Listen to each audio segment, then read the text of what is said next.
sponsor. KILT FM HD2 Houston. Insider access, exclusive content. Sports Radio 610. The Texans play here. An Odyssey sports station. Check out the BetQL Network. Wagertainment for every fan. Get sports betting tips from the best in the game. Available on the Odyssey app and our sister station 650 The Bet. Sports Radio 610 presents Seth Payne and Sean Pendergast. We coming to H time. Let's get their work in, man. Let's go. Great day, great day.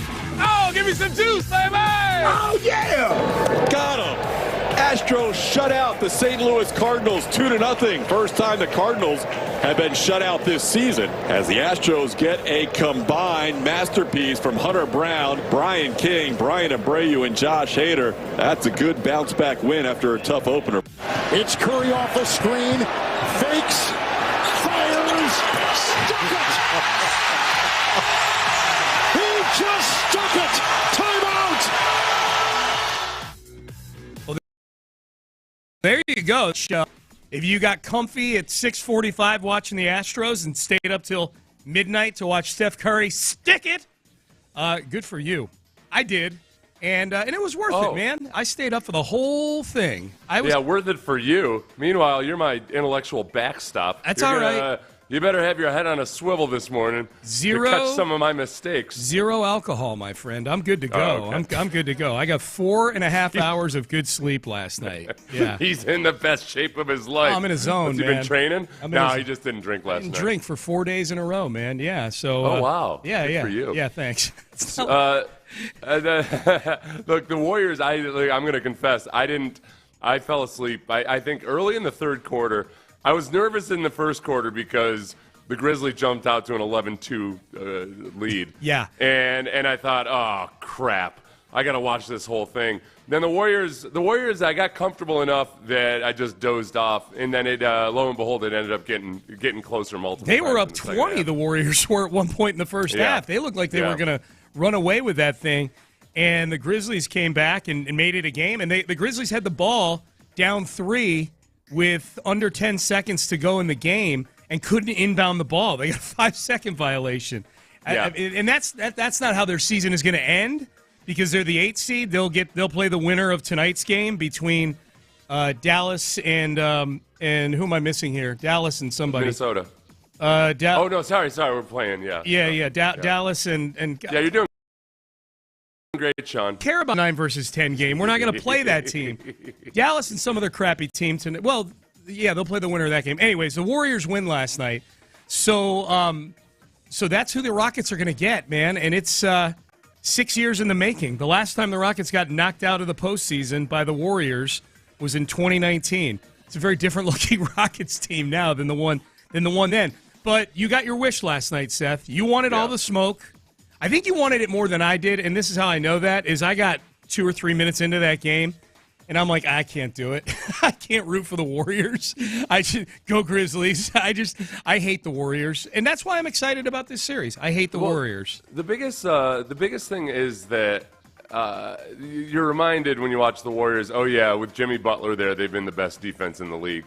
And the matchup, for me, isn't as much about Steph Curry or Draymond Green or anything in particular. It's that there's the strength in your ability to offensively rebound, to play in the transition, all of that. It's not as powerful a strength versus the Warriors as it would be another matchup. No, but Amen Thompson on Steph Curry sure is, and that's going to be fun to watch for 7 games. We saw what he did to him last time, a couple weeks ago. 3-point. By the way, the Sacramento Kings and the Dallas Mavericks face off. 2 utterly forgettable teams face off tonight. How do I know they're forgettable? I forgot about one of them.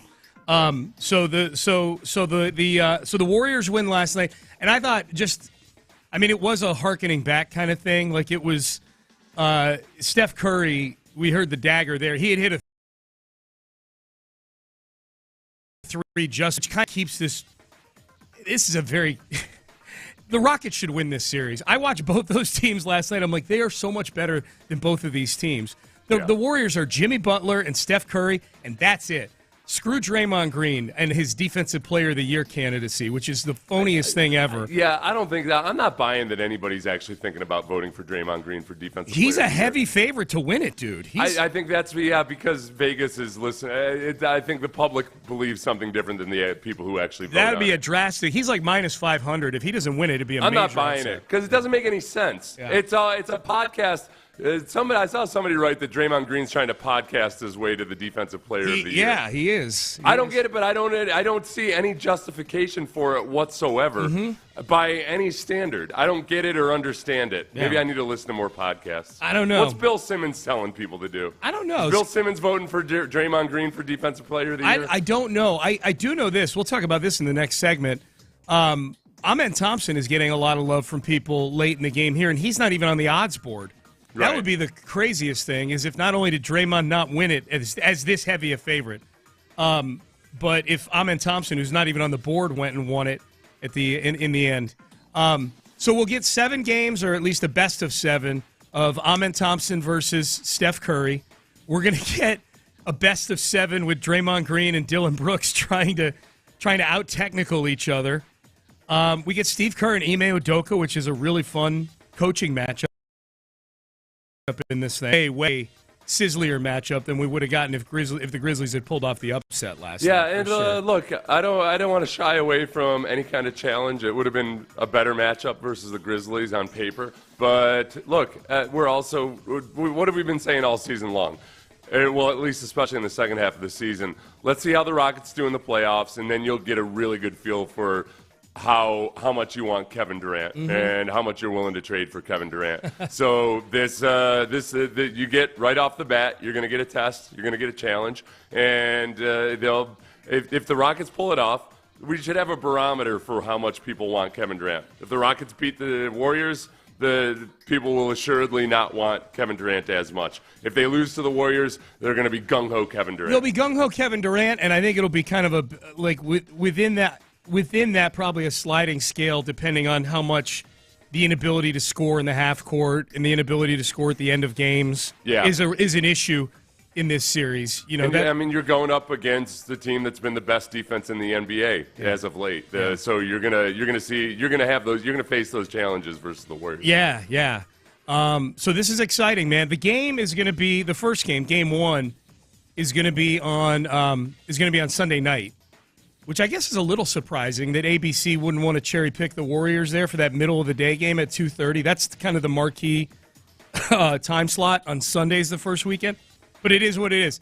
8:30 Sunday night, and get used to it. If you're going to be dialing into this series, get with them playing the Golden State Warriors. That's going to be weird. An 8:30 start time here at Toyota Center, with games usually starting at 7. Yeah. And the game starting at 8. A home game starting at 8:30. Listen, we don't have our typical excuses for showing up late, okay, Houston? You're not making your. Listen, I know you all work hard and all that, but you're not coming home from work by and large, most of you, at 7:30 p.m. And you got to fight on a Sunday to get home and tuck the kids in. Yeah, exactly. Yeah, I'd say 3% of you might have an excuse. Yeah.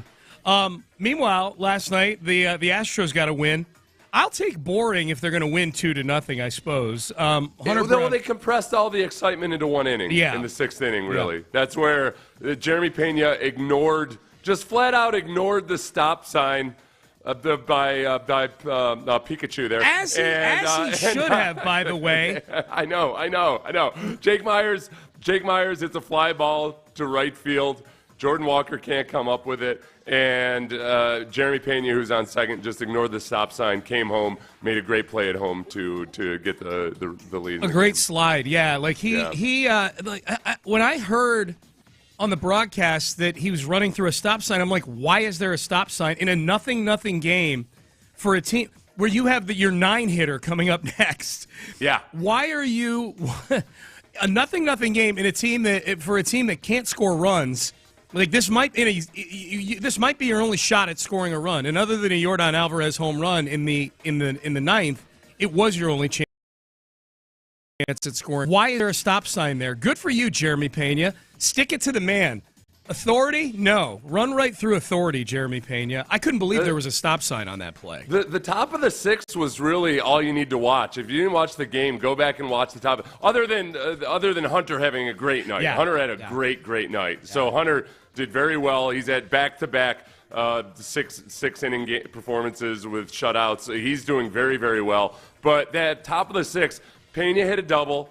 And then Jordan Walker made a great play on a Yiner fly ball in right field. Very next at-bat, Walker can't get to pretty much the same area on a Myers single, and then Pena does what he did. Yeah. And then Cam Smith hit a smoker right at Fetty there. And Fetty Wap comes up with it. Yeah. And for the line double drive play. right at him. Yeah, that was all the excitement you needed. Hunter was the thing that was the whole Hunter himself is encouraging. Obviously, he's one of the best pitchers in baseball. He was scuffling a little bit early in that game. Yeah. He didn't strike anybody out till the end of the fourth inning. Mm-hmm. So there was a lot of traffic on the bases. I actually like outings. Look, I love outings. If it was 6 innings, he gave up 1 hit and struck out 9 guys, that would be awesome.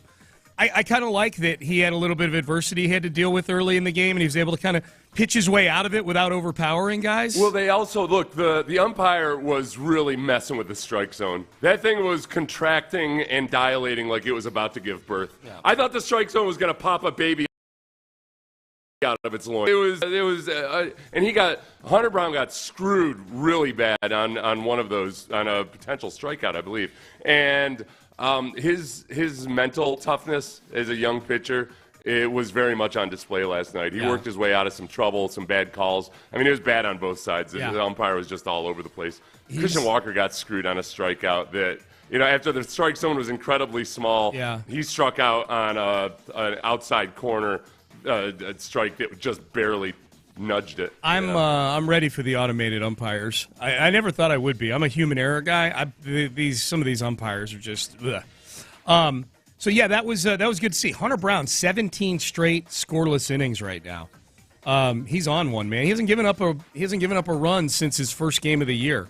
You know what he did last night is he hadn't thrown a sinker versus a lefty all season, and then he threw 18 sinkers versus lefties. And this is a little bit, at the very least, we're seeing a little bit of what they talked about during spring training, which is they want the pitchers to have a little bit more of a catalog to pick from, and he's done that really well. He's got reverse splits versus lefties, but it was cool to see him do it in a different way last night. Yeah. Text message, Jim Adler, the Texas Hammer text line. I'm going to the Astros game today. First time I've been able to see the Astros live in about 31 years. Oh, shout out to a St. Louis listener. Appreciate that. Yeah, 12:15 today. We got a Nick Cacerio press conference at noon. We've got the Astros at 12:15 today. It's been a nice little sports watching run lately. Last night was fun. The Astros game ending right about the time that Golden State and Memphis was perfect. All right, we're off and running on a Wednesday. Good to be with you. Yeah, Nick Cacerio will meet with the media today at noon. I would imagine we will be carrying that here live on Sports Radio 610. Let's dig into it, man. We get a Warriors series. First time in 6 years facing them in the playoffs. The circle of life almost complete. And could Amen Thompson steal some hardware? We will get to that coming up next. Oh, look, could you steal yourself a dream home?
flag.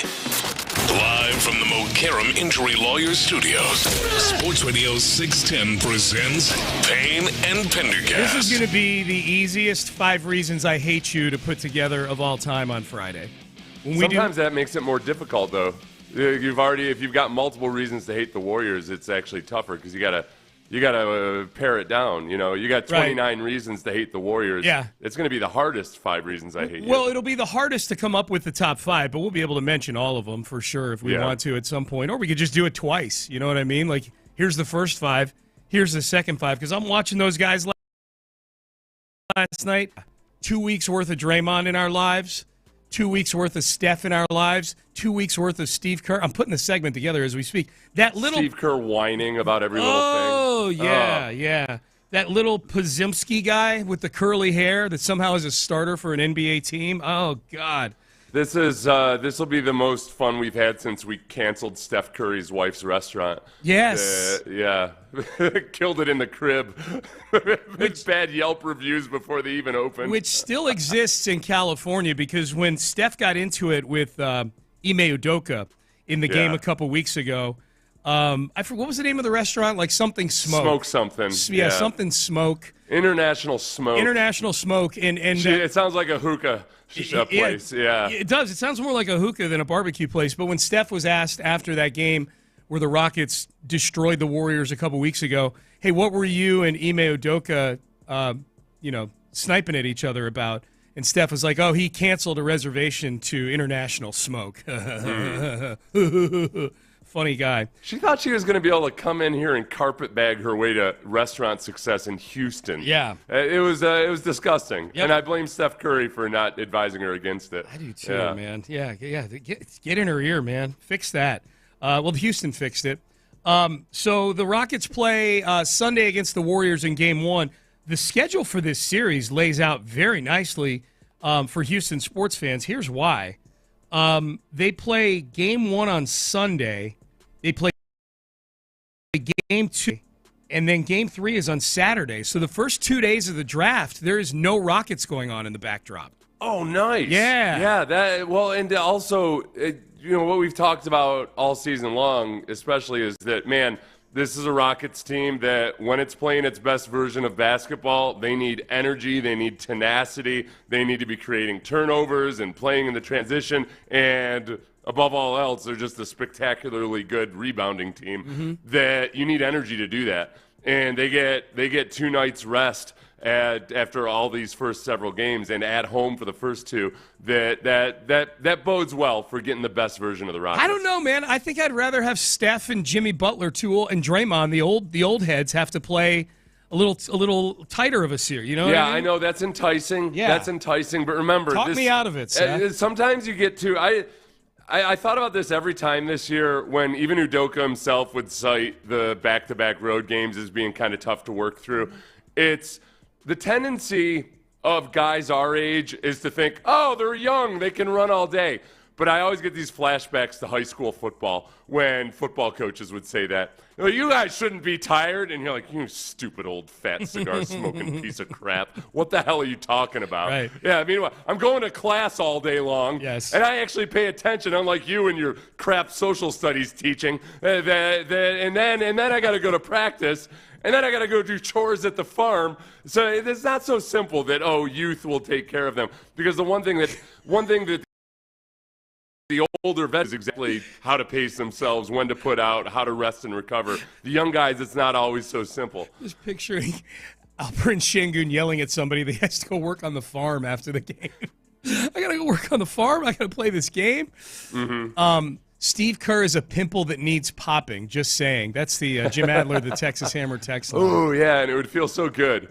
It would be one of those things. This should be disgusting, but I'm enjoying watching his brains ooze out his ears. Yes, yeah. Look, text in 713-572-4610 if you're up early with us. What's your emotion level on this thing, man? Watching that game last night, and I thought it was early on. I'm like, all right, well, it's going to be the Warriors. We can go to bed, and you're going to get a good version of the Warriors.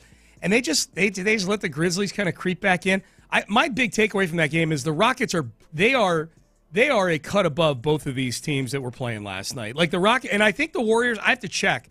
if I had to guess, I would think the Warriors are going to be favored in this series. I mean, they were beforehand. So, they're 14-1 to win the title, and the Rockets are 45-1 to win the title. So they're going to be favored in this series. But the predicted odds were that the Warriors were going to be a favorite. Golden State a heavy favorite. Yeah, a heavy favorite. So that's what the headline says. Okay. Warriors minus 250 against the wow. Yeah. That is a heavy favorite, man. Mm-hmm. That is disrespect right there. And I'm not even being funny about it in the way you and I use the word disrespect. I mean, the Rockets are the 2 seed, and if people have been watching them, they're not a phony 2 seed. No, they're not a phony 2 seed. But again, the matchup matters, and it came onto the Warriors. The Warriors have been one of the best defensive teams in the NBA. Sure. So there's a little bit of a strength versus strength dynamic. If you just look at it from 35,000 feet, all right, the Warriors are a really good defensive team. The Rockets are a good defensive team. Yeah. When they're at their best, they're very, very good. Yeah. And yet the Warriors just simply have more scoring ability. With those two guys, I mean, the rest of the lineup is, I mean, look at the box score last night. Like, who the hell are these guys? Other than Steph. Steph had 37 and Jimmy Butler had 38. Like, that's, I think, and against the Rockets, I think that's who they are. And I agree with everything you just said, but minus 250 for the team that doesn't have the home court advantage. You know what that's disrespect? That's disrespect. You talk about people getting out early to Toyota Center.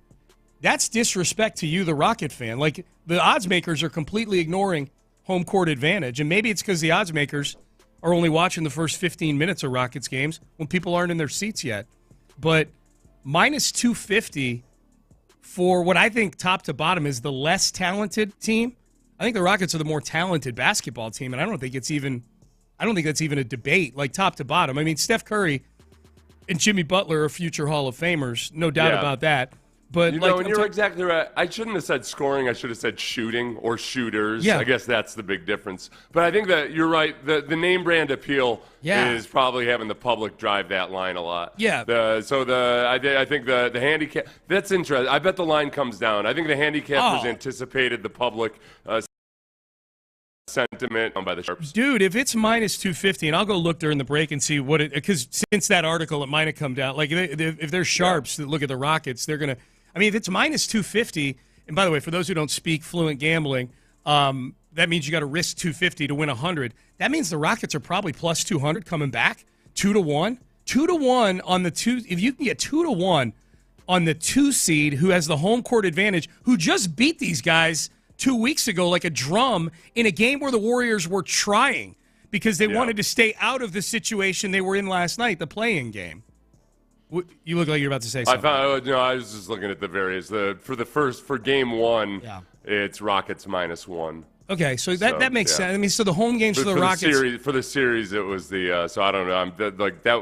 That line that I was looking at was from 8 hours ago. Okay. So. Yeah, the original one. I mean, so the home games are all going to be coin flips in the eyes of the odds makers, and when it goes back to Golden State, the Warriors will be favored by 4 or 5 points, probably, whatever it is. Amen Thompson, speaking of favorites, Amen Thompson not even on the board to win Defensive Player of the Year, but he's getting some love from people who I think are in the voting constituency, or at least are influential voices in the basketball community. Here's Kevin O'Connor.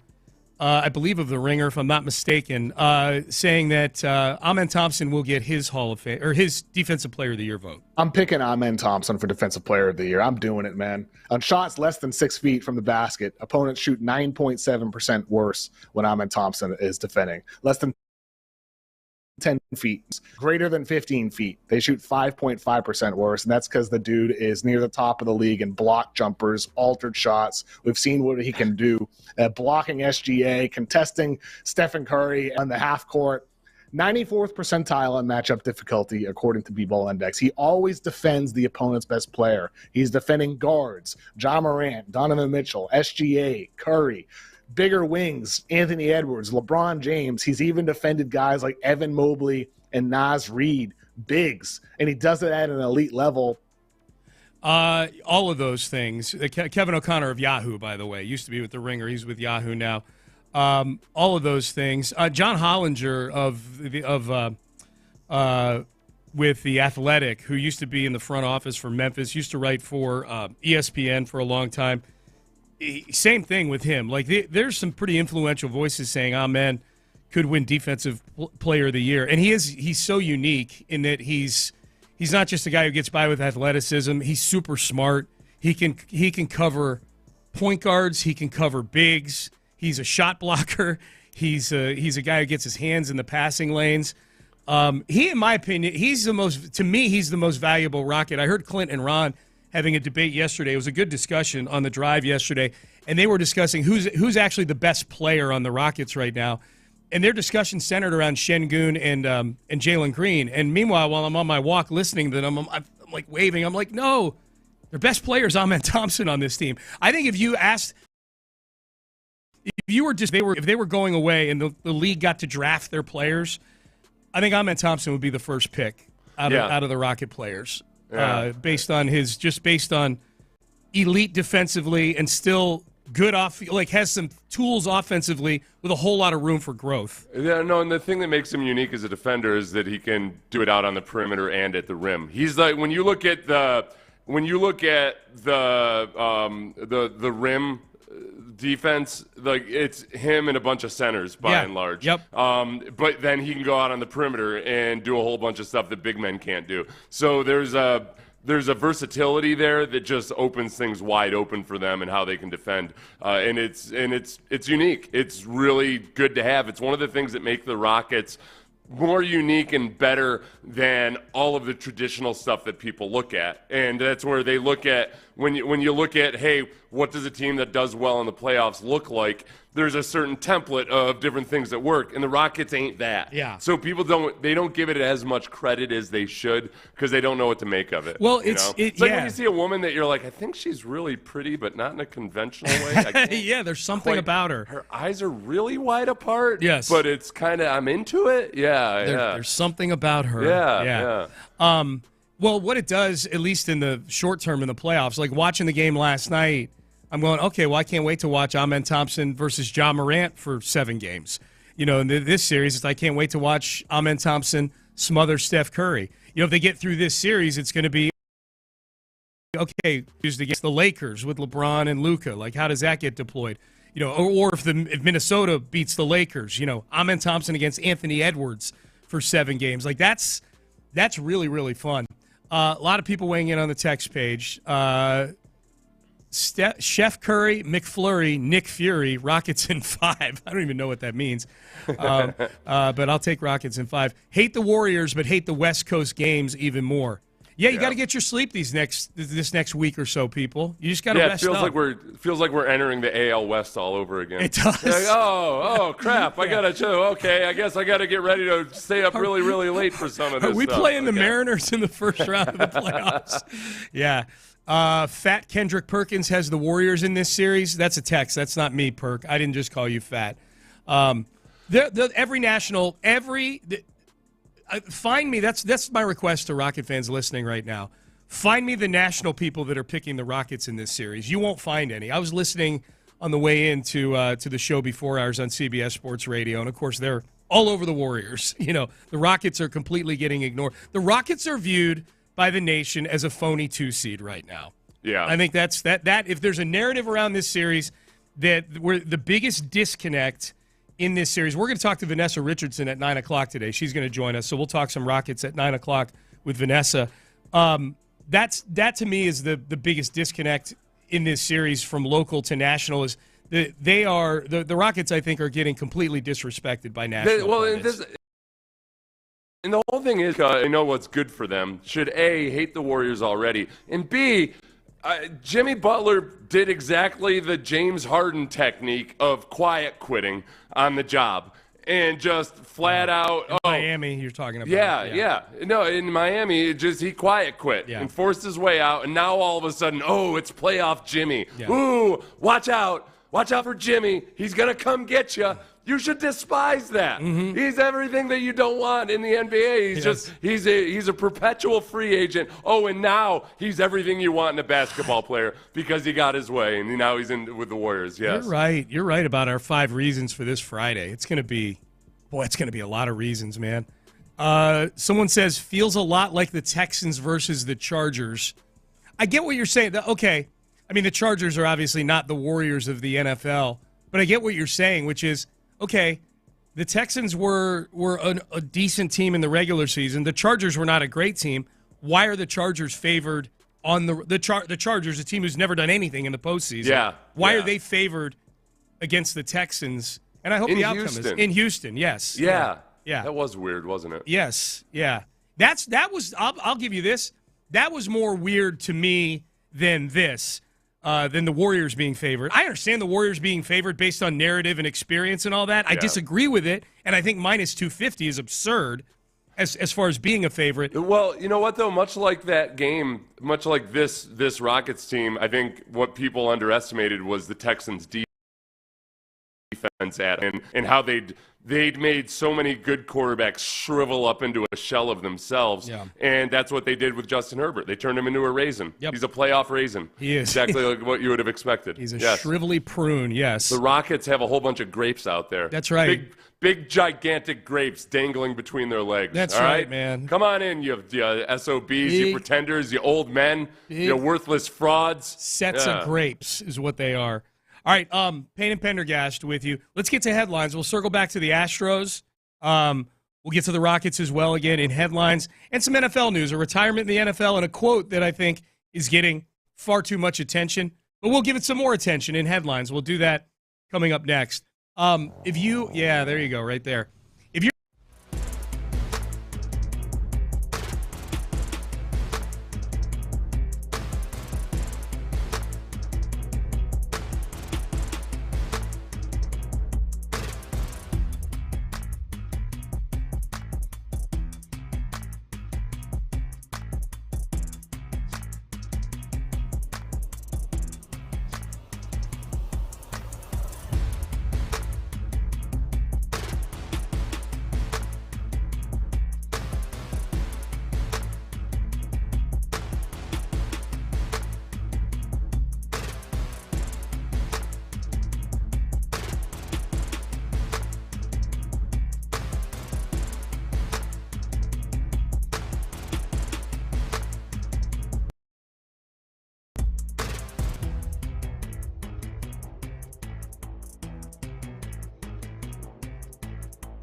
It's today's headlines, presented by Men's Tea Clinic.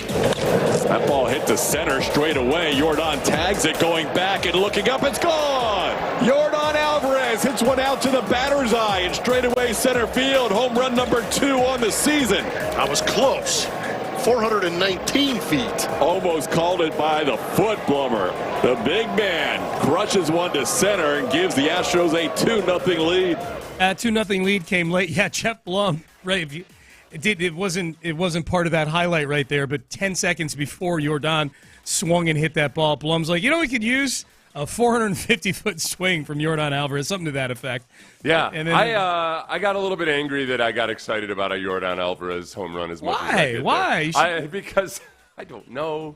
It's like when you're an A student and you have a semester where all of a sudden you discover girls or something, and you get an A, but you're like, oh great, because I got all C's everywhere else. Yeah, That's how it feels a little bit right now. No, you should be like it's been a while. Girl. It's been a while since I got this A. Yeah. It was a really gutsy performance by Hunter Brown.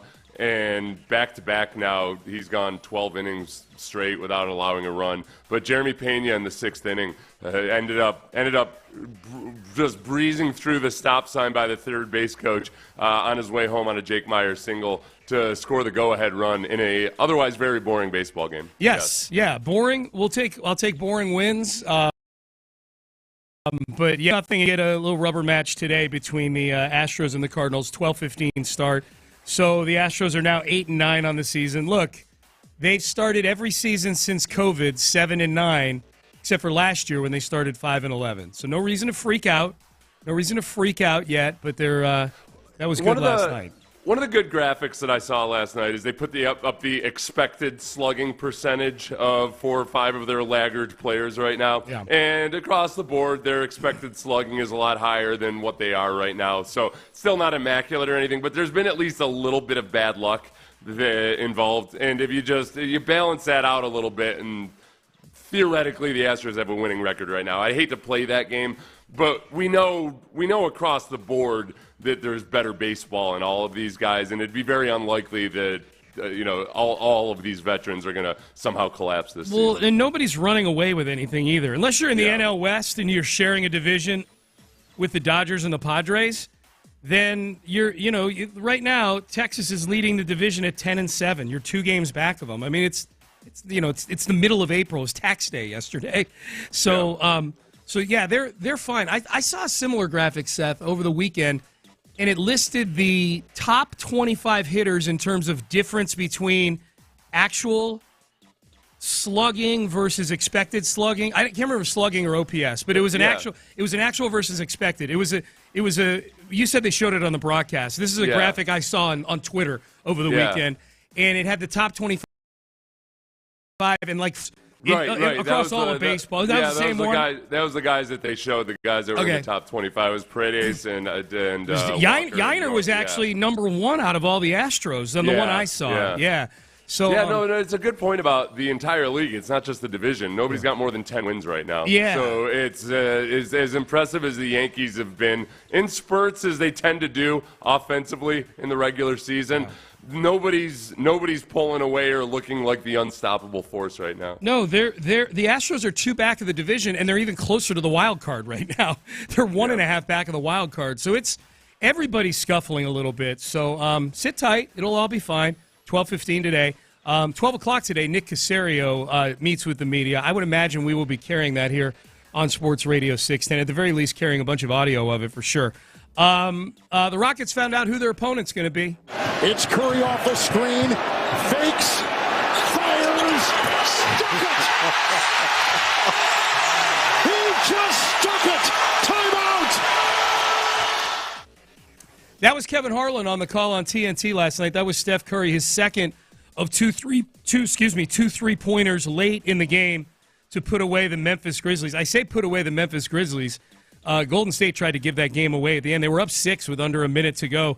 The Grizzlies had the ball down 3 with like 7 seconds left in regulation, and they were inbounding with a chance to hit a tying 3. They never got the ball in bounds. They got called for a 5-second call, and the game was over after that. I think that we've seen the Rockets destroy them and just handle them in a regular season game very, very recently. But both of these teams, the Rockets and the Warriors, are much different than what the overall season stats might look like or what have you. But the Warriors, since the addition of Jimmy Butler, have been a very, very good basketball team. I mean, they've been top 5 in offensive rating. They've been top 5 in defensive rating. And we know the Rockets at various times, based on injuries, have been a completely different team from month to month. Mm-hmm. So I think it's a closer matchup than the Vegas odds imply. And I think it's we're in for a much bigger battle than a lot of people outside of Houston realize. Yeah. These are 2 teams that they're peaking at the right moment. And if you're just getting in your car and you're talking about Seth's talking about it being closer than people think, people outside of Houston think the Warriors are going to win this series probably in like 6. Yeah. So which I know sounds counterintuitive to a lot of people who've been watching the Rockets day in and day out and probably saw maybe the only glimpse you've had of the Warriors was the Rockets blowing them out a couple of weeks ago. But to your point, the Warriors have been playing good basketball overall. It's gonna be it's gonna be a hell of a series. We're gonna know what the rest of the playoffs look like over the next couple days. Tonight might be the most depressing night of postseason basketball in history. The 2 9 versus 10 games, and it's all 4 bad teams. Like, it's Miami. I mean, I guess 9 versus 10 by definition, you're mediocre at best. But Miami and Chicago, and then in the West, it's Sacramento and Dallas playing in the West. Sacramento traded their best player at the trade deadline, De'Aaron Fox, and Dallas fans want them to fold the franchise right now. Yeah. No, I don't. Daily fantasy has completely changed my view of games like this because I go straight hate. Yeah. The money, man. I hate on Anthony Davis. Yes. I enjoy all of this. That's fun. I'm happy. Yeah, for don't you. try to downplay the excitement of watching the Mavericks potentially fall in a single game. These are games that were made for daily fantasy. Yeah. And can we stop calling it a play-in game? I'm going to call it a single game playoff series like we used to in baseball. Okay. Yeah. Fair enough. They're going to lose the series because it's more fun to say the Mavericks lost the series. Yeah. The one game series. Okay, I want you to hear this, Seth. Have you heard Travis Hunter talking about playing both ways and the fact that if he couldn't play both ways, he would step away from football? I saw the headline and I thought maybe that's taken out of context. I have not listened to the audio. Okay. Nor read. I knew you were going to play this, so I want to judge it for myself. Yep. If this is something that a team should worry about. The headline that Seth is referring to, Travis Hunter said in an interview that if a team wouldn't allow him to play both ways, he doesn't want to play football. Here is the audio.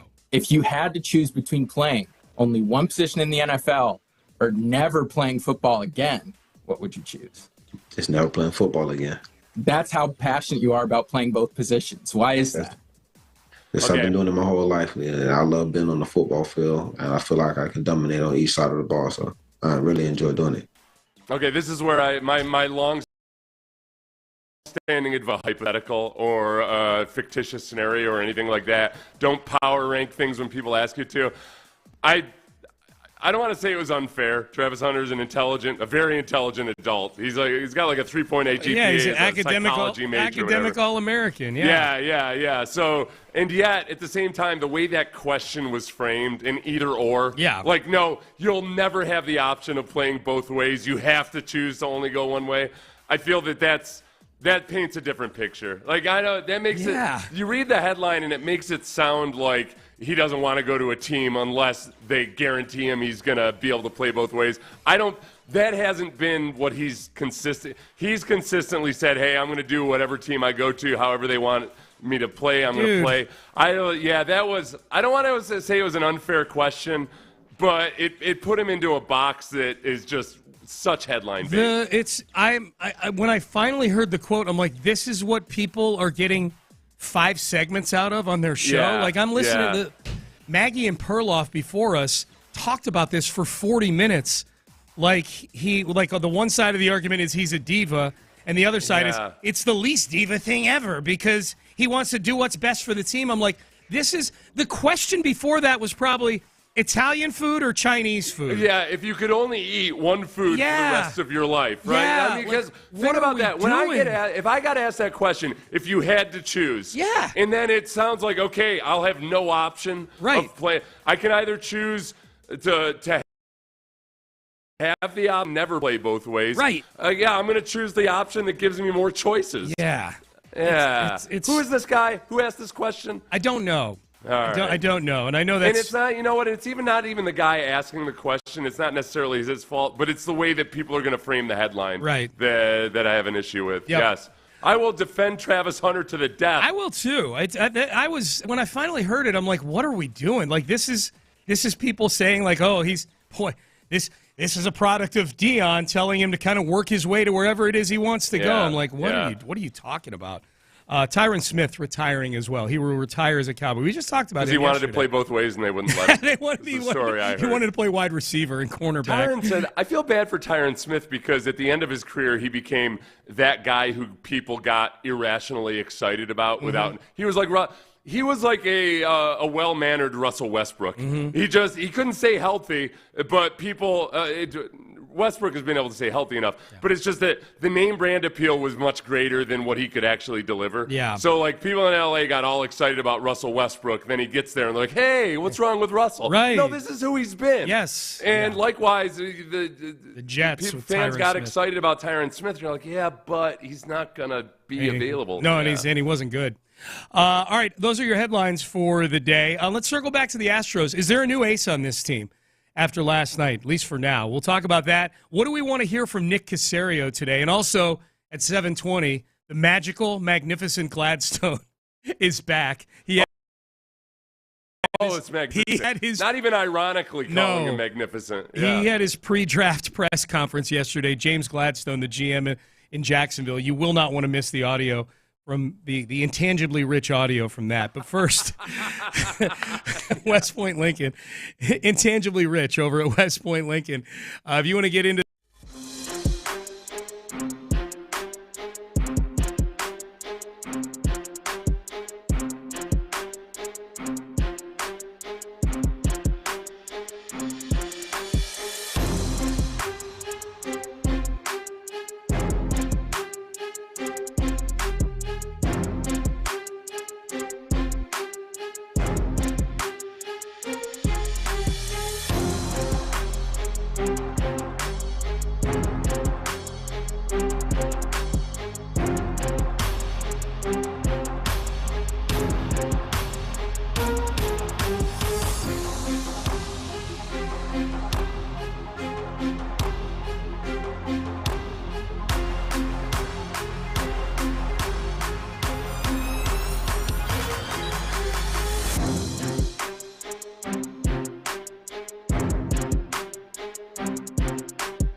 HD2 Houston. Insider access, exclusive content. Sports Radio 610. The Texans play here. An Odyssey sports station. Payne and Pendergast. Jake's 2 for 2 tonight, including a stolen base, couple of singles for Myers. Sends this ball to right, and again they're going to challenge Walker. This one's going to fall in. Jeremy's going to be held up, and he's running right through the stop sign, and he is safe. He ran right through the stop sign of Tony Parrish cheek and scored the first run of the game. A lot going on there. Jake with his third hit of the game, dropping that one in front of Jordan Baker, and TK is exactly right. We both sat from our vantage point and watched Jeremy Pena put his head down and run right through Perez Chica's stop sign. My question is, what is Perez Chica doing there? What are you doing? He's a brand new third base coach, at least for the Astros he is. It's been Gary Pettis for years, so they've got Perez Chica now, and I haven't really noticed much yet this year, Seth, whether he's a factor in terms of his aggressiveness or lack thereof as a third base coach, because frankly, the Astros have not gotten many guys on second rounding third this year. They don't score a lot of runs. Boy, what a red flag that is last night, that you're giving Jeremy Pena, arguably your fastest player, in a 0-0 game that you're kind of on the back end of. That was I think the fifth or sixth inning right there, and that you're giving him the stop sign on a softly hit base hit to right field. And you're not challenging an accurate throw to the plate, that's a little disturbing. I'm not going to make a red flag out of one stop sign in a game, like a huge red flag, but when I heard Callis say Pena's running through the stop sign, I'm like, why is somebody holding Pena of all people? If it was Yordan, or if it was this version of Altuve, who's not as fast as he used to be, this is your fastest guy. You've got to – it all worked out. Jeremy Pena was right. I'm glad Pena had the mental side. This is there's a long history going back to 2013 of the Astros running very aggressively, and for 2 years we thought Gary Pettis was out of control and he's a madman, and then when things started, or whenever Gary Pettis first got there, and then all of a sudden, once the Astros offense took off, it was brilliant, and it was everything that everybody ever wanted, was aggressive base running. You bank on, more times than not, the throw home is not on time or it's inaccurate, and if it's close at all, you go. Especially when it's 0-0, and in that game, twice you had the bases loaded, and in the second inning, Dubon flied out, and then in the fourth inning, Altuve flied out with the bases loaded. Get this run. Yeah. Come hell or high water, get this run, and Jeremy Pena did the right thing. The other part about that, man, that Altuve pop out, the really frustrating thing about all of that was that Fetty, the pitcher, gave the illusion of walking Mauricio Dubon to get to Altuve. Fetty just didn't have control, couldn't throw strikes. Dubon took a walk on a 3-2 count. Really good by him. Very good, impressive by Dubon. And then Altuve gets up and flies out, and it was that kind of night. There was nobody could. They were doing what they have been doing as of late. They're not hitting with runners in scoring position. Yeah, it's nothing new. But especially with the bottom third of the order up, like you've got your 8 and 9 hole hitters coming. You have your fastest guy on second.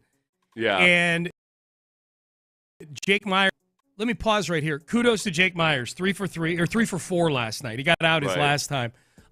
Probably 3 for 4. He's probably batting in the 290s now with an OPS of like 591 because they're all singles. That single that brought Pena home was a pop-up that Jordan Walker had just made a great play. Yeah. The play on Yiner, the at-bat before. But yeah, it wasn't like it was a great hit or anything. No. That was a perfect illustration of how they had to score last night. Myers doesn't make great contact, just pops up, but Jordan Walker can't get to it, and just Pena, aggressive as hell, gets home. Well, and maybe the perfect illustration of Jake Myers not being a complete zero offensively anymore. If he's that was the the thing for Myers last year is when he would come up, you're like, okay, well he's going to strike out. At least now, his batting average is decent. His OPS is still very pedestrian. But at least he's making things happen. He's a little like Pena, where at least if he puts the ball in play, he's got enough shake on the base paths to make things happen. So So that was good. They were able to manufacture a lot of people texting in, oh, no, Sean, this guy's been bad, talking about Paris Chica, saying, thank you, Sean. Finally, someone noticed the third base coach is not good. Follow-up text. He's done that a couple times this year. Twice he's done it to Cam Smith, where he's held Cam Smith up at third. Yeah. Boy, they got some. There was one. Oh, gosh, yeah, this weekend there was a chance where Cam Smith probably could have tagged up and didn't, and it was – This is not Astros baseball. This is a divergence from what made them great. The third base coach did. This is a text. Jim Adler, the Texas Hammer text line. This week where Cam was on third and there was a pop up to right field and he didn't send him. It almost cost them the game. Yeah. It was. It's been curious. It's been weird. You know what? Sometimes. This reminds me of the way I'll talk about this with D'Amico's defense sometimes, because D'Amico wants his defensive linemen just going and getting upfield, and it's not as you don't have to play as conservatively as in a lot of systems. But sometimes for a defensive lineman, you hear that and you think, oh, that's fun. I get to play free and loose. But it takes a long time to break yourself out of the training. There's a little voice in the back of your head that says you're going to get your hand slapped with a ruler if you don't play read and react and just go. And Paris Chica maybe he doesn't fully understand how aggressive he can be at third base there. Listen, man, we don't care. No. This fan base and this organization has had great success being extremely aggressive from third base. All right, this texter is kind of defending Paris Chica, I think. From the type of hit from Myers, and it was, as you point out, it was shallow. It was shallow. Pena, saying Pena probably initially had to hold momentarily. If Pena was off on the crack of the bat, then it was honestly poor base running by Pena. Okay, I don't know who you're sticking up for there, texter, but whatever. All I know is if you're the third base coach, you see where the ball is. You know it's Jeremy Pena. You see where he is relative to third base and, by proxy, home plate. You got to be aggressive there. You got to look at the nature of the game, too. A 0-0 game, runs are at a premium in this game, which, I don't know, maybe that's the argument for holding him up. Your 8-9 hole hitters coming up, man, send the guy. Thanks, Sean. You all have a blessed day. Go Stros. You don't need to thank me. I'm just pointing out an opinion. That's all. Did you all see Bregman last night? No, I didn't. This is the first I'm hearing this news. Bregman apparently? Okay, I need to look this up. Was Bregman 5 for 5 with 2 home runs last night? That's what I saw. I didn't look at it or torture myself with highlights or anything. So you'd seen that already before I read that tweeted text. Out. Yeah. Yeah, somebody ruined my early morning with that. Hyper-focused on Houston. Why did you do that, texter? Why did you do that to me? No, let's get back to looking at the AL in general and where the Astros are within 2 games of every other team in the American League right now. Nobody has more than 10 wins. No. In the Yankees, the one thing about the Yankees is that, yes, they've scored runs in droves at times. They're plus 20 or something in their runs for and against. But defensively, they haven't been nearly as good as the Astros. So it's wide open right now. Yeah. Bregman's team included. Yeah, I'm not even going to call Bregman by name again until he comes back down to earth. Everybody knows he notoriously gets off to fast starts. Yeah. What? Yeah, sure. Why couldn't Why couldn't you do that? Why? Yeah. What is it about Houston that you couldn't get off to a fast start when you were in Houston? No kidding, Alex man. Bregman. You disgust me. 5 for 5 in a minor league park. Which one? The one the Rays are playing in or the one the A's are playing in? I don't even know who he played last night. Is Hunter Brown the ace of this team right now? He's the guy, right? I feel way more confident in Hunter Brown than I do Framber right now. Framber has had one more meltdown than he's been allotted for the pre-All-Star break. He's allowed one per half of the season. Yeah. You already had your hole punched on your meltdown card, Framber. This means after the All-Star break, you're not allowed any of these. I don't even want to talk about the playoffs, Framber. Yeah. So, listen, Hunter Brown's out there just handling all kinds of adversity and bad. There was a really bad missed call by the umpire last night, and you look at Hunter Brown's face, and it didn't faze him one little bit. And he had some bad luck at times. There was the fly ball that dropped in between 3 Astros players, and it just none of it fazed him. And he faced 5 lefties in that lineup, and he threw sinkers versus lefties for the first time all season. He ends up throwing 18 of them. His velocity is still up. Yeah, so far he is just mowing people down. Yeah, I thought the thing I liked about the outing last night, I mean, obviously not giving up any. He's got a 1.5 ERA on the season. Like, he's dynamite right now. I don't want to get like I would prefer it to get back to a point where it can be kind of like with Garrett Cole and Justin Verlander the one year where like, hey, I don't care who the actual ace is as long as you got those two guys. Yeah, for sure. Numero uno and numero dos. No, yes. I wholeheartedly agree with you on that. The thing I liked about Hunter last night is that early on he wasn't dominant, but he was able to pitch around some things and get out of trouble, not give up any runs. And he didn't strike a batter out until I think in the fourth inning. And then he went on to strike out 3 more over the next 2 innings. You know what I mean? So it wasn't anything where it's April, so I'm not worried about his arm being tired or anything like that. But that's signature Hunter Brown is early on, you look at his first few fastballs, and it's 98, 97, 98. In the 6th inning, when he's finishing up, it's 98, 97, and 98. Like, he's somebody, there's no petering out with Hunter Brown. You know, right, and it's nice, too, because he said he doesn't have the command of his curveball this year. He's having a hard time dialing it in, but so he just he adjusts by throwing sinkers versus lefties and just throwing a lot harder in general. And you're exactly right about his ability to keep it sustained throughout the game. Yeah. Gusto's going to get at least one more start. Are you more nervous? What are you more immediately nervous about, Framber and his recent performances, or Gusto and him getting another start? I'd say over the course of the next week. I still have a lot know faith in Framber. Yeah, I'm for sure. intrigued by Gusto, but it's a work in progress. Yeah, I'm not super nervous about either one, I guess, because Gusto, I know Gusto lost his first start. I thought he did a lot of good things in that first start. I thought he did too, yeah.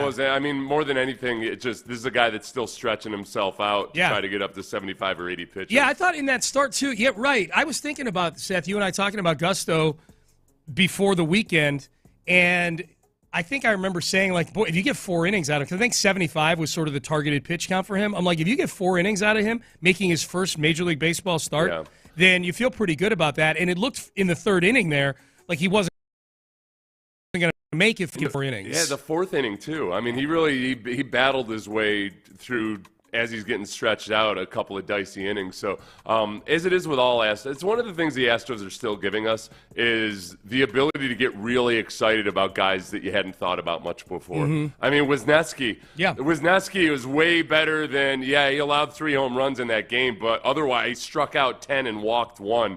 Wisniewski, if I want to compare, since we're comparing everybody to Verlander in this segment, I mean, Wisniewski, at the very least, he gave up solo home runs like Verlander would do. Yes. But was dominant when he had to be dominant. How are you feeling about the Tucker trade right now? A 10th of the way into the season. How are you feeling? Paredes, Cam Smith, Wisniewski. You know what? Okay, this is a tough one because Chandler Rome had the article a couple days ago where they pointed out that Arenado was basically scared off by the whole Hunter Brown ordeal. By the Kyle Tucker. Kyle Tucker, excuse me. Kyle, what did I say? You said Hunter Brown. Oh, yeah. And I didn't know. You might have meant Hunter Brown, but I'm like, okay, I'm going to guess you meant Kyle Tucker because there's no ordeal with Hunter Brown. By the way, it was a great headline by The Athletic because it was something along the lines of, Arenado says Hunter Brown, or says Kyle Tucker made him feel uncomfortable or something. Oh, really? He Me Too'd him? I clicked on that thinking like, ooh, what did he say? What did he say? And what did he do? It was really just about the entire situation. Yeah. Bregman leaving, Tucker leaving, and there was a window of time in which Arenado was going to make his decision to either invest, and he just wasn't comfortable with all of it. But as far as the Kyle Tucker trade, I'm still, especially seeing what happens with Wisniewski, and I think when Paredes is playing better than the box score looks offensively, his expected slugging is higher than his actual numbers and everything. I'm still feeling pretty good about it because of Cam Smith. I mean, now Cam Smith's turned into a picture of consistency since this weekend. Yeah, and he's been decent defensively too. Yeah. So that's I feel okay about it. I know Kyle Tucker's been really good for the Cubs, but I mean that's the nature of a trade like that. Like, he's the best player in that trade. And watching the Cardinals, it sounds like Jordan Walker, their right fielder, is a monster of a dude. He looks he's like a big dude. He's the first guy off the bus in any sport. I would say in football, you'd still send Jordan Walker off the bus first because he is just a large and looming human being. But he was a guy that was not good for them in right field last year as a 21-year-old, and his work he's made some really nice defensive plays versus the Astros. Oh yeah, and I think it's like I feel better about Cam Smith and his ability to look even better. I think Cam Smith's more athletic than Jordan Walker. I feel great about Cam Smith so far. I do too. I don't think that makes me unique. That's not a hot take or anything. No, I feel good about the trade right now. And Wisniewski might be the biggest X factor in all of it. Like, oh, okay, like if he can just limit the home runs, he has decent so far. So, Justin Verlander taught me not to fear the solo home run, Sean. Right. That's a sign of if anything, I look at it as like, this guy knows and understands the circumstances. He's aggressive when there's nobody on the base pass. He does, you pitch strategically, damn it. More solo home runs. That's right. Well, Verlander must be giving up more than solo home runs. We have a listener who is adamant that we mentioned on the air. He texted yesterday, too. Jim Adler, the Texas Hammer text line. Hey, I hope you guys saw my message yesterday. Verlander's ERA is 6.92 right now. This guy was texting yesterday. Hey, you guys mentioned Verlander's crappy ERA right now? I don't know. Is there any? I mean, that's it's what you expect, and it's early. It's very, very early. I haven't paid attention. I have zero Verlander FOMO. There's no zero. Part of me and there's no part of me that's like, take that. We got rid of Verlander or anything. He's an aging pitcher, and this is what happens. A smart thing to do, especially when you're a team like the Astros, is where you develop young guys so well that you don't hold on to Verlander. He can go off, and I hope for his sake that if he wants to pitch until he's 47, pitch until you're 47. Well, he couldn't be more off the grid for the Astros in terms of his success infringing on their success. He's pitching for the San Francisco Giants, who you've already played. You're done with them for the year, and they're in the National League West. Like he could go 21-4 this year. It's not going to affect the Astros at all. I'm waiting for my baseball reference to load up the last 7 games for Cam. So the last 7 games, he's had 7 hits in 7 games. It's not even the hits, Seth. He's making better decisions at the plate. His eye is getting his judgment at the plate has advanced rapidly over the first month. Well, and credit to them. Okay, so in his last 7 games, he's batting .292 with an .846 OPS. That's great. As a rookie. That's his 7th through 13th game in Major League Baseball. And he went into last night with how many plate appearances at that point? He's very, very young. And over the course of the last week, you've seen very much the very best version of what you would hope for out of a rookie. If he's .292 with an .846 OPS in year 5, it's a good trade. Okay, you know what the other good thing about that, though, is? Remember, we were concerned that, like, hey, how come he's not playing every night like you guys said he was going to? They gave him those 2 games off, and they worked on a couple things in terms of his approach at the plate, and they moved him a little closer to the plate.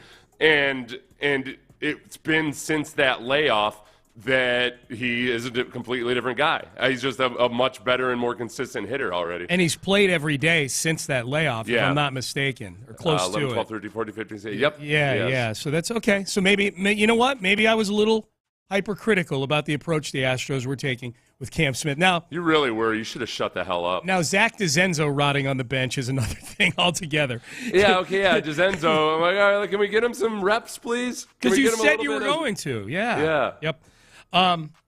Nick Cacerio meets with the media. There's a high bar for Nick Cacerio as far as GM press conferences go, though, Seth. And Nick was a guy that, and still does have a reputation of a guy that gets up there and does a whole lot of GM speak, you know. And so it's interesting because every time we talk about the magnificent Gladstone, the GM from the Jaguars, people will say like, "Hey, isn't Nick kind of like this?" No, Nick. Not like this. If Nick were aspiring to be like the magnificent Gladstone, if he wanted to sound like him, he'd be falling far, far short. Yes. Because the amount of buzzword wizardry, the amount of just sheer talking when he's got the head coach next to him. When Nick and D'Amico are in a press conference together, both of those guys are very deferential to the other one. Yes. You know, and they sit and they listen and everything. This press conference yesterday, the magnificent Gladstone occupied about 97% of the oxygen in that room. He sucked it all into his tiny little nerdy lungs. This is not an exaggeration. It was a 26-minute press conference.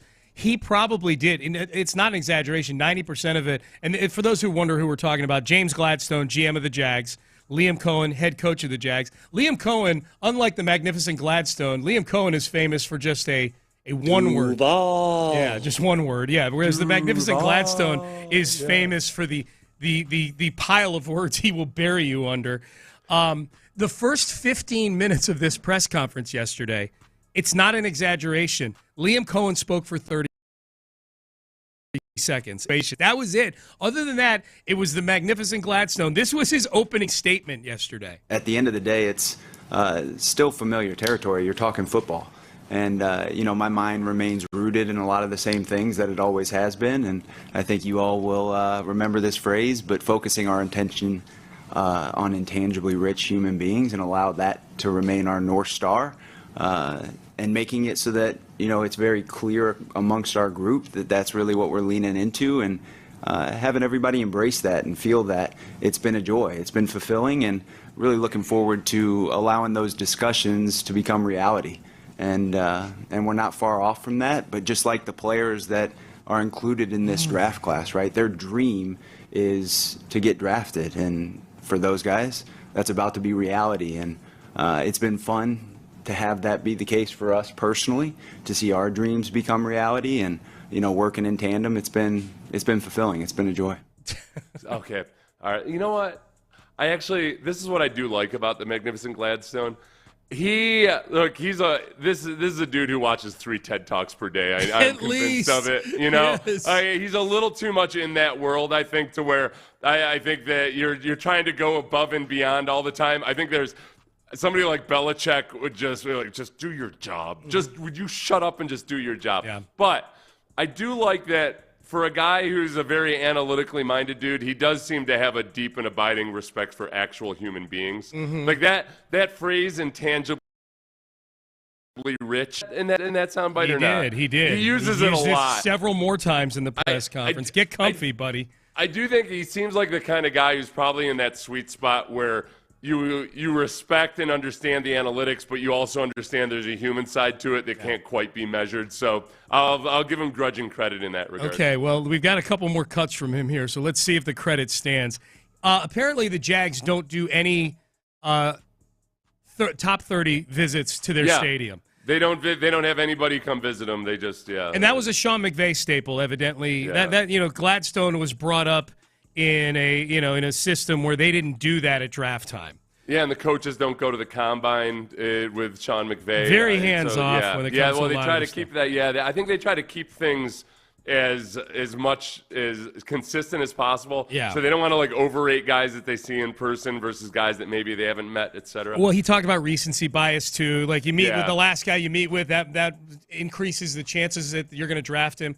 Meanwhile, the Texans' first visit 2 years ago was Will Anderson, and they traded the world to get him. But whatever. Why no 30 visits for you, magnificent Gladstone? So much of the work that's done in preparation for these decisions starts years in advance. And, the sourced intel from those who have lived with these individuals is likely to be more accurate than me sitting down with a prospect for a short period of time and attempting to dissect who that human being is. And so I don't know that I have self as having this extreme superpower of deciphering the complexity of a person in an hour, right? I would probably say I can work that in tandem, but there are other mechanisms that we tend to lean into to help us determine whether or not a player is in fact a fit for us. More than just a singular touch point that would be a singular visit. Singular touch point. We have a lot of additional mechanisms that we deploy that don't necessarily put us at risk for the rest of the world to know which direction we're heading as well, because so often There's still those 10 become seconds left in public this. facing touch points, at which point you're sacrificing some version of strategy come draft. That's his answer to why don't you have guys visit the stadium? Look. I think there's 100%. There's a tendency to overrate interviews with people, face-to-face interviews. What people really do is overrate their own ability to assess somebody else in an interview. Sure. Interviewers have way more confidence than they should in what they can glean from an interview. So I agree with that. His belief that somehow they don't want to tip their hand by inviting certain guys and that they're going to lose a strategic edge or something. That's where this guy is trying way too much to sound like he's playing five-dimensional chess. 100%. Because you know what it also means? Yeah. He's not reading too much into personal interviews, but he's definitely reading way too much into other top 30 visits. Yes. I think he's looking around the league and starting to get a feel for, he thinks he's gonna be able to game and diagnose what other team. I think with a lot of teams, and I believe the Texans are like this, a lot of times the top 30 visits are when you just still have unanswered questions or there's things that you haven't had a chance to visit with. So you specifically want to be able to have, like, okay, we've met with the top 5 offensive line prospects, but we haven't met with the 6th guy. Let's be sure we meet with the 6th guy so we don't overrate those top 5 guys. Yeah. And just because of scheduling or whatever. The one thing about personal interviews that I think people that can be really, really good is the bad stuff. I think sometimes there's a tendency to overrate the personal interview and overrate your own ability to diagnose it. But sometimes guys will just let stuff slip where you're like, well, this dude's just a bad dude. Yeah. Back in the day when there were free agency visits more often where marquee guys would go, like, there'd be some guys who would come in on their visits and basically make it very clear that it was all about the money to them and, like, didn't even want to talk about football or anything. Mm-hmm. Like, it's pretty easy to feel like, okay, you know what? This is a bad fit here. Like, this doesn't fit our so I think you can weed out some of the guys that aren't personality fits. Yeah, yep. There's other things where, you got to be careful. Okay, sometimes guys are just introverts and they're not, good interviewees, but they're not also basically saying like, well, I mean, there was that one time I killed a hooker. You guys found out about that already, probably, right? Oh, you didn't? Oh, crap. Oh, oops. Stupid me. A lot of conjecture out there that teams invite guys in part to interview them, but also to ask them about other players and things like that. That's a mechanism you can deploy. Yes. To use the vernacular of the Magnificent Gladstone. Yes. He talks about sourced intel. Yeah, baby. Yeah, that's a great point, Sean. Thank you. He's ignoring a chance to get sourced intel. Sourced intel. It's yet another touch point that he could have in the process. I mean, and that goes back to the old, various quarterbacks where people have questioned their leadership ability. Yeah. That was one of the things that was so dumb about the Draft Day, the movie, was that all of a sudden there were questions about Bo Callahan's leadership and personality. Like, no, when you ask guys about their quarterback, and if they say, yes, we voted him team captain, yes, he was swell, all of those things, you're like, all right, you can tell. I'm not saying that the guy's a jerk, but he's probably not the same as when guys say, like, oh, my gosh, it was the fourth quarter in the Rose Bowl, and our left guard was puking his brains out because he was so nervous, and the quarterback grabbed him and gave him a pep talk or something. Yep. That's sourced intel. That is sourced intel. Text message. That's a great point, Sean. I got to use that, and I got to steal that and use it in interviews I do elsewhere. You got it. Everyone, text message, everyone in that press conference is texting each other saying, is this guy serious? I like that when he said, when he mentioned about the inability to dissect human beings, for damn sure he wants to dissect a human being. Oh, literally. Yeah, at some point in college, he raised his hand. Unethical to should it really be that unethical to run experiments on humans without their knowledge? I mean, realistically, for the greater good, I think personal freedom is overrated. It is in this mode of operation with several touch points. Yes. This is the Magnificent Gladstone praising his scouting staff. Something I appreciate more than anything is when an evaluator or a scout treats those moments like you're at the water cooler. like you're just having a normal conversation as Okay, pause it, Ben. What the hell does this guy know about a normal conversation? when I was think the that's last where he's like, no, and then when he's thinking about dissecting human beings, he's studying them and watching them. Right. And like a lion would watch the antelope at a water hole. Yes. He's sitting there watching a guy's at the water cooler. In his mind, he's notes. like, I could slice Trevor Lawrence wide open with this scalpel. He's right the biggest candidate to go up and awkwardly slap somebody in the butt because he's seen people do that in the movies. Yes. It's like, good job, Bump. Yeah. Very, I just touched you on your derriere. That's my touch point right now we there. will build. We exchange oxytocin when I do that. Right. Yes. Here's the rest on his scouts. As opposed to this boardroom meeting. And our group inherently did that. They made it just a natural conversation. And they didn't just revert to their notes, but rather what they already knew in their minds because they were so prepared for that moment on their own. So that was a really cool moment for me to see our scouting staff walk in that I could have hoped for those initial conversations. I used the phrase being a fighter, not a fencer, right? Instead of having to put on armor, pick up a sword to fight, they simply just had to close their fist. They were ready for that moment, and I look forward to the rest of the conversations that we're going to have here over the next 9 days and see what else settles as the cement begins to harden. Shot at fencing out of nowhere. What the hell? You just got a toy. You know what? Yeah. And then you know what they're gonna have? Just like here, we had that one guy that was really angry about any time we would bring up water polo with Ollie Waring. And we had the water polo defender. Yes. There's some fencing enthusiast in Jacksonville who is irate right now. Oh, yeah. That he would downgrade. Boy, I gotta be honest with you, Sean. If I were a Jaguars fan, I think I'd be all in on this. I like some of his metaphors. He's waiting for the concrete to harden, all that. The stuff when he's not in his buzzword lingo, when he's just in metaphor mode, I kind of like it. You still follow Jacksonville. You got ties to Jacksonville. You pay attention to it. What are they saying about him there? Do they like him there? No, so far I haven't really. It's tough because with Baselli's new in the role too. Yeah. So and he's drinking the Kool-Aid also. I've watched plenty of Baselli videos. I mean, Baselli helped hire Gladstone. Gladstone's got him buying several timeshares right now. Yeah, I think this is what, honestly, everybody I know in Jacksonville has been so beaten down by the recent years that I think people feel a little bit refreshed, and they think that they're seeing a version of Tony Baselli where it's almost like he's becoming a fully actualized, like the guy's he's with the franchise that made him what he was and everything. Yeah. So I think people in Jacksonville, as far as I can tell, are pretty enthusiastic about him. Now, you know, some of the writerly types, the more cynical journalistic types and everything are kind of rolling. There's a little bit of eyeball rolling going on. Yeah, there should be. Yeah. People around the organization just seem to be, by and large, all in on this. I like that. I like that he totally has.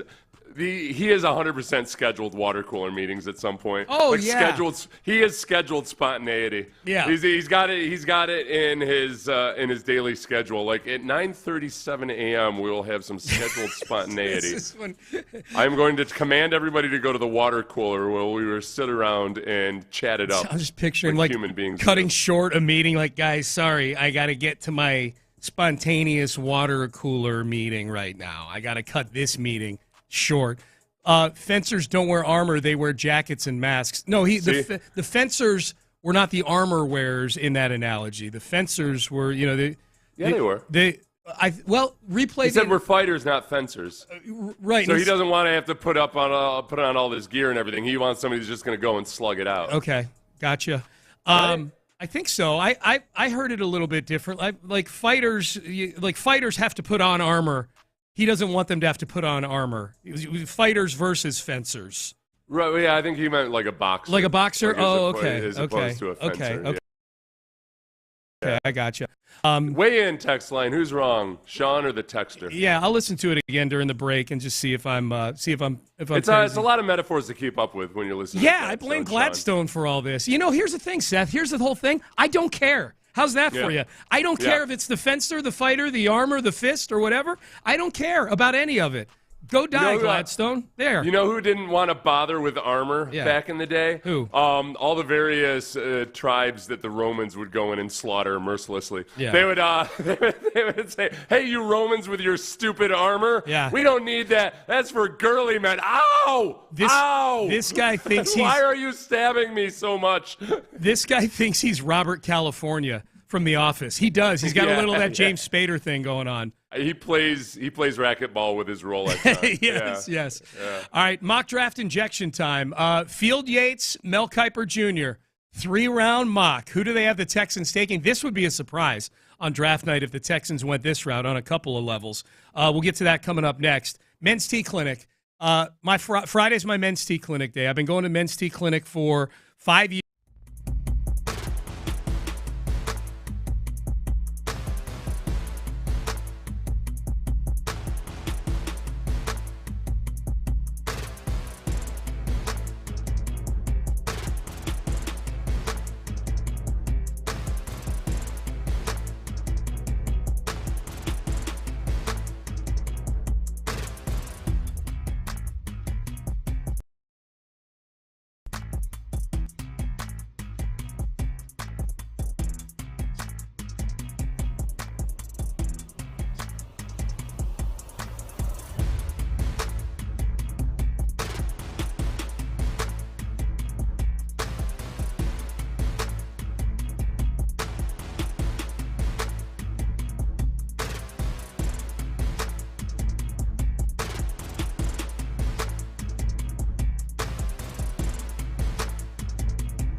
Karam Injury Lawyers Studios.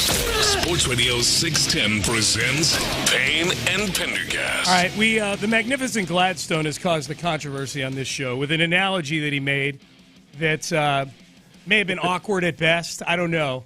But here was the magnificent Gladstone. And Ben, maybe we play the whole cut just so people know that it's scouts that he's talking about. He's talking about collaboration with his scouts for the draft. He's got all the scouts since he became GM, and now this next week he wants to get opinions from them. And it sounds like I had poor listening skills on this because it was such a stupid, because he was so stupid about how he said Maybe it. I'm wrong. I'm going to blame him for me being wrong. We'll see. Well, let's replay it, and then we'll be the judge. This is James Gladstone, GM of the Jags. We'll get to the mock draft injection here momentarily, talking about collaborating with his scouts. Something I appreciate more than anything is when an evaluator or a scout treats those moments like you're at the water cooler, like you're just having a normal conversation as opposed to this boardroom meeting.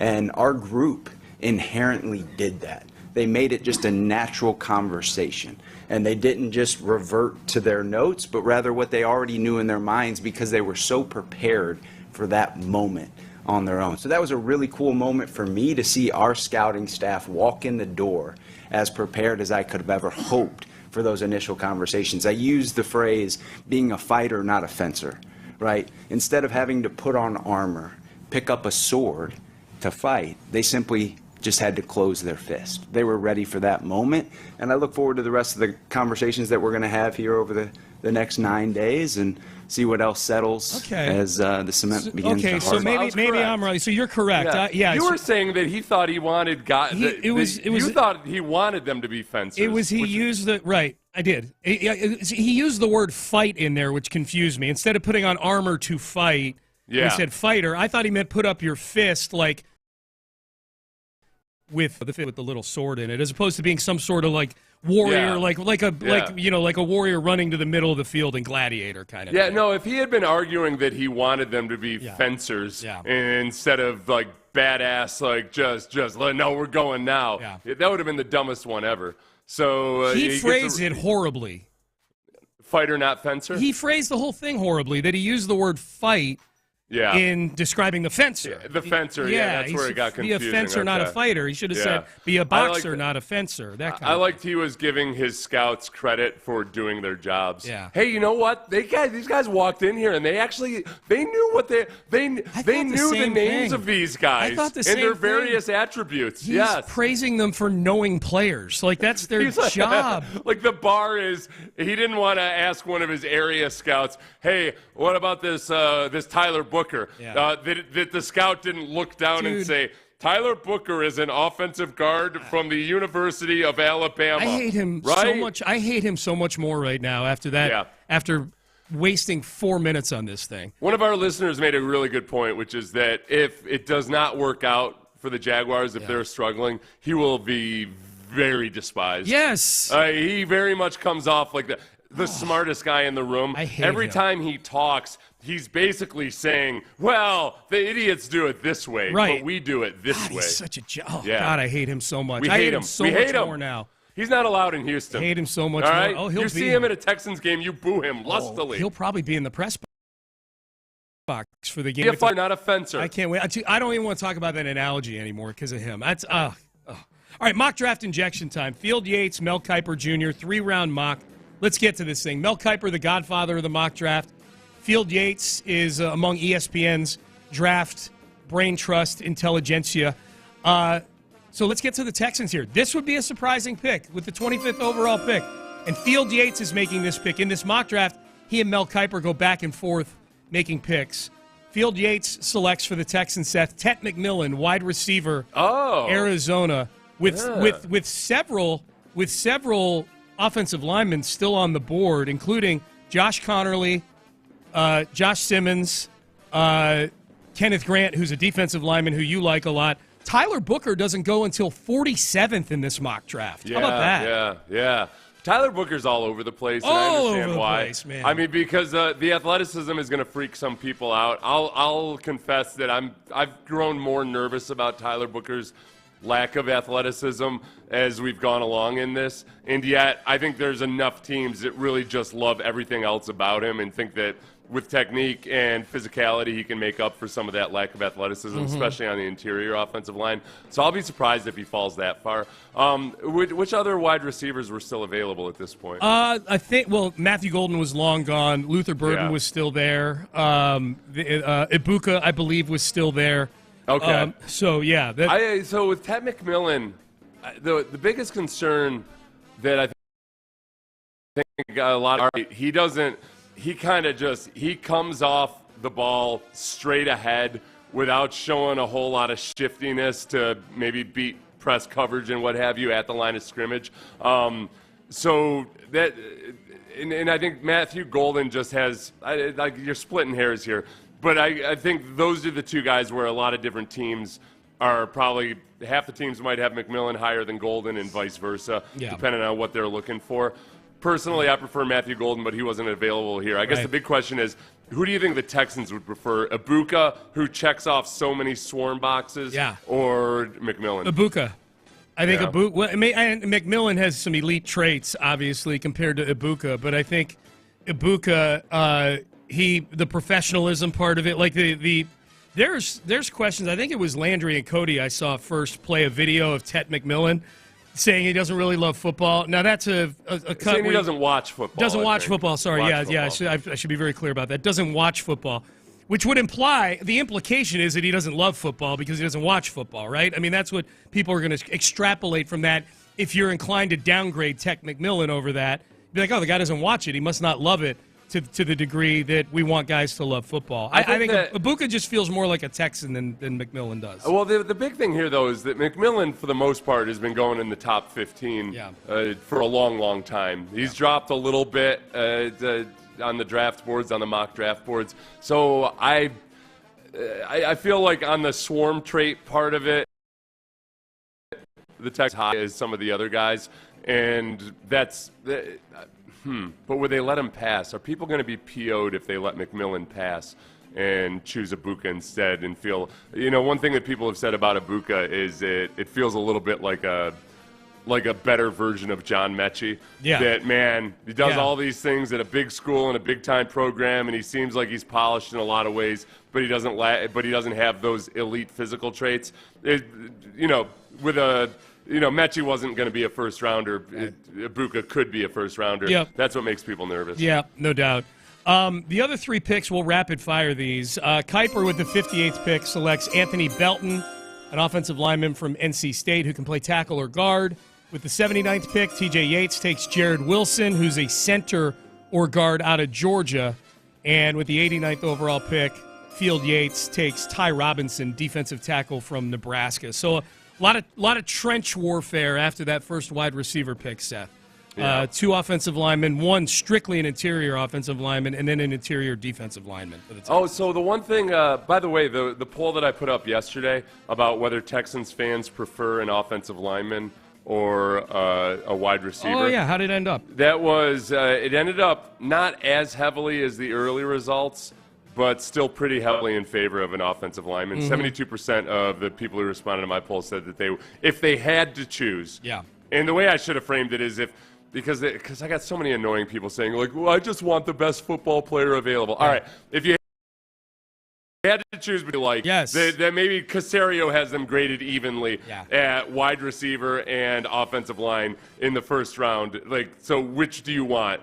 Most people said offensive line. There's no third choice. You were basically the guy interviewing Travis Hunter about if you can't play both ways. Dude, I can tell the C students immediately when I ask a poll like that and you get this person who starts campaigning about how they don't want to abide by the rules of the poll. Yeah, man. Like, all right, you've tried to talk your way out of a D into a C so many times in your life that now it's just a knee-jerk reaction for you. Or I can tell if they're lawyers because they start trying to click billable hours and the discussion about why you should go best player available or something. Yes. Yeah. Hey, tomorrow, our mock draft injection, a week out from the draft. The draft is a week from tomorrow. John Harris is actually going to join us. He did his mock draft on Football Takeover last night. So we're going to dissect his mock draft with him on the air with us tomorrow. And then he's going to stick around for another segment at 8 o'clock just to talk draft in general. So this time tomorrow. I'm going to torch him. Yeah. Oh, yeah. No, we're going to blister him. Can't believe you did this, you idiot. Yeah. You're going to be sorry you came on with us, Johnny. I'll tell you that right now. All right. Payne and Pendergast with you. Into the 8 o'clock hour we go. Jalen Ramsey's requesting a trade. There are from the Dolphins, and the Dolphins appear ready to accommodate him. The odds on where Jalen Ramsey could wind up, I think, show signs of Texans progress. I will explain coming up next. But first,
Content Sports Radio 610. The Texans play here. An Odyssey sports station. Sports Radio 610 presents Payne and Pendergast. All right, so Jalen Ramsey requested a trade from the Dolphins, and they're going to accommodate him, it sounds like. I don't know what they're going to get for him. He's guaranteed $25 million next year. He's an aging player.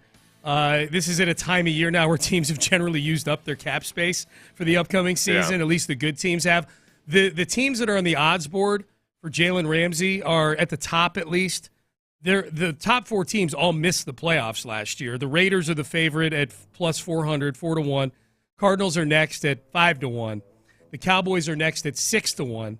Then the Niners at 7-1, and then the Commanders are the first playoff team on the board at 8-1. And there's no available player out there at any position where the Commanders aren't among the top 5 teams on the odds board because they still, I believe, have a lot of cap space left.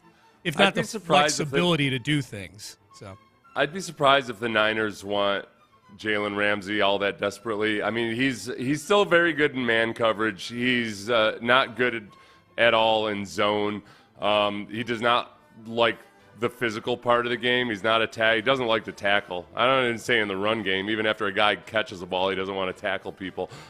So yeah, this will be an interesting one. Jalen Ramsey's a guy where he still has a whole lot of ability and talent, and he can be an asset, but his act is going to wear thin as he gets older, and I just don't know if he thinks there will be. I don't think they get more than a day 3 pick for him because of the contract and all the baggage you just talked about. Like $25 million is a lot of money, and it's guaranteed. So he's that's a tough spot. The Texans' angle to this, it made me feel good about the Texans, and especially the way they built up the secondary. The Texans are at the very bottom of teams for Jalen Ramsey. Dead last. The very bottom. 75-1 along with the Buffalo Bills.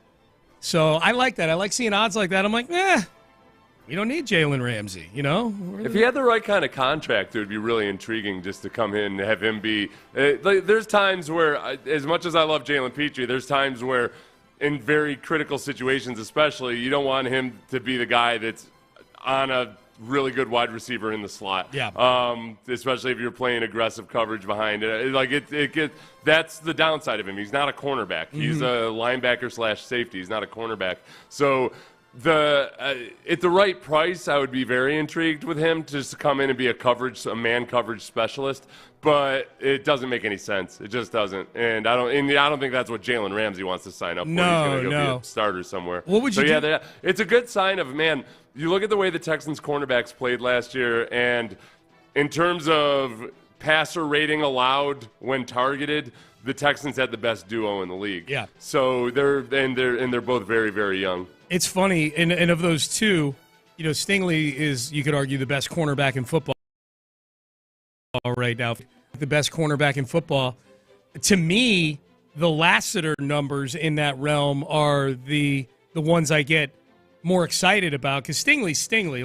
He's a 3rd overall pick. This is to be expected of a guy who was drafted that high. He's finally fulfilling all that promise.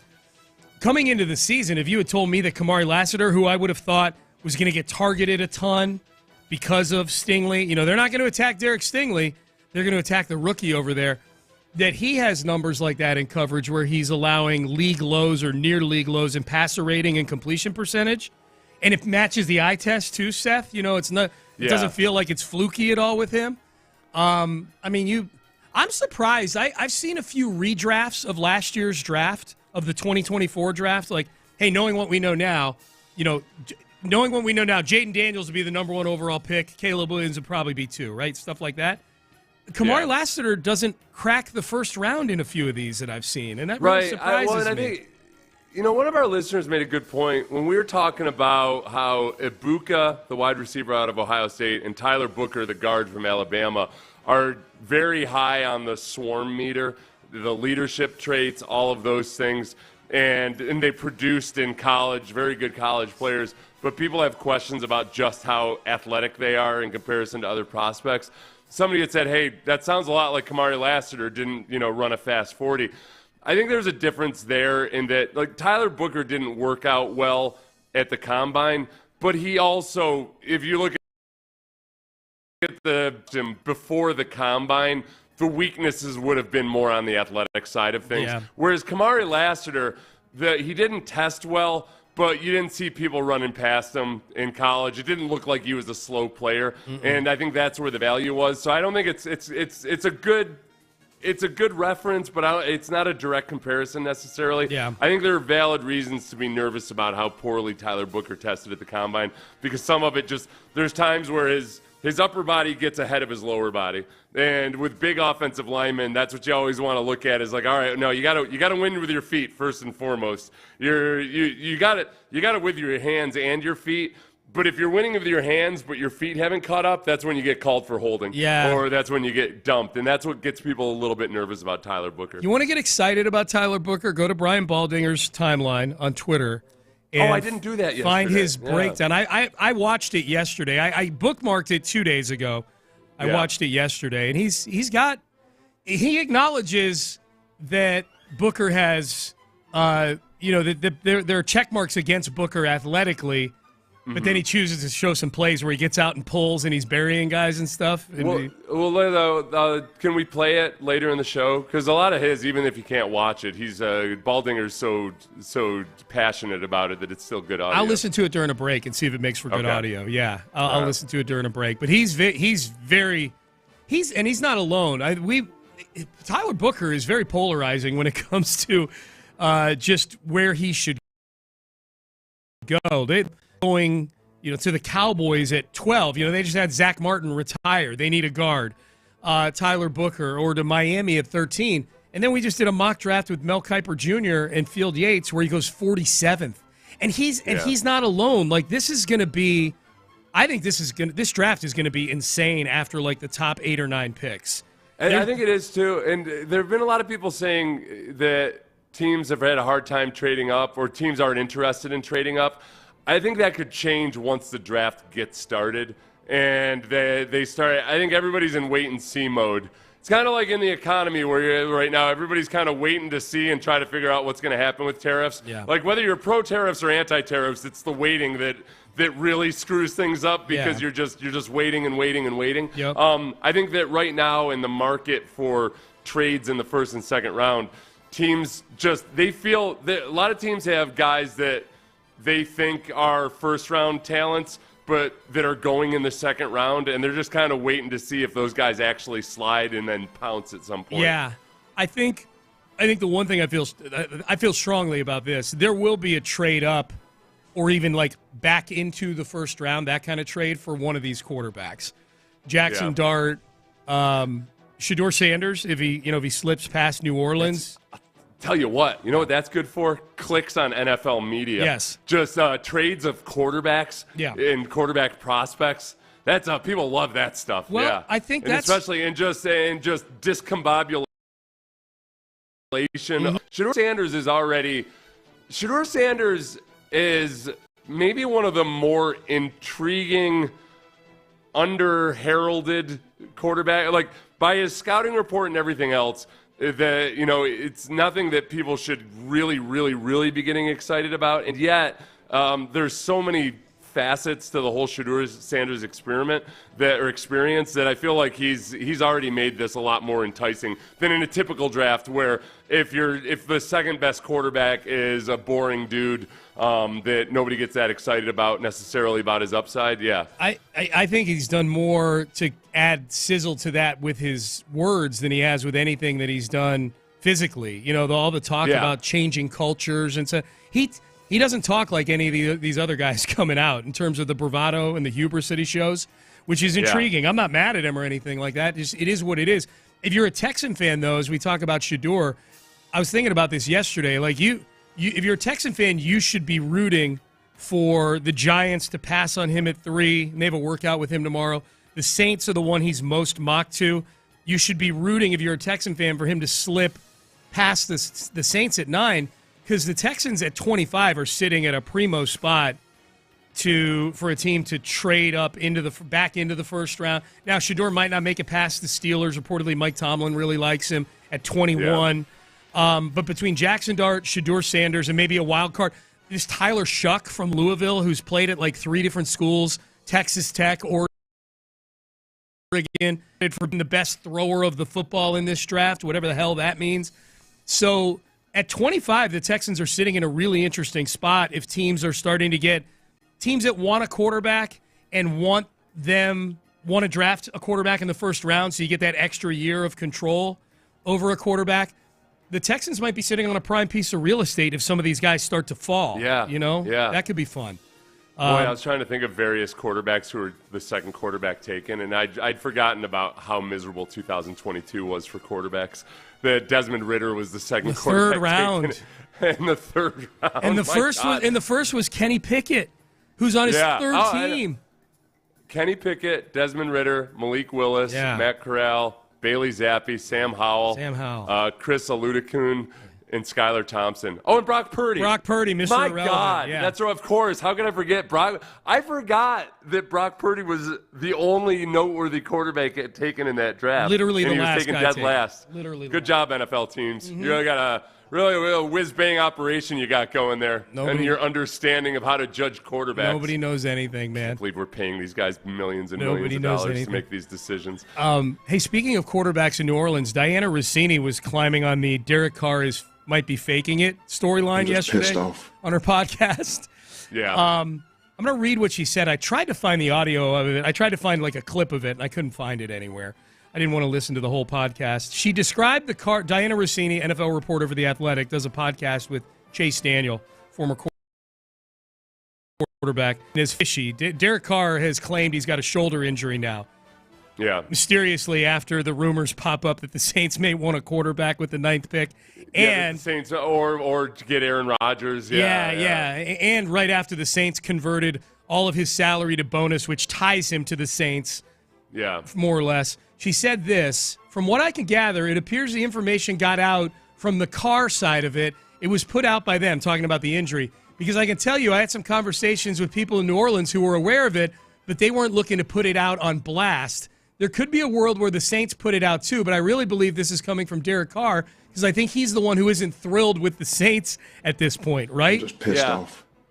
Well, okay, so that's interesting because if the Saints were aware of it, then nothing she says there would suggest, if you didn't already know the story, nothing she says there would suggest that he's faking the injury or that he's exaggerating it. But in him getting it out there publicly, it's a way to tamper without tampering. Yeah. That, okay, teams might start thinking like, oh, okay, well, this is interesting. You know, maybe we want to stockpile quarterbacks for the future or something, and that teams start calling around for Derek Carr. Yeah, the bottom line is he doesn't want to get caught, according to her, he doesn't want to get caught in a Kirk Cousins, Michael Penix situation. You know, which poor guy. I mean, to get paid $40 million to have to sit and compete with a rookie quarterback is just a really tough lot in life. I feel horrible for him. When of athletes who have a chip on their shoulder, to which you look at and you're like, well, I mean, they're kind of right. Like when people have a chip on their shoulder and you think, but yeah, he's got a chip on his shoulder, but the people criticizing him are kind of accurate. Derek Carr is up there. Derek Carr has perennially acted like he's being disrespected, and yet without doing a whole lot to rise up and disprove people who disrespect him. And it's not even like it's outright disrespect or anything. It's like, well, yeah, he's a nice quarterback, but he's got a ceiling on him. I think Kirk Cousins, when they drafted Penix last year, fits that category. If you're anybody who's not had premier, like, high-level success, you fit that category. Like, Derek Carr has barely made the playoffs, let alone won a playoff game. Kirk Cousins at least has won a playoff game. Do you look at Kirk Cousins as a chip on the shoulder type guy? Other than the you like that moment, I guess I don't. I feel like if he had more of a chip on his shoulder, that maybe that might push him over the top. Yeah. Where he starts acting like a man in big games. Not like Derek Carr. You're right about that. Not like Derek Carr. Not to that degree. Johnny Manziel probably had the biggest Dorito-sized chip on his shoulder that was totally justified everything everybody was saying about him. But he very much had a chip on his shoulder. Yeah, text in. Damn it! Look at what he did in that bowl game his final year. Yeah. After having a very disappointing final season in college football, in which he took a step back, still had a chip on his shoulder based on Johnny football. Yep. Yeah. All right, Payne and Pendergast with you. Text in 713-572. 246 text line. Speaking of maybe misjudging their market, the latest on the Nico Iamaleava situation, the quarterback who wanted more money from Tennessee, boy, he either got bad advice or did not listen to good advice. We'll have the latest for you on that. Vanessa Richardson, Rockets sideline reporter, joins us at the top of the hour to break down the upcoming series between the Warriors and the Rockets. Playoff basketball back in our lives. That's a whole lot of fun. Stay there. But first, if you're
Payne and the West Point Lincoln of Sugarland on the Southwest Freeway, exit Kirkwood and take the first U-turn at West Airport under the giant American flag. Sports Radio 610 presents Payne and Pendergast. All right, this transfer, this demand for more money by Nico Iamaleava, formerly of Tennessee, which has gotten a lot of attention this week. This is believed to be somewhat of a tipping point in the wild, wild west that is the world of NIL and the transfer portal, where college players are essentially free agents all the time, that a school is punching back. The Tennessee, that Nico Iamaleava, their quarterback, who, if you're late on the story here, last Friday didn't show up for meetings or practice the day before their spring game because he's essentially holding out. He was set to make $2.4 million in NIL money from the school this coming season. He wanted $4 million. Josh Heupel, the coach of Tennessee, said, no, we're not doing that, and said, see you later, despite the fact that their quarterback depth chart is now, for now, down to 2 underclassmen on scholarship. They'll, I'm sure, probably find somebody else, but Iamaleava has now put himself out there in the transfer portal, which opens today officially, and he, Seth, is reportedly, again, this is all back channel reports and things like that, but they're from pretty reliable sources, that the schools that want to be in on Nico Iamaleava, there are schools that are interested in him if his price comes down to $1 million. Oh, no. Oh, no. Oh, no. Listen, man. I mean, that's this is the risk you take. You bet on yourself. Yeah. Very Jerry Maguire moment for him.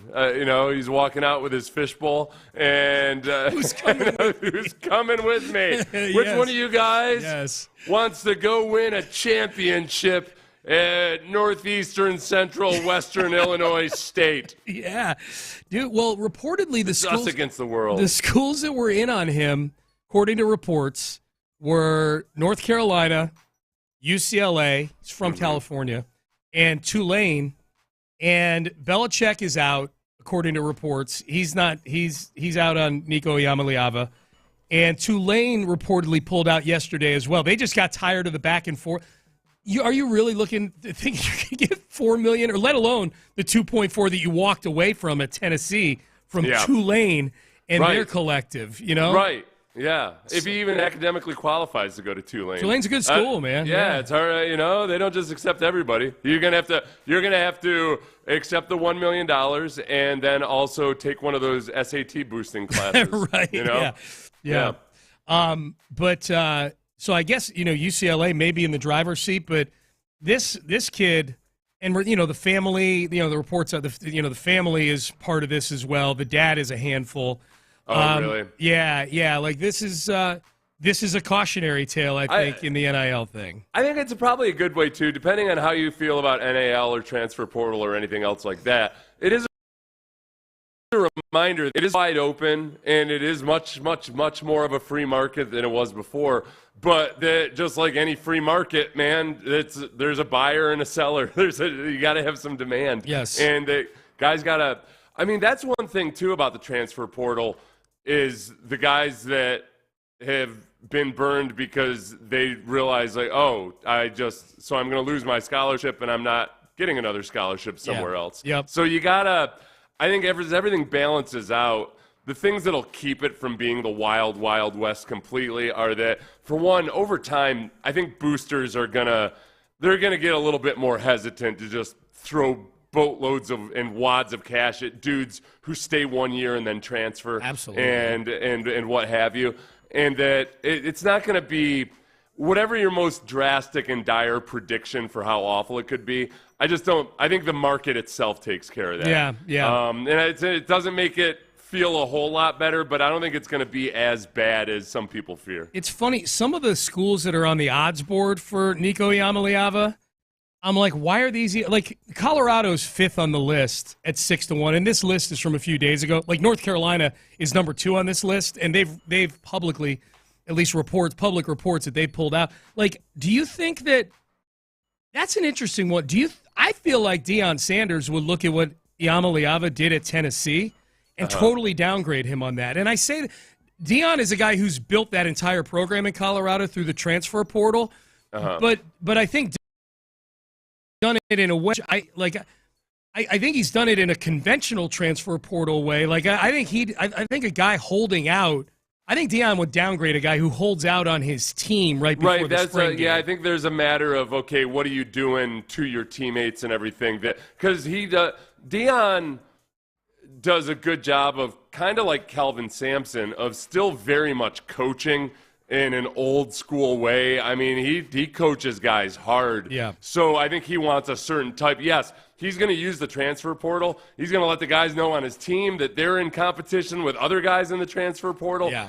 And part of that competition is he demands a certain type of work ethic from his guys and a certain type of coachability. So I'm guessing that he would mark him down. Or a guy like if it were a better prospect than Dilly Dilly Llama, then he would want to. There's going to be certain safeguards that he has against bringing in bad character guys or however he proceeds. Yeah. I just think I think Deion would. I don't know. I love his take on the situation, just as an outsider looking at Notre Dame's Yamaliava. I can say it if I don't look at it. As soon as I look at it, I just completely get intimidated. The chances are this is his this is his legacy. Is he was the first guy to have a school push back on NIL.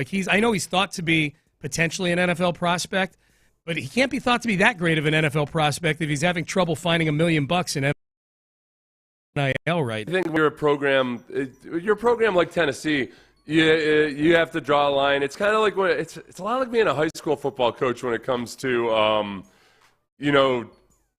when you're a really good program, you can be really strict with your academic code and everything else, and it's really easy to do it because you're like, oh, okay, you're the star running back. Well, nope, you don't have the right GPA. You can't play this week. It's harder when you're in the middle of the pack, because you got one star player on your team and he gets into a little trouble, and you're like, this program has values and standards. And, we did. I think so. Tennessee's in a position where their hopes and dreams aren't pinned on Iamaleava. Yeah. So they can draw a hard line. We haven't touched on this. There were reports out there that Iamaleava tried to pull this during the college football playoff. That he was during the playoffs. During the playoff, that there was talk of him sitting out the playoff game against Ohio State if he didn't get what he wanted. Like reports from pretty good sources. That's where that's messed up, bro. And that's where other teams are looking at that and they're thinking, I can't. The NFL's got to be looking at that. Are you kidding me? Like if I'm an NFL team, like this guy was about to bail on his team before a playoff game to get $1 million more. And you're a college that if you're going to, let's say Iamaleava was a better quarterback, you're still, okay, we're in a position where we feel like we could make the playoffs. Yes. And we want to compete in the playoffs. But what am I signing on for? Like, do I bring this and even trust that he's actually going to be there when we get to wherever we want to go that I brought him in to bring us to? Yes. Will he be there? Much. Will he be there for this very playoff that we brought him in for? Yeah. Don't worry, everybody. This will all be sorted out within the next 15 to 20 years after after court battles, after labor unions have gotten involved, everything else. Don't worry. It's 2 decades max before we figure all this out. This is an interesting text, and I do wonder about this. All the players getting NIL money got an education yesterday with tax day and how much money that they probably owe. That is a wake-up call for some guys. Well, I think they've gotten a better rein in. They've gotten a better handle on that than the first year. It sounded. You heard a lot of stories about guys like looking around and saying, "What do you mean I got to pay taxes on this?" Yeah. Look, you get to the NFL, that part's easy. They take it out of your paycheck. Yeah, you're an employee. If you got a bunch of endorsements or something, you've got an agent that's handling that, and they're explaining to you about withholding taxes and everything, like all of that. When you're 19 years old and NIL is brand new, and a lot of guys didn't have agents yet or anything at the time, and they're just accepting all these deals, it was kind of ugly. Now it's a lot more organized, so I don't think it's I don't think it's as big a deal. Are you good at setting aside the requisite amount for your non-Odyssey money, like for your 1099 stuff? You and I have all of us have side hustles of some sort, right? No, I'm all pretty, I manage, my business expenses are vast, Sean. Yes. So, okay. I'm really good at keeping my receipts and invoices and everything. You're good at not paying tax. That's fine. Yeah. So the withholding isn't as big a deal. That's good. Yeah, that's good. We've gotten a lot of these. I can't read his name without seeing the phrase "I am leaving." Yeah, it does look. I'm leaving. Yeah, it does look. It's an ironic last name. There's no doubt. I'm a Malavia on a jet plane. Gonna have to fly coach though. I'm leaving on a jet plane. Wonder if I'll wind up at Tulane. Yeah, I'm leaving on a jet plane, coming back in a Greyhound. I miss John as Denver. an equipment manager. Yeah, exactly. It's like the Bill O'Brien story that he told me one time about. I think I've told it on the air before, where he got hired to be the offensive coordinator at Notre Dame with George O'Leary. Yeah, and O'Leary was the coach who got hired by Notre Dame in 2002, and they found glitches in his resume, basically lying on his resume. In O'Leary's resume. And he was bringing O'Brien with him to be the OC, and O'Leary gets the job, flies O'Brien up there. They fly him on the Notre Dame jet up to South Bend. You know, he's lap of luxury. Him and the DC were going to be the two coordinators from Georgia Tech at Notre Dame. And 3 days after they're up there, it gets unearthed that O'Leary lied about a master's degree, lied about playing football at New Hampshire, lied about a lot of – probably lied several years ago, and it wound up in a bio, and it just never got taken out, and he thought, no big deal. And O'Brien tells the story if he's a good storyteller. He said, man, we flew up there on the Notre Dame private jet. I flew back Group C. Group C? Yeah. Oh, that's a real injury to He may have been exaggerating, but that's how he told the story. Everybody, all those dudes crammed into middle seats in the back of the plane. This guy was ready for what at the time was probably at least $500,000 job coordinating the offense at his dream school, right? Catholic kid from Boston. Called his dad that Monday. Pops, I'm flying up to Notre Dame. I'm going to be the OC. Probably the head coach someday if O'Leary ever leaves. Flying back asking, you want peanuts or graham crackers, kid? What do you want? Well, that's how I knew that it was the twilight of my NFL career, because I'd had a couple bad injuries the last couple of years, and I would be going into my 11th year, and I one of the visits I took when I was just kind of exploring my options, I wasn't really even 100% certain I was going to play that year. The Falcons brought me in. And it was coach, and I'm a 320-pound dude, and I get there and they put me in a hotel and I'm sharing it with a kicker. No way. You shared a hotel room on a free agency visit? Yeah. I'm like, oh boy, man. And I'm trying real hard to no, don't be that guy. And I didn't complain about it or anything. I'm like, this is where I am. Do you remember who the kicker was? No, I don't. It was like a fringe guy, like a practice squad guy that had kicked around. Sorry, no pun intended. The league a couple years, God. No, man, it was a delightful visit. Otherwise, yeah. I did a good job of it. There was a part of me that was like, okay, I wonder if an inflated ego or something, because I wasn't going to be, because of my injuries and my age, I wasn't going to be making the kind of money I was accustomed to making. Yeah. So I figured maybe some of this might be a test. So I was I was never going to complain about it or anything, but I just I put me in that mindset of just really remember hey, you're just a guy that just wants to play football, and talk to him about all the good stuff. And Did you get the good bed at least with the kicker? Did you kind of at least boss him around and take control? He was already asleep. I got there at the 10:30 p.m. at night. I had to wake the poor fool up. Oh, that's like me and you now when we go on these road trips. You're the guy that's asleep, and I'm the guy that's in danger of waking people up. Yeah. All right, Payne and Pendergast with you. Vanessa Richardson going to join us at the top of the hour. Sideline reporter for Space City Home Network for the Rockets, and we'll get her thoughts on the Warriors and Rockets. We'll touch on that. We'll circle back to that before we talk to Vanessa. Also, speaking of sideline reporters, this got a lot of run yesterday.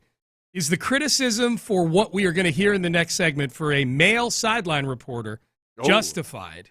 We will talk about that coming up next. Tell you what, you want to feel like you're flying first class through life.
Live from the Mokaram Injury Lawyers Studios, Sports Radio 610 presents Payne and Pendergast. All right, we will talk to Vanessa Richardson at the top of the hour. Warriors and Rockets, man. You fired up? I'm fired up. Seth, you got your first step in the give me all the smoke path to the NBA championship. I want this Warriors team is a much better team than they looked like versus the Rockets the last time we saw them, but they've been a much better team since Jimmy Butler was added. They've been top 5 offensively and defensively for pretty much since the All-Star break and since Jimmy Butler was added especially. So yeah, this is what I want. This is where I want them to get their first real test. I think they would have handled the Grizzlies with no problem whatsoever. Yeah. But the Warriors are where it's at. Well, there was a point in that game last night where the Grizzlies had cut it to it was like 82-81. They were down 20 in the first half, for those who didn't watch the game. And they cut it to like 82-81, and Ja Morant goes down with a twisted ankle. And it looked bad. And I'm thinking, man, if the Grizzlies can find a way and you get Ja Morant injured and can't play in the Rockets series, that would be the ultimate stroke of luck that the Rockets never used to get when they were making the deep playoff runs back 5-6 years ago, Yeah. So they were on the other end of it with Chris Paul pulling the hammy, although Kevin Durant did tear an Achilles and the Rockets couldn't close the deal, but let's not relive that. This will be a whole lot of fun. Warriors, then the Lakers in the next round, and then... I wish you hadn't put it that bluntly. What's that? Kevin Durant tore an Achilles. And they couldn't close him out. Well, I know. Tillman put it way more bluntly than I did. We should have stepped on their throat and ripped their hearts out. With Kevin Durant writhing in pain on the floor, right in front of him. Stepped on his throat. So we got Warriors. Then if you get the Lakers...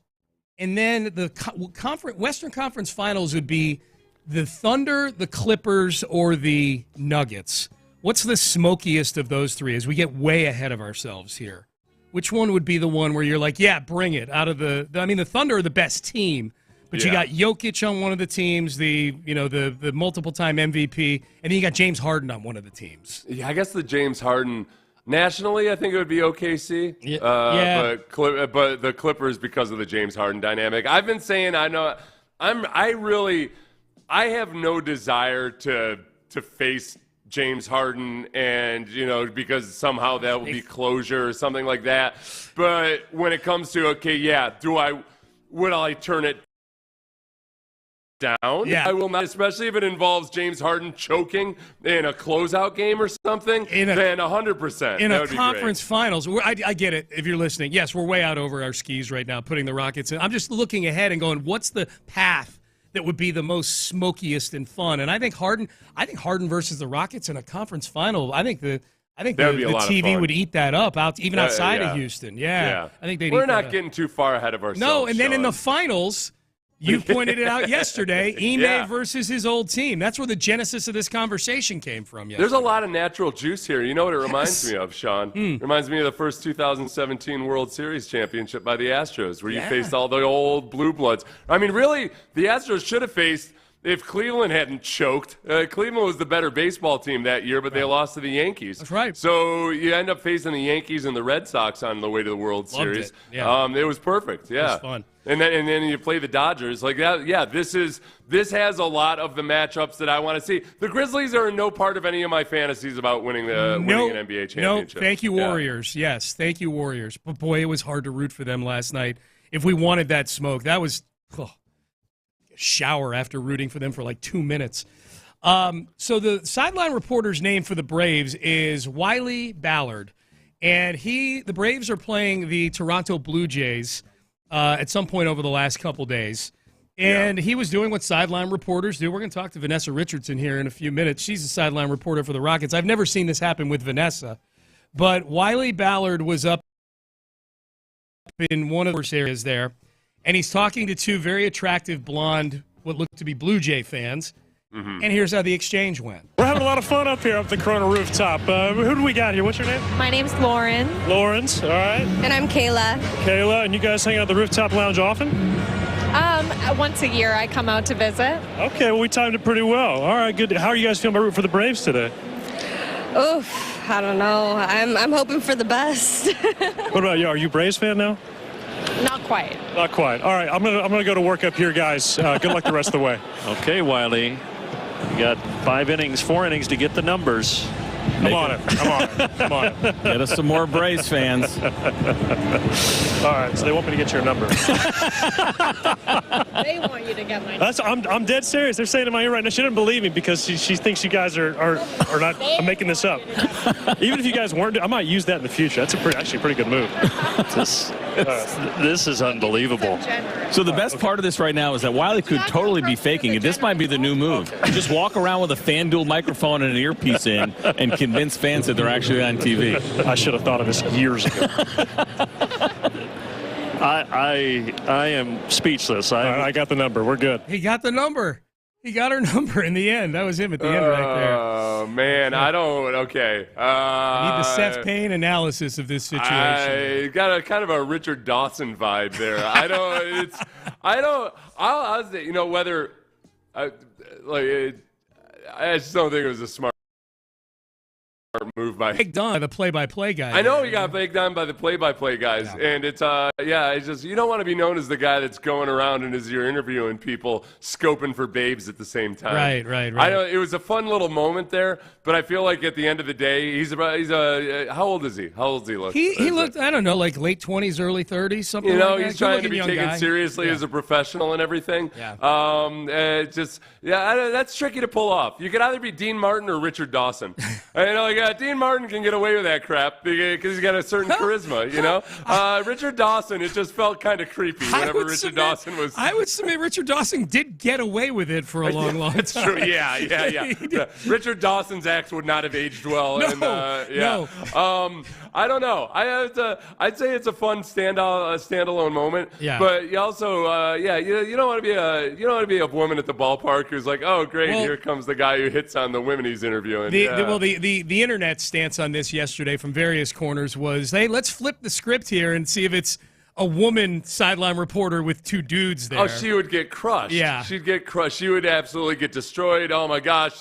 Oh, man, there'd be so many people pointing out, like, this is why you can't take women to all that. Yeah. Yes. I don't know. No, I don't know. Maybe I'm sensitive to this. As I get older, I try really hard to just be like, all right, wait a second. Don't be a creepy old guy. Right. Don't be creepy. Just be dignified. Don't be creepy. As a young guy at the other end of the spectrum, I think, all right, you want to be taken seriously as somebody takes their job, even as you're having fun.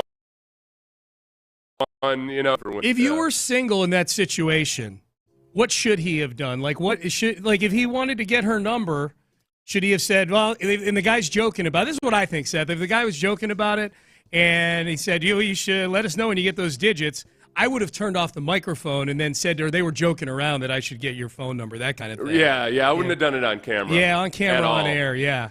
I had a little bit more of more conversation about it and everything. He did set himself up for extreme disappointment and embarrassment. He should have laughed it off. Yes. But then they were attractive young women? Was that they were? They were. And he's yeah, that's a boy.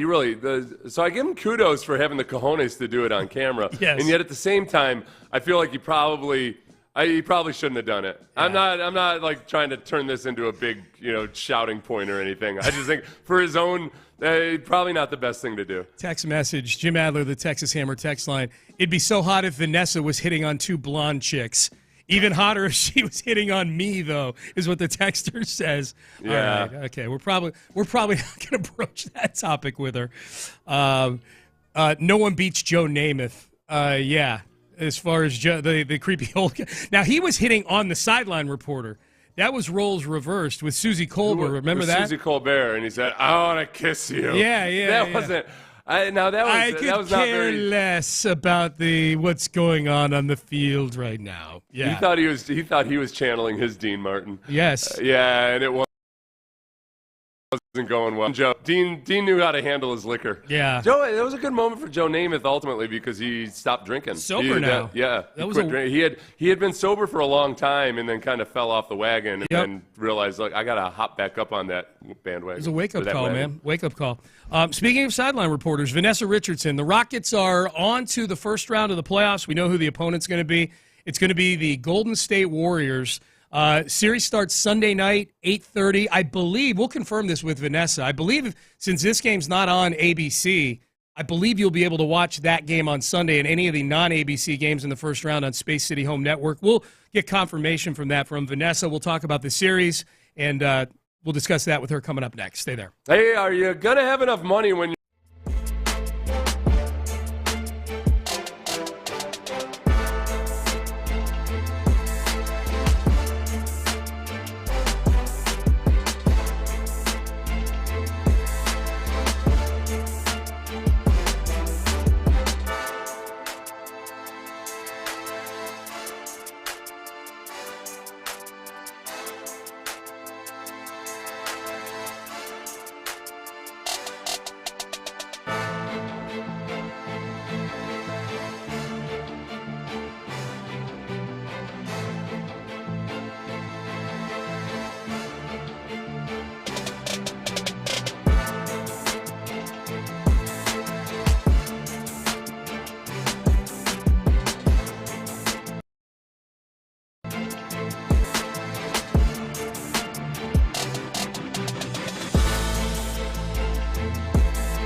KILT FM HD2 Houston. Insider access, exclusive content. Sports Radio 610. The Texans play here. An Odyssey sports station. Sports Radio 610 presents Payne and Pendergast. Hi, Payne and Pendergast with you on a Wednesday. Good to be with you. Rockets last night. Find out who their opponent is going to be in the first round. First trip back to the postseason for the Rockets since the COVID year. And joining us right now on the hotline, she is the sideline reporter for the Rockets on Space City Home Network, and she is a birthday girl today. A very happy birthday and a thank you for the time to our good friend Vanessa Richardson. Happy birthday, Ness. How you doing? Thank you, guys. I'm so good. I'm excited now to know, a little bit more about what the schedule will be within the next coming week. So I'm super excited, and thank you for the birthday wish. Yeah, no, absolutely. Yeah, that was fun last night, the Warriors and the Grizzlies. How much the Rockets just played the Warriors like 2 weeks ago and ran them off the floor in the second half of that game. What was you're around the team every day. That game, is that, does that feel like sort of a validator or any sort of harbinger for what this series could look like, especially when it comes to the Amen Thompson Steph Curry matchup? I do think it's a really great, what the coaching staff calls a barometer game, right? Like, yes, every game on the schedule has an equal W or L, right? Like every game counts as one. But when you're talking about a game like that where Amen Thompson is holding Steph Curry to 3 points, and I don't have to tell anybody what Steph has done to the Rockets in the past, it did feel like a barometer game, especially it was an away game. It's late in the season. The Rockets, of course, like a lot of NBA teams, are dealing with a couple of nicks and a couple of injuries here and there. So it felt extremely validating. And yes, the mood on the plane was very fun. Well, and this might come as a shock to you, Vanessa, but Steve Kerr has whined a little bit lately about the way teams are defending No Steph way. Curry. Yeah, Wait, it's really? true. Yeah, That's crazy. That's so unlike him. Yeah, he went there. Oh, God. What was the sense of frustration, perhaps, by the Warriors that you could see on the court during that game? It was actually really incredible to see, and I'm glad you brought that up because that was kind of an underrated part of it. Look, we're sports fans. We're all sickos, right? So watching them get so frustrated, watching their fans legitimately complain about officiating was like an out of body. I'm like, wait, are they serious? Like Warriors fans? So yeah, I think it's going to be a series of. I don't think you can underestimate the Draymond Green element of it. I think that's going to be really interesting. And when you've got young guys like the Rockets have, like Tari Eason and Amen, and young guys that will just get really scrappy really quickly, and then you have the Warriors players, but then you mentioned it, their coach, their fans that are known to, maybe complain here and there. I think it's going to be extremely fun. Yeah, it should be. Vanessa Richardson, sideline reporter, Space City Home Network for the Rockets, joining us here on Payne and Pendergast, Sports Radio 610. All right, Vanessa, so this double big, this Twin Towers lineup with Alperen Şengün and Steven Adams that I don't know that this was eventually the plan to do when Steven Adams got fully healthy, or if it's something that Ime just kind of stumbled into and like, wow, this really works well. The numbers are crazy as to how good an offensive rebounding lineup it is with the two of them in the game. What are your thoughts on that particular mix with the two of them against this Golden State team, which is, tends to skew much smaller? Yeah, it's interesting you bring that up. So the coaching staff actually talked about the concept of the double big during training camp, but then they couldn't, or during their coaches retreat, excuse me, but then they didn't have the ability to utilize it until just a couple months ago because Steven Adams wasn't playing back-to-backs, and they wanted to, make sure that they staggered their minutes. So when it was put in place, it was like, oh my gosh, old basketball. And obviously, Ime and some of the coaching staff had a history of utilizing double bigs in San Antonio as players and coaches. So it's been really, really fun, and I think that it has the potential to be a really great matchup and something that the Rockets can use as a strength. And I mean, you guys know in the playoffs, it is literally all about adjustments. And the Rockets can play small ball, but man, if that adjustment, if the game plan calls for an adjustment of just like, let's put Alperen Şengün and Steven Adams in there, and they're just going to get every offensive rebound. And, if we add Jabari Smith Jr. in there, then we've got this, like, jumbo lineup with a lot of length. I think it has the potential to be a major advantage. Yeah, and I guess that's, maybe you already gave us the answer to this, but when it comes to the different rotations and how much they matter, which rotation player for this specific matchup do you have your eyes most on for the Rockets? Oh, that's a great question. I think when you take inventory of the depth, that's the thing about the Rockets is that there's not like one player on a night-to-night basis that is the superstar. It's so different than the rest of the NBA. But I will go back to Tari Eason, who a few months ago said on camera in the locker room, I just hate the Warriors. And he does. And he hates the Warriors, and he leaves it all on the floor. And when he's called upon to start for the Rockets in the starting lineup, he makes an impact as well. So many great rotation players that I think are going to be a really important part of this series for sure. Let's talk about Fred VanVleet for a second, Vanessa, because he missed a bunch of games. Is out. He comes back, and you can, things look a little more organized, but statistically, it's not been a great stretch run here for Fred, but the team is obviously playing very well. Give us some insight. Like, what is it about Fred VanVleet, both in those 48 minutes on the floor, behind the scenes? It almost feels like he's an extension of Ime Udoka. Is that fair to say?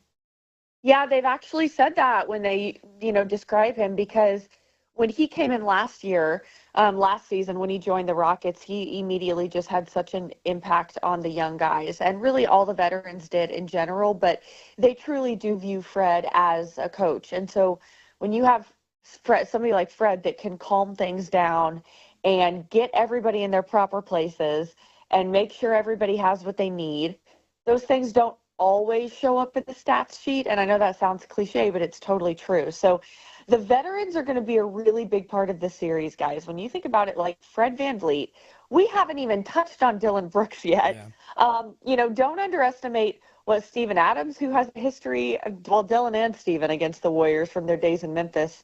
And then Jeff Green. Jeff's an important veteran as well. So the veterans are going to be crucial. This Golden State Warriors team, you guys know, not only do they have a lot of championships, but they have a lot of tricks up their sleeves.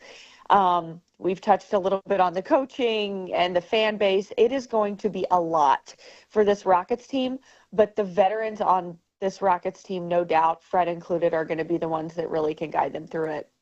Yeah, Vanessa, the Warriors are largely most of America, so it's not going to be hard to convince people to cheer for the Rockets versus the Warriors. If you had to make an elevator pitch, though, to anybody who is on the fence outside of Houston, what's your elevator pitch for why they should be cheering for the Rockets? Old school, tough nose, everything that people say that they hate about the NBA. The Rockets are the opposite.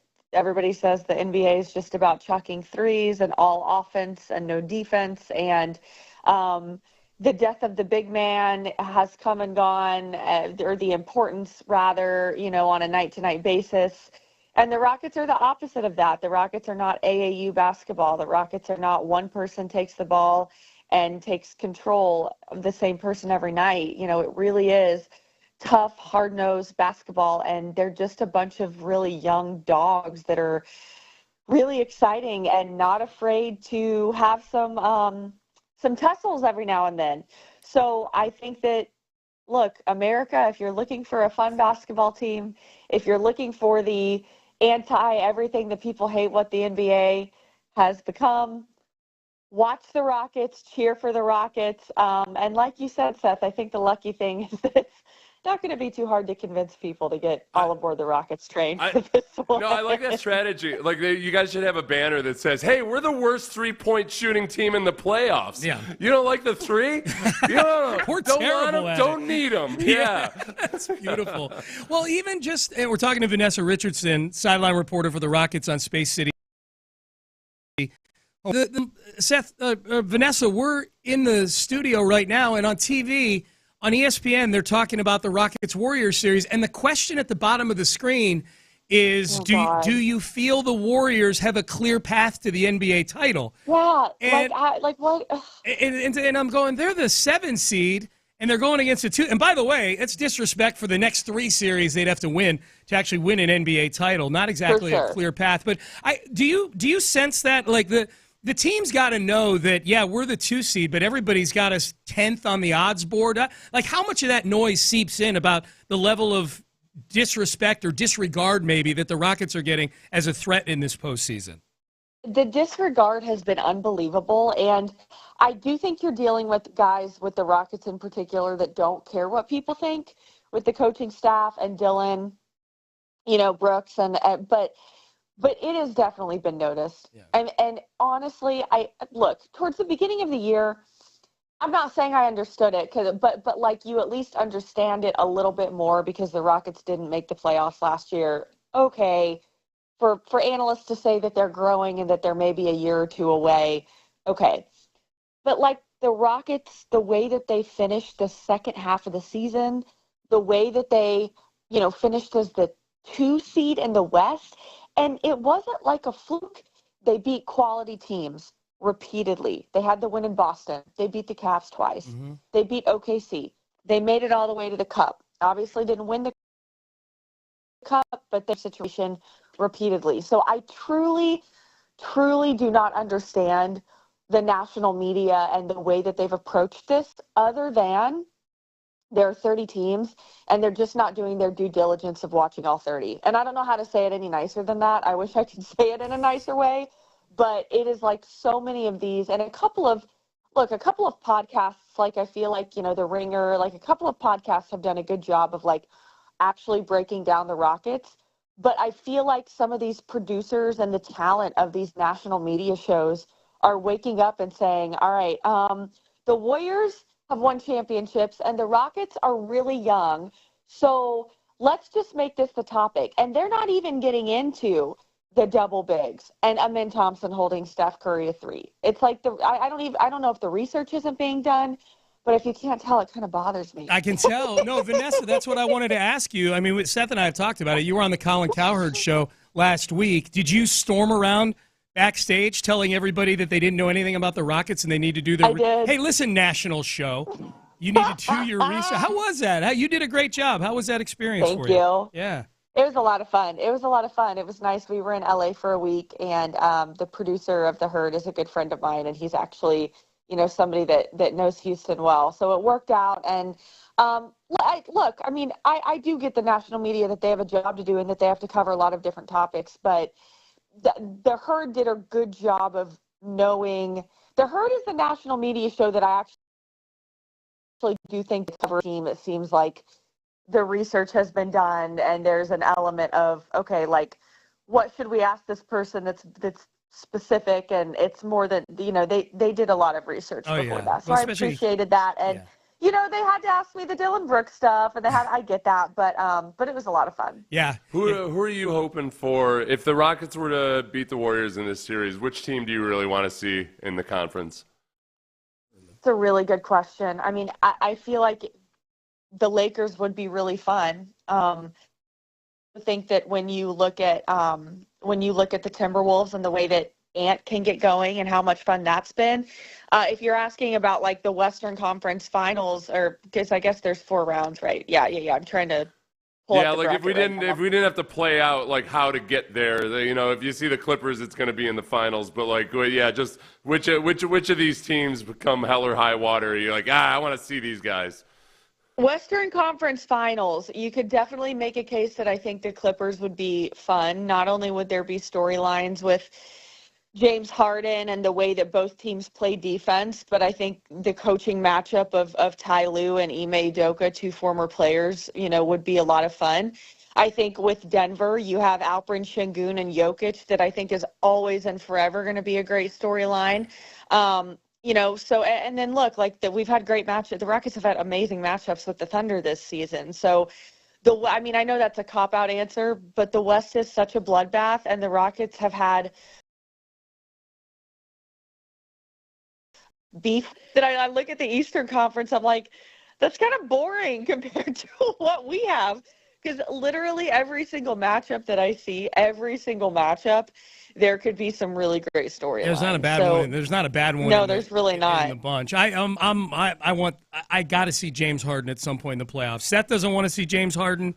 It's not that I don't want to. It's just that I don't thirst for it. Yeah. I don't need to have closure on that error or anything. But look. Realistically, if it comes down to a Game 7, there's nobody I want to be playing against other than James Harden. Thank you. So Yeah, that's a really great point. Yes, that's an excellent point. Rockets fans know way too much about that. And, just another note, the Clippers and Rockets haven't faced each other with either team at full strength. Yeah. So we actually don't know what that would look like, which I think is fascinating. All right, so Vanessa, a quick reminder now. So do I have this right that you guys are going to be carrying the games on Space City Home Network as long as they're not on ABC? Is that correct? Correct. Okay. Correct. So when they're on TNT, you will also be able to find them on Space City Home Network. And, if you can watch us and support local, definitely do that. But we also have really fun, things in the works for the postseason. So I'm going to be traveling with the team for every game, regardless of whether it's on regional network, and then past the first round, none of it's on regional, it's all national. So I'll be traveling with the team for every single game. And then Craig and Ryan are going to be involved in some postseason shows. So definitely. So after the first, I thought I'd seen that. So after the first round, you guys are still doing post-game stuff on the network, right? Yeah, post-game stuff, Ryan and Craig from studio, and then I'll be at the game and on the road, gathering interviews and working with not only our cameramen, but the Rockets digital team to pump out some fun content. So it's going to be a lot of fun. Okay, and your social media, for those who don't know, because I'd imagine a lot of it's going to wind up on there too, right?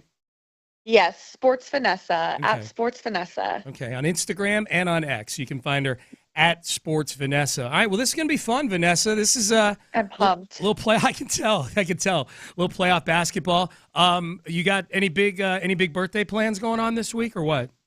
So luckily, Adam Silver blessed me with a week in LA last week. I mean, we got to LA on Monday after playing Golden State, and we left on Saturday. So I had a really fun week and some great birthday dinners with my West Coast friends. And then for everybody else, it'll have to wait until after playoffs. Yeah. But you know what? I wouldn't have it any other way. Of course. That's a good thing to preempt your birthday with playoff basketball. I like to think Adam Silver sits down and goes, you know what we need? We need an in-season tournament, and we got to make sure Vanessa can party her ass off on her birthday. He did it just for me. Those two He things. did it just for me. Yeah, those two things. Hey, Vanessa, we always appreciate it. Keep up the great work, and we're looking forward to watching you on TV on Sunday. Thanks, guys. Talk to you soon. Sounds good. That's Vanessa Richardson, sideline reporter, does a fantastic job. Space City Home Network. Rockets, Warriors, 8:30 Sunday. Be there. All right, up next, let's circle over to the Astros. And I didn't realize that this was as big a bone of contention or criticism of the Astros until we kind of ripped the scab off earlier in the show. Something that happened in the game last night pulled a lot of Astro fans out of the woodwork on one particular topic, and we will tell you what that is coming up next. Mokaram Injury Lawyers is a proud partner of the Houston. Oh, what's going on? Ownwell. As well. Check out.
Pendergast is driven by West Point Lincoln of Sugar Land on the Southwest Freeway. Exit Kirkwood and take the first U-turn at West Airport under the giant American flag. Sports Radio 610 presents Payne and Pendergast. Jake's 2 for 2 tonight, including a stolen base, couple of singles for Myers. Sends this ball to right, and again they're going to challenge Walker. This one's going to fall in. Jeremy's going to be held up, and he's running right through the stop sign, and he is safe. He ran right through the stop sign of Tony Perez-Chica, took a chance and scores the first run of the game. A lot going on there. Jake with his third hit of the game, dropping that one in front of Jordan Baker, and TK is exactly right. We both sat from our vantage point and watched Jeremy Pena put his head down and run right through Perez-Chica's stop sign. Okay. We've listened to that call 3 times on the show now, and I hear something different every time. Like it's like rewatching The Sopranos. Like I notice something different every time I re-listen to this. But callous crossguard or something like that when Pena was running. He's running right through the stop sign. What is he doing? Yeah, it was great. It was beautiful. Awesome. He did exactly what he should have done. Yep. Yeah, I think that, look, Perez-Chica gave him the stop sign, and it opened up a wound in a lot of people that are growing frustrated that Perez-Chica is not nearly as aggressive as our beloved former third base Gary coach, Pettis. Gary Pettis. Yeah. That look, the Astros came up when they came up and became the force that they would become. Long before it was popular, guys had the green light to go home, to get home. That more times than not, the throw home is either inaccurate or late. And that, on average, it's just better, especially in a game where you haven't been able to score. You squandered 2 bases-loaded opportunities earlier in the game. That, yeah, you got a guy that can run like Pena, freaking send him. Yes. Send him. Yeah. So Pena just said, like, I'm not even paying attention. No way, no how. Not even looking. I'm going home on this one. He did the right thing. thing. The other thing that gets buried a little bit on that sequence is it was Jake Myers getting the RBI right there. And that, I think that's what Blum was kind of referring to. And he's like, man, a lot going on there. And he proceeded to say Jake Myers with his, I think that was his 3rd hit of the day. Jake Myers is hitting 294 right now. Now, granted, 294 with a 660, 294 with a 663 OP. Right. So he's not hitting for power, but, like, look, as we said all along.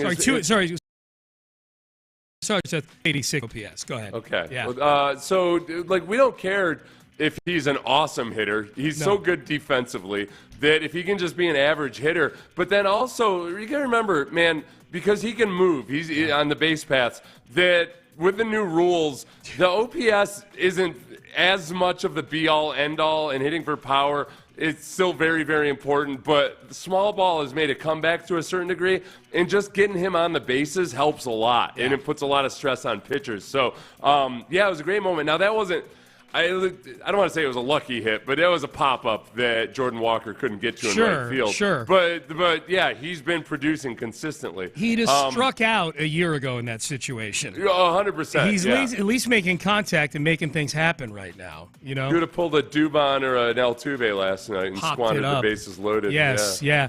But think about that though. Like I don't want to be on pace guy, because they're a 10th of the way through the season. But Jake is going to play virtually every day. He's got 6 stolen bases already. Right. You know, like he's so I don't. He's not hitting for doubles, but he's getting to second base. He's finding a way to get to second base. Yeah. You know what? Yeah, they need to add that. Now that stolen bases are so much more of a thing. Yeah. I want on base plus slugging plus steals, and then put that in your IBM machine and tell me what number or acronym I need on that. Well, the good news is we've got something called wins above replacement, which encompasses everything. And he's at a 0.6 wins above replacement right now, 17 games into the year. Like for his career. Think about how long Jake Myers has been around, right? As an Astro. He's got 5.5 wins above replacement for the entirety of his time as an Astro. He's got 0.6 in the first 17 games of this season. So not to bury people in numbers, but I've been as critical of Jake Myers as anybody. And look, if this is who he is, and I don't expect his batting average to stay at 289, I actually expect his batting average to drop and there to be a little bit more pop, if I'm being honest, because he's shown a little bit of that, in previous seasons, that there is some pop in that bat when he's able to get into a groove a little bit. So I could see a scenario where the batting average actually goes down a fair amount, but maybe the OPS goes up a little bit because he's hitting for a little more pop. But boy, if he's stealing 6 bases, again, this is your 7 or 8 hole hitter. You're absolutely right. Like if this is who he is offensively, then you're laughing because he's so good defensively. He's elite there.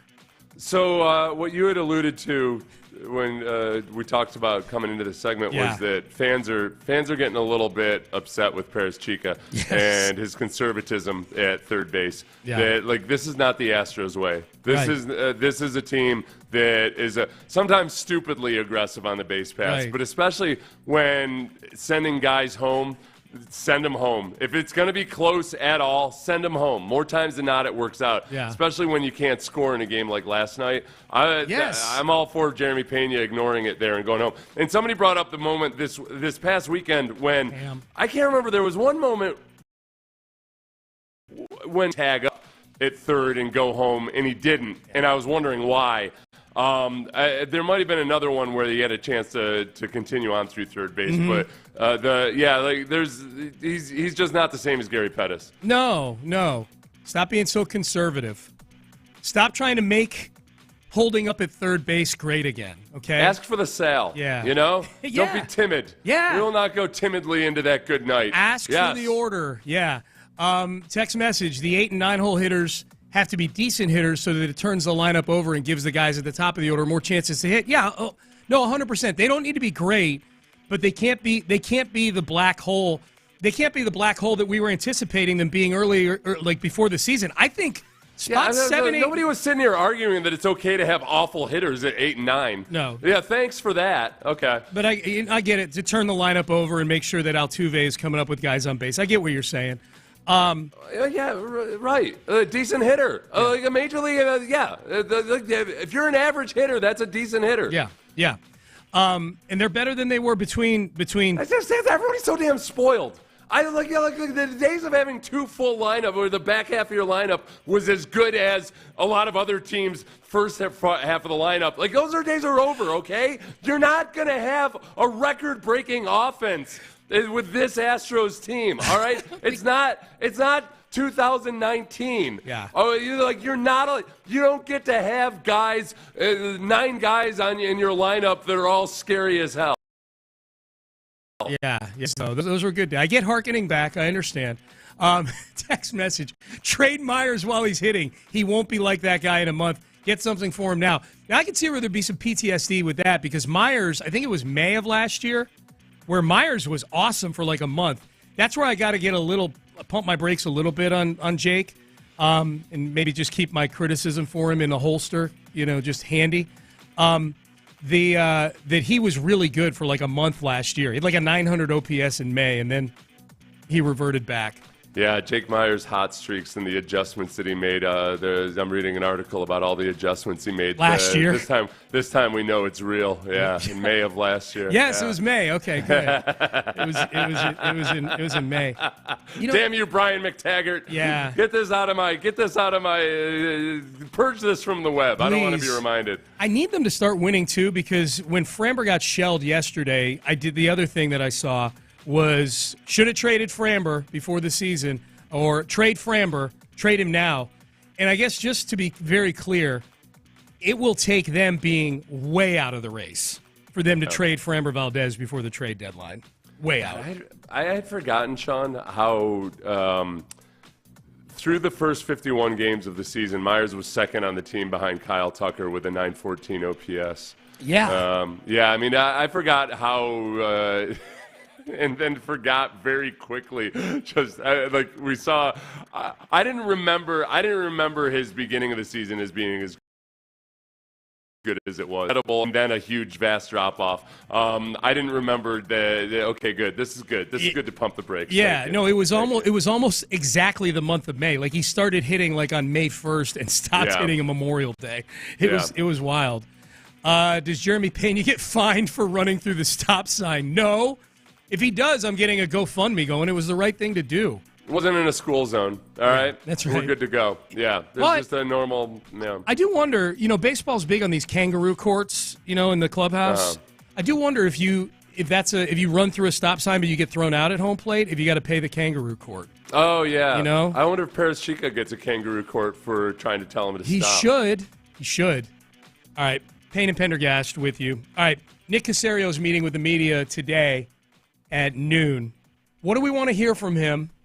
And will he live up to the high standard on GM press conferences that was established yesterday in Jacksonville? We'll play some of that for you coming up next. The magical Gladstone is here.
from the Mokaram Injury Lawyers Studios, Sports Radio 610 presents Payne and Pendergast. Terry meets with the media at noon today, so a little over 2 hours.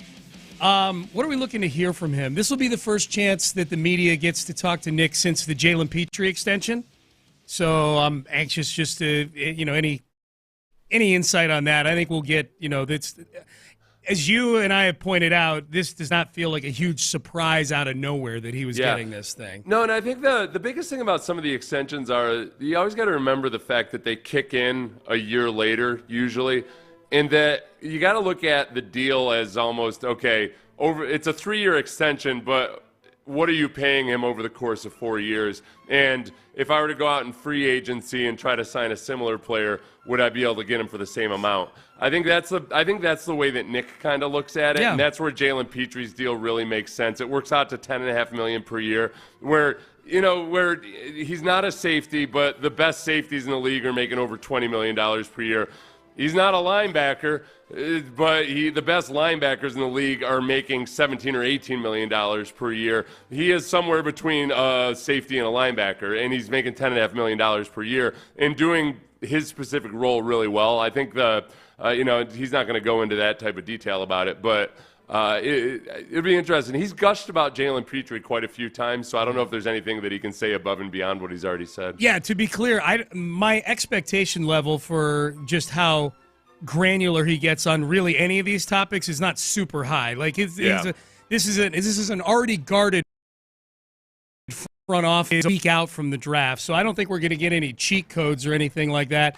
But as far as the draft goes, I'm curious, like, what's some level of discussion on the importance of protecting C.J. Stroud as it pertains to the draft. This is also right. This is the first crack that everybody's getting at Nick since the teardown of the offensive line has taken place. Have they had a conversation with C.J. Stroud about how they're planning on addressing all of the issues from last year? Yeah, that's a good one. Every now and then when I'm talking about the Texans offseason, and as we talk our way through down 9 different routes and facets of the whole ordeal, at the end of the day, they fired the offensive coordinator and they got rid of 3 offensive line starters, and the offensive line coach was probably going to retire, but he's also gone as well. I mean, it's as close to a complete overhaul as you could realistically get. The only guys they really retained, other than Titus Howard, are younger guys with promise and upside, and then they bring in some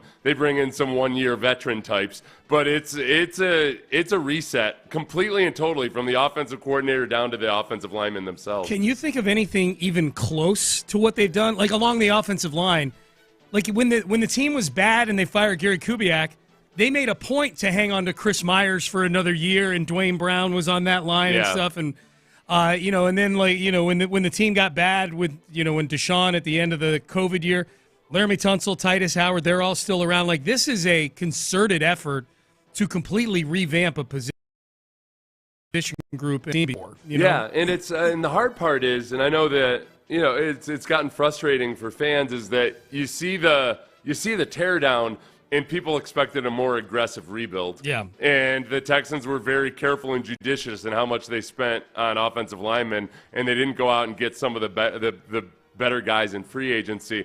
It's got to start. I mean, this is from the ground up. It's mostly going to come through the draft. Yes. So. How judicious the rebuild is an incomplete story right now. Because if they do get aggressive, if they draft Tyler Booker, what if they traded up to get a guy in the first round who's who fits the bill for them? That would be big. Well, and there's still trade opportunities too. That's the interesting thing. Yeah. That all of a sudden out of nowhere in early July or something, we're going to get hit upside the head by a trade. That could happen. Running back in the draft, I'll be curious if that's a position that gets asked about, and if so, if the Dameon Pierce rhetoric is the same this year as it's been in previous years. Okay, it'll be interesting because Nick's not going to divulge anything that's going to give anything away. He might speak perhaps on whether the league is evaluating running backs differently because of the Saquon Barkley experience, because of Derrick Henry last year, and then because of the strength of this year's running back class. I wonder if he thinks that the tide is shifting. He might speak in generalities about that. Yeah, maybe so. And you're right. He's not going to speak in specifics on how the Texans feel about running backs, but that would be good just to get his general view of a topic for the summertime than it is this draft. You're a week out from the draft. You're trying to get more specifics about what direction the team is going to go.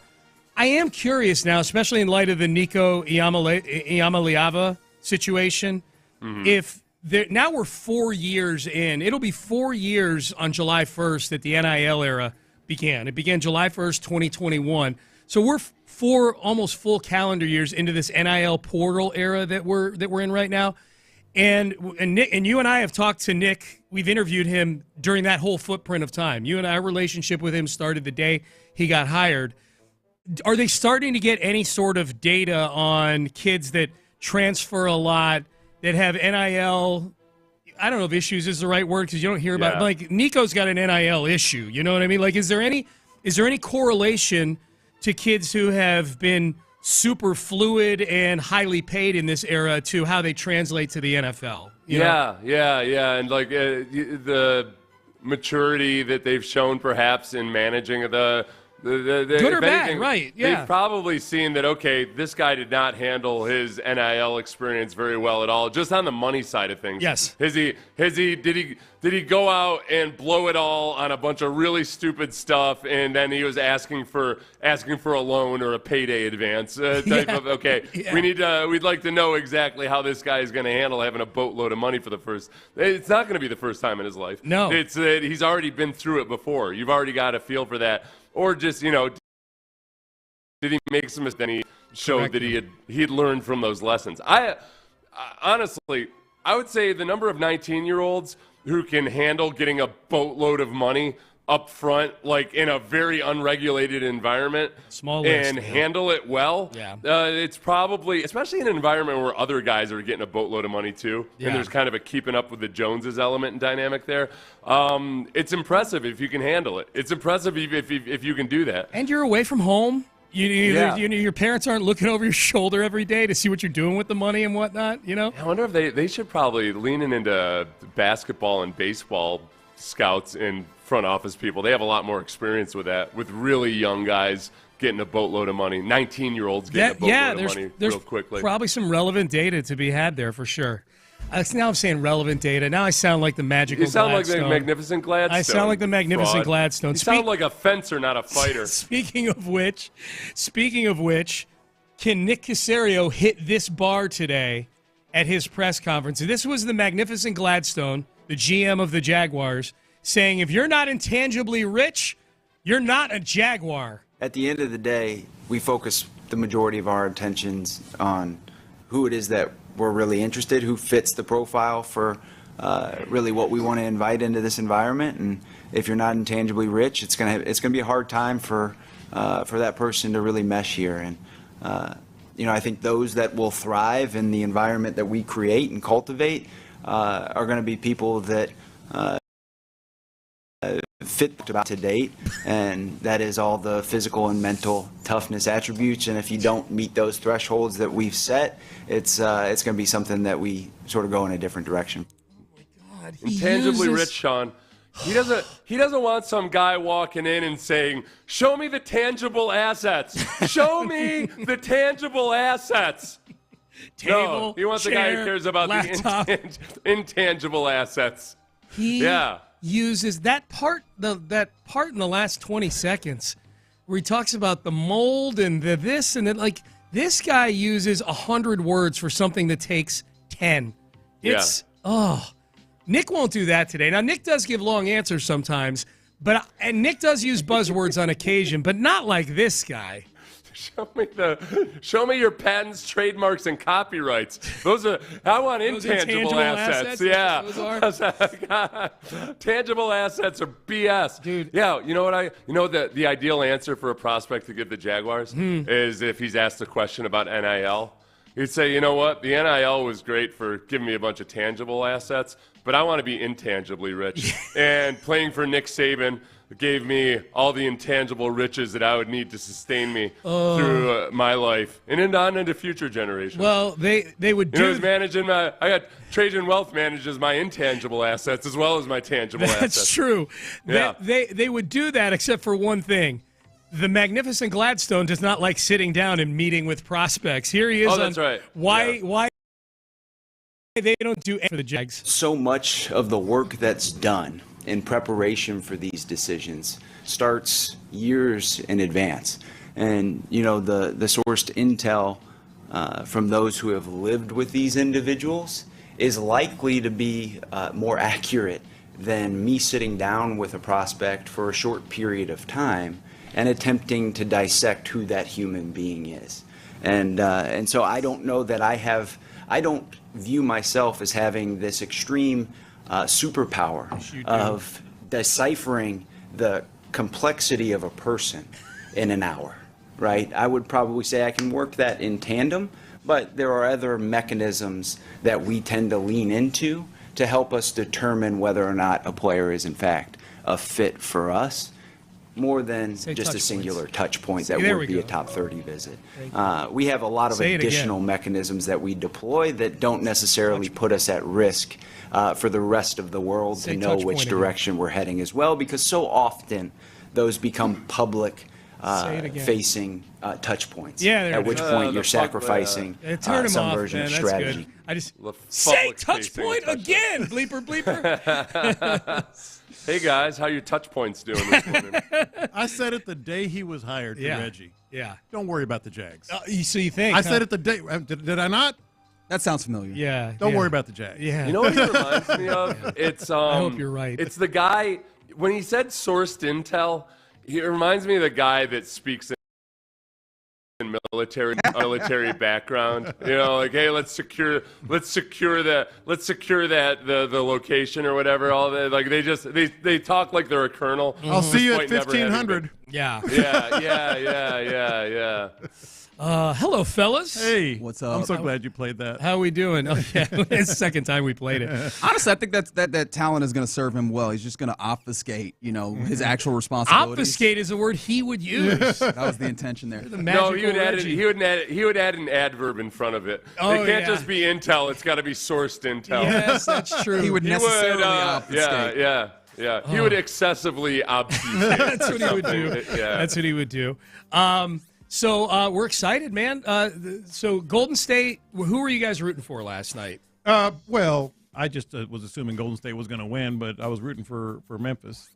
Yeah, especially after seeing Zach Edey play. Yeah, no kidding. No kidding. Boy, he was a big part of what they were trying to do. Yes, he was. Why? Yes, he was. Why? Okay, that's why you're the interim coach, I suppose. Yeah. I'll tell you what, guys. Your question of the day has become mother's milk to me. I look forward to it. You guys walk in, I start salivating. Yes, we got the Pavlovian response. Yes. And I have not told Seth what it is beforehand, so there's some suspense. By the way, Crosstalk sponsored by D&M Auto Leasing. Gentlemen, what is the question of the day? All right, so based on Draymond Green and Steven Adams are going to have they're going to reunite. Yep. Yeah, and Draymond Green has kicked Steven Adams in the boys at least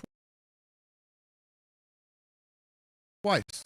So what are the guy code rules that should never be broken? You don't do that. You don't. Yeah, no hitting below the belt in any shape, form, or fashion. Do that unless it's a fight to the death in the streets or something where you have. And even then, it's not gentlemanly. Oh, I'll go. You know what? I'll tell you. This used to annoy me to no end. This is the thing. All right. Everybody, okay, so classic guy code would be like, listen, don't tell, obviously you don't disclose what happens at a bachelor's party to to your buddy's spouse or whatever. This used to drive me insane, is when guys would tell stories about bachelor parties to the women who weren't involved with it at all, but just women in general. That's it. That's one. Yeah, they might not be involved with a wedding party or know anything about the bride or groom or anything. Yeah. But they're just dishing on all these stories that then in the future will screw over that guy's fiance at some point. Yes. You're screwing some unknown, unnamed guy. But it's a touch point that doesn't need to be touched. That's right. Well, thank you, Gladstone. To take it to an extreme, and I've seen this happen. How about guys who are best men at weddings who mix some of that into their toast. Yeah, that's a classic. That's a obvious new. one. Seen that one? Yes, I've seen that happen before. There are any number of directions you can go in this. I was telling Sean during the break, Seth, like let's say we all go over to Seth's house for a barbecue, and it's very straightforward, little steaks or burgers or something. Oh, damn, you don't think Seth can do something special? No, I'm just saying, just something as easy as that, just as an example. And I stand up next to him and tell him, well, you know what I would do. When somebody's grilling, start dishing advice. That's it. I don't care if it's good, bad. I need to cut the temperature down a little bit. Did you reverse sear Look a little dry, huh? Did you reverse sear that? It's very big bro. Like, hey, you're probably going to want to flip that or something. Yeah. That's the male Karening. I've got one that is not necessarily. It's not 100% a guy code thing, but I'll put it into this conversation because it's like a 90% guy code thing just based on the mix of people that I see playing blackjack at any given time. Oh, okay. When you sit down at a blackjack table in the middle of a good shoe. Yes. While that table is winning and there's an empty chair, you wait. Don't do it. You wait. You're right. You at least ask permission of the people at the table to sit down. And if there's one person that says, no, can you wait till the end of the show? Or can you at least wait till it gets cold? Yeah. Till the dealer starts hitting us with 21s upside the head. That's a big one for me. Most of my rules are casino related. I didn't know that blackjack table etiquette. Do you play blackjack? Not frequently. Okay. And so I'm in prime offender territory there. For sure. I would not want you sitting at third base, as they call it, making all the decisions that decide how the table ends up. Yeah, that's fair. If you ever play blackjack, make sure I'm with you. I'll make sure you don't get beat. All right, we'll make plans too. Yeah. Seth, I do want to come back around to you because, obviously there's the general ones, but I always wonder, are there any things that are kind of more specific to a football locker room? Because I imagine that a football locker room has some additional rules that we would never even consider in some of those. Oh, you know what? Let me think on that. That would be a good segment for tomorrow, Sean. Okay, I love it.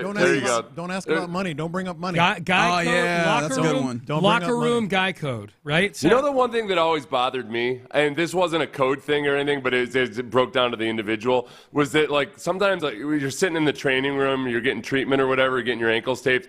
I always felt really uncomfortable when players would start talking about money or money they're spending or something in a way in front of the trainers who don't make much money at all. And I always felt like, man, just have a little bit of sense about you don't need to be flaunting it in front of guys like this that are literally serving you by taping your ankles and cleaning up your blood and spit and everything. No doubt. That's a good one. All right, I got it down for tomorrow. Locker room guy code. Got a perfect spot to put it too. I'm excited to hear that. It'll be good. I'll make sure it's at a point where you guys are in your cars. You don't have to do that. There's a radio rewind feature in the YouTube page. I keep the YouTube on. I keep the YouTube on in my office. There you go.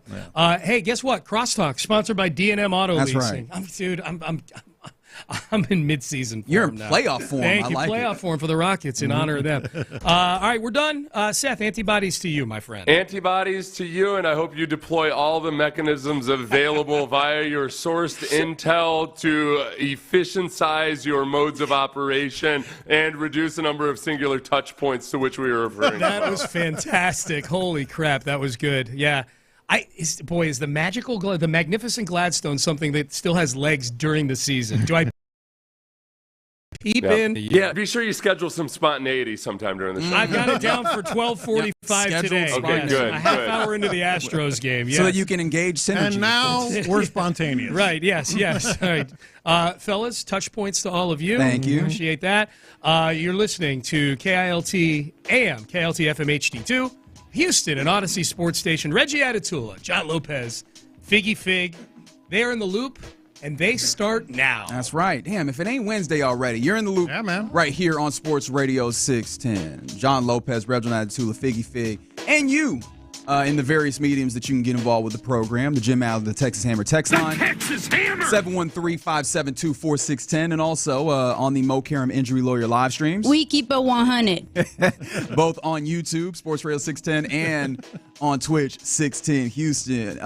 Because let's get into it, man. I was very much, you could inject it into my veins. That's the place that I was. I was high on watching postseason basketball last night.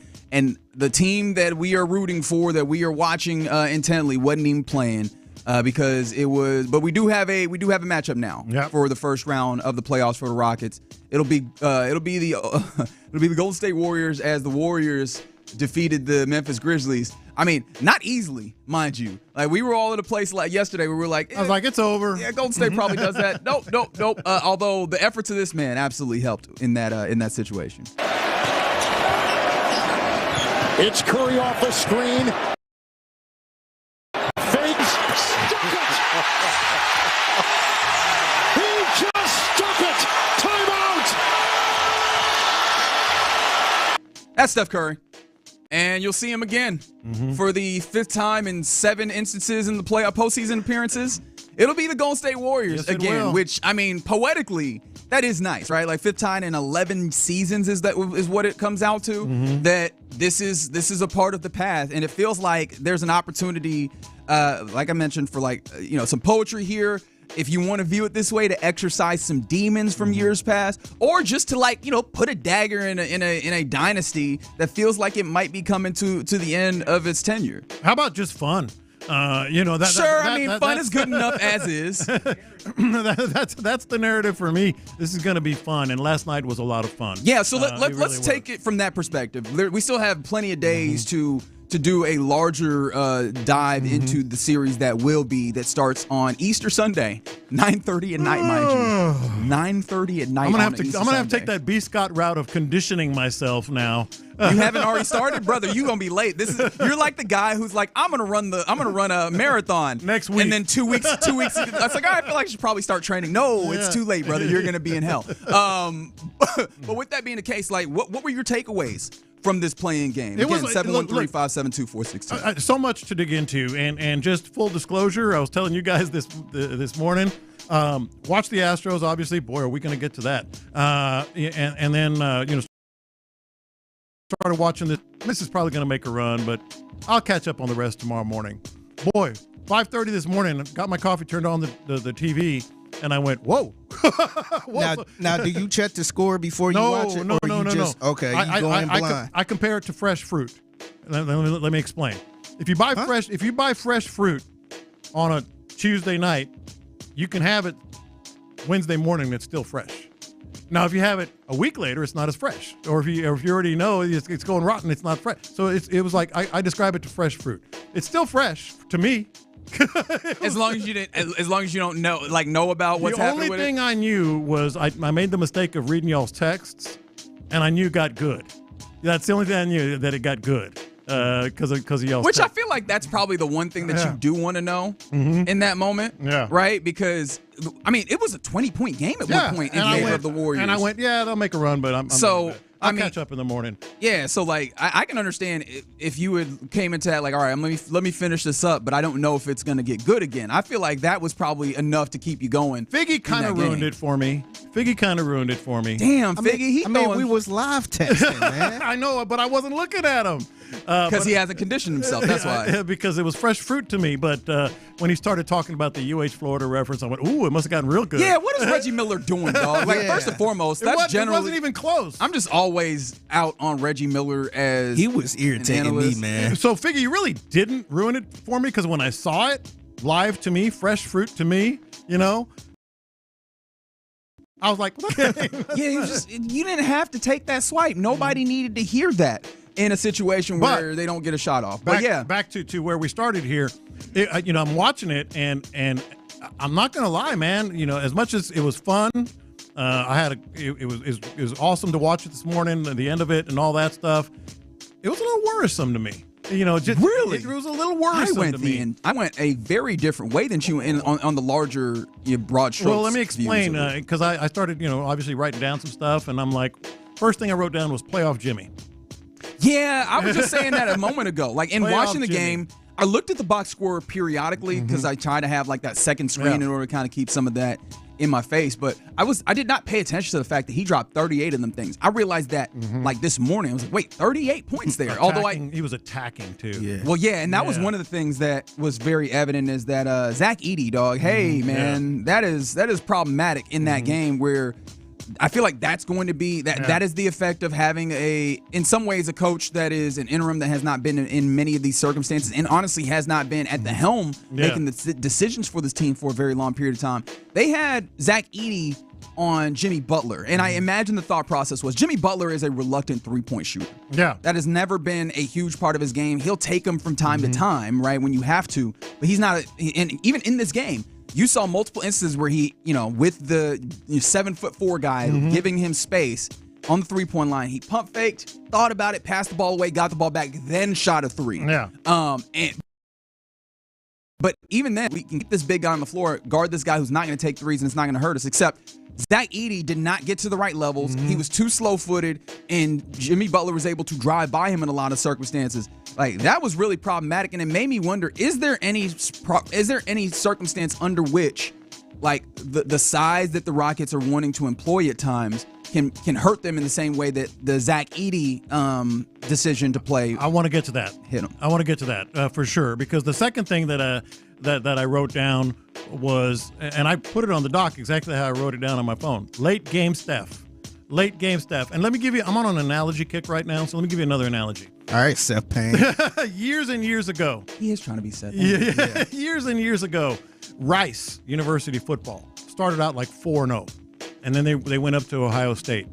And I was sitting next to the Rice beat writer, and he goes, he looks at me and goes, I think Rice has a chance today. And Ohio State was like 2-2 or whatever. And I looked at him and I said, bro, that's Ohio State. And Ohio State beat him by 30 points. So that's my point with Steph Curry. That's Steph Curry.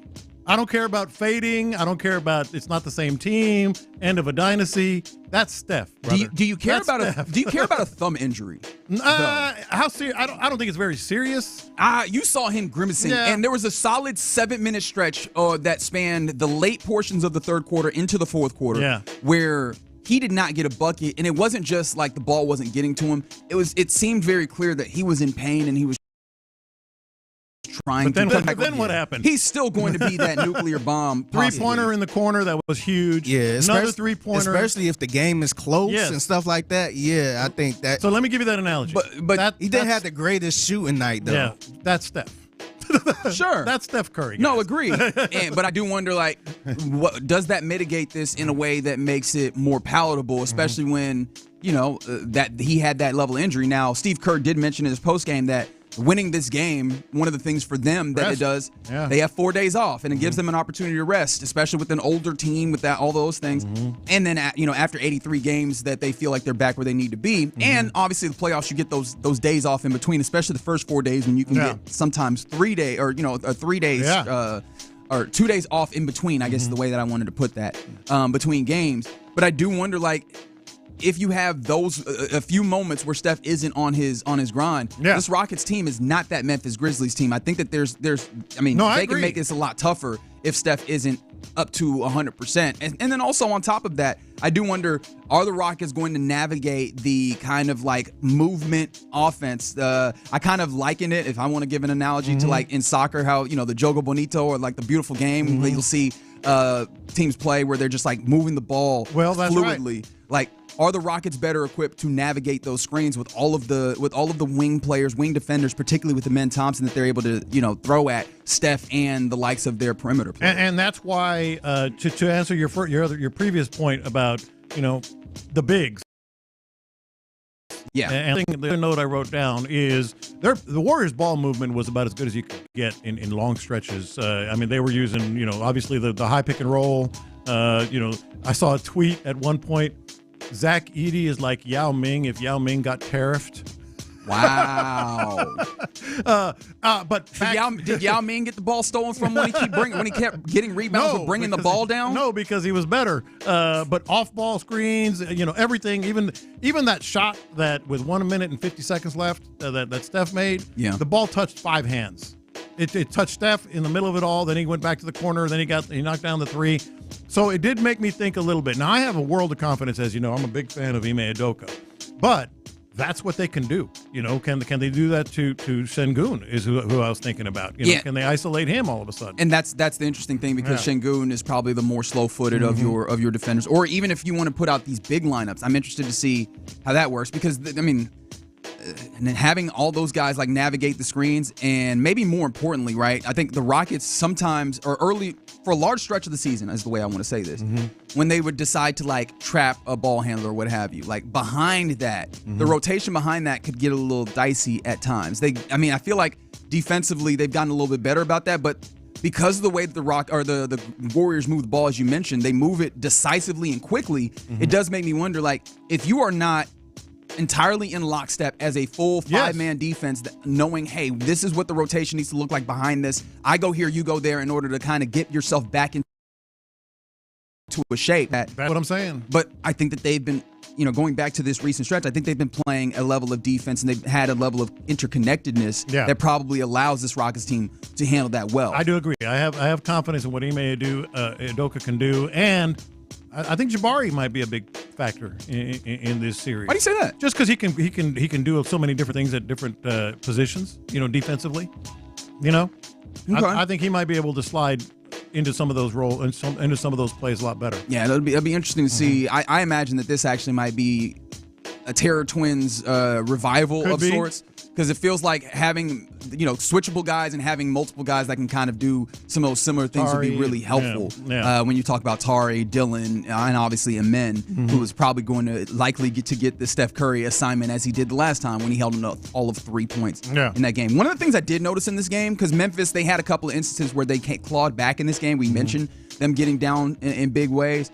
I noticed that also those times where they were clawing back, obviously Steph is a great player. When he's not there on the floor, they were able to claw back. But I don't think that was just not Steph being there. I think it was the change of pace. Yes. With Jimmy Butler at the helm, Jimmy Butler is a lot more methodical. He takes his time in trying to decide what he's doing. I do wonder if that's also another place where the Rockets, a team that admittedly offensively is not of the same caliber as some of these other teams in the playoffs. Like they require, multiple looks in a possession and those types of things. If you have less of those supernova, runs when Jimmy Butler is on the floor and slowing down the offense and can be a boon for the Rockets where they have opportunities to, to have stretches of runs because the Warriors are slowing this thing down. But that's what makes that's what makes it so much fun to me, because the Warriors, and I was looking at the stats over the last 15 games, like their transition offense has been off the charts, but the Rockets have transition defense,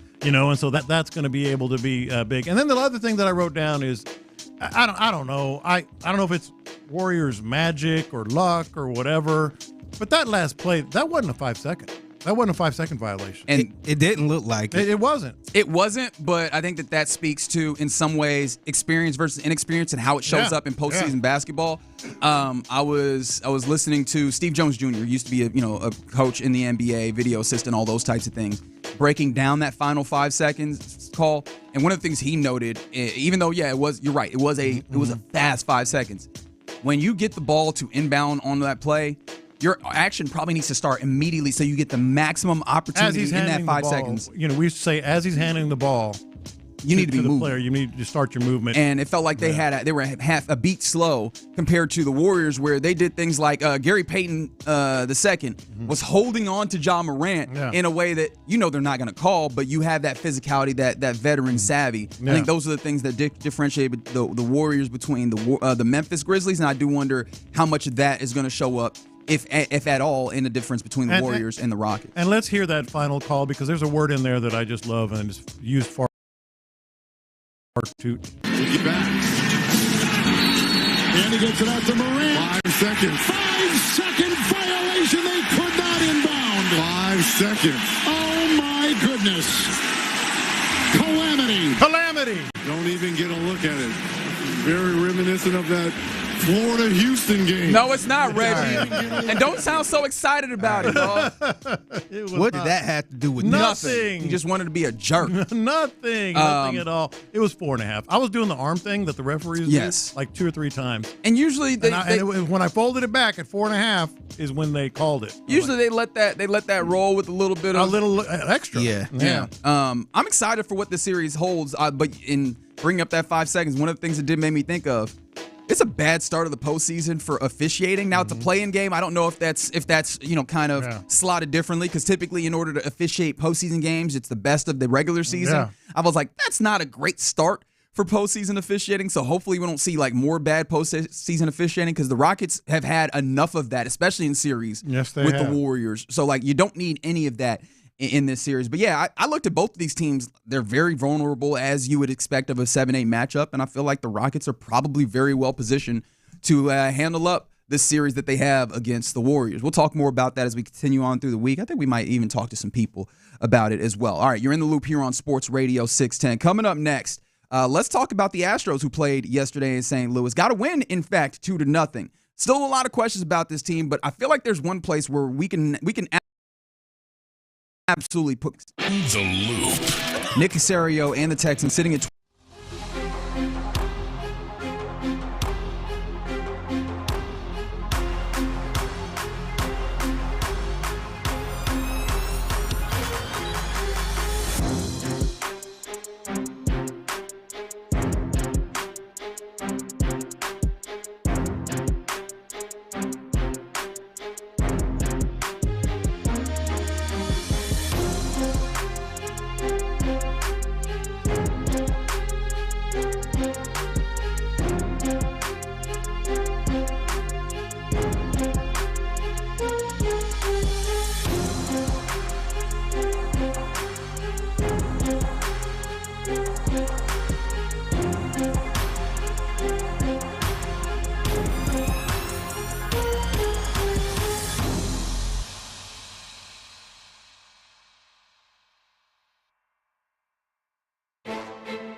Houston, let's get in the loop. You better get ready because we're going to show up and show out. With John Lopez. It is what it is means nothing. And Reggie Atatula. And that, my friends, is a scoregami. Always live, always local. 713, what's the damn number? 572-4610. You're in the loop on Houston Sports Leader, Sports Radio 610. Yeah. You're in the loop right here on Sports Radio 610. John Lopez, Reginald Atatula, Figgy Fig, hanging out with you on a Wednesday. In fact, how many days is it till draft day? 8. That is correct. That's right. I was hoping I could catch him off guard, but I thought you were going to say Easter. How many days till Easter? 3, isn't it? No, 4. Yeah. Yeah. Is it crazy Easter is on 4/20? Brother, I wasn't going to bring it up. Wow. Imagine if the Lord is always high. He is on high. There's going to be a lot of dudes going to get some more ice. Go ahead. No, but I'll get some ice. It's perfect, right? You get out. You go to church. We praise him high. You get I don't know Easter dinner if y'all have it in the same. I mean, we basically it's Easter lunch at that. Yeah, point. we do lunch. And you go for a walk. Go for a walk. Come back, watch the Rockets. Y'all look like you're a little low on ice. I'll go get some. That's right. Me and my buddy. Like you can't hit all of the bases on Sunday, right? Like I feel like, and then of course the Rockets happens later on in the day, very late in the day, 9:30 p.m. to be exact. I'm gonna start my training now. I feel like bets on when he falls asleep. No, I'll watch that. I'll just be miserable. Game 1, you're gonna be asleep. You're gonna wake up in the morning and watch it like you did today. Nah, this game was like so important. But no, I'll stay up for the Rockets, man. Playoff? You kidding me? Third quarter. Yeah, third quarter. I'll watch the rest. It's at least a nap. He's falling asleep for at least 4 minutes in the third quarter. I'm just saying I'm gonna be miserable Monday, so prepare yourselves. Okay, all right. That is a tease of sorts. All right, let's get to this Astros game. They got a win yesterday versus the St. Louis Cardinals, 2-0. Nice to get a victory. Shout out to Jeremy Pena getting aggressive on the base paths in this one. Running through a stop sign. Did you have issue with the third base coach putting up the stop sign there? Well, I thought you were going to say with Jeremy Pena, he had a good feel for where he was going. How that play was unfolding. So I had no issue with that really at all. He is running through the stop sign. Thank you, Collis. That was I thought it was a good call. Oh boy! And honestly, like that blue ball that he was talking about. No. I'm so disappointed. Yeah. No, but I'm surprised that they don't have more of those types of aggressive natures on the base paths, especially considering where the offense has been, or like the lack of fortune that the offense has at least had to hit balls if they're not finding the ground. Right. Like, hey, when you get that opportunity, when you see, although it was a really good trap in right field, but when you see that ball hit the grass, man, go ahead and go. It's interesting too because the Cardinals, and I forget who it was, they held up a runner when I thought he should have maybe run through the stop sign in the previous inning. That was on Cam Smith too. Yeah, it was on Cam Smith. Yeah, I thought that because he threw the ball up the line a little bit, the guy would have scored.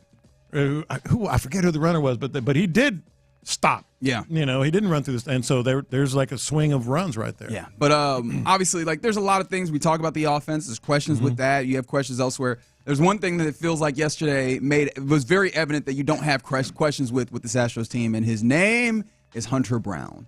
He's the guy, right? I mean, there's no more question about that. 4 starts. He's the ace? No, he is. 4 starts, 1.5 ERA, 1.25 ERA. Is it 1.25 at this point? 1.25, according to what I saw. 0.83 WHIP, and a 17-inning scoreless streak. That's how you do it.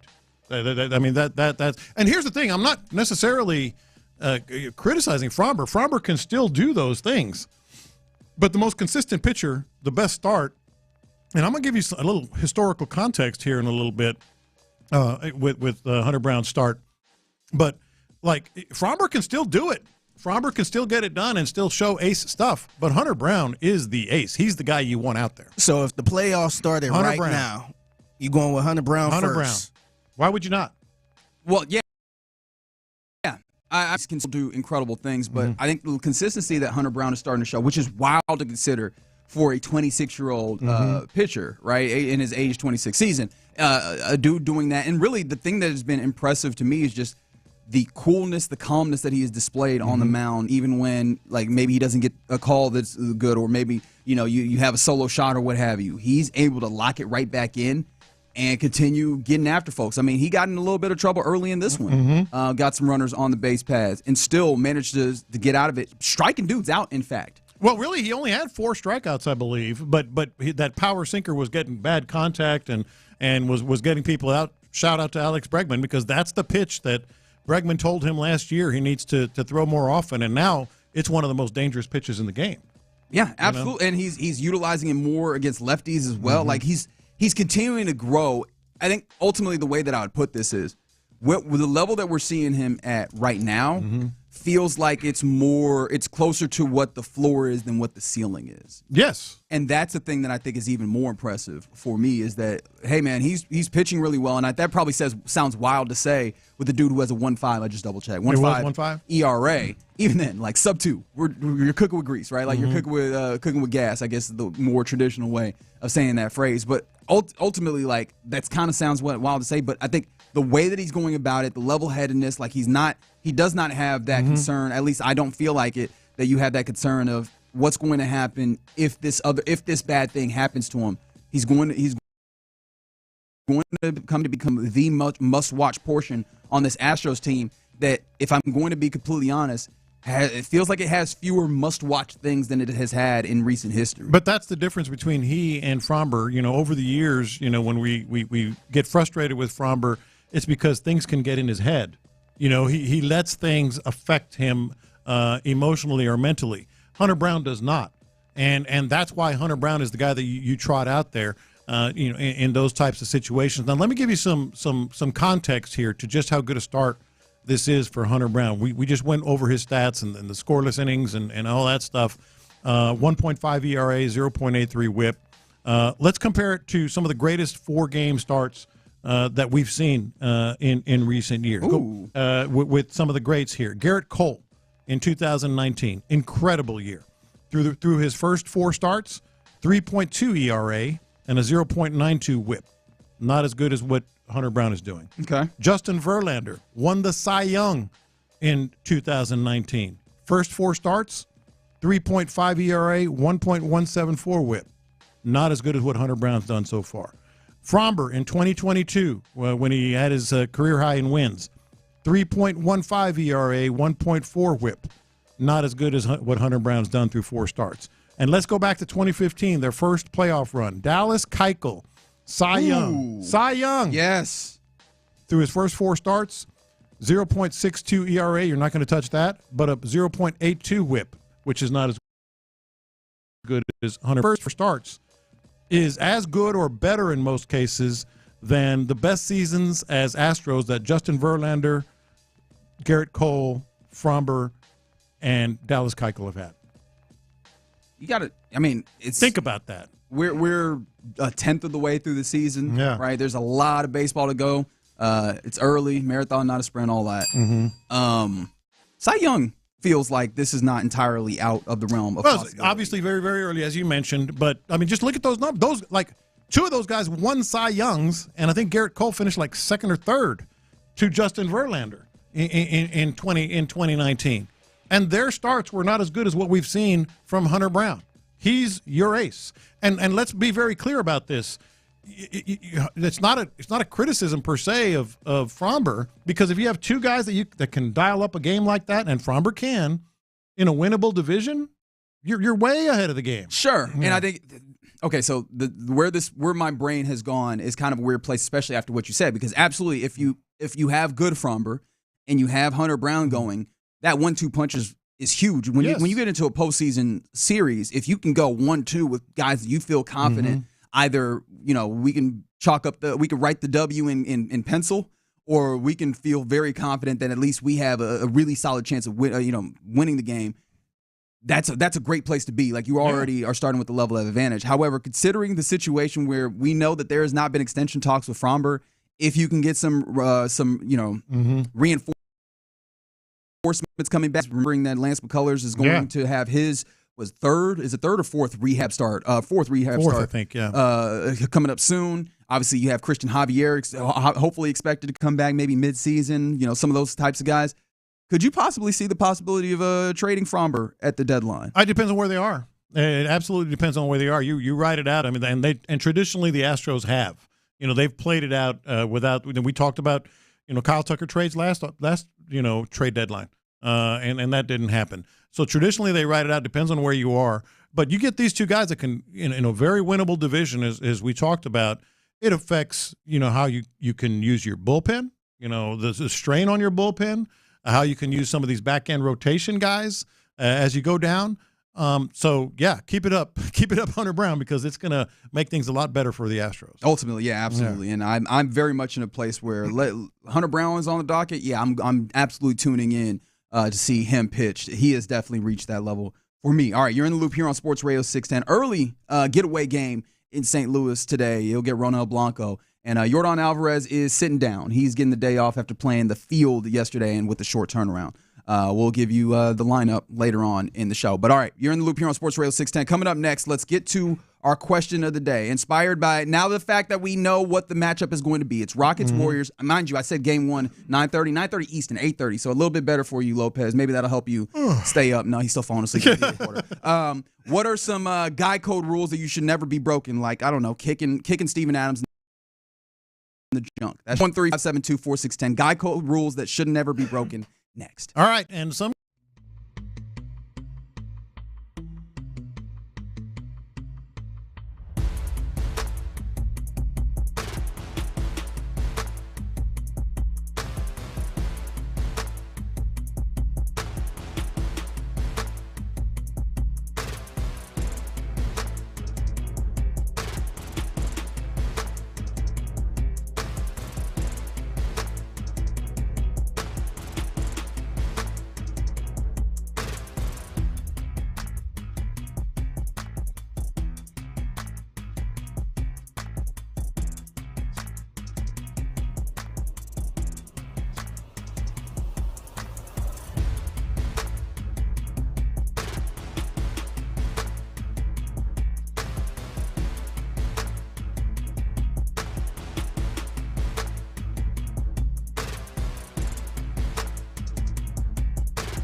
State Fire and Casualty Insurance Company and affiliates, Northbrook, Illinois. Exclusive furniture where low prices live.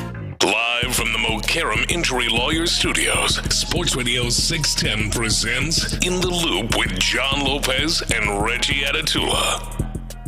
All right, you're in the loop here on Sports Radio 610. Let's get into our question of the day on this Wednesday. We know who the opponent is for your Rockets. It's the Golden State Warriors, complete with Draymond Green and all his shenanigans, including the shenanigans where he kicked Steven Adams in the manhood multiple times, mind you. At least twice, maybe more. Serial manhood kicker. You just don't do that.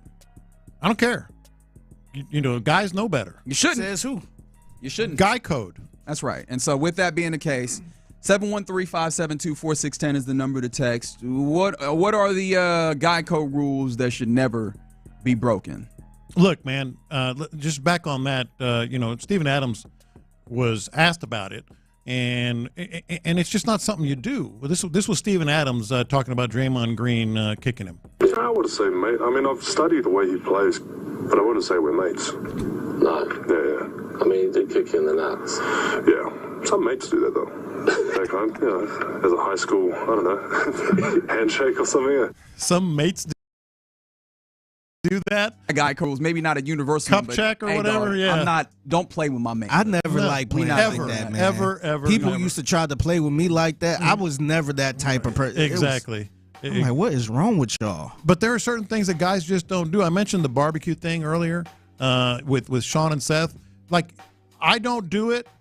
Nobody should do it. You go hang out with the guy who's cooking, have a beer, you're holding your beer, chatting it up, but you never say, hey, man, you probably want to flip that now, or did you reverse sear that? You don't mess with a guy's grill. You literally let him cook. You let him cook, literally. A couple others that popped in, 713-572-4610. I'm interested in yours and Figgy's, like your guy code rules, so to speak. If your friend's wife or girlfriend starts asking you questions, you do everything you can to avoid answering. Okay, so you're not in the place where you lie for them. No, but you just like, well, I'm not sure. And plead the fifth. Yeah, hey, where'd y'all end up going last night? I can't even remember now. Something like you just don't. That's somebody else's business. That is somebody else's business. And the other one I thought of. I think my friends know not to have me try and lie for them. I'm sorry, but you can avoid it. Is what I'm saying. I was like, that's what I got for you is avoidance. And even then, sometimes if you deserved it, man, I'm right. Hey, dog. Here's the other thing: you go into a bathroom, and there's 5 urinals. That means there's space for 3 guys. You don't stand right next to a guy if there's an open urinal. if it can be avoided, sure. Yeah. We get to these events or like to these Like a like game. sporting Yeah, events. yeah, Hey, yeah. dog, That's I'm stepping in. I'm stepping in. First come, first serve. That's different. That's different. Yeah, you try and space it out as much as possible, and then when you need to, you can step into that. I think the secondary portion of that is just don't be looking. Of course. That's really the bigger portion of this. No matter where you are, don't be out here. When have you ever looked? Do we need to say that? Yeah. When have you ever looked? Which actually goes to the guy code that me and my friends had, because I had a nice little stretch of time where with some really close friends in college and afterwards, where I was roommates with probably a group of maybe 4 or 5 guys at various different times. Yeah. And we were, really good friends. And I think it might have been the only like real rule that we established. Obviously, there's kind of pseudo rules that you have, but the real rule we established up front that we said we got together, we looked at each other in the eye, and we're like, all right, one thing I want to do, I don't never want to see your manhood. Oh yeah. Okay. And so like really the undercurrent of that is like, hey, be respectful. If you in the public areas, how about don't have your manhood out, right? Like how about you wear some shorts or something? And thankfully, amongst my friend group, nobody's seen each other's manhood. Yeah, and like if you're in a locker room, obviously it's different. You're just going to, but don't talk to someone else without a towel on. You know what I mean? Like yeah. Just try and avoid airing it out in that way. Like you're gonna see him coming in and out of the shower or whatever, but don't just like, hey Figgy, I was gonna ask you, and you're standing there naked. You know? my thing is like, I mean, we all got to get naked at some point. Yeah. Sure. Hey, get it over with, man. Yeah. Like, do what you got to do, get dressed, and then we can have this conversation.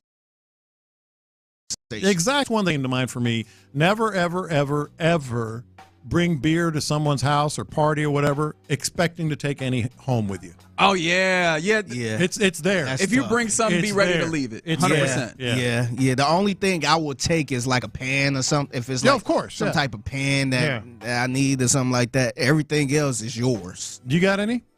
The only ones that come to my mind is like me, and I mentioned this like a week ago. You can't talk to somebody else's ex, man. Like on a serious note, like I to me, that could be something for me personally. Like I would never do that, man. I leave that alone. Once you talk to my boy, that's you right there, man. Yeah. Like I can't do it. I don't care how it ended or. What about asking permission? See, I don't even want to get to that point, man. No, I think you could. I think you could. Hey, I mean, that's polite to do it. But I don't even want to go down that road, man. There's other fish in the sea, man. This one got the people going when you mentioned this last week. And I feel like this is one of those ones that I think is relatively well regarded, the rule, but I think at the same time also is the cause of a lot of issues, right? 100%. I think it make it worse. I think it's worse when you don't say something because it's looking like you're hiding something. Certainly. Oh, for sure. So yeah, I think it's better to ask for permission. But just me personally, I'm just like, man, nah, y'all done had a thing. we done all hung There's out one off together. the list. There's one that's off the list. One of the things though, I do appreciate these because it gives you like really fun circumstances. Was it Brandon Ingram recently that hit a game-winning shot and was talking about like, I don't even remember who the other dude was, who was like, ask her who's better. Because they had the same baby mama. Oh Lord! And I'm like, there's it's a lot of that going on because they traffic in the same circles. Yeah. And that's why I want to make sure I say this. That's a me thing because I know clearly that people don't follow that guy code. Yeah, but that's just a me thing, man. All right, do you subscribe to this one that came in from our guy Marcus, our long range driver to Phoenix? Marcus, where are you headed next, Marcus? Yeah, let us know. He also said rule number 1. Wow, number 1 really. Do not enter your friend's house if he's not there, but his wife is. Okay, so that's a little dicey. I get where he's saying. It depends. Yeah. Because like a lot of the times, we all are friends. We all grew up at the same time. That's exactly what Reggie said. Yeah, but if I don't know his wife at all, I would just wait in the car or I would try to time out so we can all get there at the same time. But like I got some couple friends, Captain Dean and Carrie, we're just all four tight, like tight. We're really close. Yeah. If Dean's not there, I'll go in and say, hey, what's up, Carrie? Here's your thing we borrowed or whatever, and then leave. But that I don't see a problem with that. This is a great answer on the text line from the 281. Don't be the guy that brings his girl to boys' night out. Yeah. You can't ruin the whole damn float. Yeah. I had to talk to my wife about that a couple times. She was trying to go? Yeah, it was a couple times. I'm like, hey, me and the fellas meeting up. No. I'm like, nah, we could go another time. Let's just sit this one out. Man. I don't want to be that person. I don't judge the people that do that. Yeah. I just don't judge them a little bit. Okay, yeah. I judge them a little bit. Yeah, I just don't want to be that person. Oh, man. Yeah, no, absolutely. That's a good one. Somebody said, "Don't talk to me while you're using the restroom or while we are using the restroom." Yeah, I agree with that. Just like who are the overly friendly in the restroom folks? Like, can we do this after? Clint does it. Clint talk in the restroom? Oh yeah, he talk in the stall. That's what I'm saying. In any environment, he'll have a whole conversation. He with you. was like doing number 2. Yeah. He like, sorry about that, Chief. I'm just like, let me get the hell out of here. Come on, Clint. Witness. This is me time right now. Man, I know I'm blowing up the bathroom, Chief. Sorry about that, Chief. I'm just like, man. I didn't want to get into that much detail, but you're right. you are correct. Whatever happens on the boys' trip stays on the boys' trip. Yes, and that's another good one that I forget who brought it up. Might have been Seth as well. Bachelor party. You go to a bachelor party, that's it. Yeah. It stays right there and only among the people who were there. Something that's friendly. To me, like, I don't like the ones where, remember that woman was looking at you? It's just like, why is you bringing that up, man? What are you doing? No. Like, you got to know the time and place. Yeah. I feel like that's part of the fun of the boys' trip is that you have a bonding experience that y'all can share, but you got to be able to, you got to check the surroundings to know if there are interlopers. Yes. All right. Next comment that, wow, someone really wants to know if there was activities that happened in that apartment with my roommates. And no, they did not. They did not participate in that type of activities. We typically kept those things separate. All right. You're in the loop here on Sports Radio 6. Oh, I did want to circle back around because it started with Draymond Green being a consistent nut kicker, particularly when it comes to Steven Adams. That's one of the things people were talking about with this series, like maybe Dylan Brooks can get into Draymond Green's head. And I actually don't think that that's probably as much of a factor in this one. Yeah, I agree. Particularly Dylan. Like, Dylan feels like he's the dude who gets in the head of, like, the average middling players. Yeah. And I don't want to say middling because I don't know if it's necessarily like the talent, but just the guy who's maybe a little bit more stoic. A mid-level guy. Yeah. I feel like Draymond Green, the risk for him is really just himself. We saw it in the last game versus the Warriors where he was trying to get into Alperen Sengun's head, and he was so focused on the shenanigans that it took him out of his space. Yeah. I think that's probably more of the... Yeah, I think him getting into foul trouble, I think that could help out a lot too, man. The silly fouls he do. Yep. Get him in foul trouble early, man. That will take him out of his game. He gets obsessed with being that guy that he becomes something else. Yeah. So, but I mean, even if Dylan is able to maybe get him to that place, we also know about Draymond Green. He gets so much room, so much country up until he doesn't. Yeah. And that up until he doesn't seems to happen like in the finals or something. But that I think that intermittent time in between, like that country that he's going to get there, it feels like that's going to be where you just have to deal with it. But shout out to the Rockets. Feels like they found a level, at least the last time they played, in not falling for the pump fake, not going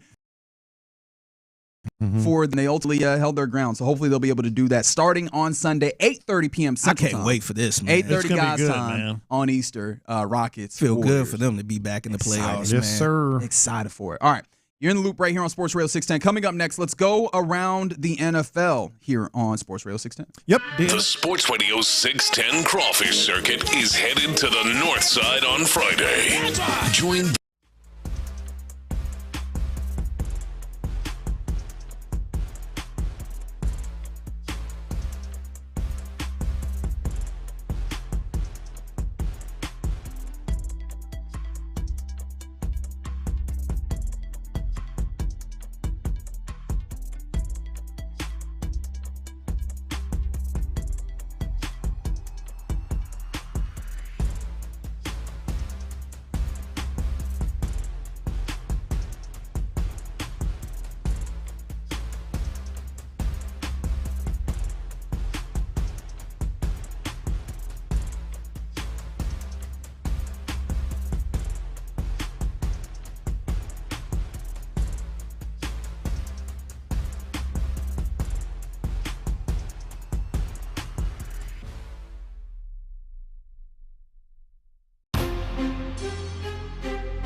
Houston, insider access, exclusive content. Sports Radio 610. The Texans play here. An Odyssey sports station. Let's go around the NFL in the loop style. Why are you smiling? Because I love football.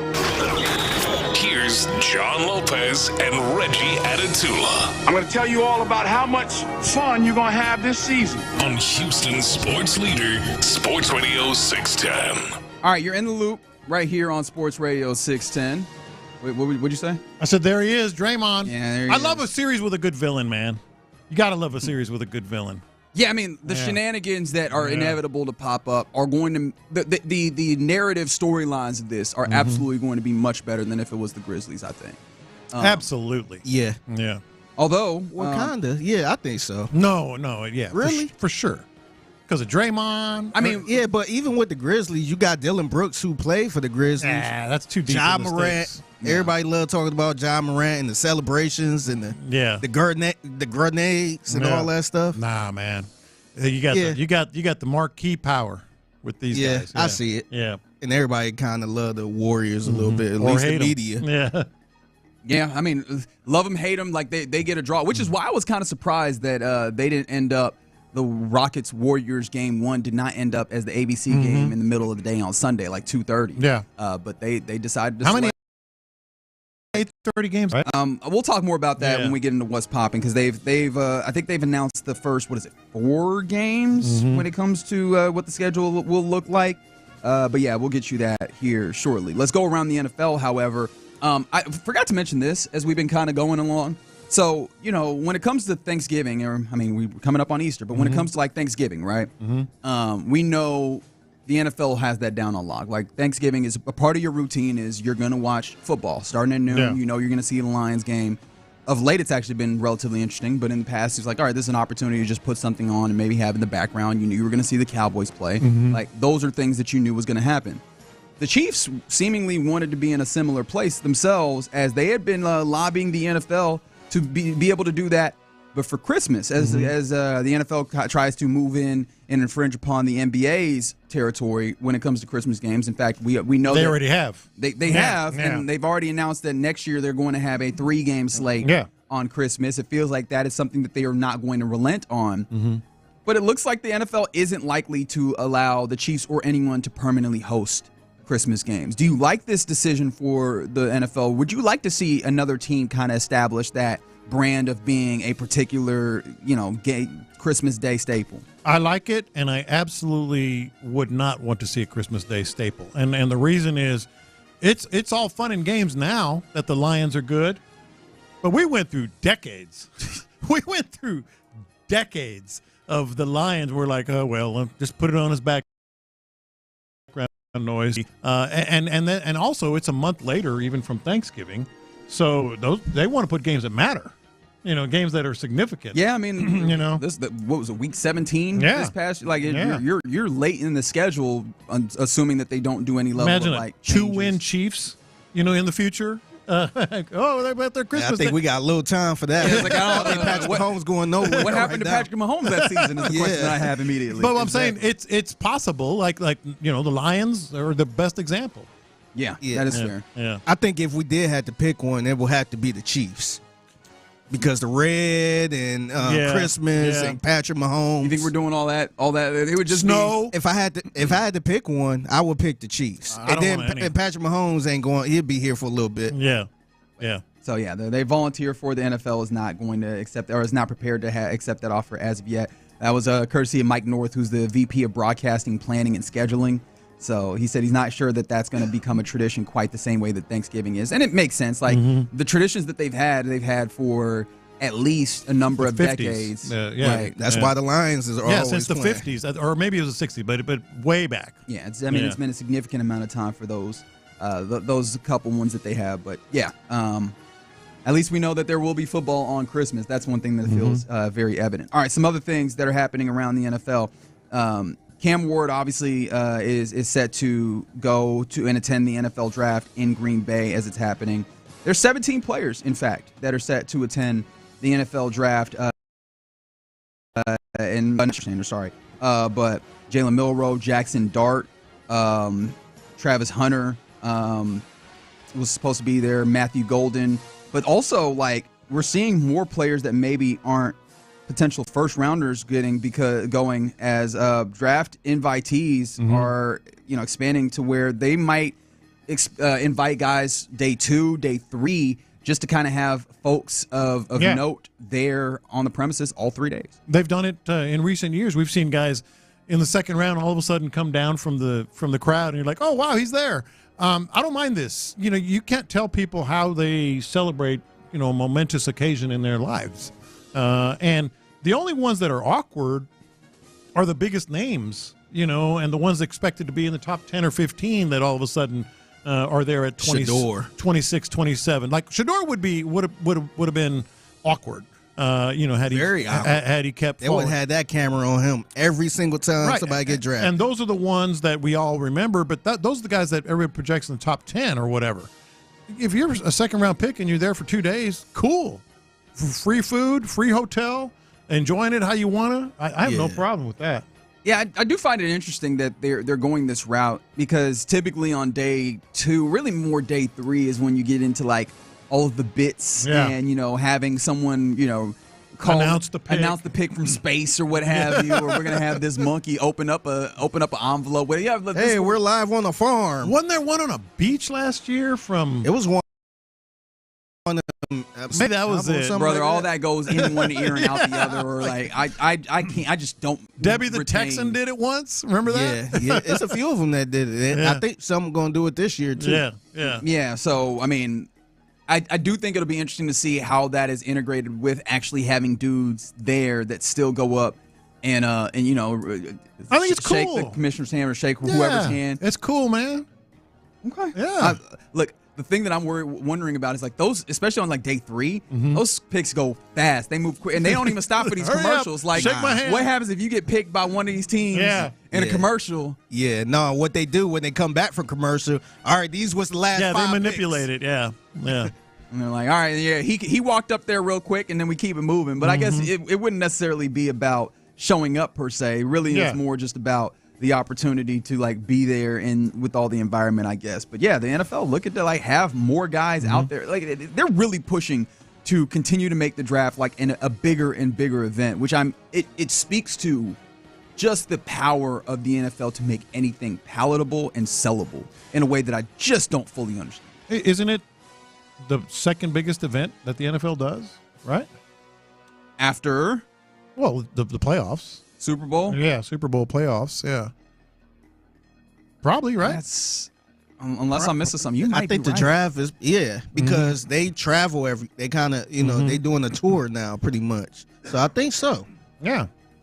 Man. They know how to do it, man. They do. But yeah. We mentioned this yesterday, I believe. Jalen Ramsey in this really weird spot because as the draft approaches and relatively recently after signing an extension, it seems like him and the Dolphins have come to an agreement that they will seek a trade, which it's still just this very weird circumstance. He still plays at a pretty high level, but a big number on his contract. He just agreed to a 3-year, $72.3 million extension in September, made him the highest paid cornerback at that point. And he played all 17 games last year. However, now you have to look for a place to send him. There's a few places that have kind of been put up as possibilities. I want to see what you think about these for the possibility of acquiring Jalen Ramsey. So the Atlanta Falcons, who don't have a lot of cap space, they would have to make some moves. However, he played under Raheem Morris when they were when they were both in LA with the Rams. Possibly add, a talented player opposite AJ Terrell there. You interested in that for Jalen Ramsey? I don't know about that. That seems like an awkward fit. Or do you think that the Falcons are in a place where trading for Jalen Ramsey helps them? Well, no. I think they're going to trade for Jalen Ramsey, and he's going to fall off a cliff if that happens. Okay, so you're in a place where you're just worried about what he still has in the tank. Yes, and we mentioned it yesterday. I'm not saying he stinks. He doesn't. He absolutely doesn't. No, I think he's fine. I just don't think he's worth that contract. Right. Now. All right. So here are the other two teams that got put up, and one of them I'm very interested in. One is the Cincinnati Bengals. Right. Obviously, they retained Jamar Chase, T. Higgins, but they have had quite a talent over the last couple of years, and you saw the production also drain along with that talent. This could be an opportunity to add that talent back. A weird one, though, because, I mean, some of the ideas you didn't want to pay these guys on defense, all of a sudden going in and acquiring a guy. Was it Hendrickson and all that Trey Hendrickson, we're still in a place where some ongoing stuff going there's on. not really resolution there. Sure, he'll really appreciate that if it happens. Yeah, that's a great point.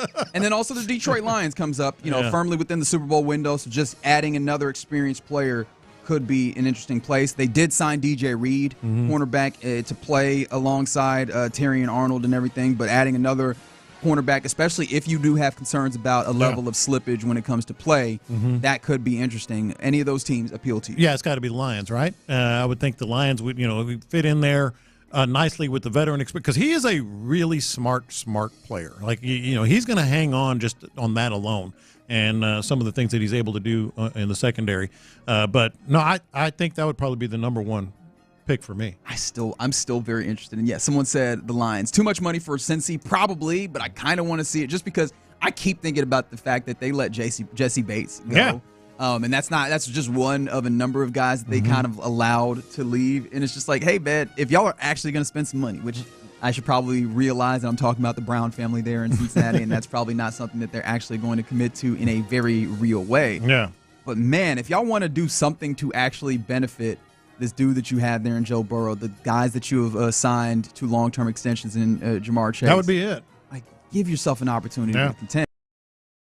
And that's why it's really taking care of Trey Hendrickson in a way that would feel palatable. But, yeah, man, I keep looking at that. Although, how much did you see the surge that the Bengals made at the end of the season and say, all right, if you just get them healthy and playing good offensive football at the start, a lot. Everything else is fine? No, they were a team that I don't think a lot of teams wanted to face.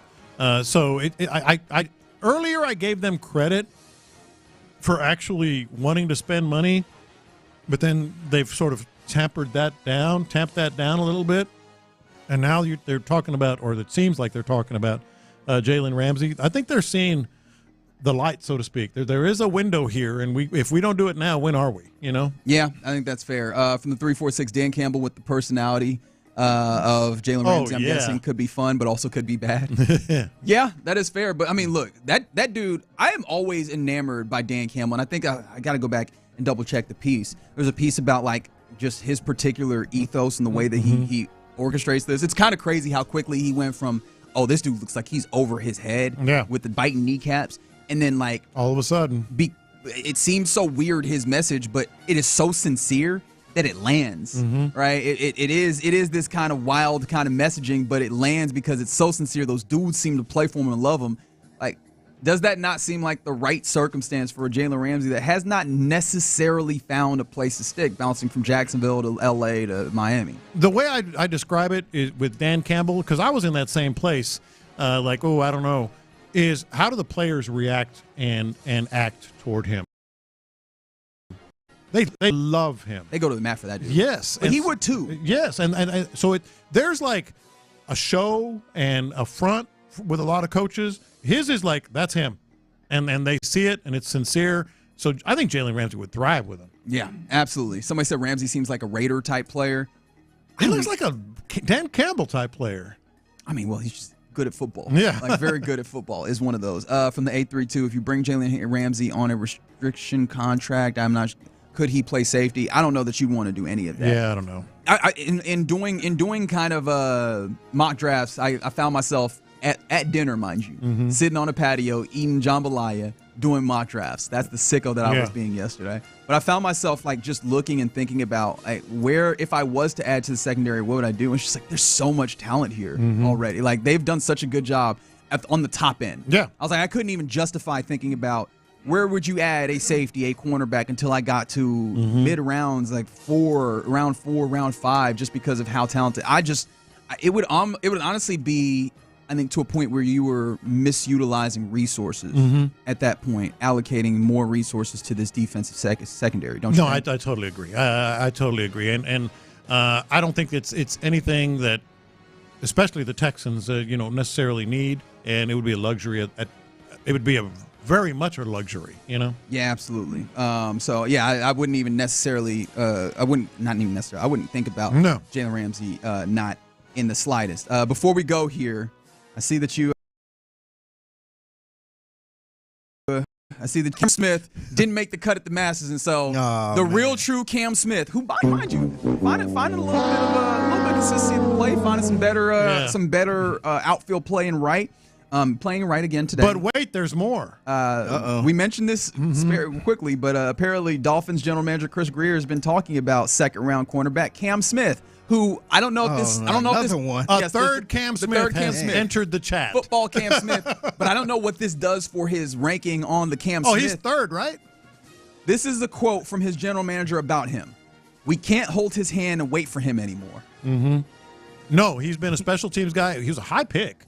And he's been a special teams guy and injured a lot, and especially with Jalen Ramsey on the way out. That's calling out a dude. We can't hold his hand anymore? Yes, I will. You can't hold his hand anymore? This is more of the quote in a segment I like to call reading. Quote, Cam Smith needs to come through at the end of the day.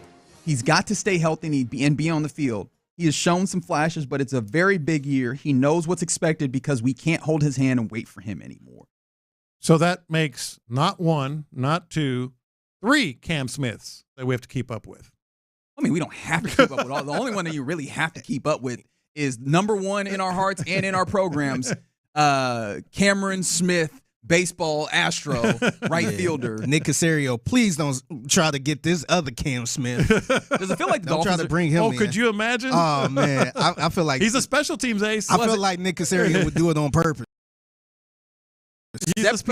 Depth piece? Here we go. Not right now. Like we'll talk about that next offseason, I think, is where we probably are. Because this is obviously a big season for him in Miami. Does it feel like the Dolphins are about to implode? Yeah. I was like, because they just have not been able to achieve what they need Mike to. McDaniel, come on down, man. Be the OC here next year. All right. What are you already sending Nick Cavey out here? Wait a minute. Hey, now. What are you trying to say? My bad. I want a good offense, man. I mean, I do too.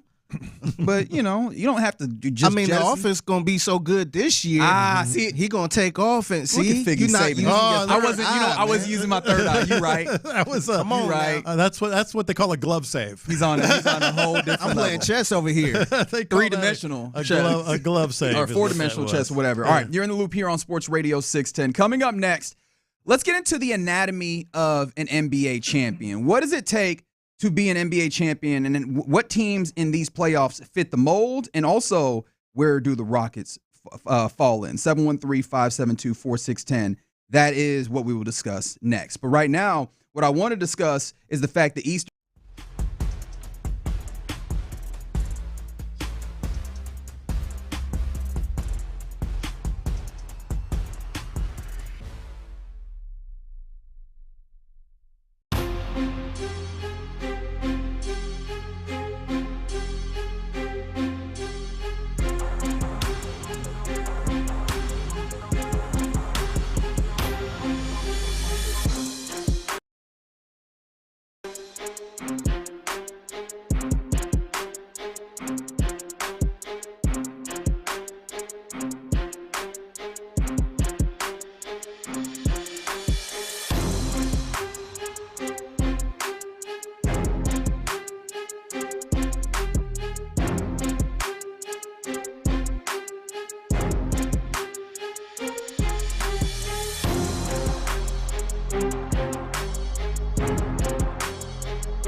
Night at 6 on Texans All Access. We have the latest on all things draft right here. Insider access. Exclusive content. Sports Radio 610. The Texans play here. Live from the Mokaram Injury Lawyers Studios, Sports Radio 610 presents In the Loop with John Lopez and Reggie Atatula. All right, let's get into the anatomy of a champion. We are stepping into playoff basketball here in Houston, as we know that the Rockets will get going against the Golden State Warriors on Sunday, on Easter, 8:30 p.m. Central Time, God's time, 9:30 Eastern if you decide to look at it that way. And yeah, we'll break that down a little bit more. But now that we have at least 14 set up that are definitely going to be in the playoffs. Obviously, the 9-10 games are happening today, and then Thursday we'll have the matchup between the winners of those games and the losers of the games last night, and then we'll figure out what the fullness of it looks like. But for our purposes, we have, I think, nobody's looking at any of these lower tier teams as potential NBA champions, right? Well, I just looked up on TV and says, can the Warriors win a championship? Well, no, but they're in now, right? Of the other teams that we don't have, okay. Of the other teams that we don't have locked up. In the play. So you say that, and let me see if I can get back to Bet Online because Bet Online sent some odds, and I'm pretty sure that one, they have the Warriors beating the Rockets in this series. A 63% chance is what they say, but they also have the championship odds. Warriors 14-1 odds. That's the fifth best odds in the NBA. Rockets 40-1 odds. They've got the Warriors the better chance of winning the NBA title this year. They get in now. Yeah, but I think that some of that is because there's some things that you look at that you determine what makes a champion. And so what is there in the anatomy of an NBA champion? I looked at this because there's over the last 20 years, there's some things that are commonalities with NBA champions. And I wanted to look at those and juxtapose that with the playoff group that we have right now, obviously, especially with the Rockets. So first and foremost, the easy one, do you have enough wins? Champions win a certain amount of games, by and large, which is the equivalent of 52 wins. Yeah. If you get 52 wins, you're in that prime territory where you play a good enough brand of basketball. You've won enough games where get hot. You're in championship territory. Yeah.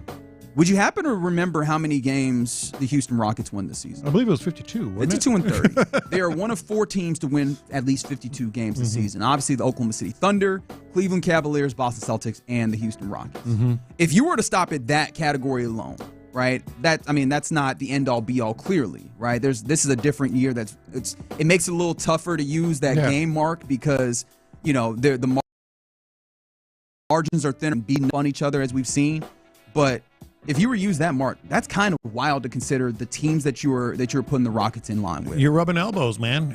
You're rubbing elbows, and those 52 wins don't lie because we all know, some of the teams that they beat were significant multiple times, including teams in there. You beat the Thunder multiple times. You beat the Cavaliers multiple times. Yeah. Like, this is not an accident.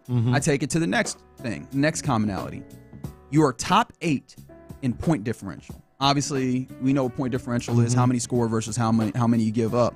And the top 8 are as follows: Thunder, Cavs, Celtics, Timberwolves, Rockets at 5th, Clippers, Grizzlies, Knicks. The thing about that I would sort of put a qualifier on, last 20 games.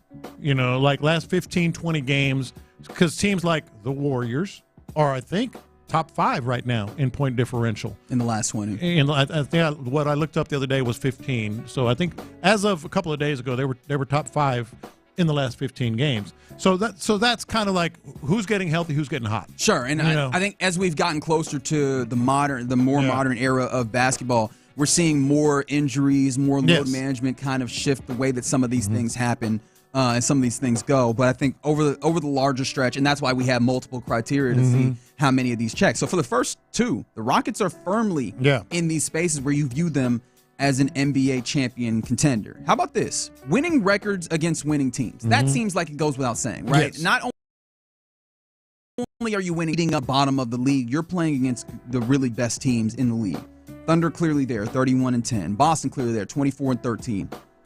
Cleveland clearly there, 28-11. The Houston Rockets, 23-19 versus teams with a 500 or winning record, 500 or above.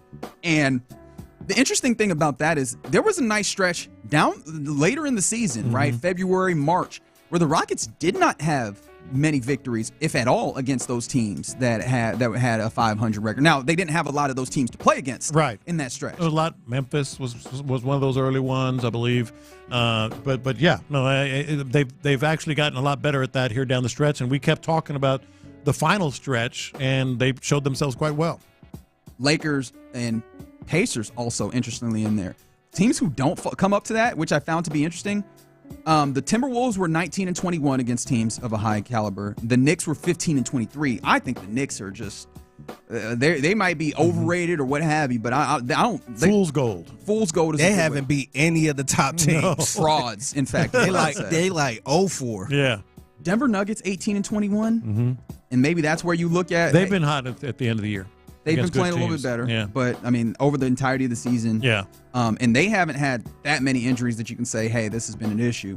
And then, interestingly enough, the Clippers, but Kawhi missed a ton of games during the season, so I do wonder if you write that off. And we know what they've done. All right, so here's a couple of them that feel very evident. Top 11 in defensive rating. Rockets has been a great defense. Top 10 in opponent effective field, not shooting the ball well. All that. Just a very good defense is what you're looking at there, and that's obvious. Offensive rating, you want to be top 9 in offensive rating or top 16 because there's 17 of the 20 champions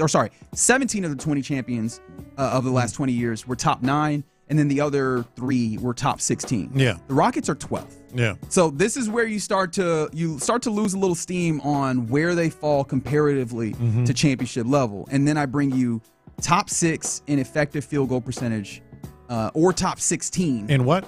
Effective field goal percentage. Your team's ability to score the basketball. The Rockets were 23rd. That's the first thing I thought of. Yeah. And so I think that they were what? 23rd. Okay. And this is the thing that I think if you were looking at it, when it comes to the Rockets, what could hold them back is just, are they able to score enough points, especially when you get into where you're getting to the cream of the crop? Are you able to score not just enough points, but efficiently enough? In this series, even. This series is one of those. Yeah. But I don't know that I'm that afraid of the defense that the Warriors bring, understanding that they have. But the style of play is what I'm talking about. That is fair. That is fair. But I think that your defense is good enough to stifle the Warriors to some degree to where you're going to have interesting games. But there's teams that you could go up against that could get you up and down in a way where you go, are you able to score efficiently enough to stick with them? Yeah. And I think that becomes a question that you look at for the real championship level. I think early on you can manage to do this, and the Rockets have shown they can do this against high-level teams, be a team that maybe doesn't score as efficiently, but prides themselves on getting offensive rebounds in there. And then finally, every champion has had at least one All-Star, with 15 of the last 20 having more than one All-Star. And this, I think, speaks to one of the questions that we talked about all season long, which is, who are the guys that you lean on in big moments? And your one All-Star was Alperen Sengun. Yeah. No, that is well, and they're also young, though. They have some All-Star talent.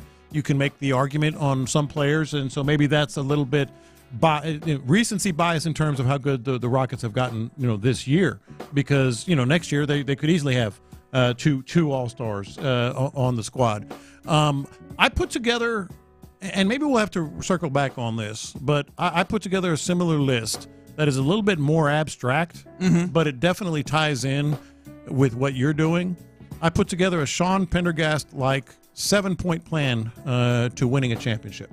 You want to do that at 1240? Let's do it at 1240. Okay. I want to get, because the John Lopez / channeling Sean Pendergast 7-point plan to winning a championship. All right, because I went with the raw data, and the raw data says that this is a team that's on that cusp, right? And I think that just to side with what B. Scott was talking about yesterday, we probably need to talk about them more in that place where, I mean, it really is a few teams that you look at that fit all of these categories in the Thunder, in the Cavs, in the Celtics. But after that, like the Rockets are basically hitting wide open. They're hitting all of those marks that you would typically view of a championship team. And all it takes is for them to prove that they are maybe a little bit ahead of schedule than what the typical, perspective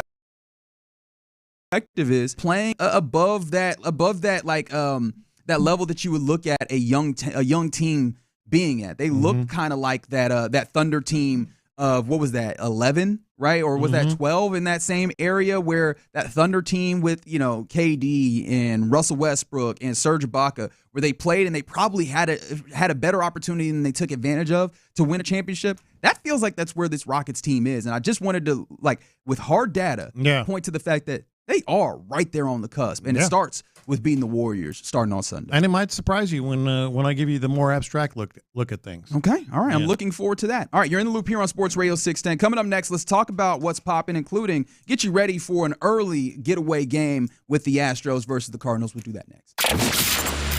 There's been plenty of talk about the Texans.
25 Verizon. The biggest stories in sports and entertainment. Sports Radio 610 style. In the Loop presents What's Poppin'. All right, let's get into what's poppin' here. The Insperity Invitational at the Woodlands Country Club, May 2nd through 4th. For the snap, false start, offense. Here's the give, and they blow the play dead.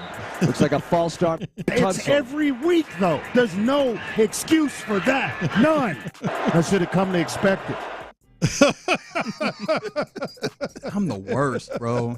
Oh, my God. Now, I will say, now to defend you a little bit. No, I don't defend him. No, this intro do have a pause there, like a pregnant pause, where you think you. Oh my God. Yeah, you'll get it. You'll get used to it. You'll get it, Laramie. That is terrible.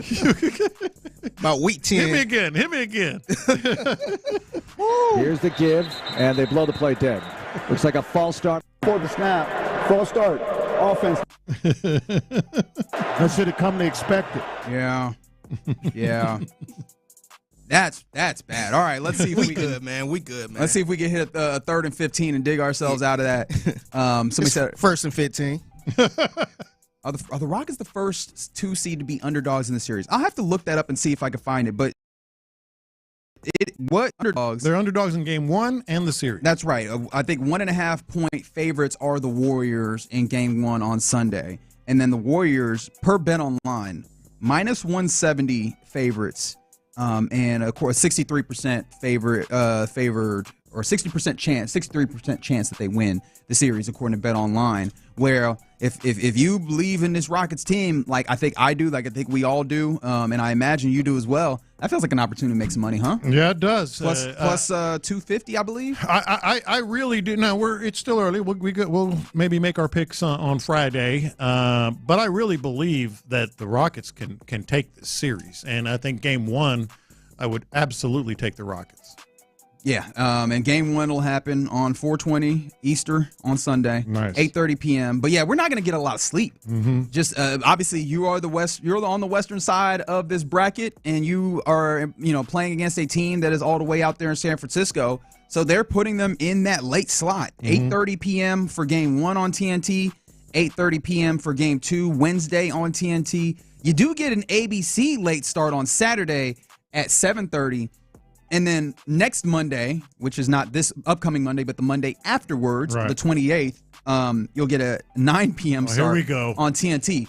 And here then after that, the NBA scheduling. You're getting a lot of late games. But what is nice, and then Memorial Day weekend, game 7 if necessary. Yeah.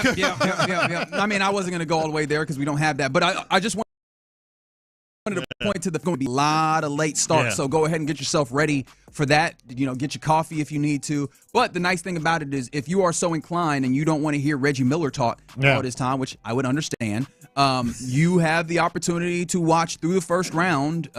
Space City Home Network regional broadcasts continue through the first round, and then CSAC. I like that. I like that. Yeah, Reggie Miller reminds me of the 1984. Can we get that one more time? Because that was a 5-second call that basically put the game out of reach for the Memphis Grizzlies as they were trying to claw back a third time in that 7-8 play-in game. Ultimately, the Warriors win. Was it 126-118, I believe was the final.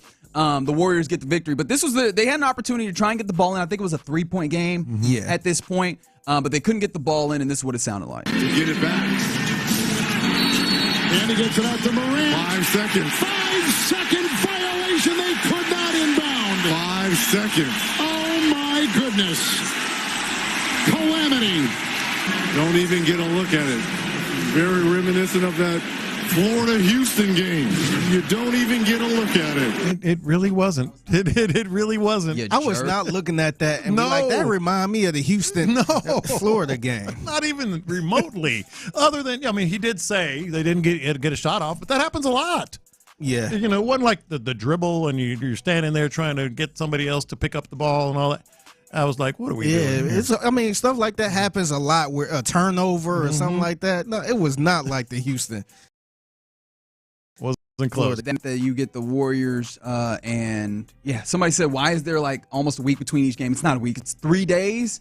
But it's also because like sometimes it feels like a week. It does feel like wait till you get to the finals. That's what I'm saying. It'd be one game a week. Yeah, but the first round is because there's a ton of games and they're trying to get as many of them visible on TV as without having having as little overlap as possible. Yeah, I imagine there. All right, people are really getting on me about this false start, and you know what? It's fair. There was a really bad false start, so what I'm going to do is $1 for each offense, which means I already owe $3. That's going in our Texas. Not only a false start, but you took off and ran the play. He was all the way downfield. Yeah, I'm open. You know how some people might flinch, and then you be like, "Oh, that's a false start." Yeah.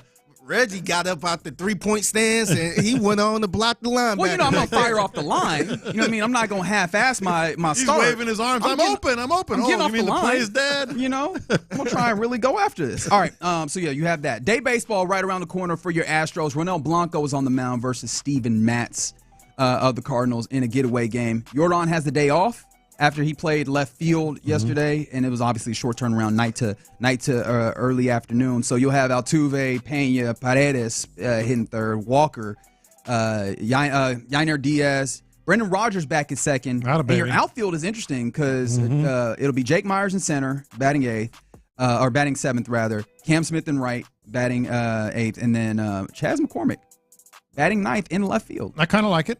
Get McCormick. And people are, kind of complaining about, well, at least some that I've seen, Jordan having to sit again. That's life. That's life with Jordan right now. Yeah. But I mean, I think this is just, you got to keep him healthy. You got to keep him good. And I think that it makes sense, especially if you played him in left, give him a planned day off and let him get back after it in the next series. So shout out to the Astros. Hopefully they can get another win there and pull themselves that much closer to being 500 in an AL West where it's. I mean, I think the Rangers got a win yesterday in the AL West, but it's still not opening up in a big way, which you're very thankful for. The Rangers are kind of funny because they still have a minus 15 run differential, which is tied for the Athletics, who have the worst record in the AL. They're separated by 6 games or by 3 games, I guess. In the standings, that both of them, and the Rangers are still like 10-7, even though they probably have no business actually being that. But yeah, we'll see what it looks like for the Astros today. See if they can pull themselves a little bit closer. Nico Iamaleava, baby, is the quarterback who is in the transfer portal after trying to shake down Tennessee for some more NIL money. It seems like that was even worse advice or decision making than we had previously thought. He's been in the transfer portal trying to negotiate the place that he ends up next. And you remember we found out that UNC, Bill Belichick was like, "Nah, I'm good on that." They pulled out of the running, although they seem to have some interest. The one that really caught my attention was Tulane. Yep. Tulane pulled out of the running yesterday to the idea that Tulane actually put together what was deemed, quote, a impressive offer. I don't know what that actually means, but I have to take it's in the millions. Word for the reporting. Yeah, absolutely. Yeah. But they said that they got too much back and forth between Nico's camp and the coaching staff. Tulane wanted to get a deal done quickly. Obviously, that back and forth wasn't allowing it, so they pulled out. But like, if that's what's happening here, and it seems like his dad is probably a big factor in the Uncle Dennis way, in the LeVar Ball way in some ways, like, this is going to be even worse than we previously thought, because you're already looking at a dude who was not an incredibly impressive quarterback. The number's kind of high on what you would need to shell out for him through your NIL collective. And it's unpleasant to try and get the deal done and to work with them. This feels like you're putting yourself in a very, very bad circumstance. Yeah, the first part is totally what I was thinking as well, and it's been reported. Daddy is getting far too involved here. But the second thing, I still don't mind him betting on himself, so to speak. I think most people should try to, it's one of the things bet on yourself. You've heard me say it, Figgy, but the problem with betting on yourself is sometimes you lose. Well, you also you also want to make good bets, right? It seems like you put sometimes together a 17-leg parlay here, man. Exactly. Yeah, you gotta remember, if you trying to get another job to make more money, you gotta make sure you got that job before you quit your previous job. That's a great point. Yeah, he should have known more. Yeah. Now on 3, I think the collegiate website that kind of covers these things I saw kind of projected as like a $1 million guy, which is less than the money that he was reportedly getting in his previous situation. It was 2, half as much, right? Although was that 2 over 4 years? Maybe, but still, if that's the case, if it was 1 over 4 years or 1 per year, whatever it is, it's less. It's less. Yeah, but there's Nico trying to find his way to another place. Like, I thought about it also. Tulane is not in like a super high perspective. I mean, obviously he had to play outside of the SEC. SEC has a rule that where you can't transfer in conference there. Like, how far down does this go when you talk about programs? I said it yesterday. Every university in this country has a lot of really rich people, and if you can gather them and put the money together. Stephen F. Austin, Sam Houston, all these schools have a lot of rich alums that love sports. You got Nico playing in Huntsville? At this point, I mean, whoever can put the deal together. And for less money. Yeah, well, he might have to. Well, he's probably going to have to take less money now. But no, man. They're going to have to swallow their pride. I was sharing some of the numbers from, what was it, Eastern Michigan. You know, like there are a lot of people. Every school here has people with money, a lot of rich alums. You can put it, if you organize it right, motivate it right, you can put people together to raise the money for players. Well, I guess this is probably like a somewhat of a self-fulfilling situation, because I was like, how bad of a look is it for the players ultimately if they do get to a place of collective bargaining or what have you, right? That your first major holdout story, I guess the UNLV was also in there, but this one feels like this one really grabbed a level of attention that one didn't quite reach up to, but is a guy in Nico who it's panned out in this way. Like, does that harm, do you think, future negotiations or future instances of players trying to utilize the strength that they have to garner more wages? I really don't think so, because we're seeing thousands in basketball. It's all like there's more than 1,000 players that enter the transfer. Did you know that?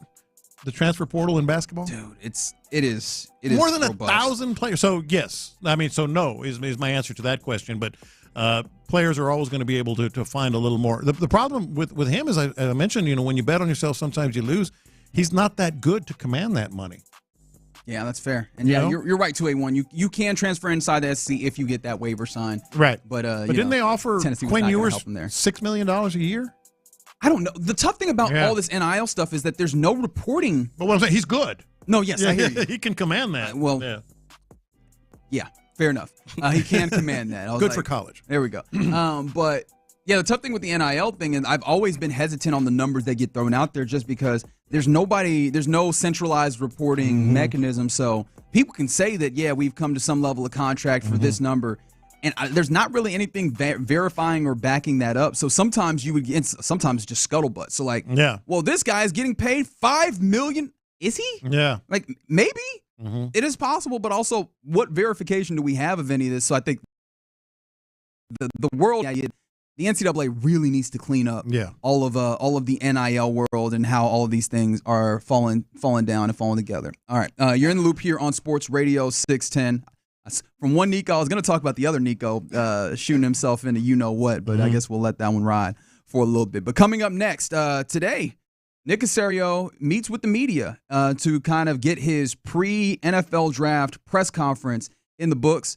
Let's get that next. The Sports Radio 610 Crawfish Circuit is headed to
Here, an Odyssey sports station.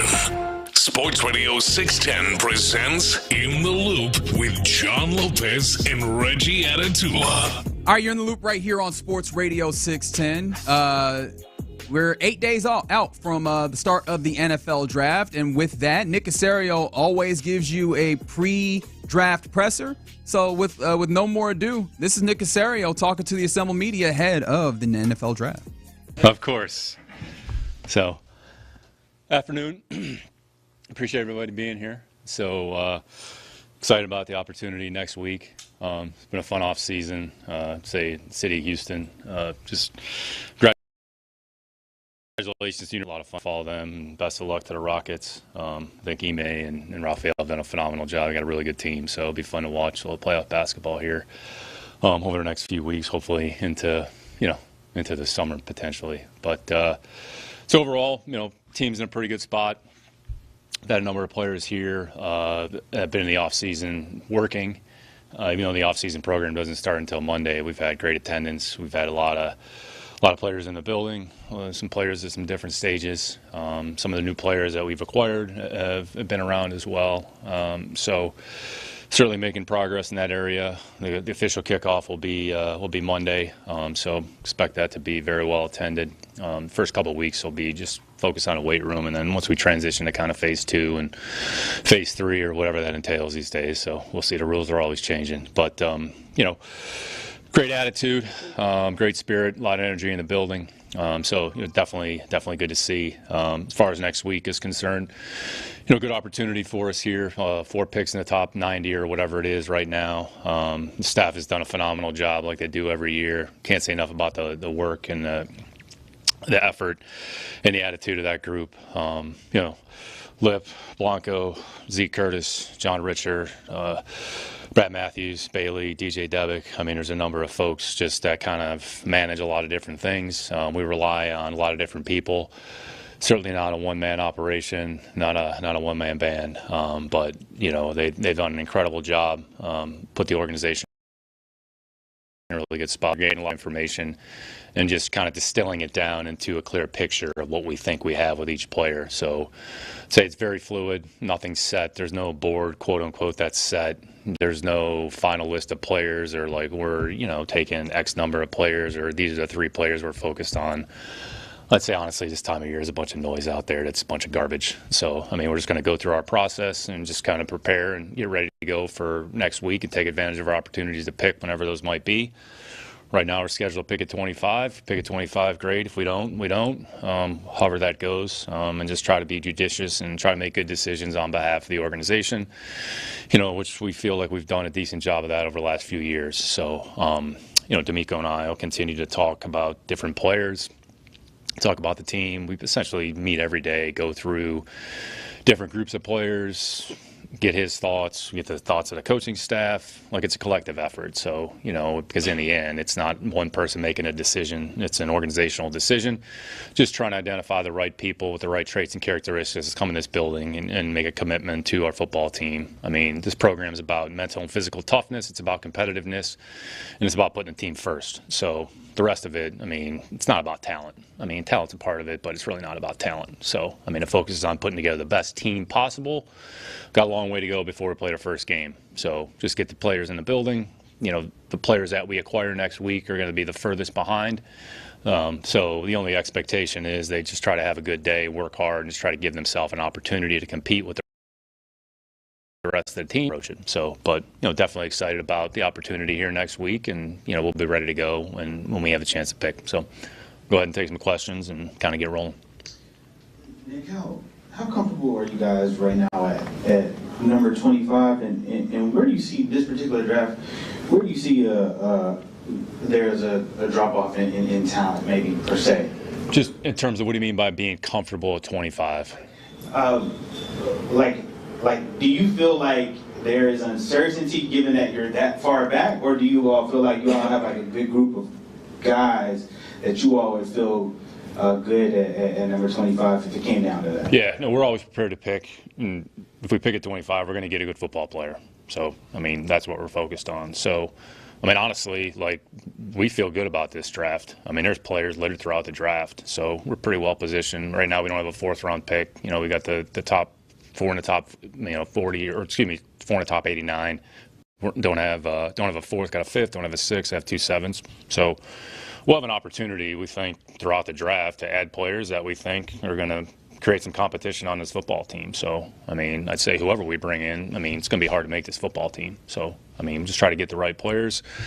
But we feel good about the players. I mean, our board's probably smaller than some other boards, and that's okay. But, I mean, there'll be players that pick on Thursday. There's going to be players that pick on Friday. Honestly, there's going to be players for us to pick on Saturday that we actually feel good about. So, yeah, I mean, we're going to get a good player if we pick at 25. So, and if we don't pick at 25, then wherever we pick next, are going to get a good player.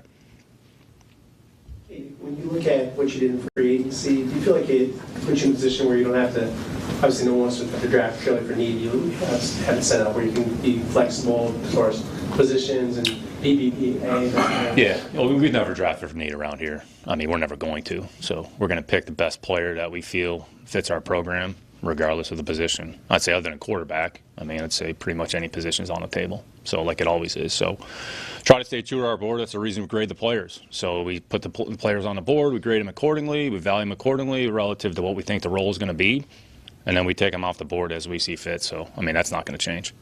Two-part-ish question. You guys made a lot of moves. Not a lot, but there's been chunking at the receiver position. You guys brought in Christian Kirk, Justin Watson, Braxton Berrios. How do you guys overall feel about the receiver room that you guys have, and what do you think about some of the talent in the draft that the receiver position is producing? Yeah, I mean, look, we think we have a good football team right now. The goal is to try to continue to add good football players. Say there's a number of players at that position that look like they're going to have an opportunity to help their team. So there's always a lot of factors involved in that system. What's their role? How are you going to use them? I mean, it's so hard to tell. We haven't even been on the field yet. So I think you just try to evaluate the player, see some of the things that you like on tape. What are some of the things you don't like? Can you improve those areas and maybe they're deficient? How do they fit relative to the rest of your group? What are we going to ask them to do relative to what they've been asked to do? So I think that's the one benefit of whether it's interview with Combine, you sort of get more of an intimate understanding of exactly what they were asked to do from a technique, from an assignment standpoint. You would hope that they have an understanding of their assignment and their system, and then we try to teach them some things relative to our system, how much they retain, how much they understand, where are they behind, where's the gap that we have to make up. So I would say that position in particular in the draft, I mean, it certainly looks like there's some players that are going to be able to help teams, whomever drafts them. Hey, Nick, I haven't talked to you since all the offseason. I want to talk to you a little bit about the offensive line. What was the thought process with the changes that you guys made? And there's a lot of people in the building. But if you could talk about the approach to the offensive line, and is that someplace you guys may look for continuing to move forward? Yeah, I mean, honestly, it's the same every year. Like, every year is different. We understand there's going to be turnover on the team. We know there's certain players whose contracts are going to expire. We're going to be able to keep some. There's other players that are under contract that they might be here, they might not be here. We didn't go into the offseason and say, okay, here are the things that we're going to do. I think some of this is you always have to be adaptable, you have to be flexible, and just take the information in and then just make the decisions that you feel are best for the football team, which is what we did. So there's never, well, this is what we're going to do, this is what we think is going to happen. Some of it is responded to some of the information around you, and if we didn't make any changes, if we had to go into the season with the group that we had, then we would have done that. But that was a little bit different. Each situation was a little bit different. But yeah, I wouldn't say there was anything specific that we said, well, this is what we're going to do, this is what we need to do, and then even moving forward, I mean, we feel good about the players that are in the building. Are we going to add some players that potentially think can help our football team? That's always the goal. understanding the draft is one opportunity. It's probably the biggest volume opportunity, which is why there's such a heightened, I would say, awareness and emphasis on it. I mean, we don't put any more emphasis on a draft than we do any other phase of the team building process. So draft's no different than free agency than it is in the training camp process in terms of building the practice squad. So we try to approach it the same way. So, we lost some players or moved on from some players at a lot of different positions. We've added some players at other positions, including the offensive line. So, once the players are here, once we have an opportunity to get on the field, we'll kind of see how it all fits together. Nick, mine is kind of two-part as well. How much would you say y'all's draft process has changed over the years based off of the information you've learned over the years and also the, whatever turnover has been in the building? And then also, how much does changing the offense change how you guys evaluate offensive players going into this draft? Yeah, two great questions. I'd say the core of the process, and I'd say not just specific to the draft, but you try to put some things in place that you think are going to be consistent over time, regardless of who's in the building, regardless of the system. And then if you have to make some adjustments or tweaks on the margins or on the periphery, that's how we approach it. I would say we've probably tweaked the in-house draft process a little bit, the approach to that. There's some things that we've carried over what we did in New England. There's some things that we've done a little bit differently. And really the whole point of all of the exercises is to arrive at an endpoint to create as accurate a picture of the player so that you can make the best decision on behalf of the organization at that time. So I would say everybody goes about it a little bit differently. How we do our visits on campus is different than other teams do it, but we feel like we get a lot of value out of that. And we always, at the end of it, go back and say, hey, what are some of the things that everybody thought were productive? What are some areas that we feel we can improve? There's always going to be a little bit of give and take. As far as systematically, are you doing things differently in the draft process because it has to fit, whether it's offensively or defensively? Probably have to be careful about that. So you have to start with the player, what they do well, what are their strengths, what are their weaknesses, what are their deficiencies, what can we improve? How does that player fit within our system, or what do we think that's going to look like? Understanding this year offensively, all right, look, football is football. Like, offense is offense. We're not all of a sudden going to put in an offense that, wasn't around, that's brand new, that nobody's ever seen before. But maybe there's certain positions, hey, you know what, a little bit less of this, a little bit more of that. Okay, who are the players that maybe have some of those qualities? So that's where there's always a constant flow of information and communication back and forth, which in the end, that's helpful. Whatever the offense is going to look like, and it's the same thing on defense, like, what do the players do well?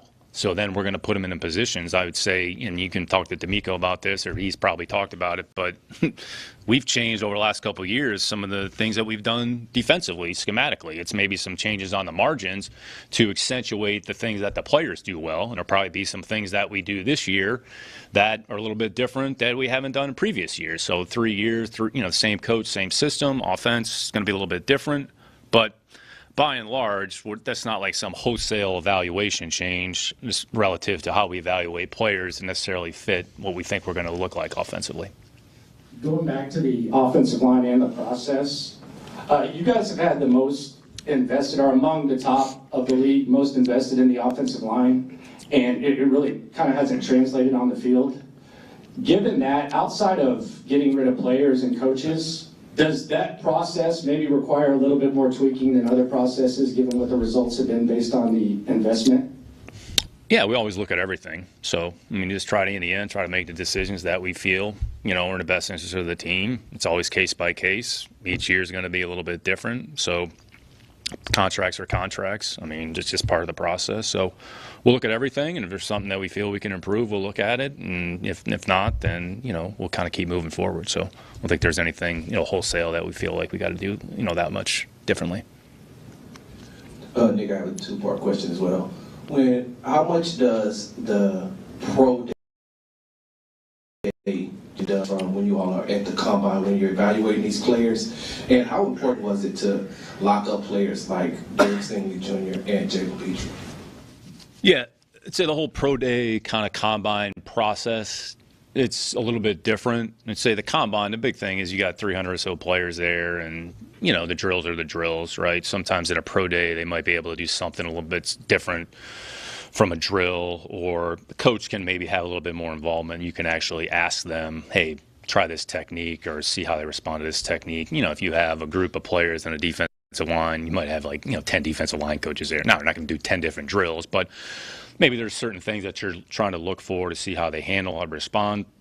Combine's a little bit more controlled. It's a little more fixed. Everybody's but look, the combine's the combine. I'd say the biggest thing with the combine is just kind of getting the data point. Okay, here's the information. Here's their height, their weight, their speed, their jump, just so you can put it into the system. And if they don't do it at the combine, then they got to do the pro day. Then you can see it. And then say the pro day workout, everybody kind of uses them a little bit differently. I'd say, from our perspective, it's more kind of some of it's geographic. Okay, we have the opportunity to get down there to Austin, and you can kind of see grouping of players. You're not necessarily going just for one player, but in Texas' case, they got 500 kids that are going to get drafted this year. So it's good to see them all kind of in one spot. So I'd say every situation is going to be a little bit different, but I'd say the pro day you might be able to focus on something a little bit more specific relative to a drill. Maybe, this is what it looks like on tape, and then you actually see it live, and okay, maybe it pops. Yeah, that's the benefit. It doesn't necessarily all of a sudden drastically change your evaluation. It's really another data point. So when you think about how many touch points we have, you're probably talking about dozens from beginning to end, with the pro day, combine, workout being a part of that. So your second part of your question relative to the players that were able to extend. So, look, we didn't do anything. The players earned those opportunities with their play and their performance. Those are players that we think can help our football team moving forward. They certainly, embody the qualities that we want a Houston Texan to look like. So they're good football players, and I think our goal is to try to keep as many good football players around here for as long a period of time as we can. So, honestly, it's a credit to the players and the coaches for putting themselves in that position, and they'll kind of handle the behind the scenes and the finances of the finances. But, those players are, they've all been here. Petrie's been here, Stanley's been here. You can talk about going back to last year with Nico. Nico's in here. That says a lot about their commitment to winning, their commitment to football, prioritizing, their job and its importance. I think I got asked about this, on 610 about once you give a player a contract, how are they going to respond? Are you worried about how they might respond relative to their approach and their attitude? And I would just say, not necessarily. If you got the right people, then, in the end, it's about them taking care of their personal situation and putting them in a position where they can kind of take care of themselves and maybe future generations, that's the goal. All of us want to potentially make an impact and help people, and it's kind of a different way, but this is a great way for them to be able to do that. And in the end, we want them to go out there and play good football, and that's what they're focused on.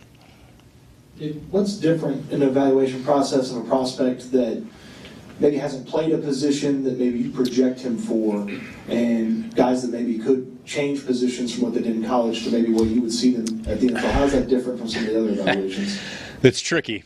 It's tricky because when you see a player actually do something, you have a better barometer understanding. If you're projecting it, there's a little bit of trial and error, and you're not really sure how the player is going to respond, whether it's physically or mentally, be able to handle that type of role. So, honestly, there's a little bit of risk involved. There's risk in any player.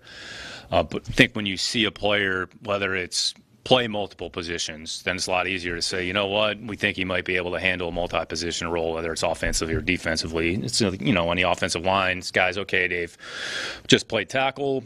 Can they move inside? They just played guard. Can they put their hand on the ball and play center? And if they haven't done it, you got to sort of make an extrapolation based on the information that you have. Same thing on defense. Have a corner, never played inside the formation. Do we think he can play inside the formation? Well, yeah, here's the reason why. Safety, you've seen – now, the one thing about college football, you've seen multi-position players. Safety's playing nickel, corner's playing nickel. All right, well, that maybe can enhance a player's overall value and then try to project that in your system. What are you going to ask ask the player, right? And can they handle it? And if they can handle it, great. If they can't, all right, just put them in a position where they can just handle one specific thing.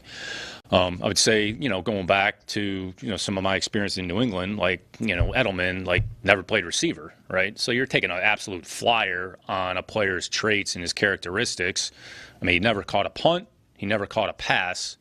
Okay, well, we think the guy's good with the ball in his hands. We're going to take a flyer on him and see how it goes. I mean, for 4 years, it didn't go very well. It was a little bit up and down. He was injured. But the one thing you saw in the first preseason game, we put him back there for punt return. He, went 90 yards of punt return. It's kind of like, all right, well, guy's never returned a punt before, but guy gets a ball in his hands. So you don't really know until you actually see it. So there's some risk involved, and you're going to project it.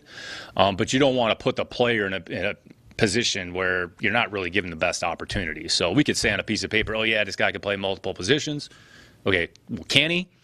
All right, well, we think he can. Here's the reason why. Or, we're going to focus on one position, and then once he has an opportunity to kind of play that position, then maybe we can give him some more. And because you're trying to build your overall depth and overall value of your team. I'd say, here internally, Titus is a real good example. And I wasn't here when Titus got drafted, but Titus, he was a quarterback, but he really wasn't. Then he played tackle, right? So he was a tackle. And then nobody really knew if he could play inside until he was actually put inside. And Titus is actually going in there and done a pretty good job when he's asked to play. So again, it's what's the position? What do you ask him to do? Okay, you want to be fair to the player, but it's always case by case, and not everybody can do everything. And to get really good at that position because that's their best opportunity to help the team. So. Nick, kind of just piggybacking right here. On that. When it comes to scouting smaller school players, especially when it comes to offensive and defensive linemen, when the talent level is completely different than what you see at the Power 5 level, is it more challenging to project their ceiling and what they can be, especially when you only get a small sample size, say at like a Senior Bowl or like an NFLPA Bowl, where you get to see them up close in person? I think the nature of the draft in the end, there's a projection element, regardless of how much a player has or has not played. When you're playing at a lower level, quote unquote, a lower level, there's obviously going to be an adjustment period that takes place. So is there an opportunity to evaluate that, like you said, in the Senior Bowl or East-West or something like that? I'd say those two games done a pretty good job of maybe bringing in some lower level, smaller school players. But it's a huge jump. There's no question about it. So how are they going to handle it? I'd say, going back to, Duggar, there's another example in New England, basically small school kid. They were playing against the 20 of us in this room, basically nobody. And then, went to the Senior Bowl, and I'm including myself in that equation.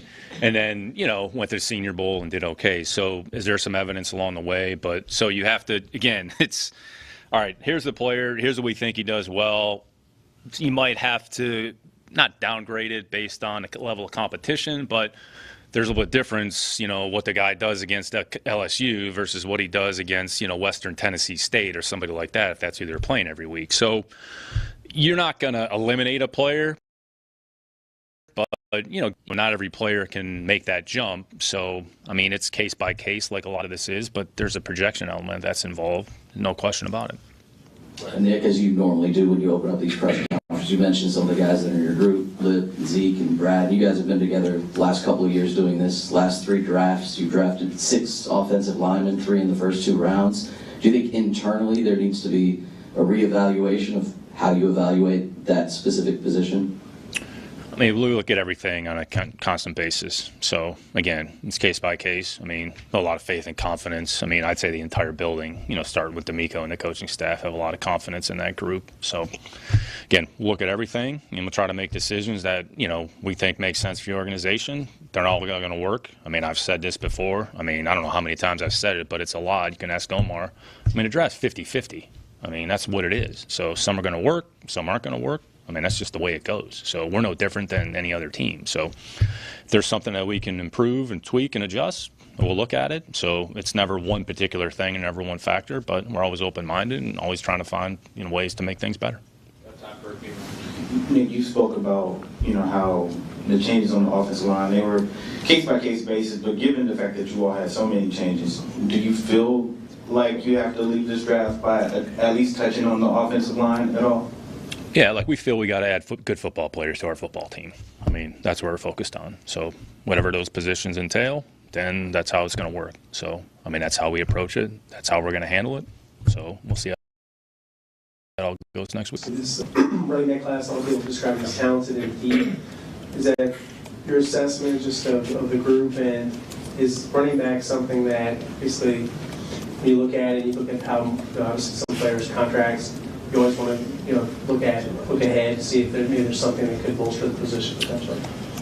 Yeah, I mean, similar to the receiver question, I mean, there's a good group of backs. So, I mean, this goes back to the same thing. We'll stack the board. We'll look at what our options are, look at supply and demand. What are you passing up in lieu of something else? So that's pretty good room. We feel like we got, pretty good cohort of players in that group. I mean, Mixon, I think he went to the Pro Bowl last year, so he's a good football player. I mean, DP was one of the top kickoff returners, and when he's played offensively, he's done a pretty good job with his opportunities.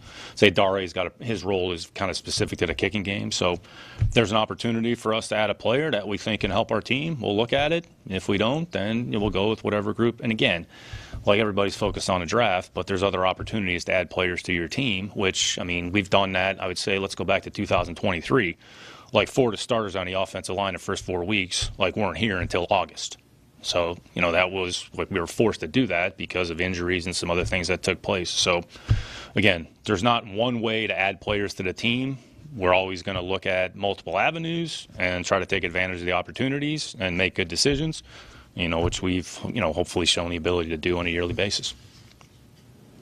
Hey, Nick, kind of like what Wes asked you, but about different positions. You guys have had really good success drafting wide receivers, some defensive skill players.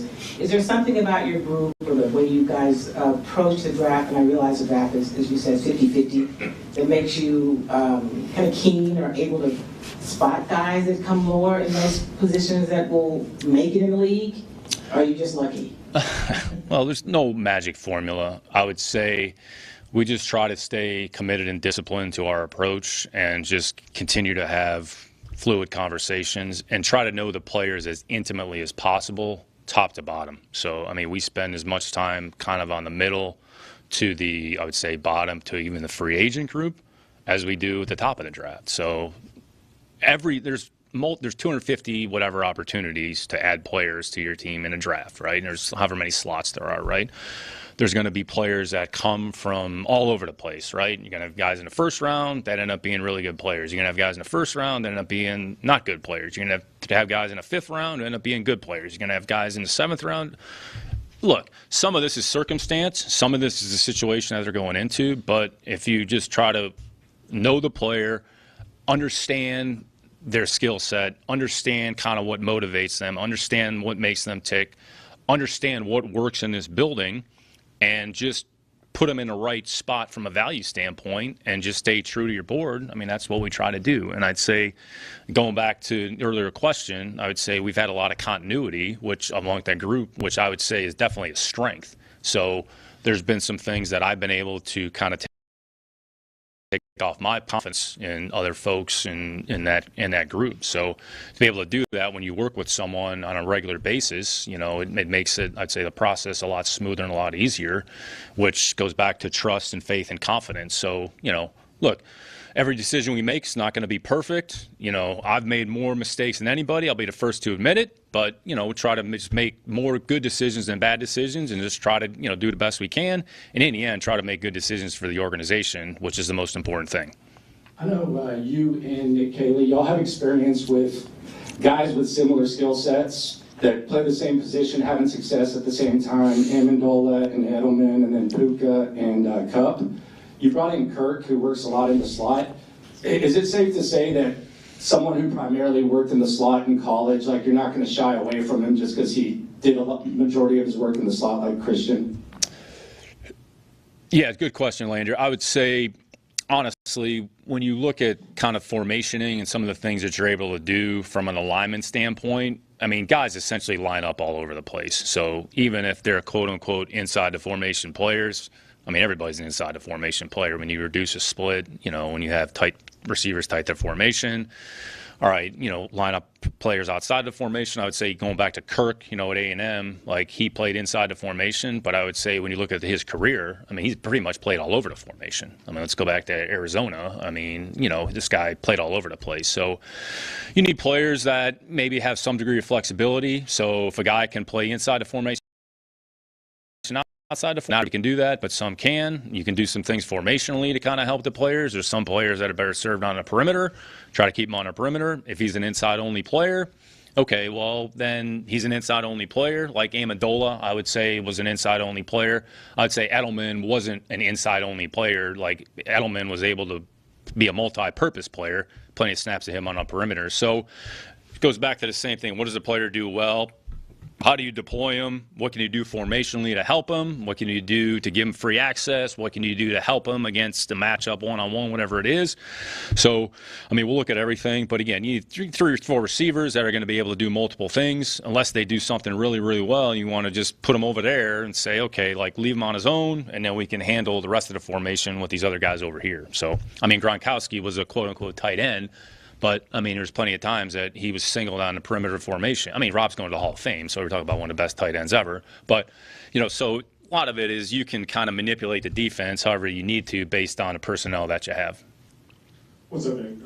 One and then a real quick one after that. Just generally speaking, your philosophy on, like, drafting a guy that maybe has a really high ceiling but a low floor, or do you try to steer towards higher floors? Like, just generally, how do you do that boom or bust? Yeah, I mean, look, even if you think that, you're not really sure. Like, you might, oh, this guy has a high ceiling. Okay, well, what does that even mean? Or, hey, this guy's got a low floor. Like, all right, well, then it maybe goes the other way. So look at the player, understand his makeup, look at his skills.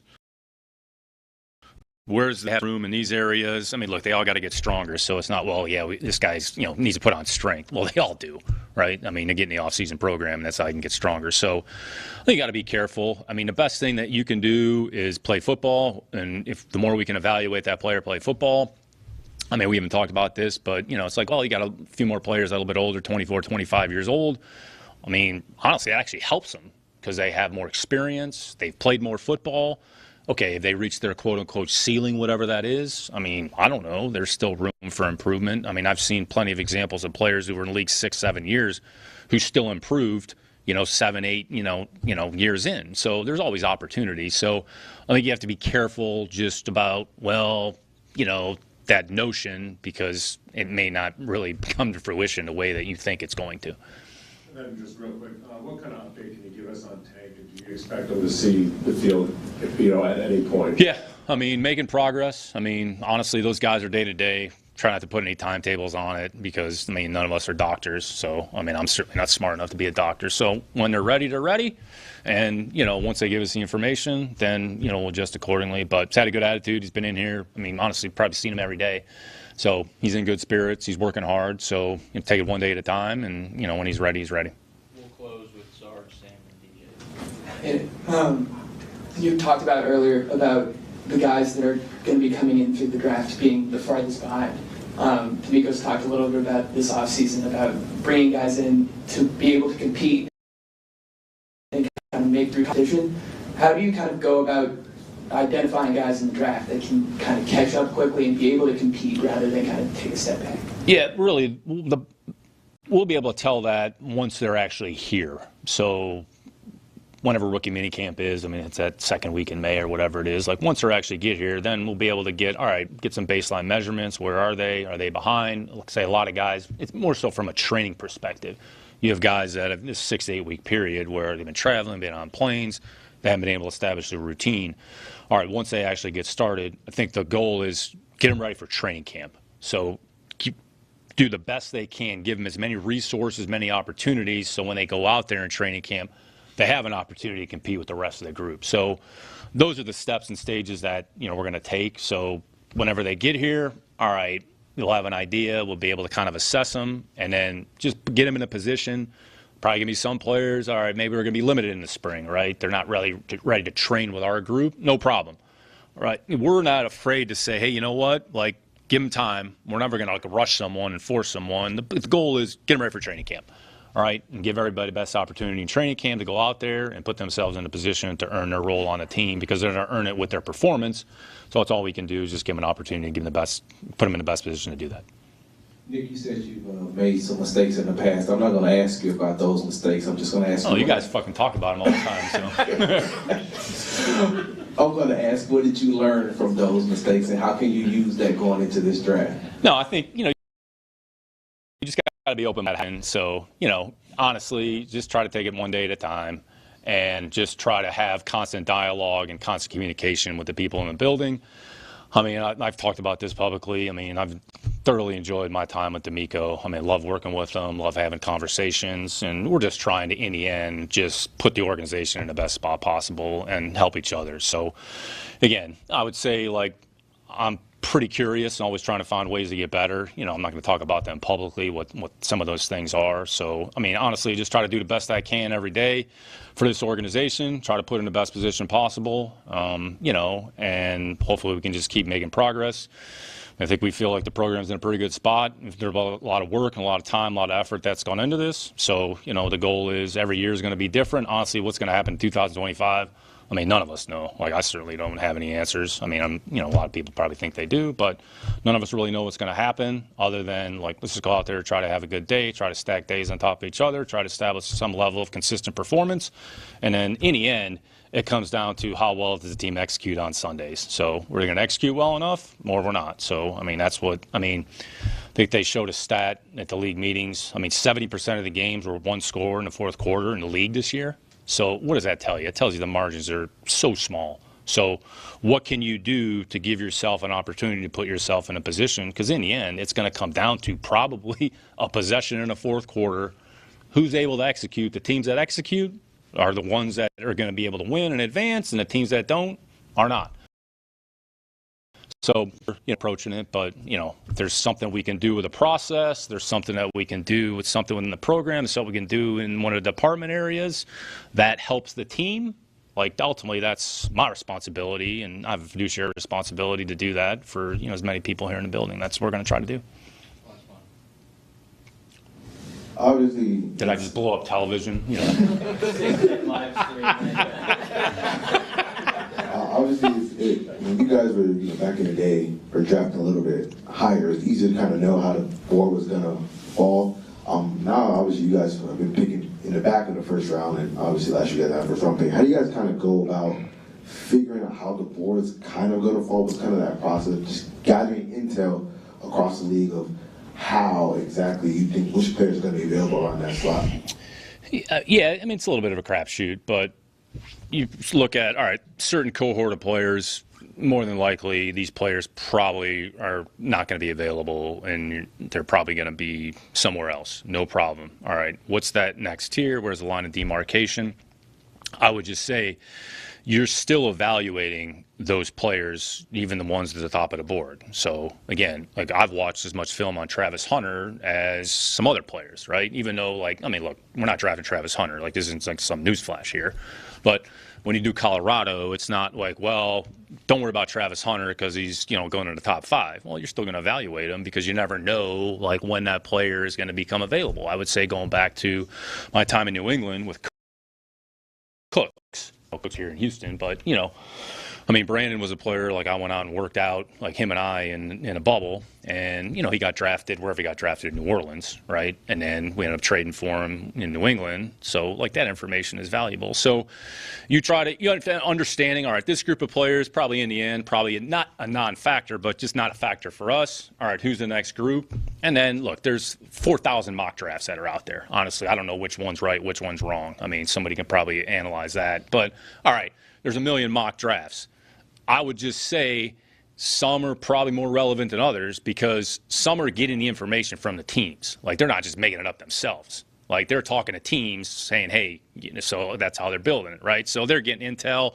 I'd say agents are involved. They're getting intel. All right. So you try to gather information, but you have to be careful about how much you actually put in the information. And then what can you trust and what can you rely on?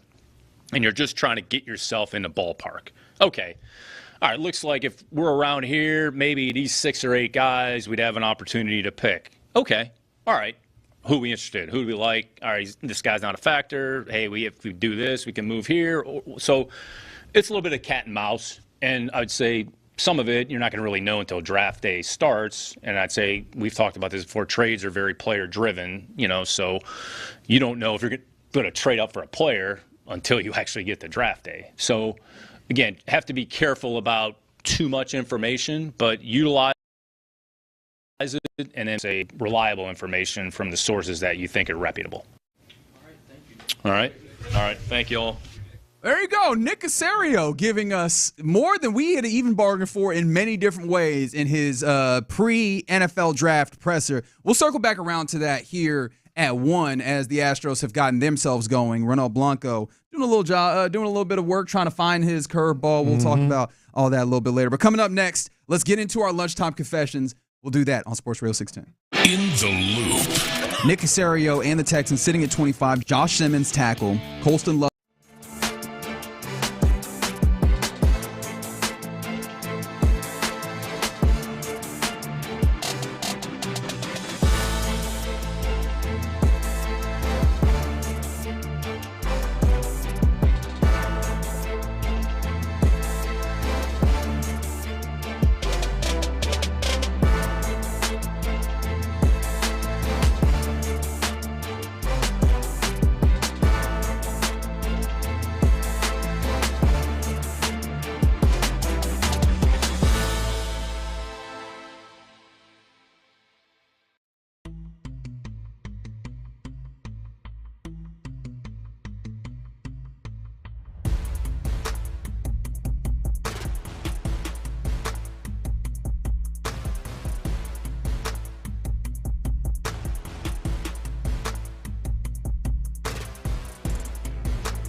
Exclusive furniture, where low prices live. Sometimes it's sports, sometimes it's not. Whatever it is, Reggie and John are keeping it real. It's In the Loop's Lunchtime Confessions, presented by the Men's Clinic on Sports Radio 610. Watch this. These are my confessions. All right, let's start with a little timely confession here about Nick Cacerio. And, of course, we're going to revisit that here in just a few minutes. So kind of break down some of the things that he said. Here's my confession, though. I think Nick thought he was on Payne and Pendergast during that. My man got comfortable. He got real comfortable. 41 minutes of questions and answers. Very loose and comfortable, and loose is one of those words for sure. In fact, maybe a little bit too comfortable at one point. But here's the other part of the confession. I think maybe we should give Payne and Pendergast some credit. They've loosened him up a little bit. Yeah, he's definitely gotten more comfortable in these situations. And yeah, Payne and Pendergast, they create an environment when they have him on where, they're joking and laughing. And I don't know that he was necessarily joking and laughing a whole bunch with the assembled media. But comfortable, getting his thoughts out, which I don't think he's ever necessarily been too hard up about. But I was surprised that he even gave us what he did, because, these are the types of press conferences that many of the general managers around the league do headed into the NFL draft, and usually they are very milquetoast. And I know some people would be like, all right, well, this was not that insightful, but he gave you a little bit. Some meat. We'll get into it. I think he left a few breadcrumbs here and there that maybe make you think, could that mean something? Which I think that's about all I could ask for from Nick Cacerio in that circumstance. These are my confessions. I realized, and I have to admit, I'm judgy. But we all are. But I think I'm not judgy about the big things. Like, I actually try to be very accepting about the big things. I've recognized, though, that I'm very judgy about little things. Like what? Like little things I could be real judgy on. And what hipped me to this was earlier today, Figgy walks into the studio and goes, hey, do y'all like Peeps? And I almost cussed at him. I really did. Because, I find those things not just to be not tasty for me. I find those things to be repulsive. Why? I don't really have a good reason. I think that one's acceptable. I'm just real judgy. That, talk about candy corn. I like candy corn with dry roasted peanuts. And I judge you. It's awesome. And I judge you for it. It's awesome. In a way but not by themselves. In a way that does not make sense for people's individual choices. And I think it's because it's not something that actually matters. So if I'm judgmental about it, I don't think people actually care. But I realize that it's an outsized level of judgment. Oh, yeah. It is. Oh, yeah. It's funny because I asked Reggie that because it was always, they had a whole bunch of Peeps, boxes of Peeps. And I'm like, what, y'all got some Peeps? And they turned around, yeah, you want some? No, yeah. I don't. No. Oh, sports guys love to eat everything. I'm like, no, we don't. I seen that. They had a Dr. Pepper Peeps. It's like, hey, she's your type. You don't got no standards. What you mean? Wait, hold on. Wait a minute. I'm like, no, we actually the pickiest eaters. Yes. Are we the pickiest eaters? I don't know if we are, but we often get profiled. Yeah. I think we the cleanest station here, though. And I really learned that being that Radio Row with y'all too, because I felt like we were pretty clean. We did a decent job, and of course I'm leaning heavily on the we, because shout out to the people who actually did a majority of the cleaning. y'all are real MVP. These are my confessions. Man, I'm kind of worried because I feel like I might get a talking to after that press conference. Oh well. Yeah, so I was sitting here and Nick Cacerio, the longer you talk and listen to him talk, you kind of not doze off. He lulls you into kind of like a false sense of comfort. Yeah. So I got a little too comfortable. I was sitting here, and then all of a sudden, this question was asked by Sarge. You said you've made some mistakes in the past. I'm not going to ask you about those mistakes. I'm just going to ask you. Oh, you guys talk about them all the time. Woo! I'm like, wait a minute. Was that what I thought it was? I was sitting here, and I could hear it in the background, and then I heard that part. I'm like, Did he just say that? So I had to sit there think. I was looking at y'all. I think y'all was doing something else. I was watching. I would have known for sure if I seen y'all reaction, kind of like a whoa. I didn't see that, so I'm like, you know what? Let me hit this dump button just in case. When in doubt. Yeah. So I'm like, man, I don't know who to blame on this one. I don't know if I should blame Sarge for the question. Should I blame Nick Cacerio just being loose? Well, I don't think you blame anybody. It was like he was comfortable, and that's what we wanted. Comfortable enough to just talk like. Yeah, I mean, one of the guys. We might not blame anyone. As the man whose finger's on the button, you can blame who you need to, brother. It's not comfortable for me. Yeah, I'm chilling. I'm not expected to hear a cuss word. And you know what the worst part about that is? Like, there's some people, and I can say this as I've sat in your role before, Figgy. There's some people that you go, oh, I can leave this. They're going to be good. They know what time it is, right? You get John Harris on the phone, like, all right, John is a professional. He knows what's happening. The first time you break that seal, you're like, I can never trust you again. Never trust you again. I was just telling our engineer, I'm like, man, I could never go to the bathroom now during a Nick Cacerio press conference. Apparently, Nick ruined it. Nick got a mouth of a sailor now. We didn't even know it. Yep, it's over now, man. I can't even bring you around my kids if I had some kids now. It's over, man. It's a wrap. That's a wrap. I will say, though, I was paying attention, and as a pseudo mini confession here, I guess hit the thing. These are my confessions. I'm built different. I'm also judging you on this, Lopez. So we have Nick Cacerio going. We're actively taking notes, and we'll talk about that again. Nick Cacerio's pre-NFL draft press conference here in a little bit. We're taking notes, we're listening, but also the Astros game has started. For those of you wondering, 1-0 Astros. Yes, I did that intentionally. Deal with it. Hold that thought. Hold that thought. But yes, 1-0 Astros. And we're watching that. And Lopez, your words exactly were what? Regarding this is overstimulating? Oh, yeah. I had I didn't put it quite like that, but basically said that. Yeah.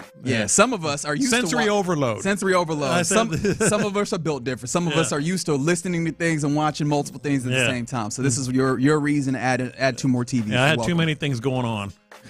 Not if you watch 3 TVs consistently. All right, those are our lunchtime confessions brought to you by the Men's Clinic. Appreciation to them for giving us that segment. But coming up next, we'll circle back around to it. Nick Cacerio, in talking about the NFL draft headed into it, he got a little frustrated a few times. We'll talk about that and some of the insights, including his diction, his word choice, and a few instances that we thought were interesting. We'll do that next.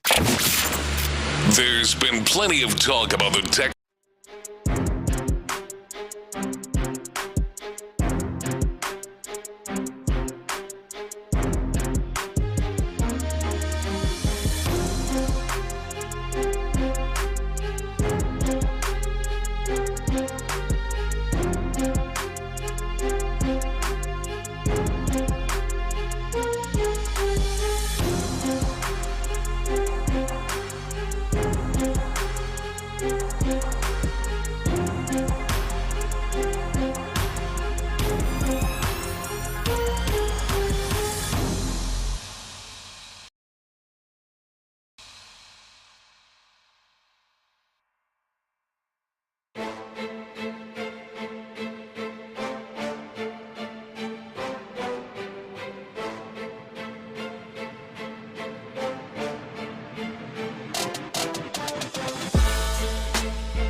Play here, an Odyssey sports station. Sports Radio 610 presents In the Loop with John Lopez and Reggie Atatula. Day Game is doing day game things right now. Still Sure 1-0 is. In favor of the Astros right now. They're in the bottom of the fourth. Just to give you an update there. All right, let's jump back into it. The Nick Cacerio pre-NFL draft press conference. We played that. We had that on the air earlier. And yes, actually, shout out to Brandon Hallam on the YouTube. Reminded me of something that I've wanted to mention multiple times over the last hour plus. Mm-hmm. The Texans have a visit with Donovan Jackson, who is the offensive lineman out of Ohio State. Shout out Figgy. What's interesting though about Donovan Jackson, I tried to make his name into just one, just squish them together. He is viewed as a guard, except in looking at Dane Brugler, who works for The Athletic, puts together one of my favorite draft guides in all of the land. He has him listed as a tackle, specifically tackle number 6. And I was like, huh. So he does have, obviously he has that versatility, but I do wonder if that could be something that's interesting. But yeah, another potential first round, maybe early second round player, offensive lineman in particular, that the Texans have some level of interest with. And I do believe that they have some level of interest with, because he's obviously coming in for a 30 visit, although with different teams, 30 visits do different things, right? Maybe some teams use 30 visits to, get an opportunity to just circle back around on a player. Maybe I saw somebody talk about the possibility to talk to players or teammates of players that they're about interested other in, players. or what Yeah, have that you, happens right? sometimes. Well, Nick Cacerio, in his pre-draft presser, one of the things he was talking about was 30 visits and just how they utilize it. And I think he was kind of talking about wide receivers, but just varies obviously very widely to get an idea of what these players, how they've been asked to be used in some ways. In other circumstances, get a better idea of what they've been asked to do, and then see how that would fit with what they would want to ask them to do, the Texans, that is. And that makes it feel like anybody that they're bringing in for a 30 visit very much feels like somebody that they'd be interested in utilizing, and probably would jump onto their board, assuming that they fit the criteria of the makeup personally, the interpersonal type things that they want from any player. I think that that can be the case for any team that has a player in for a top 30 visit. But I think with the Texans, you almost give it a little more credence, because Nick is on the record, in fact, on these airwaves with Sean and Seth, talking about, he doesn't really care about the combine and really the pro days. He's more there just for particular things. He cares about interviews. He cares about talking with the guy. Yeah. And so I think it resonates a little more with him. Yep. So what else jumped out to you in the 40 minutes of Nick Cacerio? There's a lot of different places, and I just want to hit the things that you found interesting, the things that jumped out to you during the course of it. Yeah, look, there was a lot, and I think the thing that really led to some nuggets, being out there from Nick Cacerio, he from the very start and confident. He just sounded not like the Nick Cacerio we often have heard, in the last few years. But so I think he was a little not gonna give away anything, but maybe you can read between the lines, which is what we probably should do here. And the several different times in different instances, he said we have 4 picks in the top 89 right now. Right now. Then he said right now we're scheduled for number 25. Then later again he says right now we don't have a 4th pick. Now look, wherever we pick, wherever we pick next, which talking about that's the 4th time he referenced it. He said, "Yes, we're going to get a good player at 25 or wherever we do pick." That doesn't necessarily mean they could move back. It means they could move up. And that it does. He did say wherever we pick next, or after, and then he added or wherever we do pick, which then would open back up the possibility of trading up. But he made it. I mean, he played with the language to the point where it made it very clear that Nick knows what we know about him, and he's like, no, that's all in play. All of it's in play, baby. The Nick wheeling and dealing, trading up, down, all left, right. All of that is in play with what they've got going here. Yeah, so that was one that stood out. Something that stood out that I've never, ever heard a general manager say, and I'm sure it's true. It sounded like there's no reason to be, vague about this. He said their board is smaller than most teams. I did hear that. And I'm like, Maybe it's just it's always been smaller. They refine the number of players that they like, and then after that, they have the other players. But when he said the board is smaller than most teams, I think he meant the board of players. Again, interpretation here, people. I think the board of players that they really like. Well, yeah, I mean, they like because everybody has big boards. He says ours is smaller than most teams, and I think that means they're focused in on a certain number of players. After that, it's kind of a crapshoot anyway. Well, no, I think what happens is when any team goes to the draft, they build their board, right? Mm-hmm. Obviously, you'll see the big boards that various different outlets would have. Mm-hmm. Individual teams build their board. This is what we're going to go off of. We stack these names. But sometimes it goes deep. And they build a board that is accordingly for all of those things. And I do wonder if it is shallow or if it is smaller because of the back end, as it seems like you're maybe intimating, or if it's smaller because of the additional parameters that they seem to set on players in order to be here. Like if you want to be here, because he did say it's not about talent, it's about putting together a team.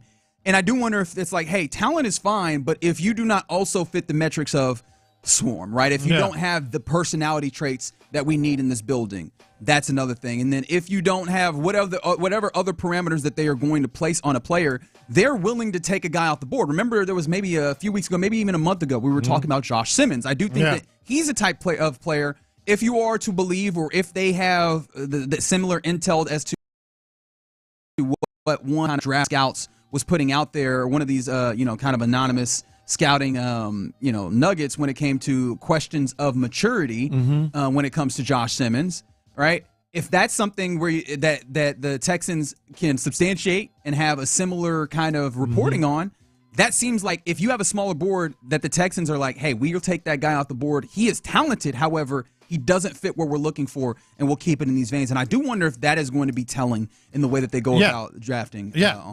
So those are the first two things, the picks right now and wherever we do pick, and then the board being smaller. And then I thought I found it very interesting when he was asked specifically about wide receiver. Like they mentioned the name wide receiver. They mentioned the position wide receiver in the question. He never even mentioned a wide receiver. He said, we think we have a good football team right now. But the question was about the position. How do you feel about the wide receiver? How do you feel about the wide receiver room, to which he basically was said? No, his first thing out of his mouth. We think we have a good football team right now. Goal is to add good players. Nothing about receivers. Now, again. And what's the role? How are you going to use them? Were the big things that I took from that response. Yes, but they were specific to the wide receiver room, and he's like, we got good players. So, again, what do you do with that? I don't know. But right, because it feels like you can go one of two ways. Yeah. That either he's trying to I've used that word 3 times today, and it's kind of it's fun. Obfuscate what's happening. If he's trying to kind of hide his hand in some ways. That's what I think. That's how I would read it. Or you could go the other way where he has said it.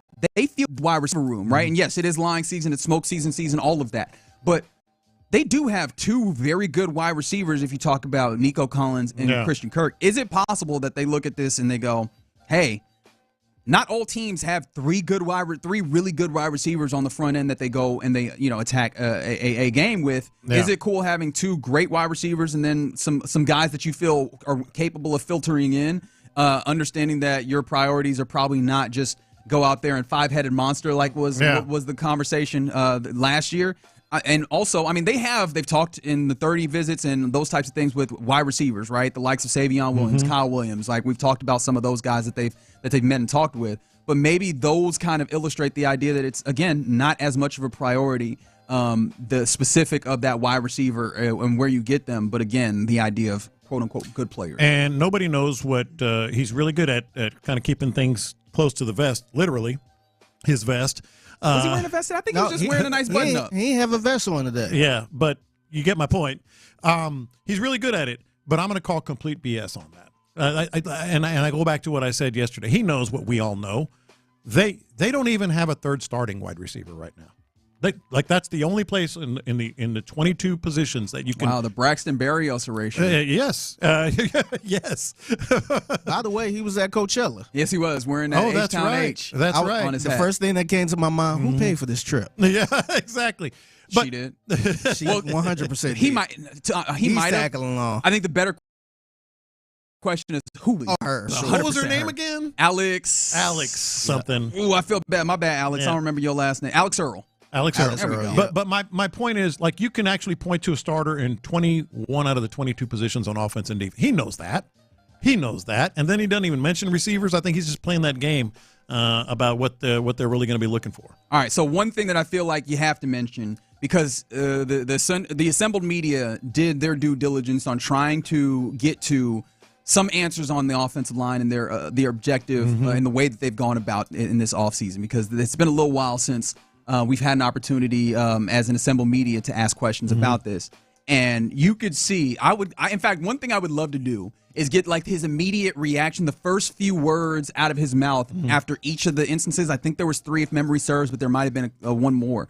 Because he got progressively more frustrated with the assumption, with the assertion of the questions being about, do you change the process when it comes to the offensive line evaluation year over year, considering the results, the cost benefit of what you're utilizing the offensive line? Like, what are you trying to do with the offensive line? And he got, in fact, was that was the F-bomb? What brought him to an F-bomb? Yes, it was. Like that. I mean, that is really interesting to me that he is so insanely frustrated about the way that they go about offensive line. In fact, that took him to the place where he's like, drafting is 50-50. How much do you? Which, by the way. Well, I guess there you go. That's the question. Is like, what do you mean? What do you take of that assertion? What do you take of the offense or the offensive line and how they're putting this thing together?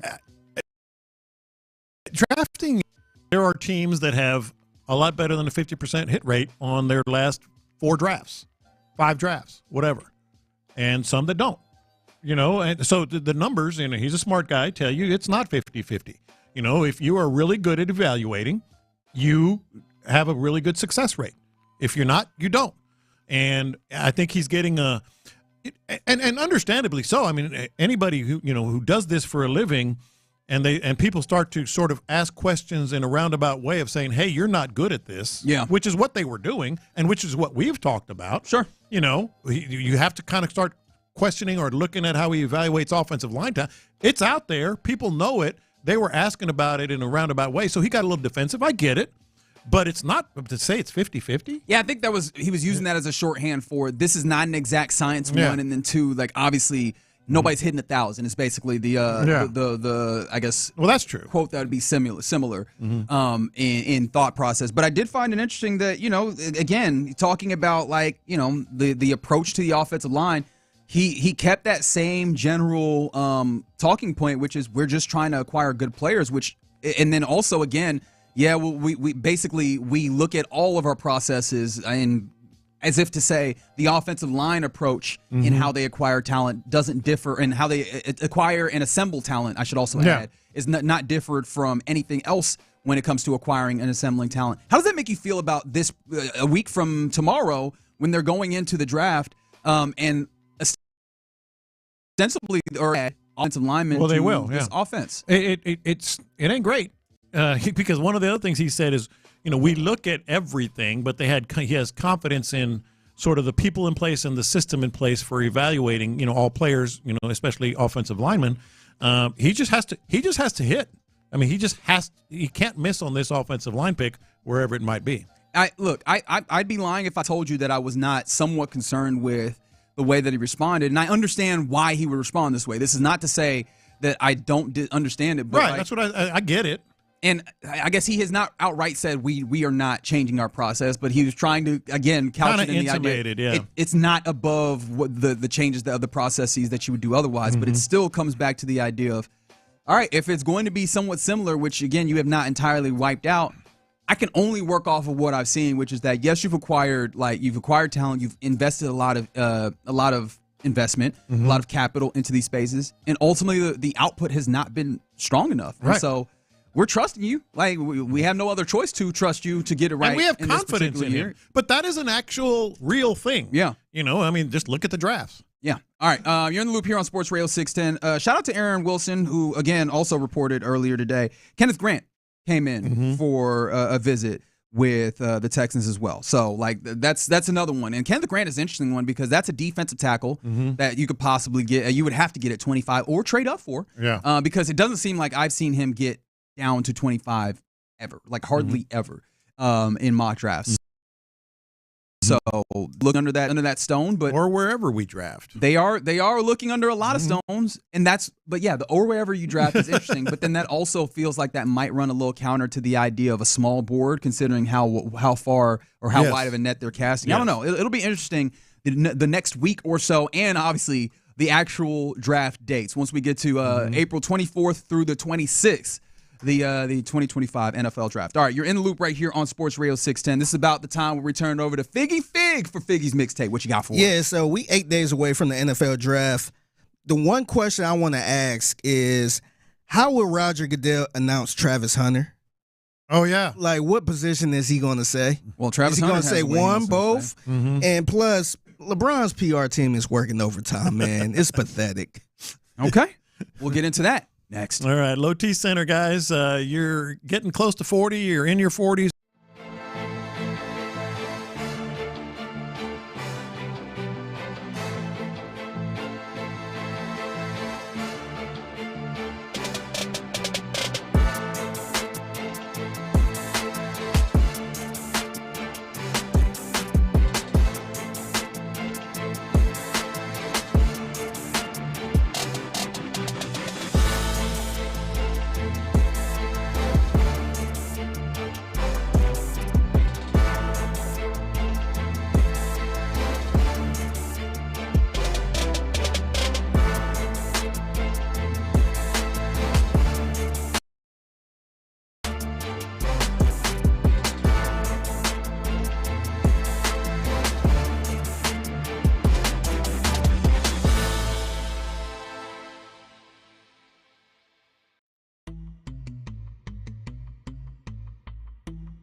Texans All Access. We have the latest on all things draft right here.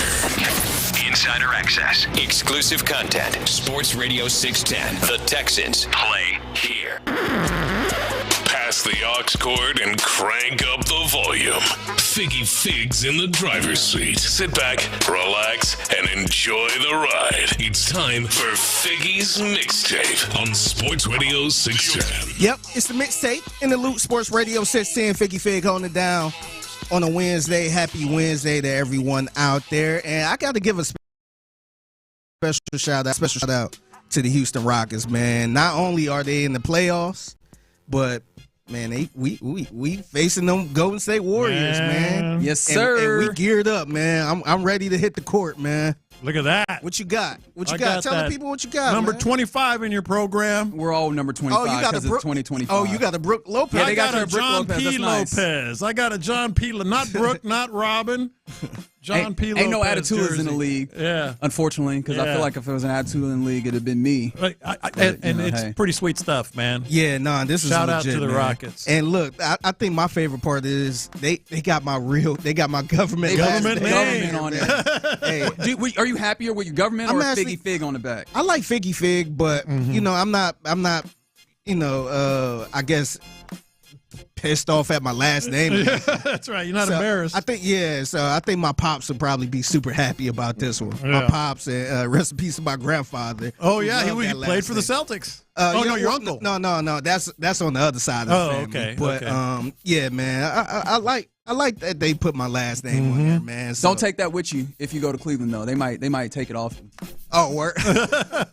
say my name. Let me hold on to this, young Yeah, fella. yeah. But shout out to the Rockets, man. I'm really pumped up for this playoff game, man. Yeah. I think I didn't want to face the Warriors. I'd rather face Memphis, but it's more exciting. It's gonna be more fun. Warriors here, man. Yeah, I think the Rockets probably juiced up about facing the Warriors too. For sure. Man. Yeah, ask Tari Eason. Tari Eason don't say he don't like the Warriors.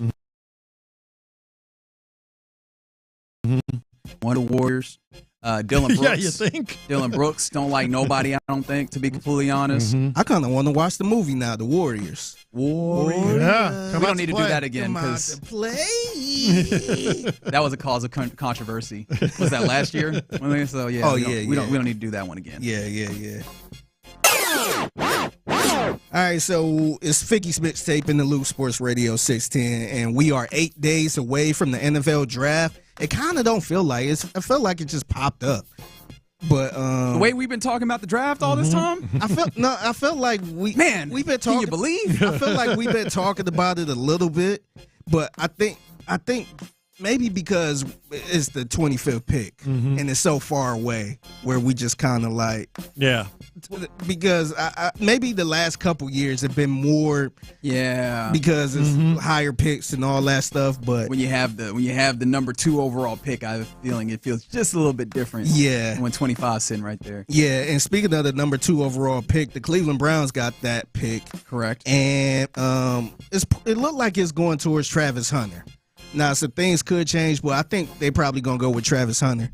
And I wonder what Roger Goodell going to do here, because usually when he announced the pick, he said in the 2025 NFL draft, the Cleveland Browns select Travis Hunter, wide receiver, Colorado.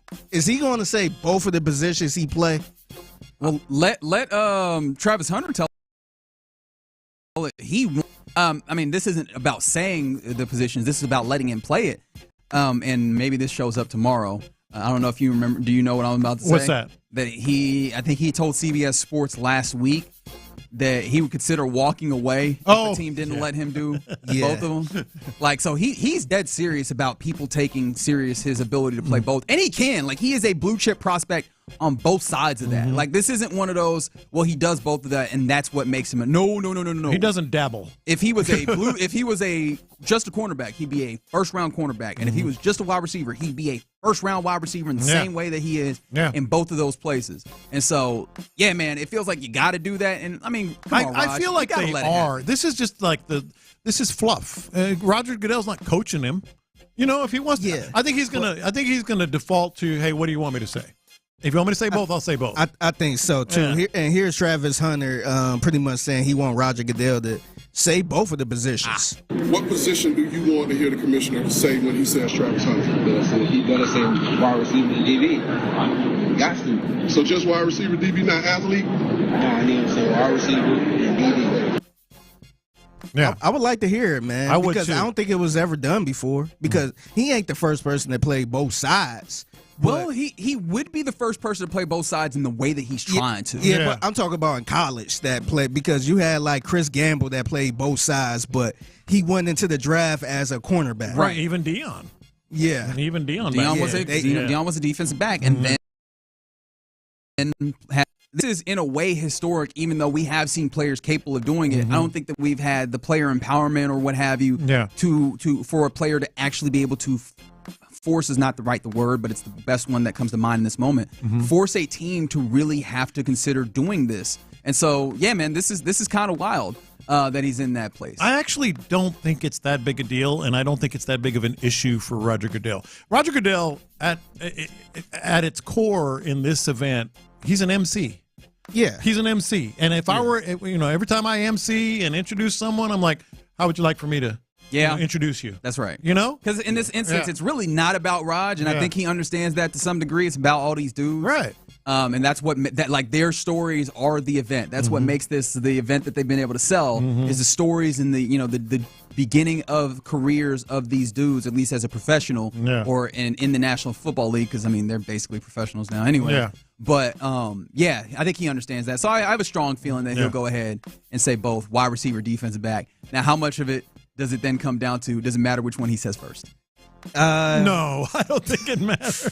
Yeah, I don't think that matters. I think if we had to place a bet, I think he's gonna say receiver and then defensive back first. And someone from the 832, how does his position affect his contract? Well, wide receivers seem to be making more on the high end than cornerbacks. So but that's years down the road, and depending on how this works. And if he can actually do this for an extended period of time of playing both ways.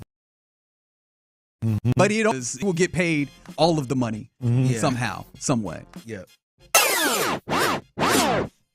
It's a mixtape in the loop. So, Rich Paul, who's a super agent, we all know. You mean Adele's boyfriend? Yeah, I forgot he's that too. That's such a wild thing. Isn't that weird? He is the winningest of win.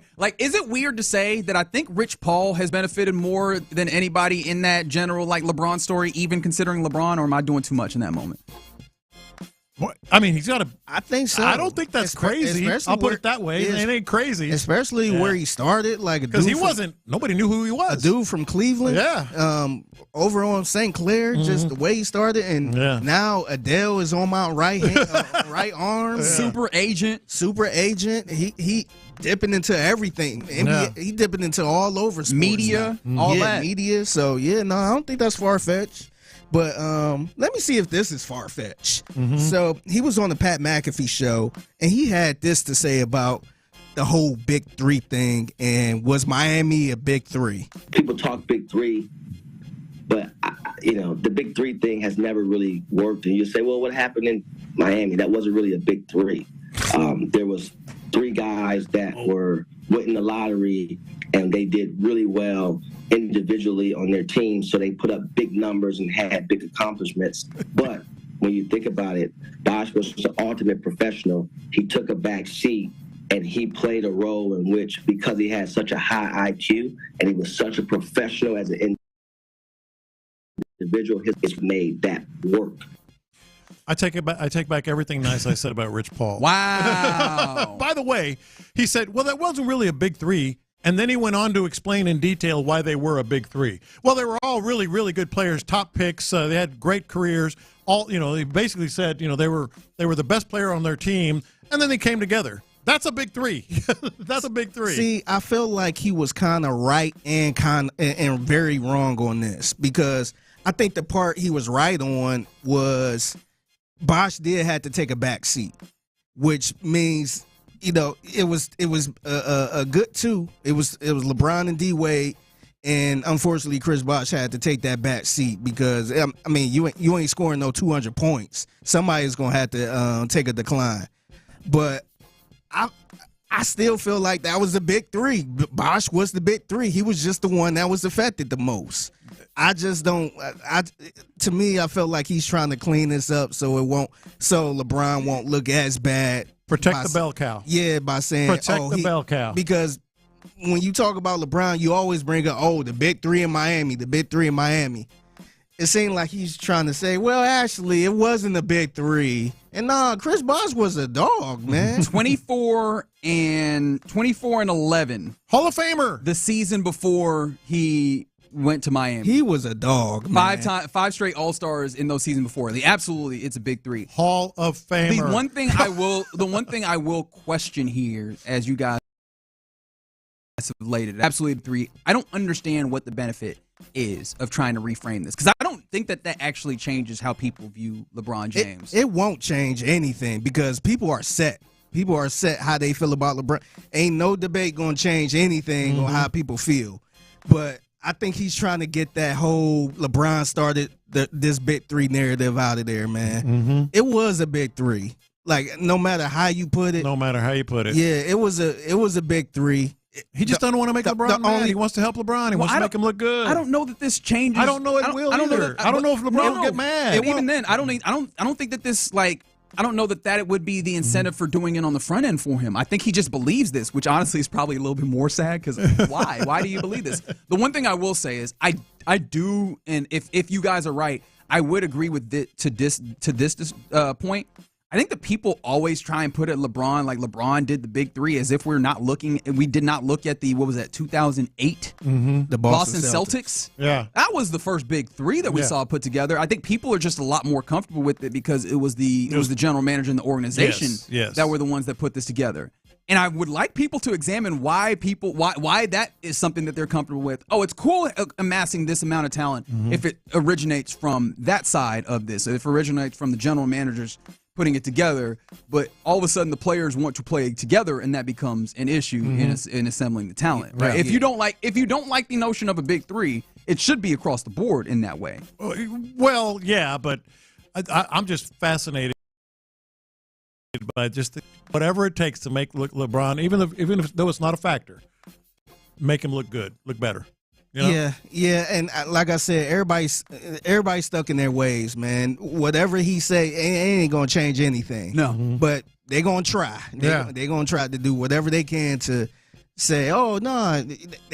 To me, it seemed like he's trying to make it seem like LeBron won it the hard way, and which I think it's fair to say. I ain't gonna sit here and say it was easy for him, but no, I think he's trying to do as much as they can to make it seem like LeBron, this wasn't as easy as we say it was. Yeah. See, now, if you really wanted, like, the thing that I would say, it wouldn't actually work, but if I was trying to be the person that was spinning this, if I could manage to make it shake, the real thing I would go for is, JJ Barea ain't even that short. Like, JJ Barea is actually, like, it's an optical illusion. He's actually 6'3". He's kind of stocky. He's actually 6'3". Because that was the real problem, is that, what was that, 2011? That he let JJ Barea punk him in the finals. That's the real problem when we talk about that Miami stint. Hey, don't be surprised if they come out of nowhere and be like, hey, you know what? That Dallas Mavericks team was one of the best teams of all time, y'all.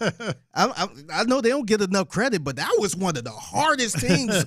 That was one of the best teams ever. I mean, it was a tough path to go, but yeah, that'd be a very funny PR spin to put on there. All right, that is Figgy's Mixtape every weekday, 1:20 p.m. right here on Sports Radio 610 at the Figgy Fig on social media, but not on the back of his Rockets jersey. If you want to get at him, if you find mixtape worthy. All right, coming up next, we get ready to hand it off to the fellas of The Drive. Clinton, Ron, we'll do it next. All right. The Loop. Nick Cacerio and the Texans sitting at 25. Josh Simmons tackle, Colston Loveland tight end, Walter Nolan interior.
Not being forever. U.S. price and participation may vary. Prices may be higher in Alaska, Hawaii, and California and via third-party delivery. Fresh beef available in the contiguous. Live from the Mokaram Injury Lawyers Studios, Sports Radio 610 presents In the Loop with John Lopez and Reggie Atatula. Yeah, you're in the loop here on Sports Radio 610. Hope your Wednesday is going great. I have a feeling that just listening to this music will make it feel better because this, when Optimistic comes on by Sounds of Blackness, it makes me happy every single time. Like, my day is instantly better when this song just comes done automatically. Yeah, without question. So hopefully that you were optimistic about all of your Houston teams, but specifically the Rockets as they go to the playoffs. That we know that it's the Warriors Sunday, 8:30 p.m. for Game 1, and then definitely we're about a week out from NFL draft, where we got a little bit of insight from Nick Cacerio at his pre-draft press conference. I'm sure you'll hear some more cuts when the drive takes over here in a little bit. Maybe not the cuts immediately, but you'll definitely hear it during their show as they revisit some things. And thinking about, there was the 40 minutes of conversation that Nick Cacerio had with the assembled media earlier.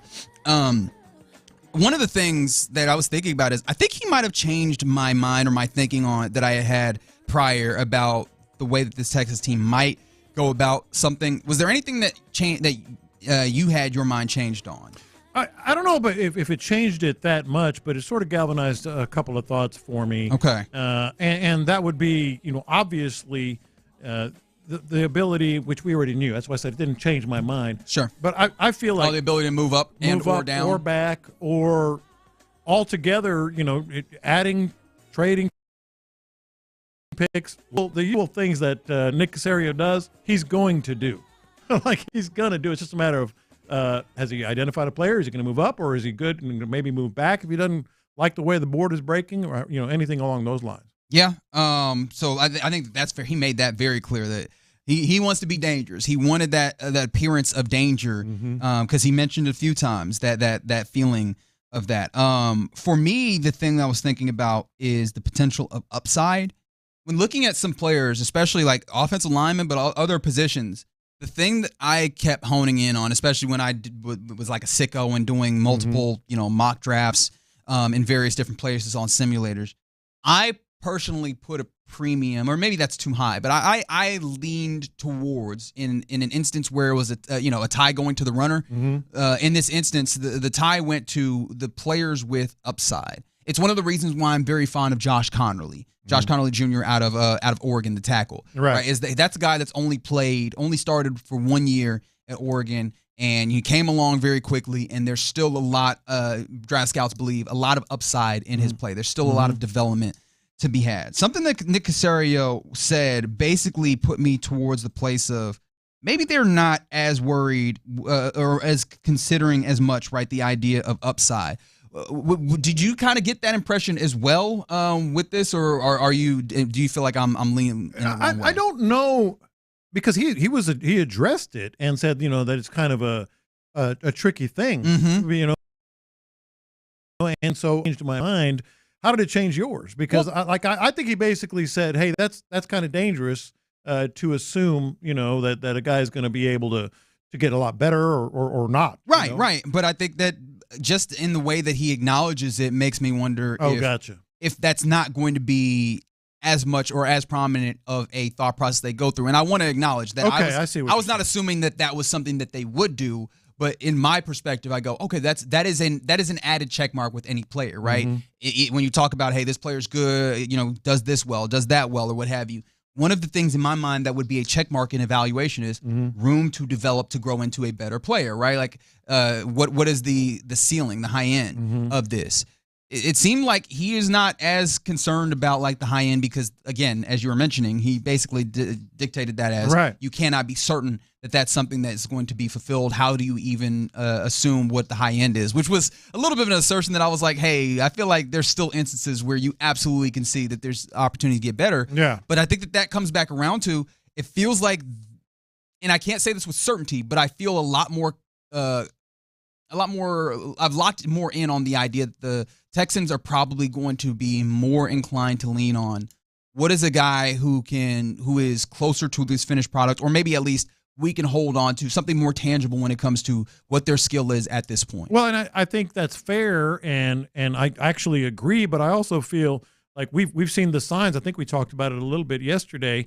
We've seen the signs with him in terms of power 4 guys. Those are guys that tend to be sort of a not quote finished product, but close to a finished product. You know what you're going to get. They played the higher level of competition, et cetera. So I think, yeah, it fits with his personality. Yeah. So again, I think that really kind of makes me.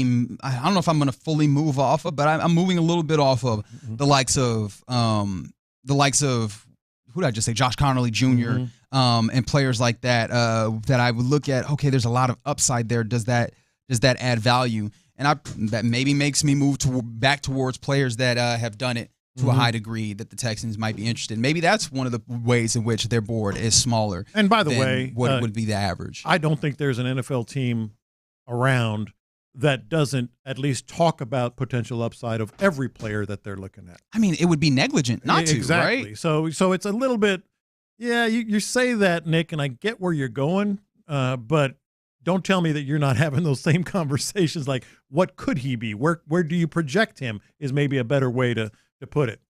Yeah, I think so as well. There were some people giving him a little hell on the YouTube page and the text line. No, not even for that. It seemed like people were largely cool with him dropping an F-bomb in there. Like, people kind of liked it, especially when you get to the place where Nick Cacerio, I think someone going in was like, can we get AI to break down what Nick is saying? Because sometimes when Nick gets up there on that podium, it can be a little, it could be a little, I don't want to say monotone because that's more about delivery, but it could be of sorts. Maybe dry.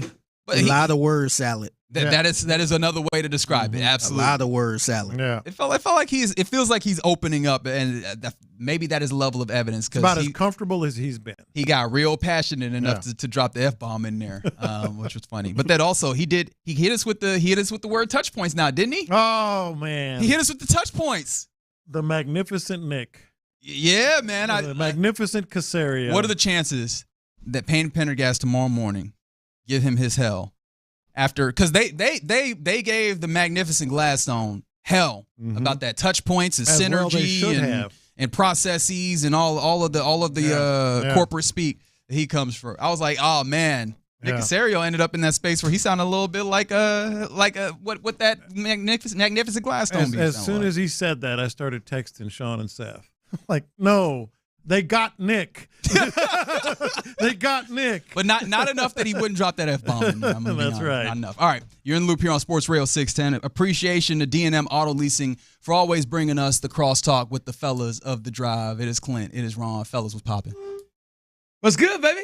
Hey, not much, man. Just Nick brought it in. Big hoomst. Yeah, I had to tap out on Nick. I was in a parking lot. Pulled in about 12:20. I said, all right, let me ride him on out, man. I'll just stay in here and listen to it. I don't want to get to break up and miss something on the way in. 41 minutes. Yeah, man. At 12:30 came around. 12:40 came around. I said, I've got to tap out at 12:45. If you were to set the over/under going into this on how long he would talk in this pre-NFL draft press conference, which would you have set it at? I mean, it's not surprising. I thought he'd have been around, a sitcom. 17. 22? 30 minutes, like a full with the commercial. Oh, okay. I thought he'd have been about 30 minute sitcom. He usually goes 10 to 12, but draft press conference, I was thinking 17, 19. But we hear him with Sean, man, they can eat up 40 minutes quick. Yeah. And they usually do a good, 90? And his 40. answers. Or is it 45? Yeah. And his answers can be lengthy. Pendergast and Payne. To me, it's 5-6 questions and we're through. It's Bill Walton-esque. It is. Rest in peace. It is. You remember that time we had Bill Walton on? We asked one question. It was 15 minutes. Literally asking one question. No exaggerating. Ask one question. He came over, sat down with us. Tried to sneak in. Had a crew with him. Yeah. Had to have a certain stool that he could sit on. Oh, I remember that. Well, he had back issues though, so I get that. I'm not. That was in Las Vegas, wasn't it? The whole process. No, it was here. It was here for the tournament. My man. Final Four. Okay. My man, literally, we asked one question. My man. Yeah. Chewed up the whole clock. Now that he's passed, I don't want to put him out there, but he had a full booklet, and he read it word for word was his answer, and it was 4 or 5. Are you for real? Oh yeah.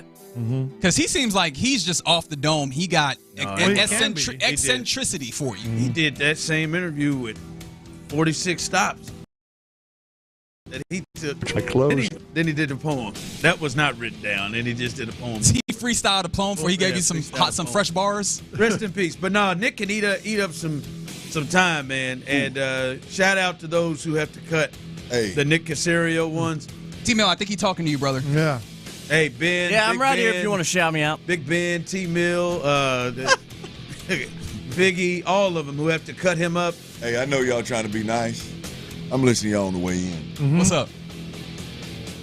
Y'all just can't say it. Say what? Figgy just couldn't say it. That's a rough-ass listen.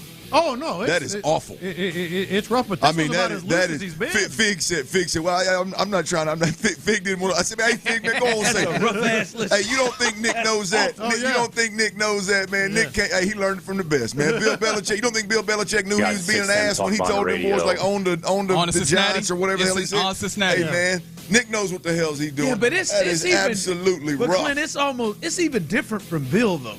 Oh, yeah, Bill don't talk that much. More wordy. Yeah. It's more word. Yeah, Bill. Hey, Bill wouldn't have made Tyler work but about 2 minutes right there. No, of course. Nick ain't saying much more than Bill does, but Tyler got to work for 35 minutes in there cutting up.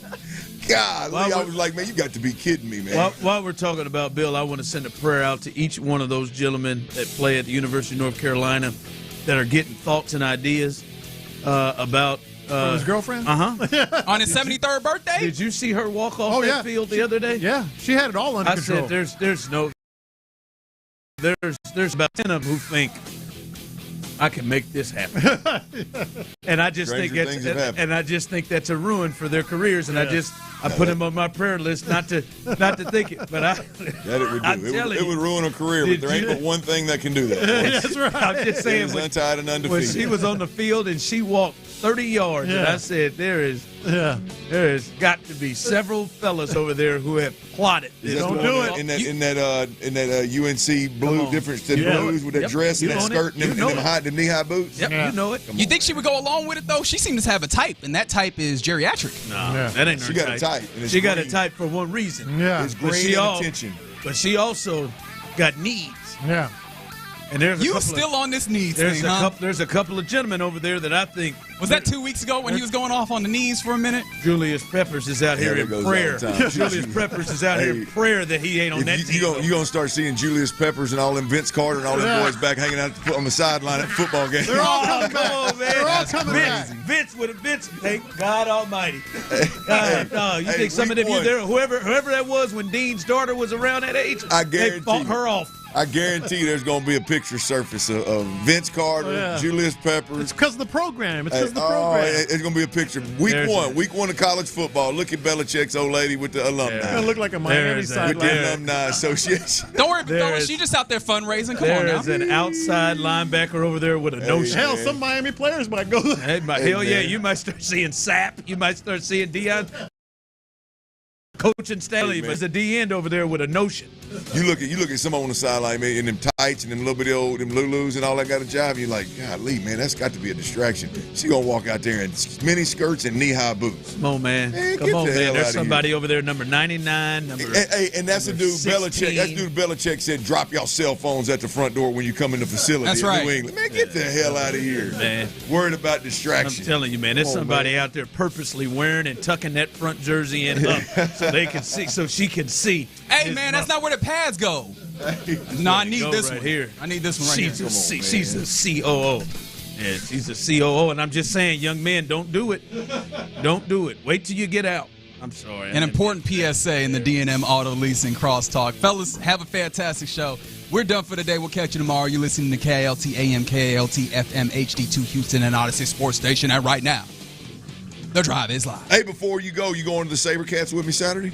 Let's get it. You going to SaberCats? You do be making your way out there. We got crawfish, chasing tails, and boys, y'all gonna go to watch a little rugby with me Saturday? I'm with it. Let's go.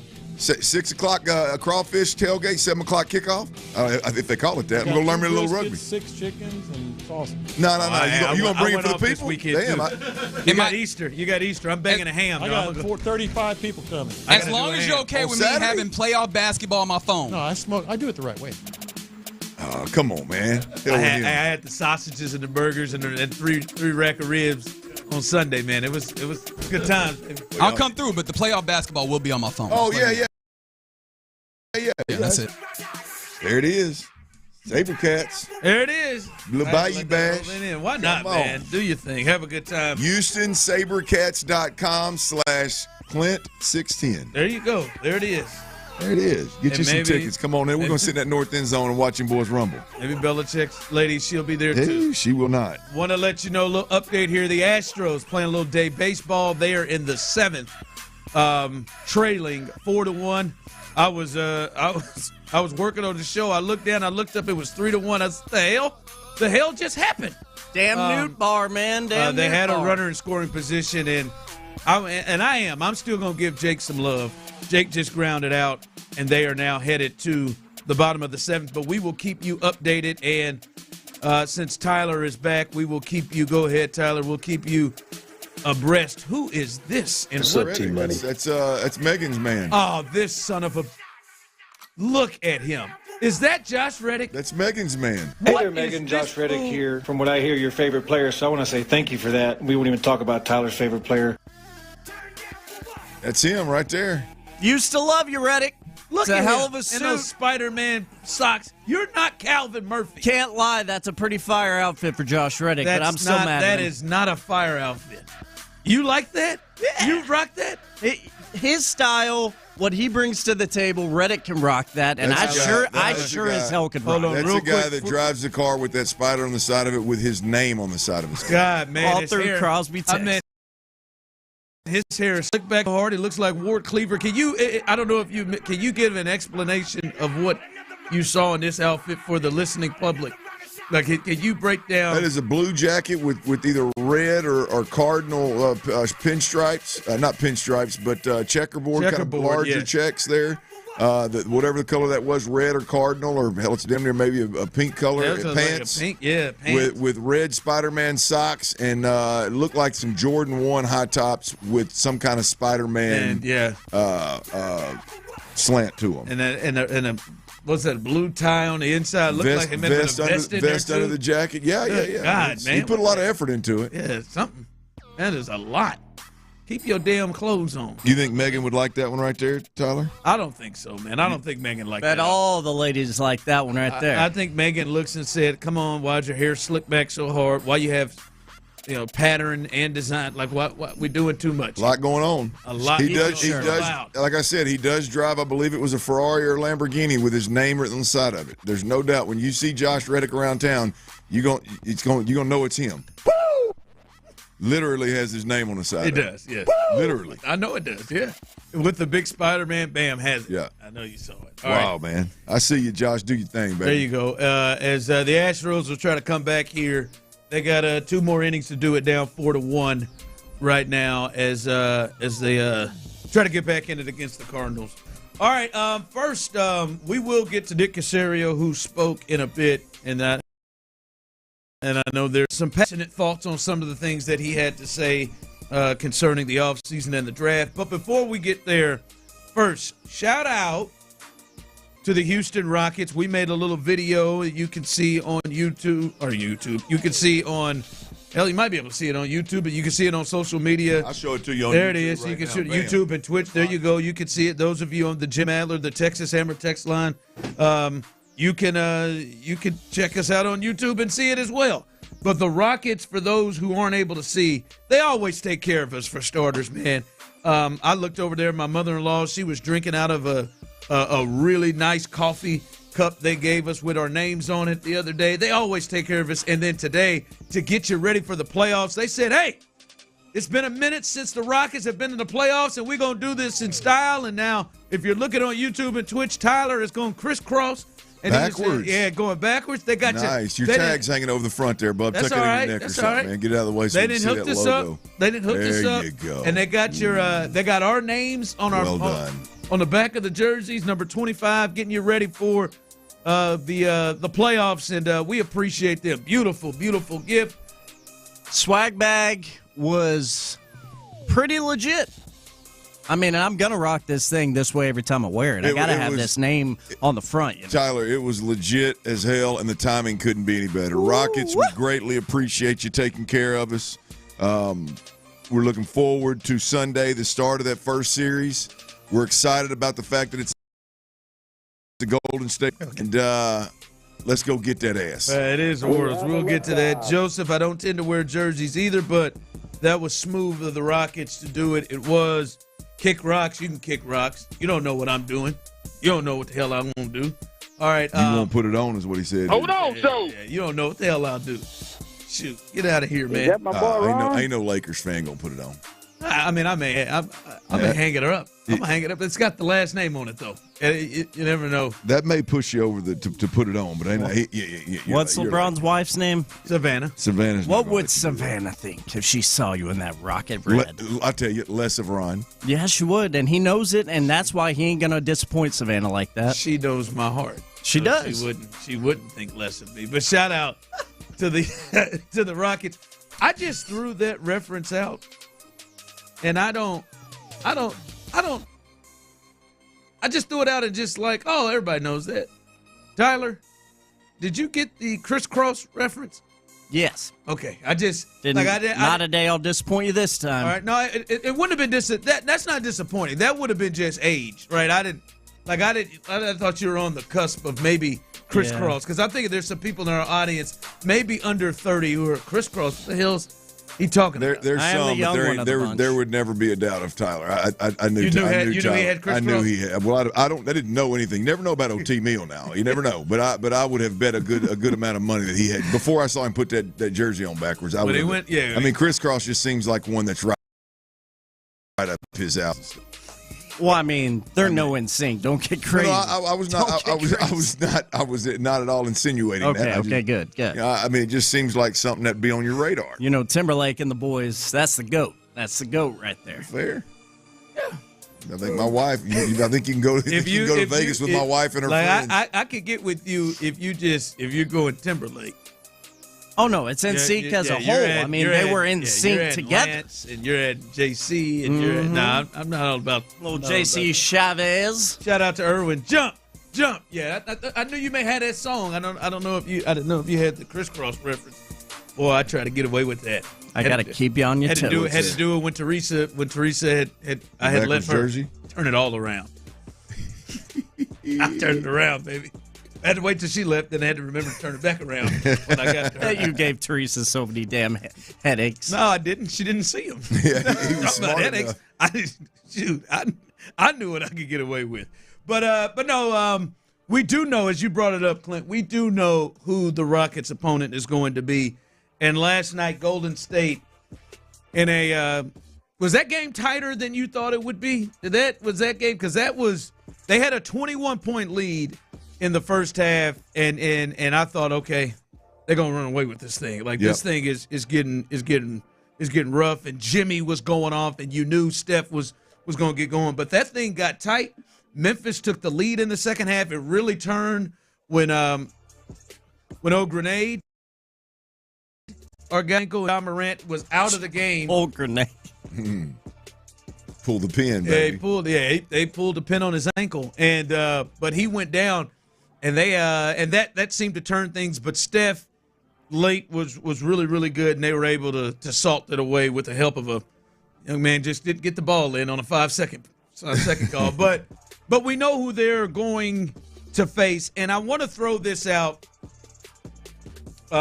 first to you and the people. You can jump in here, 713-572-4610 on the Jim Adler, the Texas Hammer text line, YouTube and Twitch.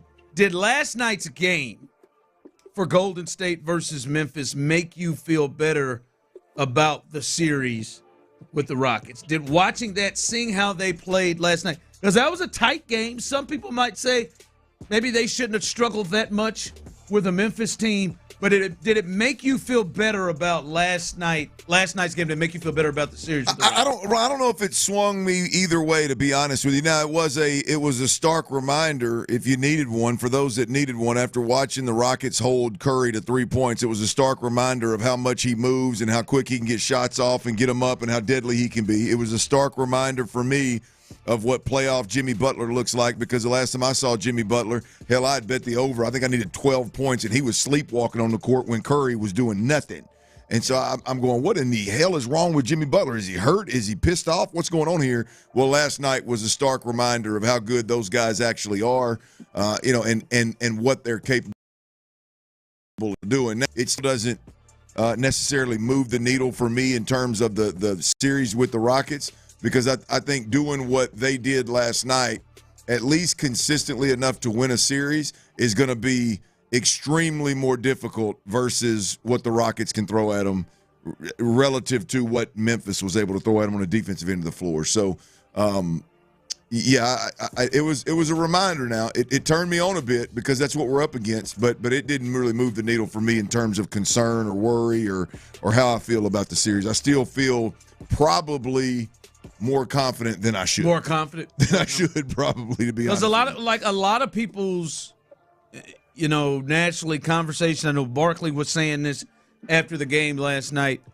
that they look at that and, hey, like the Rockets are going to give them hell if they're struggling with that. Like they got out rebounded by a lot. The Rockets are obviously that's a strength for them. And there are a lot of people who looked at that game and thought the Warriors had to work really, really hard. They're going to be tired. They're so reliant on Jimmy and Steph. And a lot of people felt that they felt better about the Rockets' chances. Now Vegas didn't. They've got them minus 200, 2-1. The Warriors are favorites going into this series, which is hell. I even know it's big. But listen, for me, and I see some people jumping on that. Like someone said that last night's game against Golden State made me feel more like the Chiefs were the best. Or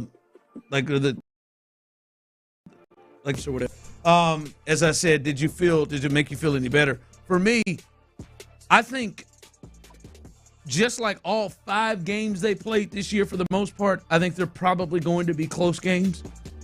Like like the Rockets, I don't know if they'll run away or blow someone out. I don't know that the Warriors will be allowed to do that with the Rockets defense. If we look at their games, they played 5 times. 127, 121, 99, 93, 91, 90, 105, 98. And then the Rockets won by 10 in the last meeting. Like, those games were all relatively close games. And last night did not make me feel better about close games against the Warriors. Like, last night we saw they got 2 different guys to close. And if they're tight, they got Steph, they got Jimmy, and then there is still the issue for the Rockets late in games. So I'm not saying the Rockets are out of it, but last night's performance, late when it got tight, Steph has, 11, 13, maybe 15 points in the fourth quarter and goes off. Well, if you can't, bottom line is this, if the Rockets can't frustrate Curry the way they did him late season, if the Rockets can't slow down playoff Jimmy, then, they're going to have a problem, because there's not a tight game. I mean, you look at a one-possession game, who in their right mind isn't going to bet heavily on Steph Curry and Jimmy Butler and Draymond Green and company? I mean, that's a different animal. I think you're now Jalen Green, and in terms of what you're going to get in tight ball games, I think you know exactly what you're going to get from that bunch. I think Kerr has an absolute plan, and that for every tight game, they're going to be coached extremely well. That's, I think the tight games down the stretch, the defense, the physicality, the ability to frustrate your opponent is going to have to play into it for the Rockets. Yeah, I mean, you know what I mean. They're going to have to like. I know it was late in the regular season. It wasn't a big deal, but it was for the Warriors. They were playing for something, right? To frustrate Curry to a point where, hell, he was on the bench a lot. He didn't play near the minutes that he typically plays. 1 for 10. How many times this happened to him in his life? That frustrate Draymond Green, get him to a point where he's getting texts, or he's that kind of thing. I think is going to have to play big into the Rockets winning a series versus Golden State. Not just you get to a bunch of tight ball games, 2-point game with a minute left in the game. Curry and Jimmy, that's going to be rough. Yeah, because the playoffs and their regular season games were tight, right? And I'd imagine that's going to be, and we'll learn a lot from the Rockets at the end of these games, because we know the Warriors know where they're going to go like they did last night. But that thing gets started on Sunday. and it should be a really, really good, fun series. The Warriors have 4 days off, and obviously the Rockets have had over a week off. So that's coming up a little bit later on. We got a little time to wait and break that down. Coming up, we heard almost an hour from the general manager, Nick Cacerio, as he spoke about, and he said something that I wonder how the people feel about his assessment. We'll discuss that coming up. All right, y'all. Underdog Fantasy is available in Texas. Download it right now, y'all. When you do, use promo code HTOWN to unlock some big-time specials, man. Underdog Fantasy, it just became the best place to make picks during basketball playoffs, y'all. They got an extender promo right now, which is going to allow you to increase bigger boost.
Drive with Stoerner and Hughley is presented by Verlo Mattress. Verlo Mattress, handcrafted for your comfort and guaranteed for life.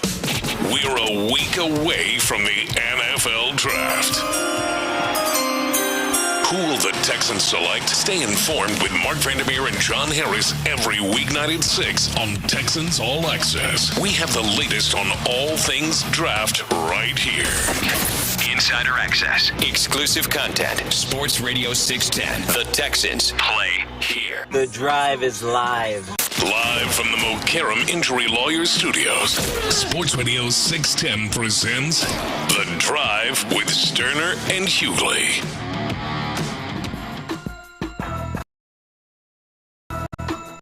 All right, a lot going on here as the Astros are still in St. Louis and still trailing as they are in the 8th inning 4-1 as they got some work to do if they're going to come back and win this game down 3 runs and trying to hold them here. There is a runner in scoring position for the Cardinals trying to hold it here at 4-1.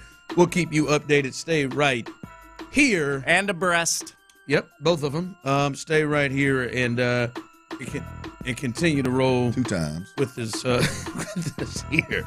All right, we heard from Nick Cacerio, and he spoke a lot. He was on In the Loop. If you're listening to In the Loop, he was not on In the Loop specifically, but he did hold a press conference, and we carried it right here on Sports Radio 610, as we always do.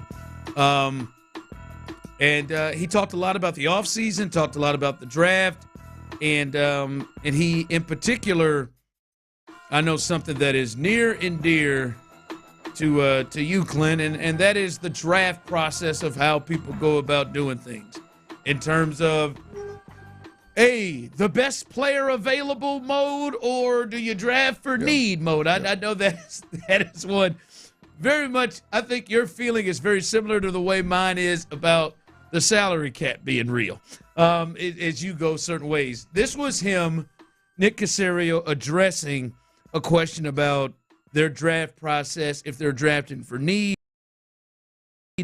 maybe best player available. Yeah, well, we've never drafted for need around here. I mean, we're never going to. So we're going to pick the best player that we feel fits our program, regardless of the position. I'd say other than quarterback, I mean, I'd say pretty much any position is on the table. So like it always is. So try to stay true to our board. That's the reason we grade the players. So we put the players on the board, we grade them accordingly, we value them accordingly relative to what we think the role is going to be, and then we take them off the board as we see fit. So, I mean, that's not going to change. All right, never draft for need. See how they have their system, they grade them. And not once, not never. Yeah, Nick's lying through his teeth. Nick's lying through his teeth. Absolutely lying through his teeth. You mean to tell me right now if there's a corner on the board right now, and when it comes Texans time to pick, you think he'll pick a corner? He said anything outside of I heard what maybe he said. Quarterback. Everything else is on the. Yeah, no, I got you. I heard what you said. I mean, I like what he said. Now, look, I just disagree wholeheartedly. I think Nick is lying right there. I do think that Nick does lean towards best available, and when you're building a team the way Nick has the previous 2 years, I think you can really lean into best available. You can really lean into, who you build this team with, and I do appreciate and respect and admire, if you're being honest. They never seem to, Nick and D'Amico never seem to get. They never seem to get real interested in a player that doesn't fit the Houston Texan way, whatever that may be. Now that they did mention that, and I do believe that I love that a bit can bring that to the table at any point in time, and he's being straight up real. Now I just got to believe at this point in time with this particular team, the way they're built right now, that if you don't go into this draft and say, hey man, we got 2 or 3 spots where we got need spots, and we may have to move up to go get this particular guy because we really like him. You're picking for need. There is, and absolutely, I'll be honest with you. We all hope that your team gets to a point where you can draft for need specifically. Like you go into a draft, and I know, man, hey, we need an interior offensive lineman and a wide receiver. Kind of however that falls let it be. But we need those two positions more so than anything else. We need speed on the offensive side of the football. So at what time is it right to make a move to go get a backup running back that can be a third down back that can do some dynamic things and bring that running back pass game, that scat back real threat out of the backfield? Like, those conversations have to be had. I mean, I'm just not buying at all that Nick and his we don't draft for need, never have, never will. I just flat out got to believe that you're zoned in on a couple of positions, or better yet, I think there's no doubt about it. There are a couple of positions that are excluded. So you're saying you'd be surprised if you draft an inside linebacker right now, my jaw will hit the floor. You draft a corner, my jaw will hit the floor. So you're saying if there was because I believe him as he says we have a group of players in an area, right? If we're at 25, we've got 3, 4, 5 guys that we have graded in an area, and we would feel comfortable getting any of those guys. And so you're saying if he had it there and they had their board graded and it was Luther Burton there, a wide receiver at Missouri, and it was Kelvin Banks, the tackle that could maybe play guard from Texas, and let's say Omarion Hampton dropped, the running back. Hampton's probably the highest rated player of the three. You'd be shocked if they went running back. Yes. because based off kind of like the best player available, the best guy right there, their grouping of guys, I don't think they're going running back. Yeah, I mean, that would just running back is one of the positions where I would be cool if they I would be cool if somebody fell and they used a running back, a first or second or third round pick on a running back. I'd be cool with it because you just need flat out speed. You need difference makers. But to me, it's more offense, defense. Like right now, the dire need on this team is on the offensive side of the football at a couple of different positions. The dire need on this team as a whole is speed on the offensive side of the ball. You can't go defense over, and one of those is going to be available at 25. Be honest with you, there's going to be some of those available for you to move up from your second round pick to package some stuff up and move up to the top of the second round and pick another one there. There's going to be opportunities for that. I just cannot, I will not, I will never believe that Nick Cacerio doesn't take need. He's built the team as well as he has right now. I will never accept that he doesn't take need into like heavy consideration. Yeah. I don't think he's going to draft a wide receiver that is a jackleg off the field and doesn't fit anything that they do here and be tied to a guy for 4 years. Waste a pick and be tied to a guy for 4 years that has a bad attitude and doesn't, he's a cancer in the locker room. He's got off the field issue. Now, I don't think they're going to put need over that. Like, it's always got to be a good fit. I think he would move back before. I agree. Like, if all right, I've got these group of players here, and the top two guys, as you said, they're highest graded as an inside linebacker or a safety and a running back. I think Nick would be more likely to trade back. Agreed. Then he would be, all right, I'm going to just take one of these guys. Right. So you're either drafting for need or you're moving in the draft up or down for the lack of need, right? I mean, hey, I know when we get to 25, there's not going to be a player there. Let's get aggressive and go up to 21 or 20 and draft who is the best player on the board that happens to be a wide receiver at that time. Right? I mean, I know Nick can't he can't get real deep in an interview setting like that or a media session like that. So I know it's not as simple. It's just not as simple as need versus best player available. It's not that simple because his board, the way they can work the board, the way they can move up and down the board, you can make anything true. Like Nick could jump to 20 and go, well, we took the best guy available. We moved to 20 because the best guy available at 20 was a wide receiver. You can make it all work. Hopefully need is an absolute talking point right now. Because they do have two really vital needs. Well, that's where the team's at. Yeah. That's where the team's at, Ron. Like to waste what D'Amico Ryan says is a plug-and-play starting draft pick. Number one, when you got Danielle Hunter and Will Anderson, that'd be silly. That's why, Clint, I don't understand either. I didn't understand tackle last year. Like and to do it again at 25, which we've seen, like that one. I agree. That's a guy that's not guaranteed to start. Right. I'm with you on that. All right, coming up, we will get you updated on the Astros and although they are trailing today, yesterday was a big performance by a couple of guys. Couple of guys for the Astros. We'll discuss that coming up next. All right, y'all, this is the best time of the year to get outside in Texas, baby. Get outside.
limited time $9 tape sale. Visit legacybox.com/value to lock in savings today. That's legacybox.com/value. Legacy Box, American made, trusted by families. Live from the Mokaram Injury Lawyers Studios, Sports Radio 610 presents The Drive with Stoerner and Hughley.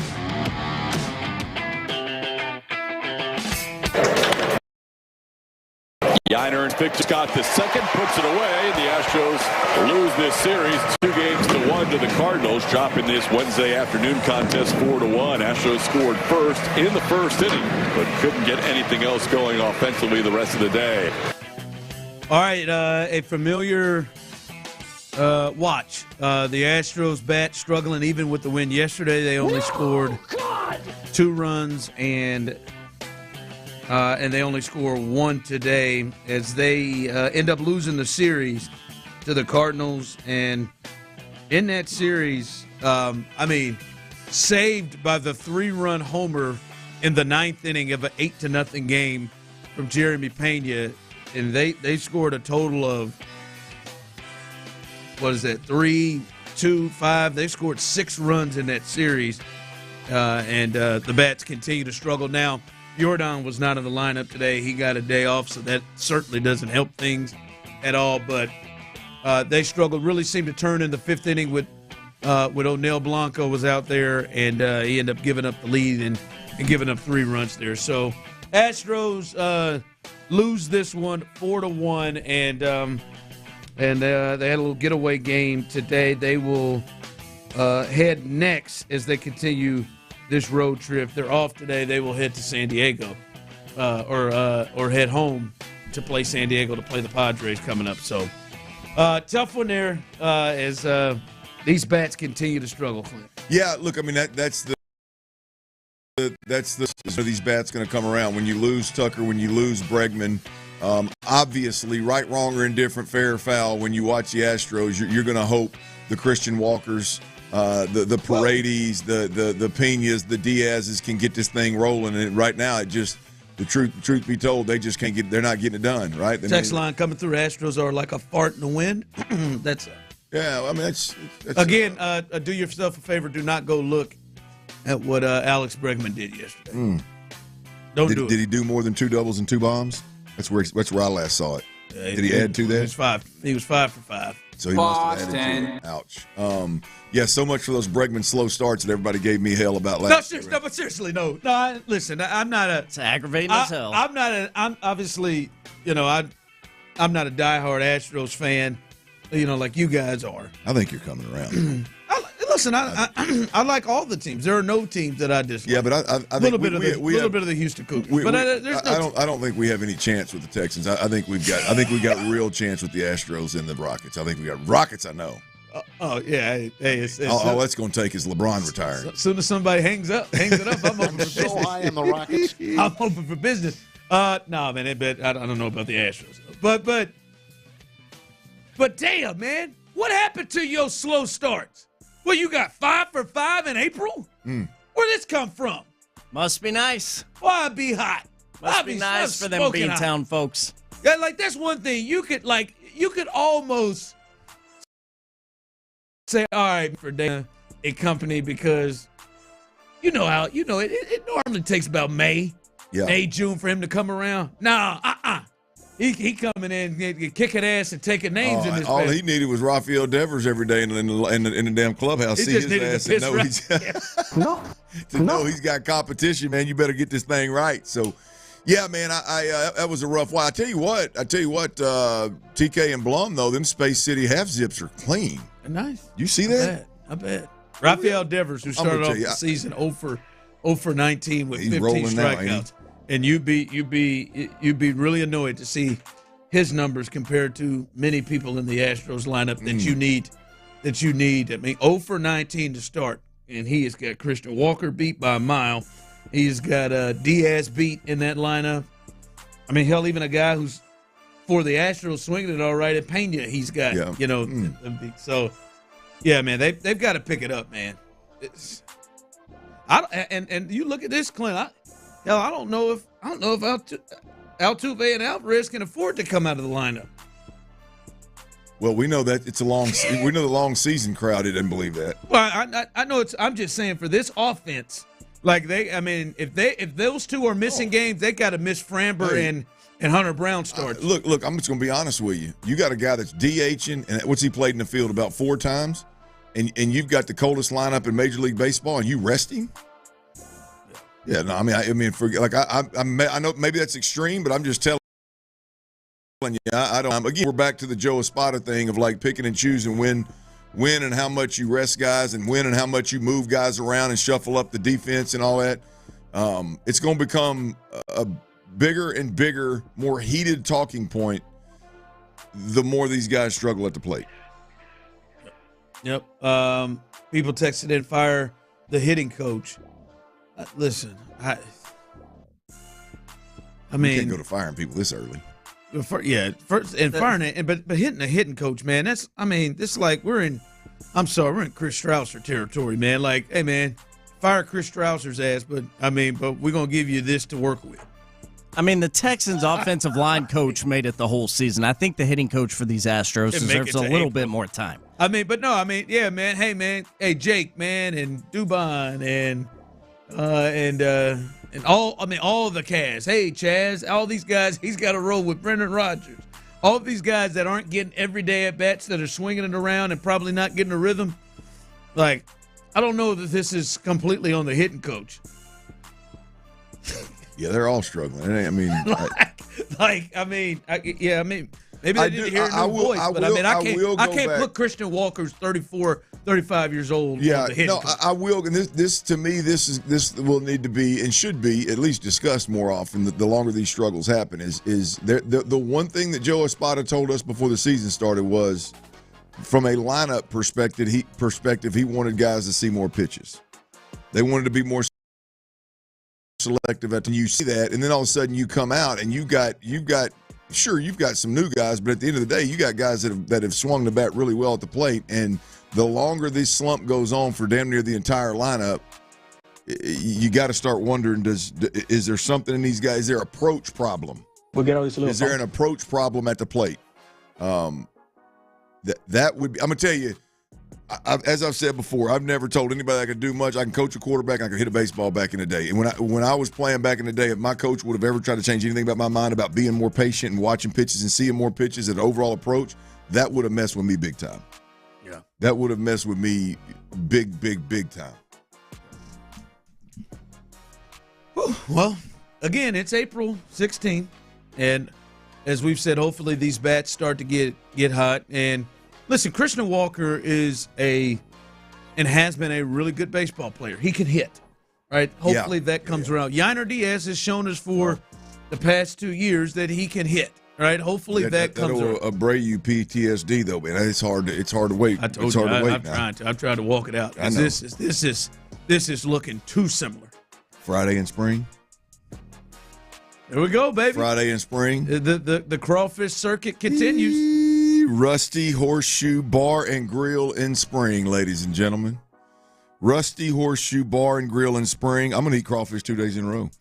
I'm gonna eat crawfish. You can't go to Rusty Horseshoe and not eat crawfish. Well, not no crawfish circuit. Hopefully, we have our crew, the married couple who hope stops.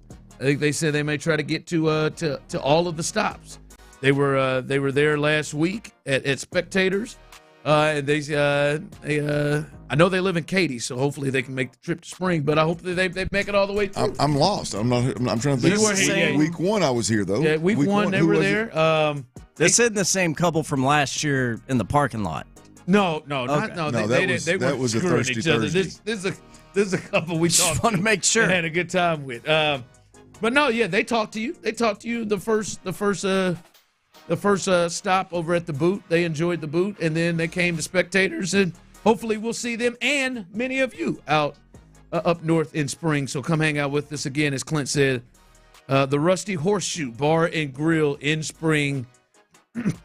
Ooh, good Lord have mercy. Sorry, Bo. We're right here with you, man. Got me. Hold on, fellas. Come on out, hang out with us. We'll be there from 2 to 6 as it is crawfish season, and it is time to go and do your thing. Coming up as we continue,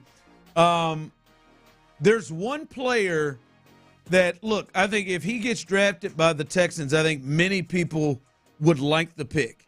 But I do think it is, I think, a larger conversation on the thing the Texans are about and what that means in the acquiring player process.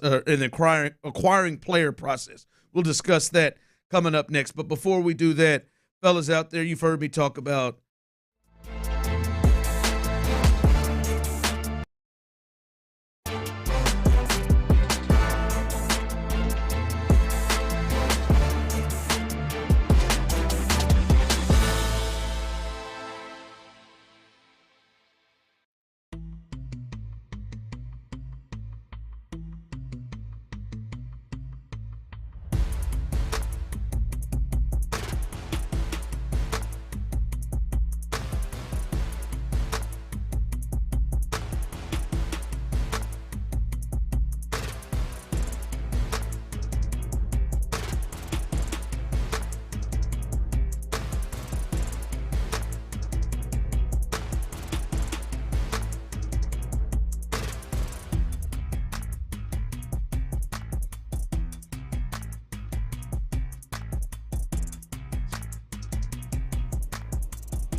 GOLD. That's 855-838-GOLD. Performance may vary. You should always consult your financial and tax professional. KILT FM HD2 Houston. Insider access, exclusive content. Sports Radio 610. The Texans play here. An Odyssey sports station. This is drive time, isn't it? Back in Houston. Sports Radio 610 presents The Drive with Stoerner and Hughley. All right, if you were just jumping in, again, the Astros had a little day baseball, and they took the L today, 4-1, as they did get the lead. They scored in the first inning as Altuve scored, but they were not able to score any other runs. They lose 4-1. Ronel Blanco was on the mound, and they'll have a day off tomorrow, but come back here to Daikin Park, and they will take on a really, really good I believe they have the last I checked, the Padres had the best record in baseball. They will take on the Padres coming up for a weekend series at Daikin Park. So tough one today, tough series in St. Louis, but see if they can get themselves going against that Padres team. All right, we know the draft is coming up, Clint. Next Thursday. Next week will be a big week. Big sports week. We've got still games, and we've got obviously the draft, the next big spot where the Texans will be able to add to this team. And Clint, there's a particular player that I think most people would be good with if they heard him drafted at 25. Like I'll say to you right now, if you heard, Roger Goodell go up there or whoever it would be and say, with the 25th pick, the Houston Texans select Tyler Booker, guard, Alabama. I think most people would, hey, that's a draft for maybe the biggest need on the team. He's a young player from Alabama. I think most people would be good with that, even though, Clint, he's starting to slide a bit, right? We've seen him in this area. I've seen him at 47. They had him at 47, Mel Kiper did in the second round. But I think most people, if you heard that, you'd be all right with Tyler Booker being the pick at 25. Yeah, you would just have to trust that Nick and D'Amico know what the hell they're doing, and they, this is a guy that slid to him to a certain degree, and they got the right guy. Yeah, I mean, I would be. Look, I'm when I look at interior offensive linemen, is he tough as nails? Will he play hurt? And is he a dog? That's all I care about.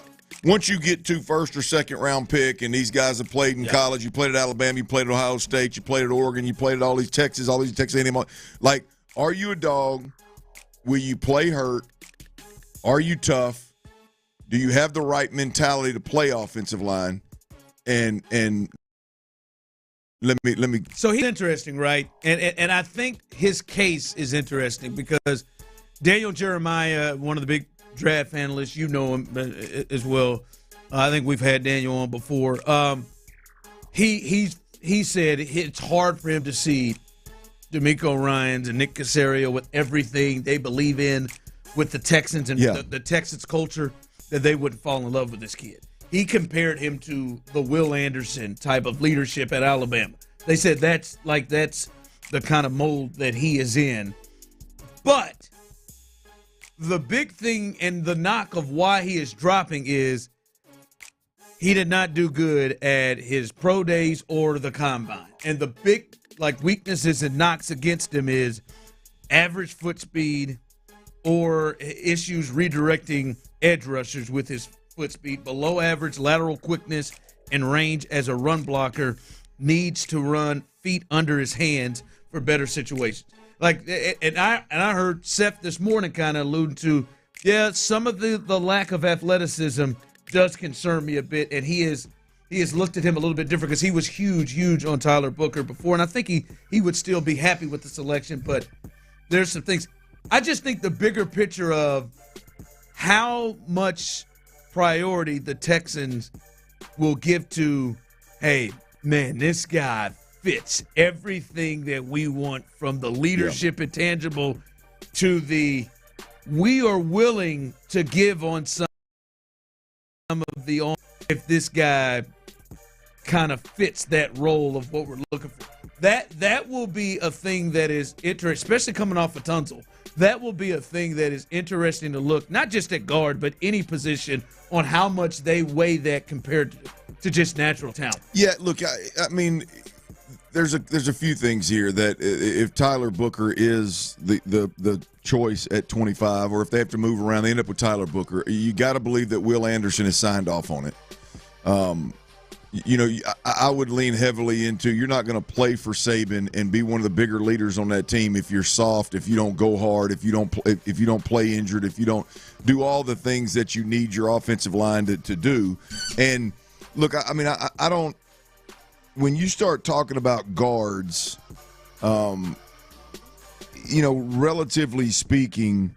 Like, I don't need my guards to redirect rushers on the edge. Like, I don't need my guards to do I was going to say that his particular position, does his lack of athleticism and – I mean, look, I think guys can be over-evaluated, right? I mean, when I'm looking at my guards, is the body type right? Is the strength there? Is the mentality, the interior offensive line, I want to rip your head off and mess in your neck mentality there? Those are all things that are tenfold more important than foot speed. Now, you got to have, obviously, adequate foot speed, but that's tenfold more important than foot speed, and can you get to the edge and the lateral quickness. And I mean, you can argue range as a run blocker. I mean, those things are important for tackles, but when you get inside the guard and center, those are things that can be overcome with a certain level of dog, a certain level of toughness, of just sheer desire to get the damn job done. And so I don't know. I don't know how this group sat across the table from Kenyon Green after we heard from him and watched him and all the experiences that we had with Kenyon Green. I don't know how they would you say Kenyon, even coming in, was the opposite? I thought the dog factor was a thing that potentially was there when he got. I'm just remembering back. Yeah, when he I don't know. Drafted. I don't know. I'm telling you right now, I wouldn't believe anything that Jimbo Fisher ever said about a player. I mean, that for first and foremost. But yeah, no, I don't. I mean, I don't know. There was never a moment when I looked across or went to a presser, post practice presser, or what, like that. Ever Kenyon Green was a guy that was like, this guy's going to be a leader. This guy's going to play hurt. This guy's a dog. This guy's body's in the right shape. If a guy at 18 or 19, especially the bigger guys, right? If your body is not right, you are a developmental player. You shouldn't be a first-round pick. And I'm not saying you got to look like He-Man. All I'm saying is there's got to be a certain like I got to be able to look at you and see you've busted your ass for 4 years working out. One way or another. And that was just never the case with Kenyon Green. When you heard him talk, there was never this alpha, this tougher than nails type of mentality with him either, and that's exactly how it played out. Sitting across the table from these interior offensive linemen, what are they looking for? What are they doing? They got to hit on that guy this year. Yeah, if they go that route, if you draft a guard in the first round, fail in the first 2 rounds, you got to hit on that sucker, man. Yeah, and someone texted and said him falling in the draft does make me nervous about them picking another one in the first round in the 20s, the way that people are talking about him. Now, I know it's hard to do, and I can understand where people get just because they drafted Kenyon Green doesn't mean they will that their next guard will be a mistake. Well, no, but I mean you look. Now, they haven't hit one out of the park yet with the O-line. You look at Juice Scruggs, and you can lean into all players are different, and some guys take longer. It takes year 3 or year 4 before they really, hit their stride. That's fine. I mean, I just don't know that the Texans are in a spot. It's like the guy you just got from Minnesota, Ed Ingram. Like, they thought, hey man, we're gonna draft this guy high and we're gonna put him as a start, and then 2 or 3 years in, they're like, hey, get the hell out of here. We'll ship him up out of here. They're not going, well, hopefully in year 3 or 4 he comes works into his own. I just believe the Texans are at a spot, and their head coach's mentality is whoever they draft at 25 or whether they move up or down, whoever they draft is a plug-and-play starter. He's not a developmental player. And I think you can look across the table and you can talk to guys, you can watch film, you can talk head coach, they knew damn good and well Kenyon Green was a developmental player. Like this has to be a grand slam, surefire starting offensive lineman that's an absolute dog. Is he gonna have flaws? Sure. I mean, the lateral quick, whatever, the foot speed, the lateral, sure, that maybe he's got to work on all that.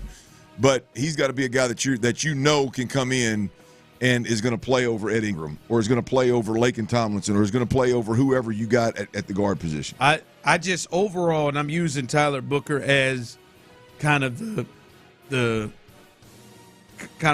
person here. Right. When you hear, man, he's got that Will Anderson type of intangibles. Mm-hmm. I think there's an argument that there is no team in the NFL that makes intangibles, the culture part of it, the leadership part of it. I think there's an argument that no team in the NFL makes it a priority as much as the Texans. Right.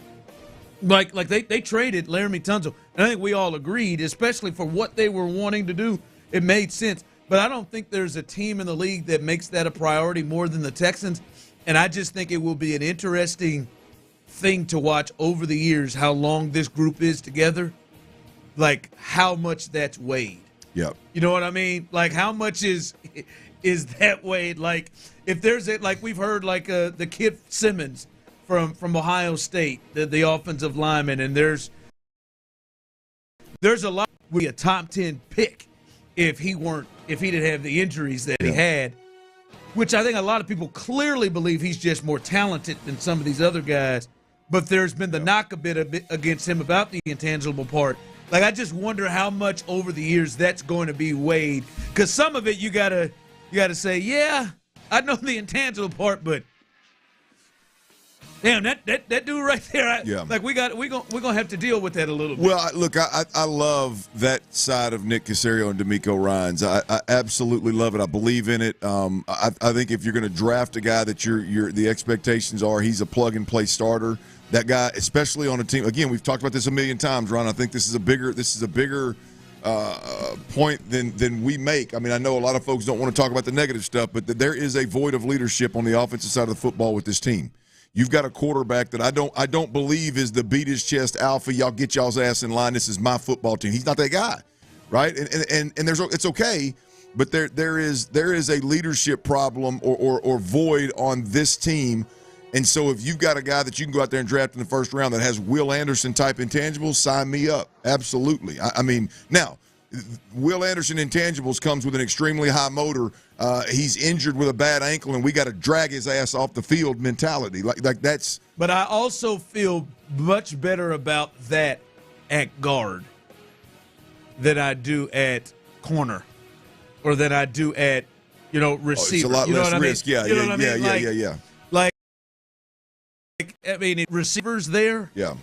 And you're like, all right, one of them really fits our culture, but the other one maybe doesn't as much, but the other one has got Tyreek Hill talent. You know what I mean? Yeah. Well, you can work around. Like, when you talk about like leaders that let's say aren't the quarterback, I mean, anything else. Like, I don't think there's anything more powerful than when you got a dude that's setting the temperature in the room, that's setting the tone every day at practice, that's on each side of the football, one on the defensive line, one on the offensive line. Because it ensures that the rest of your defensive line is going to have the same mentality, or they're going to be uncomfortable, they're going to get ran off. Right? It ensures that your entire offensive line they're in the room, they spend more time together, they're tighter knit and more alike than any other position group in football. And when you've got a guy in there that is setting the tone, you are, as a coach, you're guaranteeing, hey, my O-line is going to take on that mentality. My defensive line is going to take on Daniil Hunter and, more importantly, Will Anderson's mentality. As long as that's going on, I can plug and play pieces around him. I can do without a receiver here. I can do without the most dynamic third down backer. I can do without the best interior defensive line. As long as the mentality, the temperament, the attitude, the dog is set in those two rooms, O-line and D-line, you can win a lot of football games. Yeah. They got to find that guy on the offensive side of the football because, again, it's not coming from your $12 million a year tight end. I don't believe it's coming from your quarterback that's the future of the the can only do so much. Nico's soft-spoken and is just a nose-down grinder. Like, you got to find that guy that sets the tone in that O-line room, and you can move mountains. Text line coming through. The thing that worries me about intangibles is when someone is not an elite athlete and is not a pro, is going to care or listen / follow to a dude that's a bum.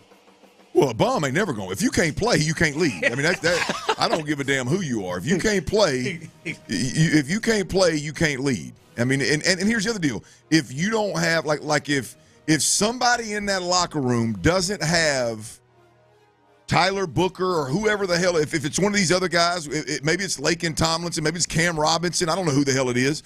If somebody in that offensive staff doesn't have those guys back, the way that D'Amico Ryans has Danielle Hunter and Will Anderson's back, it's never going to happen. It's not just about – there's not going to be a 20-year-old dude come in here and just because he's a dog, he takes over the locker room. He's going to need some help. The O-line coach is going to have to get on his back and support the hell out of him. The head coach is going to have to hold other guys accountable. Like, if he tries to hold the next Laramie Tunsil accountable of like, hey, man, you ain't going to be here till August. What? No, your ass is going to be here tomorrow. Like, and the head coach doesn't go, you heard the man. If the offensive coordinator doesn't go, you heard the man, right? If you start making exceptions for other guys, that 20-year-old that comes in he's going to be silenced. He's going to be muzzled, and you don't have a chance. So get that guy in here, support him with everything that you have, the way you have seen, and this O-line will change overnight. Yeah. And they may have already brought that guy in, Ron. In their defense, they may feel like it's Laken Tomlinson or Ed Ingram or Cam or one of these guys. I don't know. They may feel like it's Blake Fisher.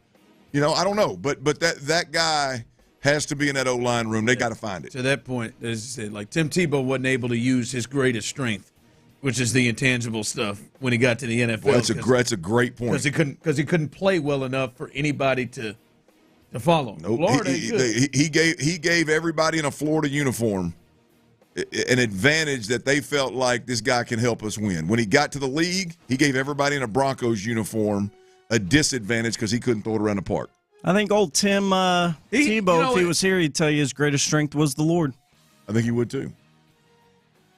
His intangibles were good, though. And then when we move past that to the on-the-field stuff, probably still the Lord.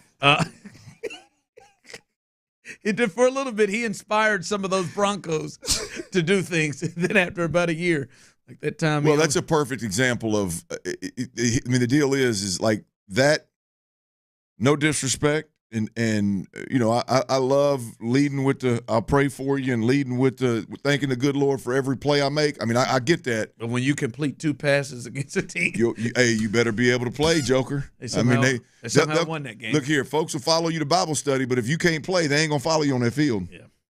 Coming up, as we do it every Wednesday, stock up, stock down, and now that we know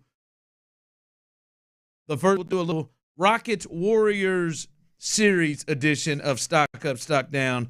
That's coming up next right here live on The Drive. But before we get there, guys, it's going to be getting warm. 100 degrees in Houston before you know it, and that means it's time to head to some cool temperatures and long days in Traverse City, Michigan. Getting there is easy now. Just fly IAH.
10. The Texans play here. Cocaine and hookers, my friend. Every season brings highs. I'm in my drop top, cruising the streets.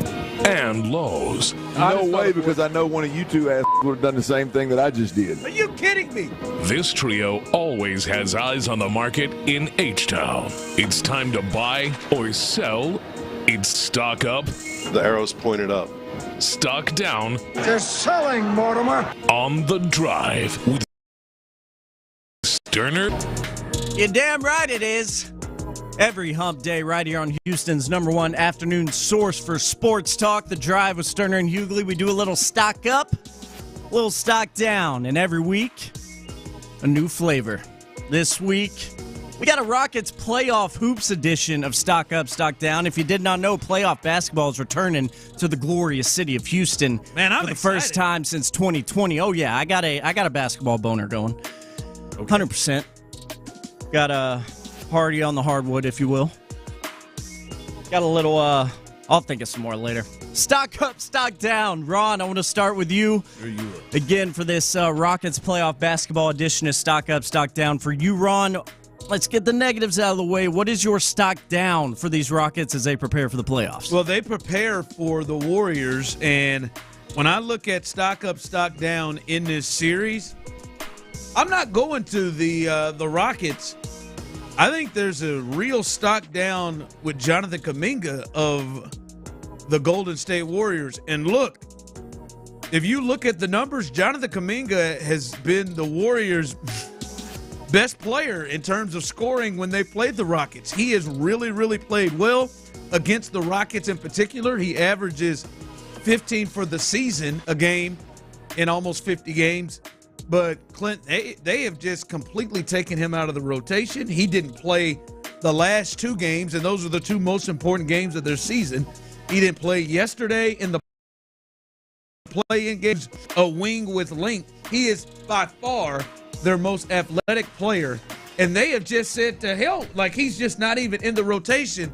I don't know how true this is, but Brian Windhorst, who is looking really good these days, really looking much better than he did a couple of years ago. He's tightening them suits up a bit. He do that. I got a gal. But I think he's saying I'm not done, and I'm just gonna let it. I'm just gonna wait until I really get to where I want to get to before I start tightening. Oh, you don't think he just knows he's gonna fill it back up at some point? I don't want to think that way, Brian. But Brian said, I believe that Jonathan Kuminga didn't wear a jersey underneath his warm-up yesterday, because he was that confident that he wasn't going to get into the game. That he wasn't going to get in the game. So stock way down for Jonathan Kuminga, which I think, judging by the 5 games this year, this is a good thing for the Rockets that they're not going to play him anymore. It's a weird thing with Steve Kerr. We know Steve Kerr has a thing with just not playing guys like Jason Tatum. Just couldn't get into the Olympic Games, even though he's been a first-team all NBA player, but Jonathan Kuminga, stock down. Okay, I'm going to trust you on that one.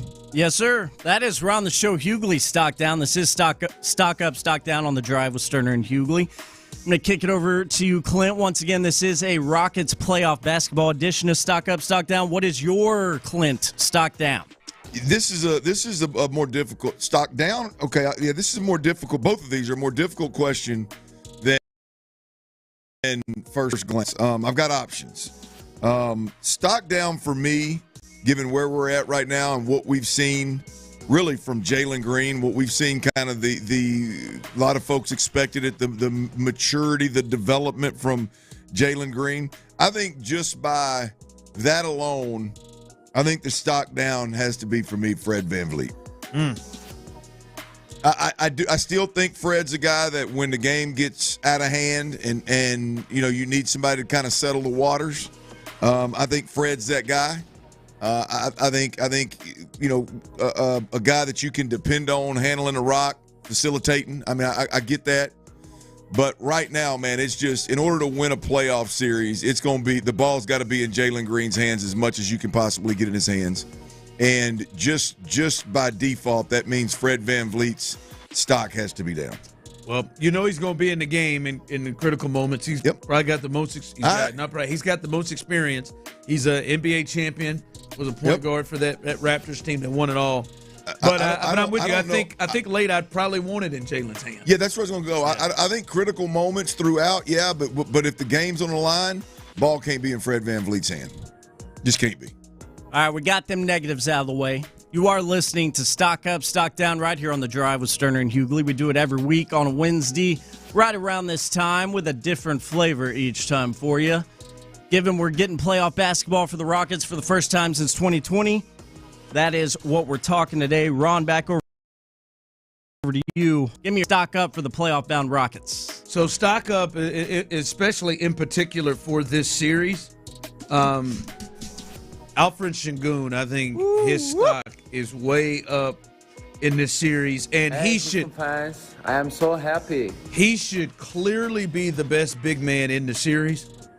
And when you look at what has happened, they're playing Draymond at the 4. Mm-hmm. Draymond is 6'6", and hell, he may be 6'5". But Draymond is like at the 4. Now obviously, I think he may be the defensive player of the year again this year, and they have done it a lot where he has played small lineups. But in the last, several games they played, yesterday they played Zach Edey. Zach Edey had 14 and 17. He's nowhere near the level a player that Şengün is. Before that, Zubac for the Clippers, he had 22 and 17. They've given up 17 rebounds back-to-back games against the center with the center position from those guys. And I know Zubac is coming. I still think Şengün, who's an all-star this year, I think he's a better player than both of those guys and is a better skill player. And we saw the last game they played. Like, I don't think that Draymond was just trying to get under his skin. I think he was frustrating Draymond because he didn't have answers. And so I think that's why Draymond was elbowing him and doing all that stuff, those theatrics. So I think Şengün stock really big series because there's just nobody that can touch it. All right, good deal. We got one left. For these playoff-bound Rockets as they prepare for the turd-ass Warriors, Clint. Okay. In your mind, stock up for the Rockets as playoff hoops is about to start. Ime Udoka, without a doubt. It's an easy choice for me. I mean, you talk about where the team is right now. Obviously, that 2 seed. It was one thing when you were doing it earlier in the season. But to do it down the stretch, the way they handled that, the way that Jalen Green's developed, the way that they've incorporated this double big, the way that their identity is true, truly just this hard-nosed defensive team that hustles and grinds, the level of buy-in from the team, all of that. Ime Udoka has done an absolutely tremendous job with this team in getting them all on one accord, man, and it's put them in the damn 2 seed. I mean, that is absolutely ridiculous. And then also on top of that, Tyler, with the last time we played the Warriors, walking off the floor, him and Ime Udoka getting into it with Curry. Like now that it's the Golden State Warriors here, there even adds a little bit more intrigue to that, a little bit more fire to that matchup than we already had. So couldn't agree more on that front. You know how I feel about that. Yeah, guy. Man, I got to go with Ime Udoka, man. Right now, here in Houston, stock ain't never been higher, man. No doubt. And to the Houston Rockets, by the way, for these swag bags they sent to us, big time. Ooh, from the Jim Adler, the Texas Hammer text line, people saying, how could you not say Amin Thompson? Yeah. What, stock down or stock up? Yeah, I mean, for what he did. Yeah, what he did to Curry on the last matchup. It's really easy. You can go with Jalen Green. You can go with Amin Thompson. You can go with Ime Udoka. You can go with the Rockets for these swag bags. You can go. I mean, there's plenty of with the organization. Yeah. Why not the whole damn thing? I mean, why not, man? I mean, everybody's stock in Houston is up right now with the Rockets. Except Fred. All right, except coming Fred, up. you damn right. I'd make anybody's my stock up if they just punch Steph Curry in that mouthpiece chewing sucker in the face. That's right. Get ejected. All right. Coming up, Dylan Brooks. Come on. He would be the one. He would late in the game, just one time. Yeah, 713-572-4610. Who's the player on the Rockets team that you would just say, hey, be willing to lose in the first quarter? Be willing to be a casualty to get to Steph Curry. Text that on in. YouTube on YouTube and Twitch. All right, update the Astros. They take an L, but we'll go a little deeper into what happened in that series. And then I love Tyler to death for this, but I mean, he is dead serious about his fandom, even when it means the country. We'll discuss that coming up next. All right, y'all. Breathing is one of the most essential parts of living, man. You got to breathe well to sleep well. You got to sleep well to live well. So look here, if you're suffering from allergy, sinus, and or sleep problems,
Slip-ins. Get your slip-ins at a Skechers store, Skechers.com, or wherever stylish footwear is sold.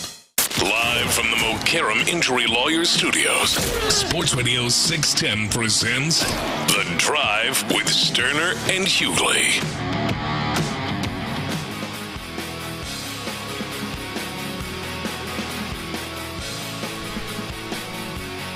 Astros aren't able to pull it out today to win the series. They lose 4-1 today as they score 1 today. They win yesterday 2-0 by scoring 2 runs, and then they scored 3 runs on Monday to open up the series. And remember, to be honest about that happened in the 9th inning from Jeremy Pena on a home run. In that game, they didn't have a base runner touch second base until the 6th inning when Dubon had a oppo double. So this offense we know has been struggling, and it was struggling before it got to St. Louis, and it is still struggling. My God, my man Brian McTaggart seems to be a very nice gentleman. We'll get all this little funk. This is his tweet to tell you, Brian, and amongst others, Chandler Rome does it. Hey, give you a little update of why or how they lost. Hey, they lost here 4-1, blase this, blase that. They struggled. They'll take it on to San Diego. Here's Brian McTaggart, MLB.com. Cardinals thump the punchless Astros 4-1 to take the series. Houston had 4 hits, 1 double, only 2 of which came after the first 2 hitters of the game. Astros fall to 8-10 and come home to face the 14-4 Padres this weekend. He went on to say the Astros went 4 for 31 against the Cardinals today with 1 walk and 8 strikeouts. They had 1 double and was 0 for 5 with runners in scoring position. Wow, dude. Yeah, this offense has pissed off Brian McTaggart. He's done watching this garbage. Is what my man said, the punchless Astros, man. Had a special touch to it. But I've seen this from the text line. I've seen this from people on social media, how it's just how did you describe what you said? Nick can be a rough listen. This is they have been, especially at the plate, a rough watch. Yep. And thank God for the Rockets. Yeah, thank God for the Rockets. And when you look at, it's slash lines for guys like Christian Walker, 154, 267, 215, 2 extra base hits. Diaz, 130, 175, 222 slugging, 3 extra base hits. Cam Smith hitting 200, 280, 311, 2 extra base hits. Like that has got to turn around.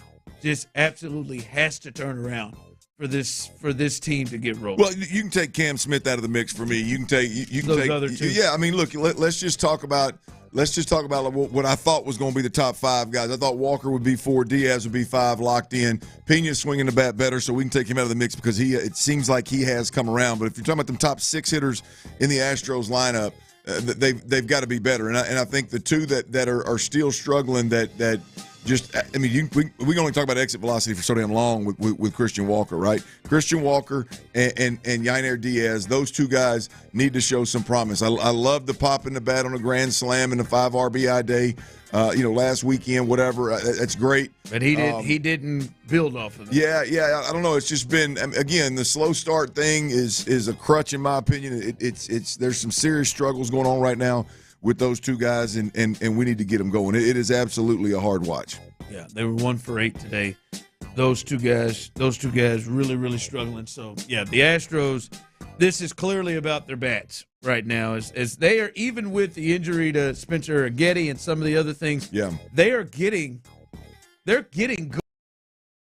good enough pitching, but you're putting pressure on your pitchers, man. Like, hell, Ronel Blanco is walking the tightrope in the 5th inning, feeling like he's got to be fine and perfect because it's 1-0, and you don't know if they're going to get any more runs. And, the dam breaks in the 5th inning for him, and he gives up 3 runs. But, yeah. Well, I see a lot of the comparisons, Ron, to, the Astros the last 10 years or last 8 years or whatever. They've started with this record every year and blah, blah, blah. Look, I mean, here's the deal. The reality of it is you got a lesser baseball team. In every sense of the phrase. You've got a lesser baseball team. Now, I still think that you're good enough to make a run. I still believe that World Series window is open, but you've got a lesser baseball team. And you've got guys that you have signed. You've got guys that you have developed, that you have drafted and developed and brought up, and it's their time, and those guys have to answer the bell. Those guys have to play better. And I ain't talking about Cam Smith. I mean, these guys – Jake Myers swinging it better. Pena's swinging it better. All right, now Christian Walker and Diaz, you got to come on. You know, those guys. Yeah, those guys have to. Have to, absolutely. I mean, I said this before, and I don't know that I'm not backtracking a bit here. I said it before. As long as Jordan Alvarez is in the middle of that lineup, we're going to be fine. Boy, I never thought that we'd be worried about Christian Walker and Diaz at this point. To this extent. Not to this extent, yeah, no. To 154, 130, and, 5 extra base hits between the two of them as we sit here now. So 4 extra base hits in one game yesterday. Was that fifth one a single or was it a double two? I don't know. I know he had 5 hits. What? Not to bring up a sore topic. I was just highlighting that he had 4 in one game that I know of, and he had another one somewhere along the way. It felt like it ripped my nuts off. So I mean that's what we're looking at here. Between those two guys. What we're looking at here, boys. Yeah. So a tough one there. Get hot. Yeah, need to. All right. As we continue here, I did not know what the answer was going to be when I asked Tyler this question the other day, but I just died laughing. We all know the world. This is the year of the World Baseball Classic coming up, and the WBC. Obviously, the Astros have not had the greatest luck with injuries in this ordeal, but it will come up again. And Mark DeRosa is the manager of the team, and his first choice to be a part of the team was Aaron Judge, and has made him the captain. Said he talked to Mike Trout and everything, and Mike Trout said he's the guy. He might not be available. He's the guy. Mike Trout took out that flag out there. He's the guy, Aaron Judge. And I said, Tyler, you're able to root for Aaron Judge during the WBC on Team USA, right? That you could root for him on Team USA. And your answer, Tyler, was? I ain't rooting for nobody, especially in the WBC. You can't set your hate aside and root for your country? I hate the World Baseball Classic in general. Before we start talking about some slap you-know-what named Aaron Judge. Like, I cannot stand this thing because we've seen it bite the Astros, a team I actually care about, in the ass way too many times. You bring up Aaron Judge's name in the WBC, I'm very out. So when you see USA up there and he's got it across stars and stripes and they're playing for their country, can't do it. Get back to your swamp, Ogre. Get back to your swamp. Stay healthy so them damn Yank fans can experience some more heartbreak once October gets here. At least that way you'll be in the box striking out and have nothing damn good to say about it. No. I thought the country might stop. I thought the USA. Good old USA doesn't stand a chance, huh? Y'all know these colors don't run. I love the great US of A. My heart is red, white, and blue. You just won't root for all Americans that are playing. No. Hell no. What are you doing in my swamp? Get out of here. Do you root for Mike Trout? Can you hope when he's out there? I might. But for the U.S. But Aaron, when he's out there, he can't help but take that old shot at him. That's a great take. Probably gonna have something lingering. Aaron Judge, baby, yeah. Team USA. He's out there. USA, baby. WBC, baby. They're out there. They're playing France. They're playing whoever. I tell you. You got him? Nah, man. Strike his ass out. That's a face and a baseball player only a mother could love right there, gentlemen. That is so Tyler right there. I didn't know what to expect. I thought you might, the country thing might get in your way. I love US of A. Nah. Not a fan of that ugly ass ogre, though. Yeah. That's all right. What you got coming up at the Well, who doesn't love a good transfer portal NIL situation? That old quarterback at Tennessee, Nico, we got to give you an update. There has been movement, at least a couple of reports. This is fascinating, y'all. And who doesn't love a good dog story? Tyler, I got something for you, man. You know me. Dirty's Daily is bringing a tremendous, heartfelt, unbelievable dog story to the air. We'll do that next right here on Sports Radio 610. Before we do that, though, I got to tell you about Ability Tree experts, y'all. If you got big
have to. From a new door hinge to a whole new faucet. Call clickgrainger.com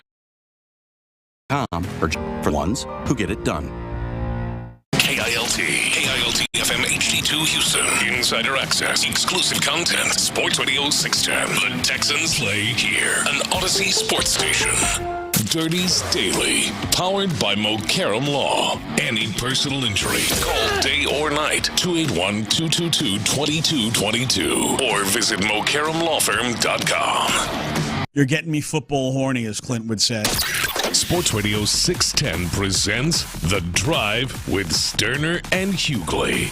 Dive into the mind of former NFL quarterback Clint Stoerner. I like a good time. I like to have a party. I know you do. It's Dirty's Daily. Yeah, it is. And Dirty's Daily's powered by Mokaram Injury Lawyers. Y'all hard as hell to say, easy to dial, baby. 281-222-2222. We keep it 100. Yeah, we do. That's right. That is right. I wonder how she's doing, man. I wonder how she's doing. She's come back in and record a few spots, man, you know? Yeah, hopefully living well out there, keeping it 100. Yeah, absolutely. Hey, look, I want to invite everybody out to see the Houston SaberCats with me, professional rugby team here in town. Saturday evening, they're playing the New Orleans team. The Houston SaberCats right now are 5-3. I'm learning the rugby game. Come out there, learn the rugby game with me. I know if you love football, you'll damn sure love rugby. I went out and watched them practice. I'm telling you, it's a ton of fun.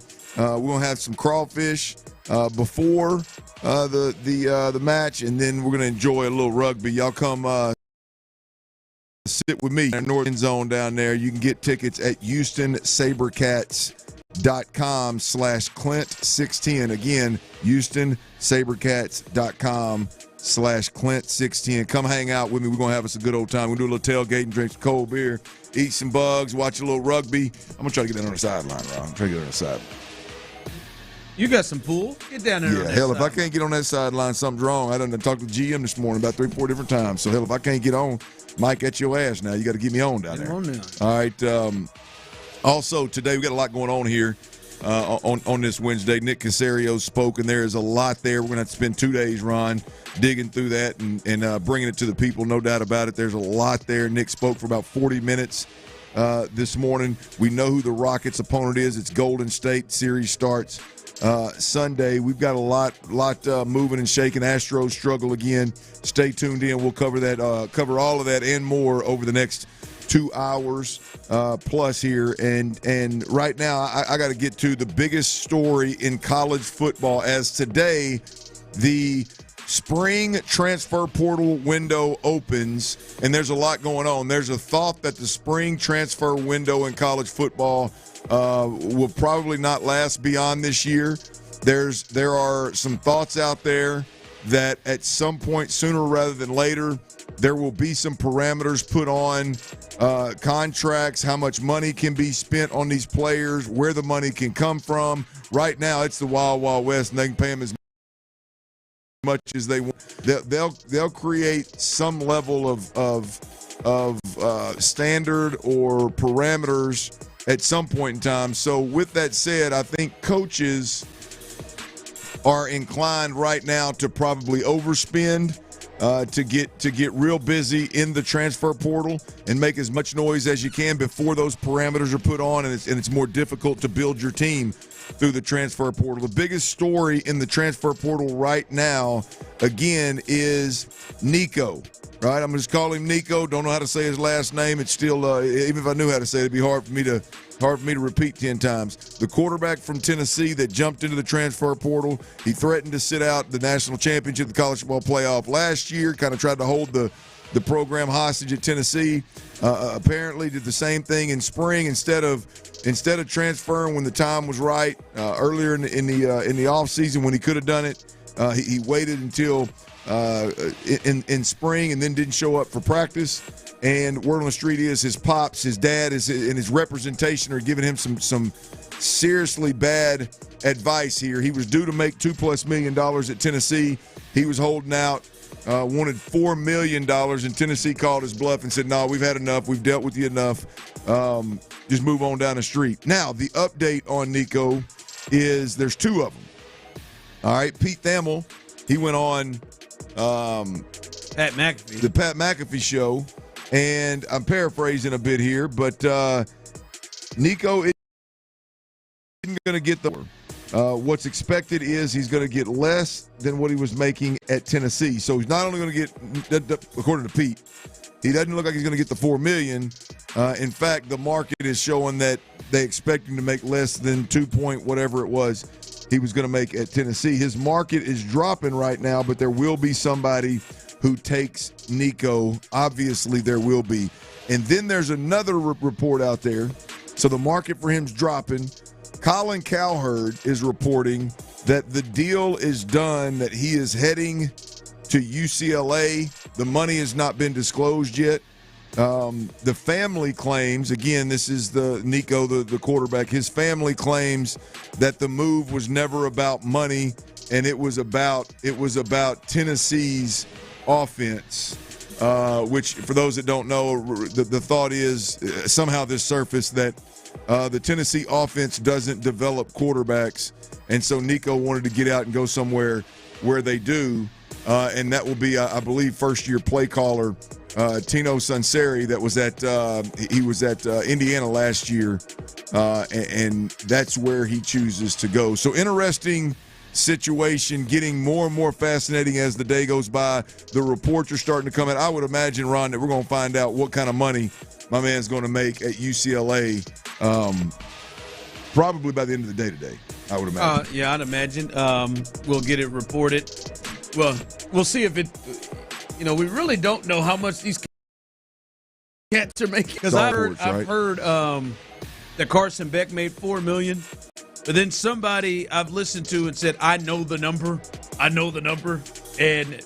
the number that's being reported is not the number. I don't know if it's more or less. So we don't know what the number is, but he's going to go to UCLA, it looks like. He's a California kid as well, so that's where he is from, and I guess we'll see potentially soon who had the leverage, right? Or who is going to be the one who loses in the end. Is it Tennessee? Is it UCLA? Or not even UCLA, or is it Nico?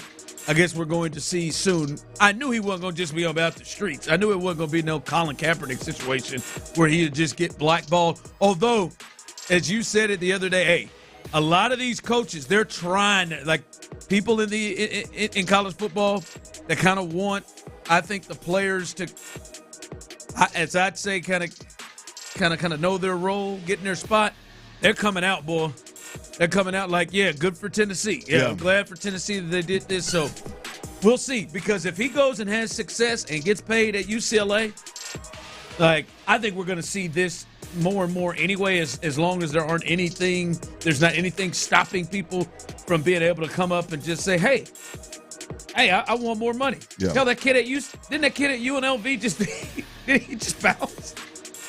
Well, the coach, yeah, he claimed that they didn't give him the money that they were defeated. Yeah, he claimed that they, like, in season, they didn't give him the money that they promised him, and they said, no, we did. Get the hell out of here. And they bounced, and then the backup went in there and played well. Yeah. So the difference there is I don't know that Tennessee right now, because the word on the street is Tennessee's having a hard time finding a proven starter as well, which that borderline surprises me. You would think that there's a lot of organizations out there that have no chance of being in the college football playoff. Because, I mean, here's the thing with Nico and Tennessee is the one weakness last year, apparently the offensive line was a little pretty rough. They reinforced their offensive line, so that would be a great situation for a quarterback to step into. But it's spring, like we're spring, right? Dead in the middle of it. And so dead in the middle. These quarterbacks that you would think is a different time, right? They're already with their teams, and they need somebody to go Nico. Yep. Well, there's 3 or 4 of them that are still in the transfer portal that were in it before spring started.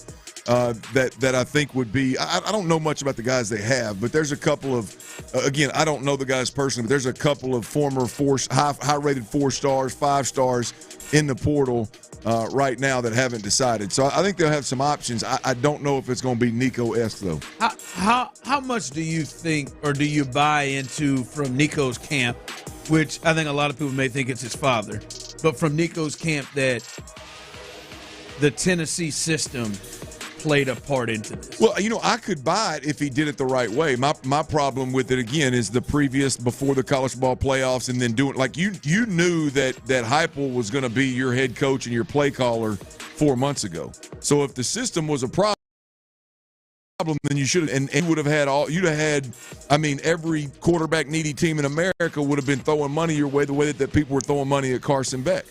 And so, like, it's hard for me at this point to buy, like, in the middle of spring, not showing up at practice is, the system isn't what I wanted that I want for my quarterback and my kid.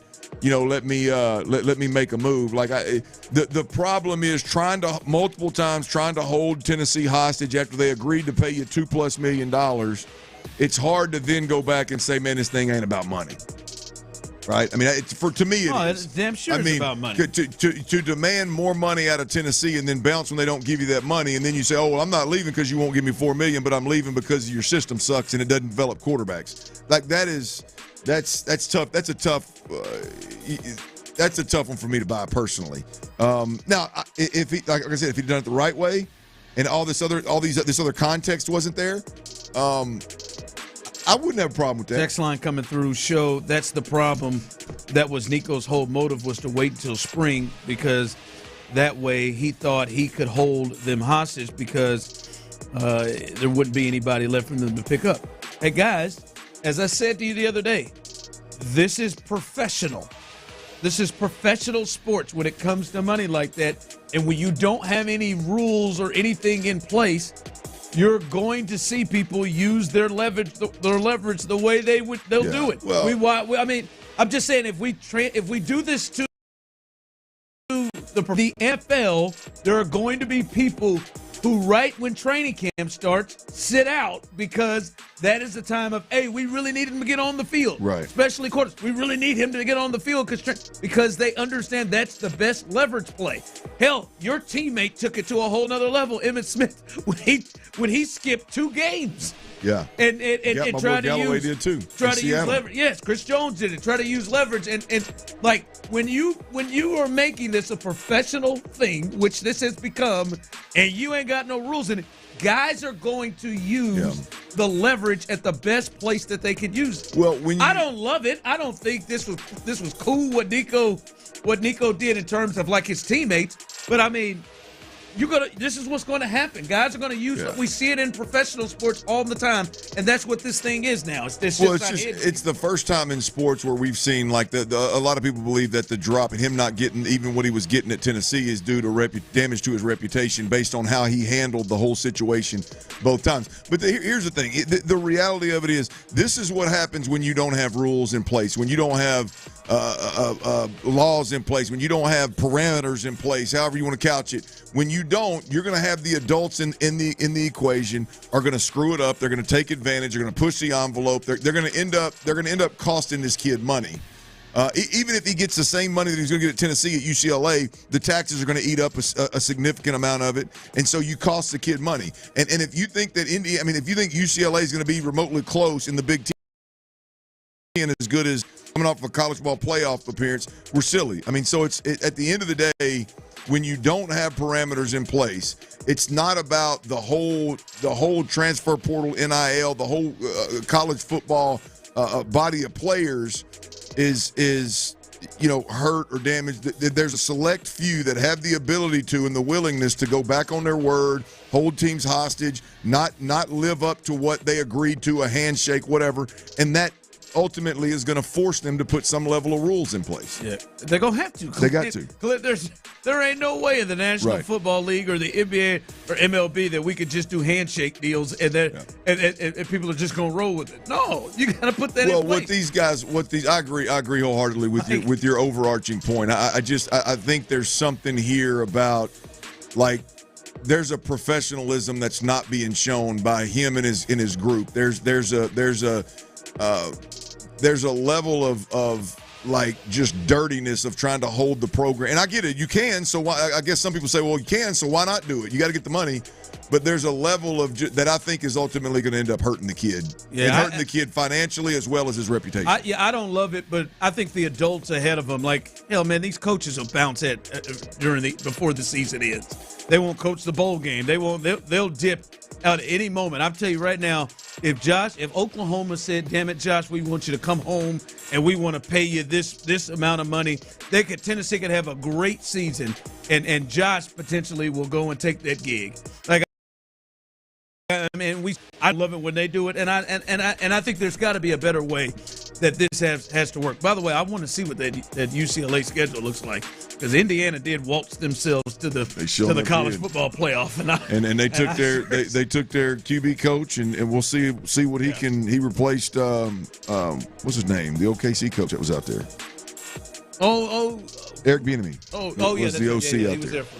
Tyler, your dog story. You're going to like this, and I don't care to get into the political side of this. So miss me with all the pushback. But puppers ain't political. It's the Israel Hamas war thing that went on, the attack and all that. That's front page paper. Kicking it off with that. October 7th, 2023. That attack, and the date. The date matters here, right?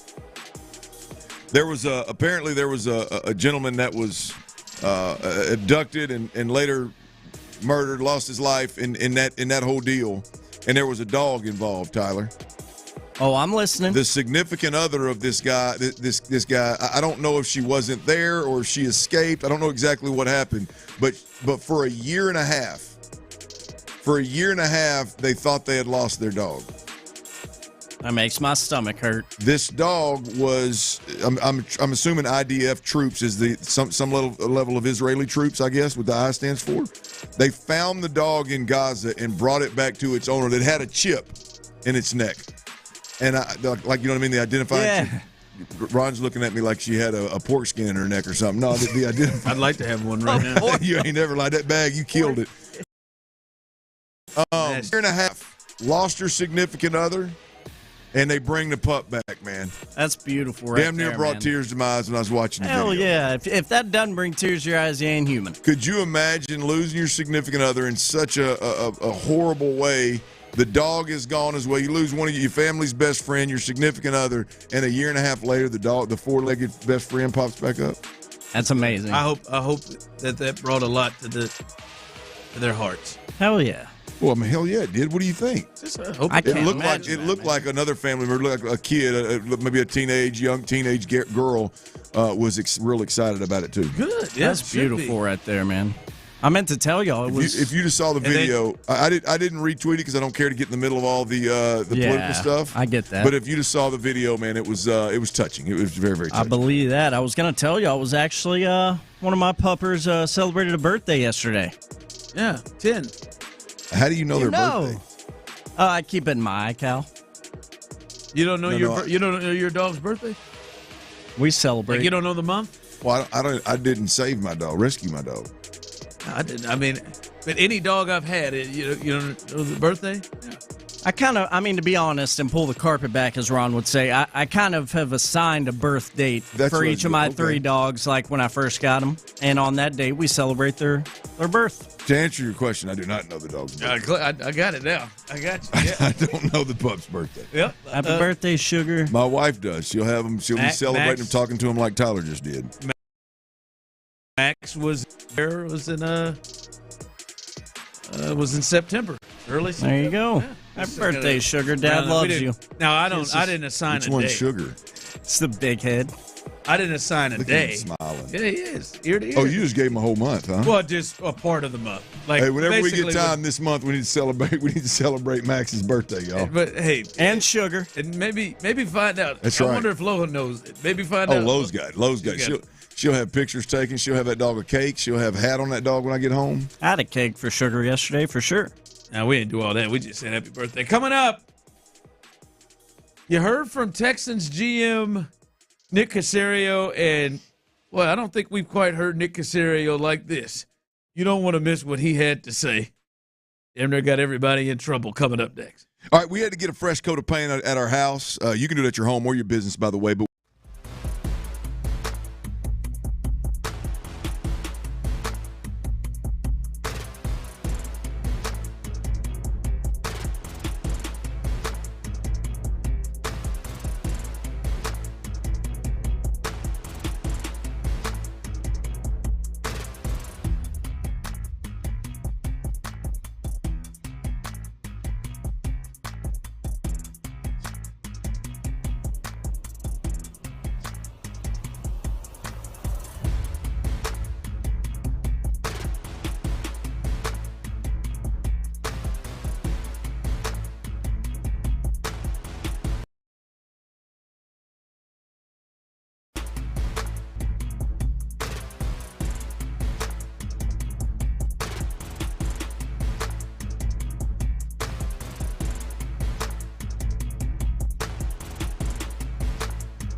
All Access. We have the latest on all things draft right here. Insider access, exclusive content. Sports Radio 610. The Texans play here. Yeah. Sports Radio 610 presents The Drive with Stoerner and Hughley.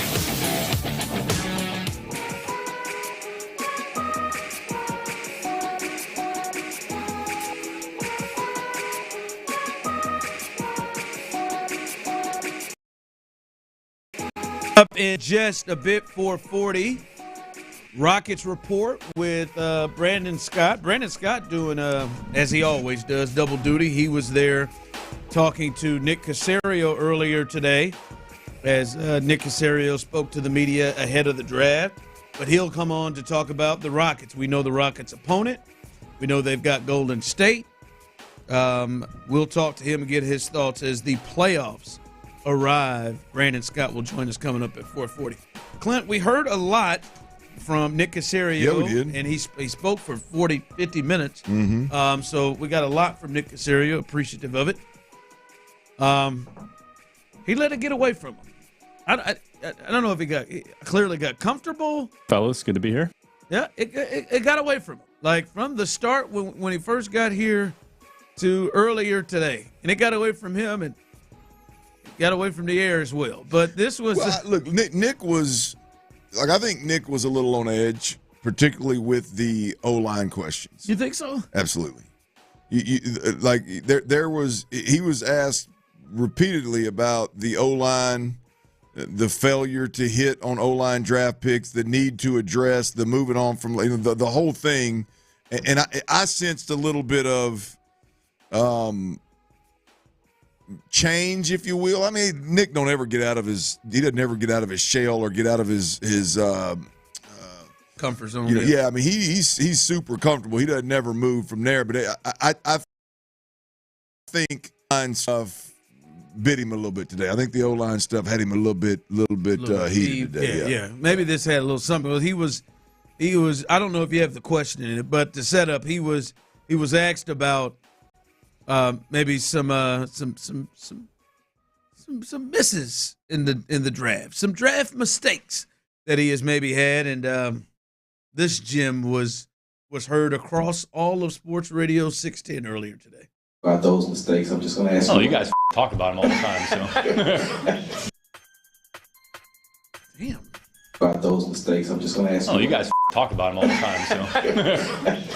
Yeah, man. Listen, I it's the laugh right after the F-bomb that kills me. but the way to what Clint is saying, it was not a laugh of like, hey, like you cuss, you laugh, whatever. You guys talk about them all the time. It was a laugh of like, I'm laughing, but like I mean this. Like y'all always bringing up all that. This is gospel right here, son. Y'all always bringing all that. Yeah, he I'll be honest. I didn't know Nick had F-bomb at a press conference on him. Oh, you guys talk about it all the time. I didn't think he had that. Like I could get damn, ass. We've heard that. We've heard that when he's with Payne and Pendergast. Had a big ass. Yeah, that was. I didn't know he had that. Yeah, that was a solid move. It's solid. I didn't know he had that. It was a solid F-bomb. The drop, the way, the manner in which he dropped the F-bomb, I think was really solid. Thanks, guys. Appreciate it. I'd be honest with you. I just think he'd had enough about his miss. He was asked. I think. I don't blame him. Well, he was asked on 3 or 4 different occasions about the misses, and the first time he kind of just soft shoot it, and the next time he said, "Look, I've made as many mistakes as." Again, it was in a 2-3 minute answer, but at some point he says, "Look, I made as many mistakes as anybody out there, man. I'm wrong sometimes, you know." And then it's like that one right there just sent him over the top. Y'all have already. One guy actually said three picks in the first or second round of O-line. That is there? Have y'all changed y'all's philosophy and approach to evaluating O-line? You guys talk about him all the time. Yeah, I mean, I think Nick had enough. And that's where it was.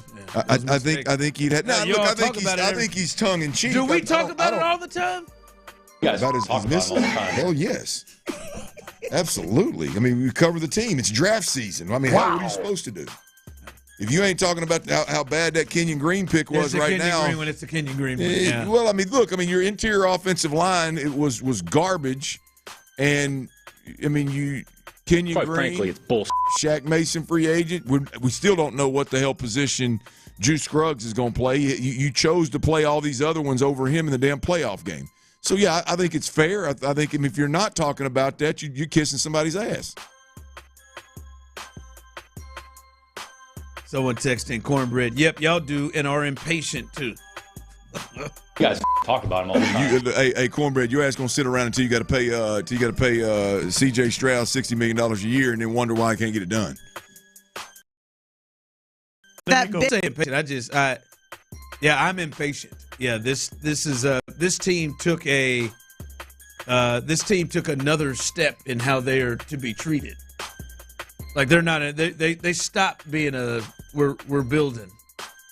By their actions and what they did and what they said, they became we're trying to be a contender. Yeah. And yeah, when you're trying to be a contender and you have been back-to-back years in the divisional round and you're trying to kick that door, to your words, open, yeah, I'm impatient that I don't know where Titus Howard is playing. You guys talk about him all the time. Right now, as we've arrived to the draft, that I don't know that several of your offensive linemen are going to be for the draft. Yeah. Oh, no.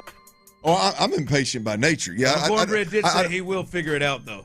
Yeah, well, I mean, I hope you're right, Cornbread. But here's the deal. I mean, wrap your head around this. C.J. Stroud, year 3. I got to believe we are a Super Bowl contending team. That's the expectations. Nico Collins, Christian Kirk. What you got? I mean, and John Mechie. No, like I said, Christian. What about what's the other kid? Watson kid? Justin Watson. Yeah, Justin Watson. Yeah, we get the other one, Barrios, right? Barrios. He's at Coachella this weekend wearing a Houston a Texans hat. Let's get after it, boys. Have you ever had a desire to hit Coachella? Yeah, I think it went out about 3 years ago. Love a good music festival. I had a little desire. Well, my good friends went out there and said, yeah, man, cats didn't hit a shower for a couple of days. Oh, I had a chance to. What's the one that was in Tennessee? Oh, Bonnaroo. I've done that. I had a chance to do Bonnaroo, and I had a girlfriend of mine in Nashville when I was living out there, grew up in that town. It was in her town where it happened. Blackout drunk. Yeah, girl. Yeah, that ain't never been. That heat in that grass with everybody being black. Nah, the blackout drunk? Nah, I'm good. Shout out to Chad Hanna, head coach of the Chester County baseball team. Really, really had me. You remember the name and all, huh? Oh, yeah, Chad's my guy. Oh, I thought Chad was a girl. I was softball team. You said baseball. Yeah, he's the head coach. Yeah, he had me out there at Bonnaroo. You know, I went out there and just PBR drunk. Yeah. Yeah, I'm just not. I mean, you think about it. Like again, think about that's championship caliber we're going to make a run at it with a pocket passing quarterback that's got to win from the pocket. Christian Kirk, Nico Collins. Right now. Right? Pocket passing quarterback that's got to win from the pocket. You had the second worst protection problem in football, and you go Ed Ingram. What's my man's name? The left guard? Laken Tomlinson. Cam Robinson. Trent Brown. Does any of that say Super Bowl? Guys, but you're gonna be patient. Okay, I got you. I'm with you. We don't have no choice but to be patient. Yeah, no choice. But the reality of it is yeah. Let's talk about these Rockets coming up. Rockets report. Brandon Scott will get his thoughts on the first round matchup. We know it now. What and how does he feel about Golden State coming in to Toyota on Sunday in this series? That's next. Mokaram Injury Lawyers, y'all. If you're sitting out there and you've been injured in an accident,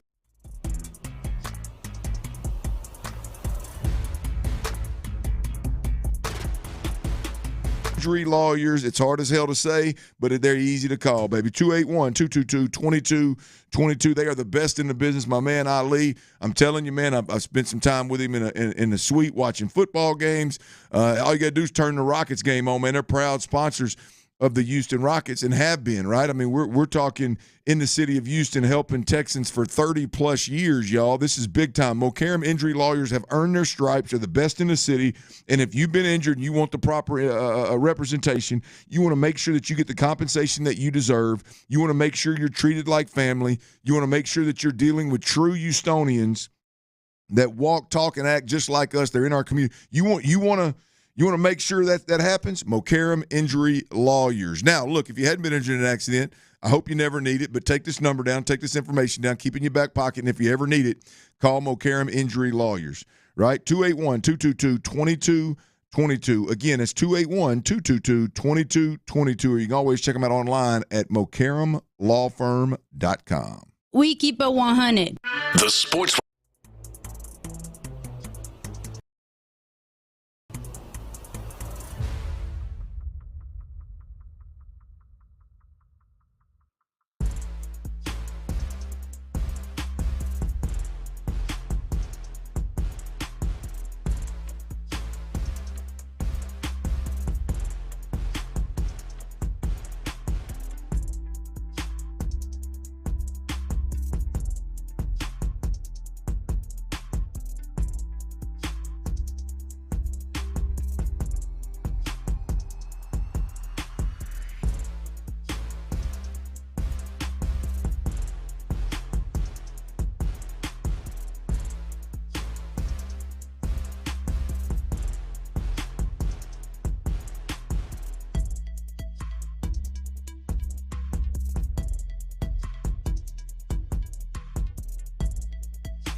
customers surveyed in 2023 who switched to Allstate and reported savings. Savings vary. Exclusive furniture, where low prices live. You guys talk about them all the time. We're talking hoops, H-Town. Our guy B. Scott has all the latest from City. Ain't nobody in here acting like no bitches.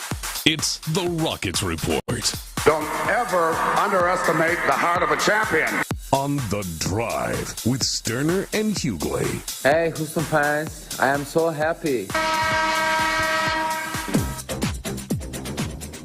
All right, welcome in as we are back on The Drive. It's 4:40 on a Wednesday. That means it is Rockets Report, and I mean fresh off the shower somewhere. I mean you can smell that. Oh yeah, I smelled a nice aroma when maybe Scott the air walked in freshener. here. Maybe the air freshener. No, is that Irish Spring? No, I keep the car fresh. I forget the exact. It was something. I forget the exact Mountain Breeze. Mountain Breeze. Okay, there something was to that effect. I think it's got Mountain and Breeze. Hell of a in shower in there, boy. That's shower too, though. That's a great. I do believe. I don't believe in just covering up funk with sprays and smells. Yeah. I feel like you need to be clean, and if you want to add a little extra, or if you need to add a little extra, go ahead and do that. Shout out to Axe, who used to just cover up people's funk. But we know the opponent now for the Rockets in the first round. It's going to be Golden State, and right now, early, kind of a two-part here. What part of this do you feel most confident about going into this series for the Rockets, and what is the thing that is concerning for you in this series? So most confident, I would say the defense translating, and that's something that we talked about week in and week out. I feel like that they play their own identity and they don't get away from that.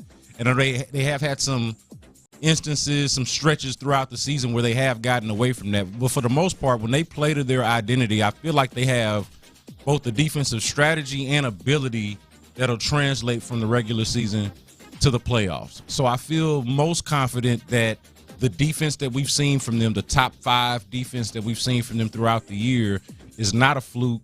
It's not a flash in the pan. It's not something that's just isolated to the regular season. It's something that they can do against the Warriors, and if they make it past the Warriors, against whatever team they face after that. I believe in that. What I'm concerned about when it comes to this series against the Warriors, a couple of things. You look at that game, okay, I went into that game, the play-in game between the Warriors and the Grizzlies, feeling really confident and somewhat arrogant about the Rockets' chances against either one of those teams. And I know y'all have done those segments, right, of who would you rather the last couple of days going into that game. Like, who would you rather, Memphis or the Warriors? And a lot of people, for, I think, emotional reasons, were saying the Warriors. And I think you guys, for logical reasons, were saying the Grizzlies. And I agreed with actually both. You know, like I could identify with both. But, man, I came away from that game between how Jimmy Butler played and how Steph Curry woke up in the fourth quarter and how their role players starred in their roles last night, feeling a lot differently about Golden State than I did going into that game last night. So there's one part of it. And then the other one is the stars for the Rockets have not played like stars against the Warriors, save for some moments of a game they played about 10 days ago or so, something like that at Golden State. I thought he had a pretty strong game with Draymond Green doing some Draymond Green things and Şengün kind of rising to the moment. But if you look overall, they've played this team 5 times already this season. The Warriors have won 3 of the games, but in the majority of the games, those guys, and I'm talking specifically about Alperen Şengün and Jalen Green, really have not played up to standard against the Warriors. So obviously we talked about how you need them to raise their game to another level. We need them to arrive as stars if the Rockets are to be taken seriously, and I think they should be taken seriously. But they haven't exactly done it against the Warriors throughout the season. How confident are you? And you may have just answered this question with that answer. But how confident are you in Jalen Green being the guy that can manage the game, have the ball in his hands in critical moments, and be the guy that can win a series? Man, it's the ultimate question. When you ask about my confidence, like, it's up and down. I'm not going to lie to you. It's up and down. Sometimes I feel really good about it. Sometimes I don't feel great about it. I felt better about it over the last couple of years with the infrastructure around him. Like, one of the things I've been saying about the Rockets is, and I think is impressive about them, is how they're able to overcome some of these moments that we're talking about, right? Like they still won 2 of those games that I'm talking about against the Warriors when their stars haven't shown up. They've done this before. Like on a given night, Dylan Brooks or Fred VanVleet or Jabari Smith or somebody else might carry them throughout the night, or Amen Thompson can have one of those games. And they don't necessarily always need those guys to be brilliant or at least haven't season. I do feel like that changes to a degree in the playoffs. Maybe they can even survive at a night or two or a game or two against the Warriors in this series. Maybe they can even make it through this series. But if we're talking about the length of a playoff run, like past the first round, getting past the Warriors, and after that, they're going to need those guys to step up in ways that they have not specifically against the Warriors so far this season. You talked about, and Brandon Scott with this Rockets report, is they get going Sunday night, game 1 between the Warriors and the Rockets. And it's almost weird. Obviously, the Warriors are a great team. It's almost weird to think that Jalen Green and Şengün, the 2 top players for the scoring threats. Obviously, Amen Thompson's there as well. But those 2 guys have struggled because I look at them in matchups and I feel like they should have, really good matchups, right? Like, I think Draymond is obviously a great defender, but he clearly has an advantage in size on him. And we've looked at it. The Warriors have been giving up big numbers to centers here of late that aren't anywhere close to the level of Şengün. And then obviously Jalen Green as well. I really look at Şengün. I know Clint is big on Jalen Green, but this should be a dominant series to me for Alfred Şengün. Yeah, I think so as well, especially coming off of, like, if you want to have some type of recency bias or look at it as what have you done for me lately, Şengün, a couple of things with Şengün. I think he himself has kind of emerged as a more physical, and he's still clunky and awkward out there.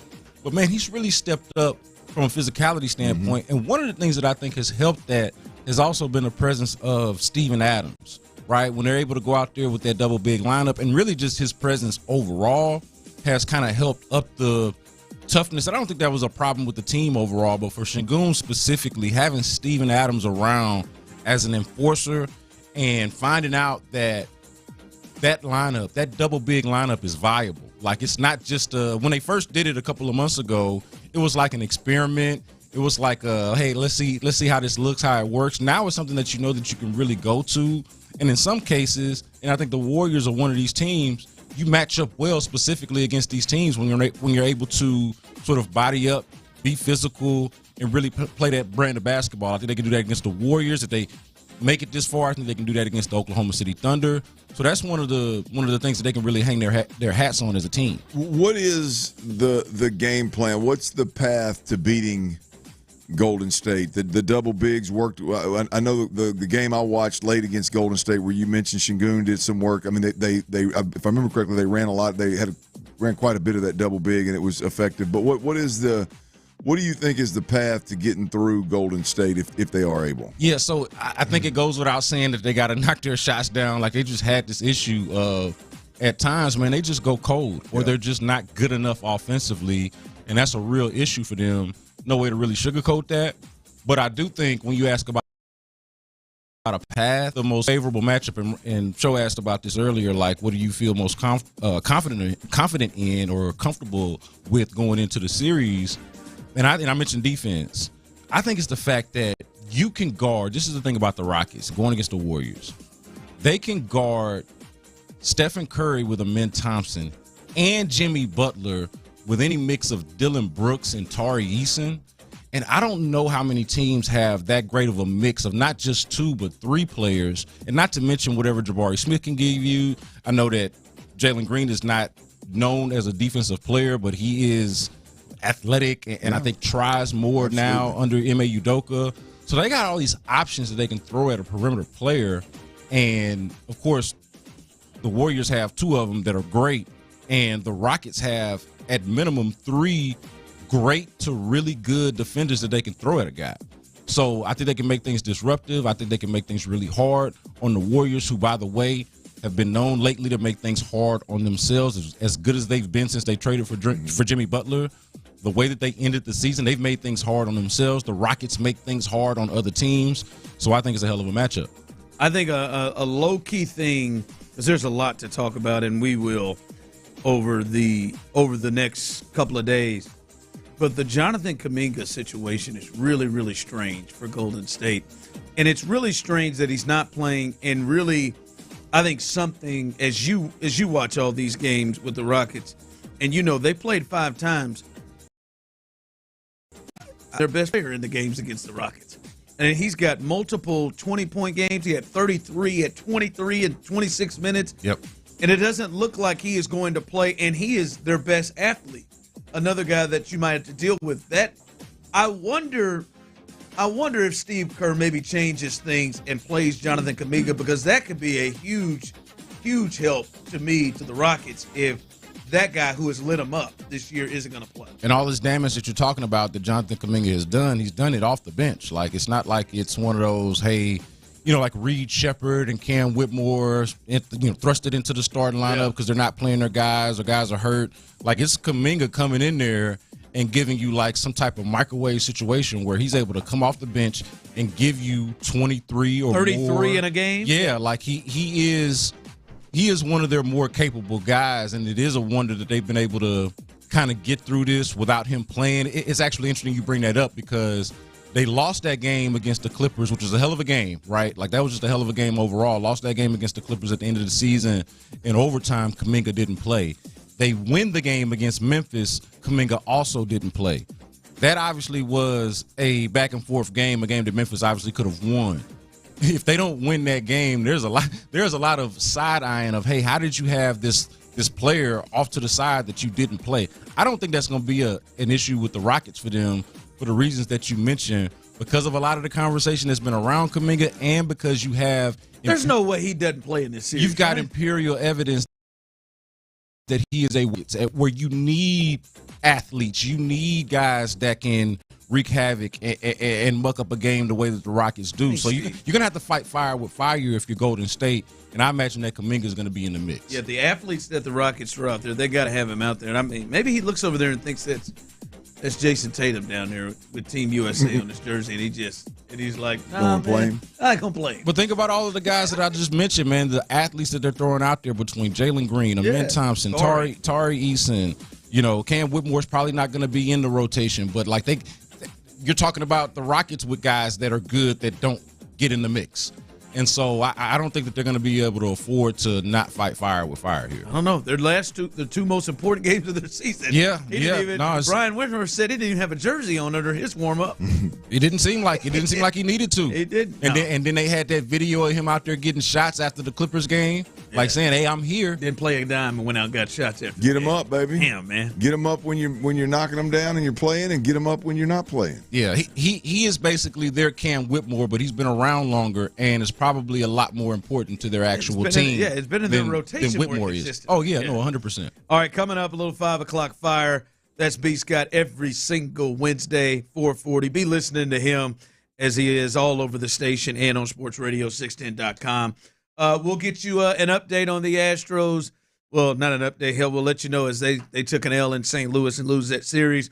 We'll recap that for you. Also, the big news, the quarterback from Tennessee, he has a new home. And we're a little bit from Nick Cacerio as he talked about the upcoming draft. All of that coming up next right here live on The Drive. All right, kind of like B. Scott knows how to talk to them Rockets. I know.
Exclusions apply. KILT FM HD2 Houston.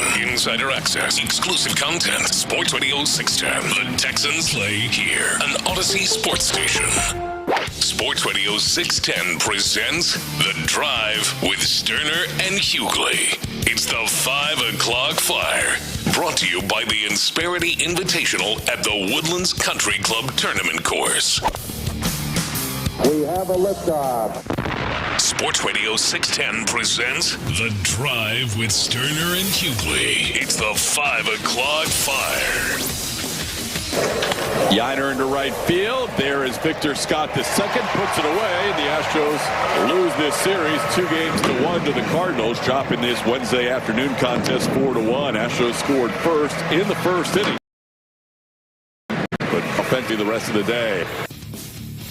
It is 5 o'clock. Congratulations. Hopefully you're off work. Luckily for you, Old Dirty Show and Psycho T, a.k.a. T-Mill, have the latest. And you heard that there, a lot of people watching and listening to the Astros today wanted to yell what Nick Cacerio yelled earlier today at the press conference at watching the bats today, because they were at such a struggle, and this is becoming a continuing nightly, daily occurrence with the Astros offense. Remember, 5 o'clock fire is brought to you by Insperity Invitational at the Woodlands Country Club Tournament Course. So what'd you look at it, man? This game clearly is what we've seen a lot, Clint. They lost 4-1, and they were 4 for 31 against the Cardinals today with 1 walk and 8 strikeouts. 0 for 5 with runners in scoring position, and the struggles have continued. They scored 1 run today in the first inning, so they didn't score the rest of the game. They scored 2 runs yesterday. By the way, I hope you did parlay that money line and home run for Yordan Alvarez. Judging by you have not mentioned that up to the point of 5:06, you would not. I did not make the call. Oh, Tyler, he said it. He said it yesterday. I want to parlay money line and Yordan with a bomb, because Chris Santiago in your place on T Mill's Best Bets had home run for Yordan, and apparently he was just talking here. Yeah. Well, look, I'm just going to blame it on the fact that you weren't here. Don't make money, bro. I'm going to blame it on the fact that you weren't here. That'd have been a big one right there. That'd have been a nice thing. But no home runs today from Yordan, because he didn't play, and no home runs from anybody. But Clint, yes, it is early. And I'll just say this, and people, you can chime in on this on the Jim Adler, the Texas Hammer text line, 713-572-4610, and YouTube and Twitch. I know it's early, and there should not be any give up or anything. Yes, they can still make a run, but does this early struggle, does this feel different than past years? Does it just, even though it's early, doesn't it feel a little different? Yeah, look, I think it's. This is a year where I can use one of the old Nick Cacerio, D'Amico. Right? Every year's a new year. Every year's a different year. Like, this is different for the Astros, regardless of how they play. It's different. You don't have the firepower at the plate. You're looking for guys that you made moves to acquire and bring in. You need those guys to not just be good. You need them to be the best version of themselves if you're going to swing the bats as well as you did with Bregman and Tucker in that lineup. You need guys on the bump to be as good as they've ever been throughout the season. Maybe not in a one game instance, but throughout the season, because again, there's no more leaning on Justin Verlander to come in, whether you trade at the deadline or he's with you before. Like, that guy's not there anymore, right? So I just think the most slimmer that's ever been for the Astros, and it's more important that they get a couple of guys that they're just flat out dependent upon. Like, there's no, like, here's the deal: if Christian Walker and Diaz don't swing the bat well, the Astros are going to have a hard time making a run. Like last year, you could overcome regular season, playoff Kyle Tucker not swinging the bat well. Like, they've been able to overcome in the past, playoff Kyle Tucker not swinging it well, and Bregman's slow start, and you've been able to overcome some of those things. Like, I just don't think this team has the overcome ability that some of the former Astros teams had. Yeah, it's the margin for error is completely different. Yeah. As you said, man, last year, even early, like I know Kyle Tucker got hurt, but he obviously, he had 23 home runs, right? Kyle Tucker played a good amount, and you still had the feel of, all right, we know it's Altuve, it's Bregman, it's Jordan, it's Tucker, and Yainer doesn't have to play a leading role. He can just get, pitches and compliment and things like that. Now, man, you don't have Bregman and Tucker there. It feels different, and their roles are different. You're right. I think it's levels to this thing. I think Christian Walker damn sure maybe is in a level on his own, and where expectation of, hey, man, you've been hitting one of the better players for the last 5-10 years or whatever. Yeah. You gotta there's expectation that you hit Yainer and maybe Pena or on a different tier, right? And then maybe the other guys Jake's giving you everything he's got right now. Well, you just need the Pena Diaz level. You need him. You need him more than you ever have. You need Dubon to be something that he's been in the past, like something close to what he's been in the past. It'd be nice if Chas McCormick had any confidence at the plate, even though he has had his moments this year. Look, where I was going with that earlier was the overcoming Kyle Tucker's injury, not the slow start. He obviously didn't have a damn slow start, but last year the point is, and in the past you've had the ability to overcome a guy like that getting injured or a slow start by Bregman, or you just don't. I don't know. Maybe they still do have it. I don't think they have that. So. The sooner Christian Walker can get to get comfortable and all of a sudden think the Astros can dig out of holes the way they did last year is silly to me. So they need to get those guys going. Now the one plus is Jeremy Pena hit safely again in today's game. He's a 7-game hit streak. Yep. I mean, Jeremy Pena is swinging it well. Probably why he was sitting. Dropper. Yeah, yes, he moved is. Him up to the second Probably why spot, he was hitting that 2-hole today. Yeah. So it just does feel a bit different. Not putting them in a grave or anything. It just does feel a bit different with the group they have right now, and they've got to rise to the occasion. We'll get all this little funk. 5 o'clock fire. All right, shout out to Hunter Brown. Big performance yesterday, as they needed a stopper and a big performance at 16. So good for him as well. All right, the big story over the weekend. It looks like it's moving quick. Tennessee quarterback Nico. I just can't confidently go there. Nico the gentleman from Tennessee that entered the transfer portal after Tennessee reportedly would not budge on the payment he was seeking from what he had agreed upon before. It looks like, according to Colin Cowherd and now other sources, Colin Cowherd seemed to have it first, that he is going to UCLA. Reportedly, it's a done deal. And also reports, family still claims it's not about the money, it's about the Vols football offense, their offense there. Also, Pete Thamel, who was on the Pat McAfee show earlier, this is prior to this being announced, saying that Nico wasn't going to get the money he was asking for. What's expected is he is going to get less than what he was making at Tennessee. His market is dropping right now, but there will be somebody who takes Nico, saying it's dropping because reputation issues there. And so it looks like he is going to go to UCLA, and within a week he seemed to have a suitor. USC was thought to be in it. And this is not surprising to me, because I just don't think there was, especially because he's a major player, if not the player.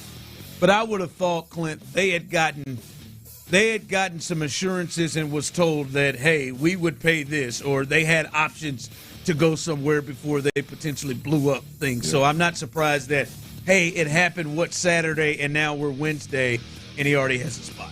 Yeah, it's just a fascinating story, Ron. I mean, look, ultimately the kid in the middle of it, whether it's the Tennessee program wasn't going to develop him right, so he bounced, or it's his representation steered him the wrong way, whatever it may be. Ultimately, I just hope the kid gets somewhere where it looks like it's going to be UCLA. I hope he gets the coach, the development. I hope he gets what he needs to be the best player that he can potentially be. I would hate to see, for any of these kids out here, I would hate to see, family members getting involved in the reputation, an agent getting involved in the representation, force a kid out of a college football playoff organization program from the previous year, all over money, pushing him to a place where he's going to pay more in taxes, and odds are you're not going to play in the college football playoffs with UCLA competing in the Big Ten.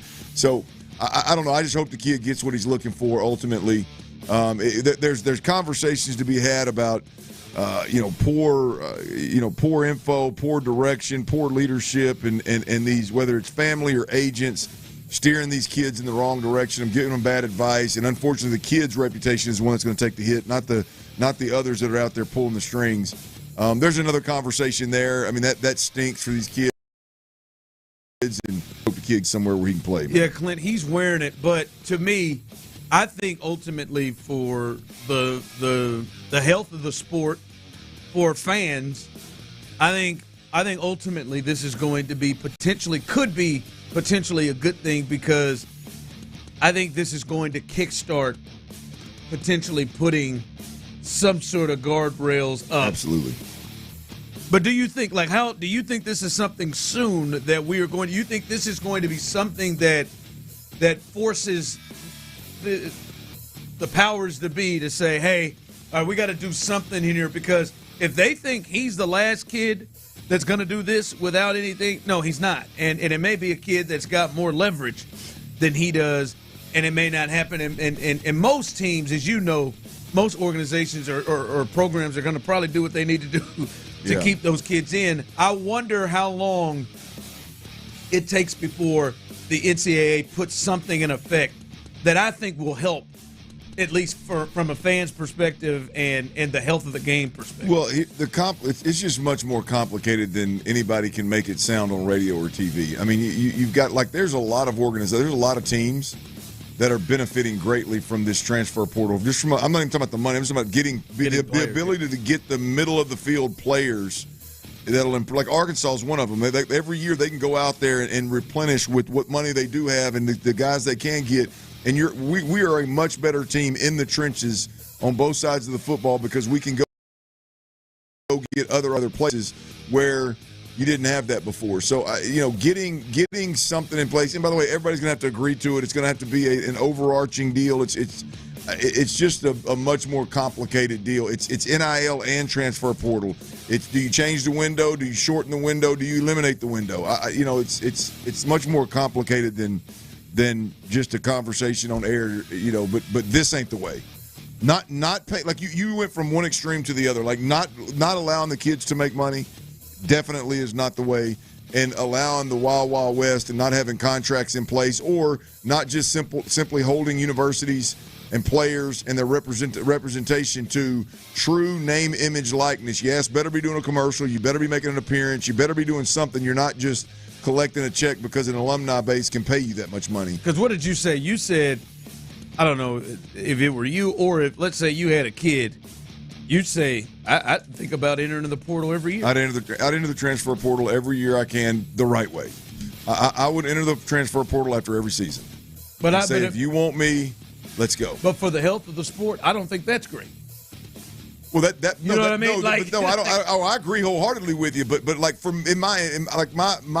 I'm not saying you shouldn't. I'm just saying for the health of the sport. If I'm the NCAA, I don't think it's a great thing that. Well, you've created a 4-year window for players that aren't highly rated players at the pro level, high level prospects, but are good college players to max some years to it, right?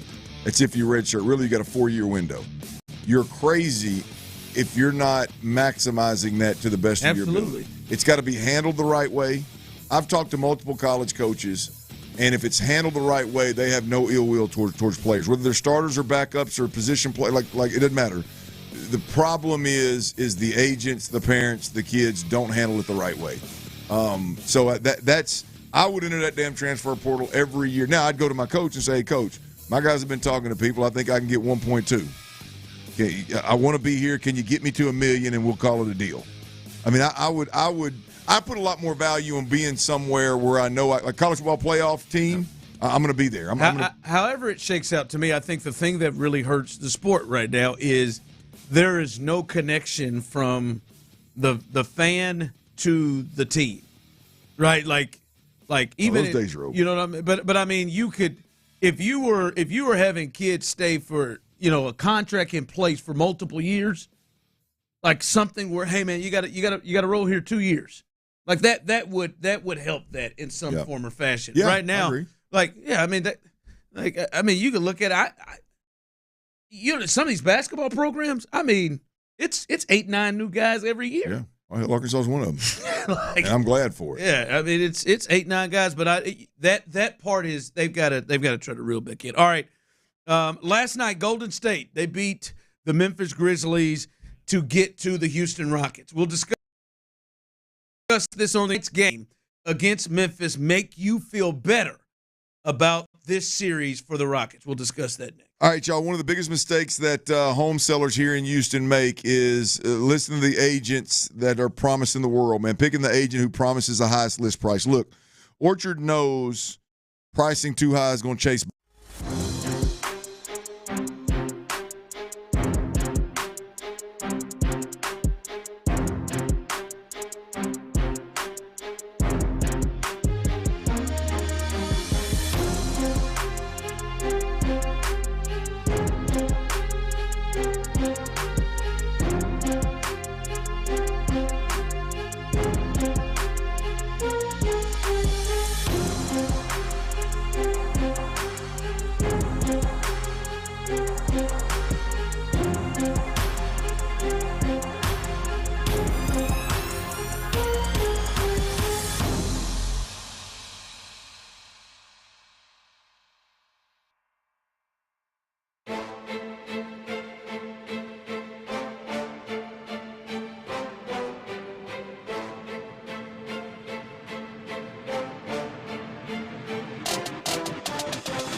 Informed with Mark Vandermeer and John Harris every weeknight at 6 on Texans All Access. We have the latest on all things draft right here. Insider access, exclusive content. Sports Radio 610. The Texans play here. Sports Radio 610 presents The Drive with Stoerner and Hughley.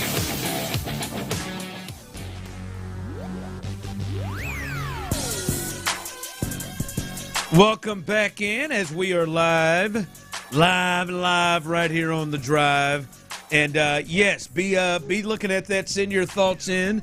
I see Black Greg. I'll get to you in a second. 713-572-4610. Those of you on the Jim Adler, the Texas Hammer text line, YouTube and Twitch, get up on here, too, as well.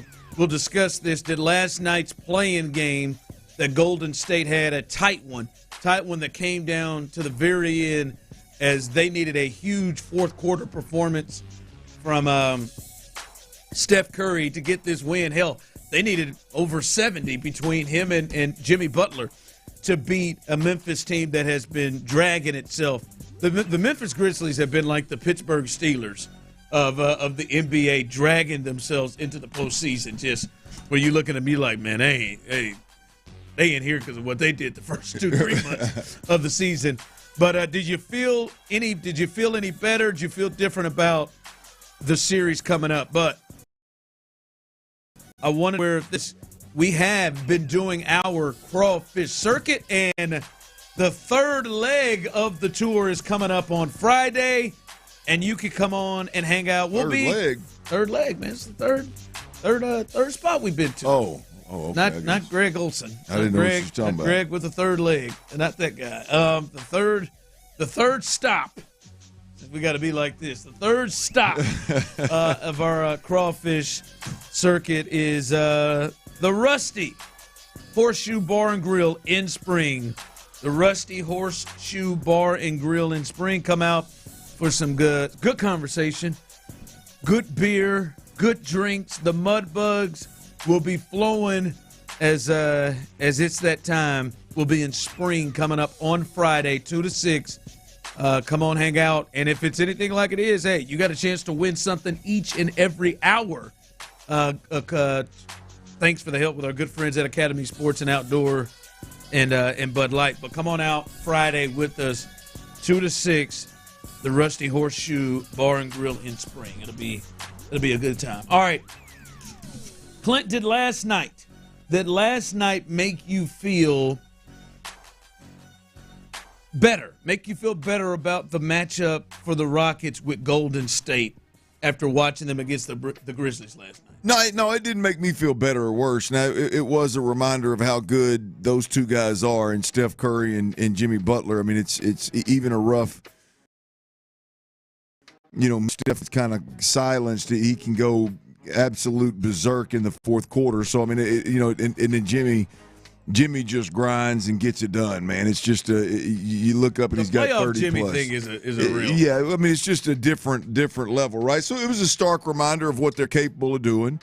No doubt about it. The Steph Curry never stopping and the constant movement of the basketball and him moving. I mean, it's a fun watch. Last night was a fun watch, but no, Ron, it didn't move me either way, to be honest with you. It got me excited about the matchup, more excited than I thought I was going to be about the matchup. But I'm anxious to see that first game, Houston Golden State. I'm anxious to see, compared to what we just watched, how much does that tenacious defense that the Rockets play, how much does that slow them down? How much does that disrupt them? As B. Scott said earlier, just the multiple options defensively to throw at, particularly perimeter shooters. The guys that the Rockets have. I mean, there's 4 different guys that they can throw at Steph and Jimmy Butler, and a couple of those guys are all NBA caliber defenders. And so, when that's the case, I got to think that it's going to be a lot more disruptive. And it's going to take a toll on Golden State. So it didn't really move the needle what I watched last night either way. I'm more excited about the game than I think I was before. I just posed that because nationally, that conversation point of Charles Barkley, after the game, said, I got the Rockets winning this series. Right. And positively for the Rockets. Yeah, I got the Rockets winning this series. Stephen A. said, hey, they're going to be – he's like, I think the Warriors should be favored, but the Rockets are going to give them hell, and they can absolutely win this series. Right. And I think Nick Wright had the Rockets moving past. Yeah. Them to I would be in the same boat with those guys. I'm more confident than I am. I'm more confident than I'm typically comfortable with, to be honest with you. I'm surprised I'm here with the Rockets, but I just the style that the Rockets play, man. It turns me on, man. I'm just a big fan. The physicality, the defense, the hustle, the togetherness. It's just a fun watch for me. It's an easy watch for me. It's easy to root for these guys when they play the way they play. So I'm high on them as well. Black Greg texted in, there's nothing about that game that could have made me feel better. Rockets got to go out there and exercise those demons. Yes, they have a history. These are different Rockets, and I think that's fair. And I think to a point Clint has made, this is a different coach in Udoka and a completely different route of how they play ball. For me, it's twofold. Right, watching the Warriors and how they've been playing, particularly inside, it makes me feel it made me feel better about Şengün, hell, and Steven Adams. Yeah. That double big lineup they've been playing, and hell, Jabari Smith, who is somebody that you can play in a lot of different spaces. They have been, I'd say, dominated on the boards, and guys like Zach Edey, going 14-17, and Clint being able to stay in the game the whole time. Mm-hmm. Right? That was the thing for me, is like, are they going to be forced to have to take their big out because the Warriors are running them up and putting them in bad spots? And it was happening for a little bit, Clint. When we saw Jimmy going off in the game early, he kept getting they kept creating switches where it was him against Zach Edey, and that was no chance. But he was able to stay on the floor, and 17 rebounds, 14 points. I know Şengün right now is a more skilled and a better player than he is right now, so it made me feel good about that. But the place that is concerning to me is, I think, has been the Rockets' major issue all season. And it is the thing that we've come back and we've seen them lose games, especially some games down the stretch. It's been, Clint, when as they call it, clutch time, the last 5 minutes of the fourth quarter of games, and the other teams seem to take off a bit because they have a complete idea of where they're going, and they seem to lose those clutch moments, those clutch time periods, the final 5 minutes of this year against teams. Not to me, that's their biggest issue. Even bigger than the experience is where they go in the last 4 or 5 minutes of a game.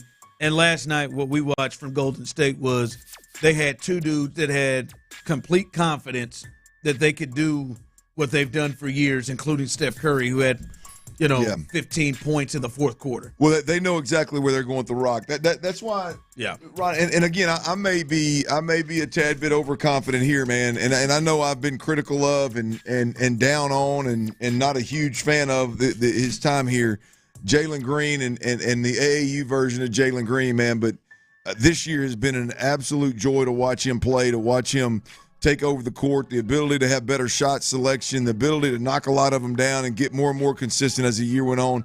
I mean, I just think this is a huge opportunity for him to arrive and be given his flowers, which a lot of people believe he should have already been given. So I feel like, again, I'm not putting him in the same category with Jimmy Butler and Steph Curry by any means, but I feel like that guy having the ball in his hands with what he's shown of late in the ball game, you got to feel confident about it. In this series, in the fourth quarter, 4 minutes left, 3-point game either way.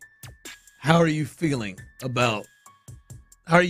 as a Rockets fan in that situation? Well, I feel good about it. You feel good? You feel good about it? Yeah, I feel good about it. I mean, that tells me the defense is rocking and rolling. Now, I don't feel good about it if he's not on the floor. Lakers game.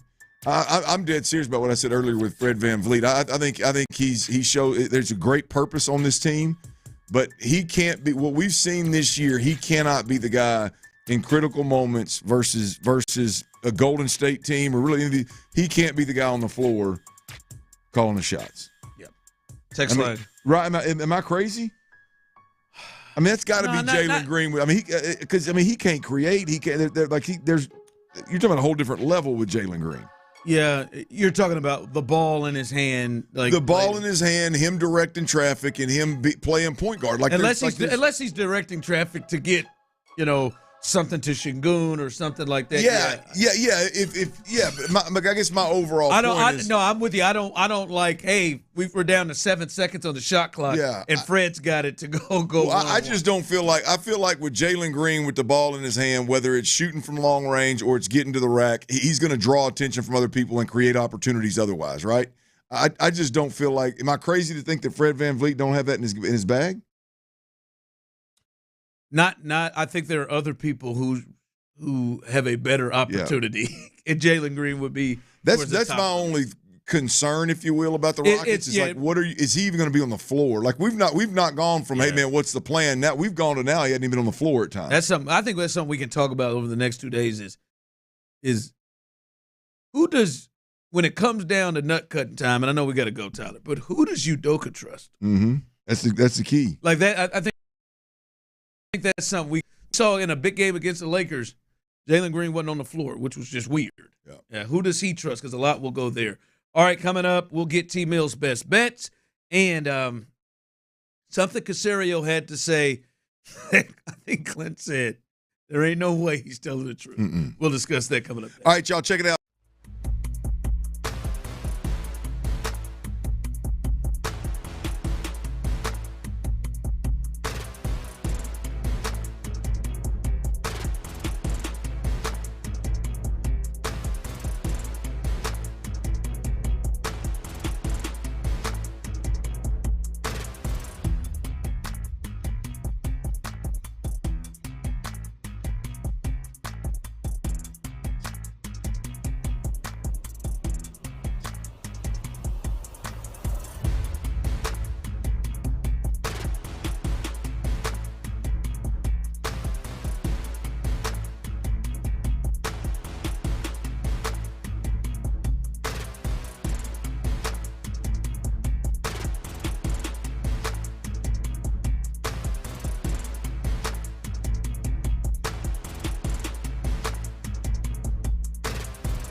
searching at all. Shop the all-new Murano at nissanusa.com. Panoramic moonroof massaging leather appointed seats are available features. Get a free estimate from Generator Supercenter, the nation's #1 Generac dealer. GeneratorSupercenter.com. Attack that ass. Live from the Mokaram Injury Lawyers Studios, Sports Radio 610 presents The Drive with Stoerner and Hughley.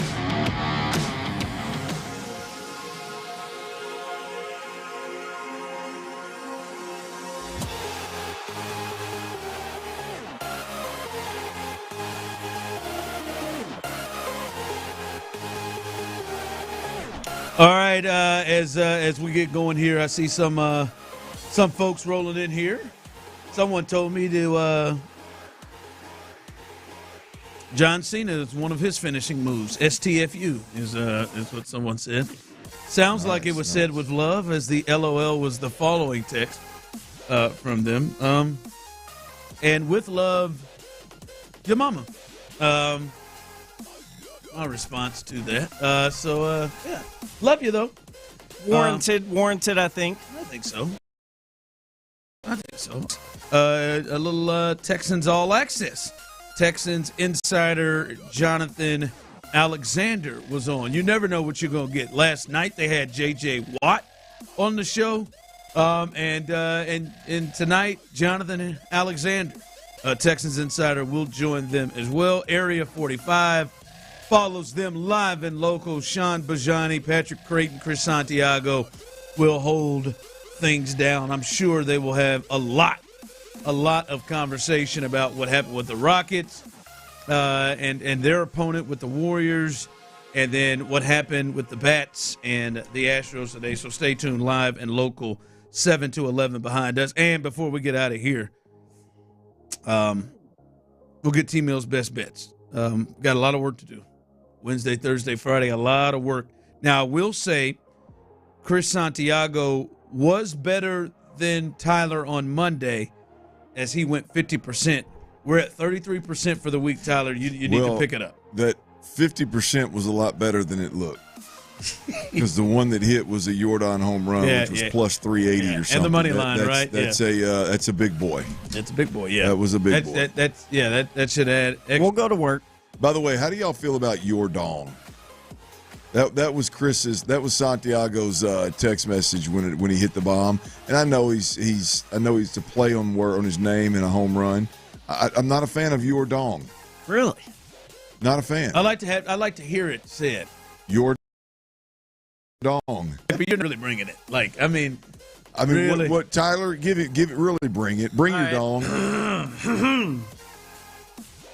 It's back! It's Gary Dotzel!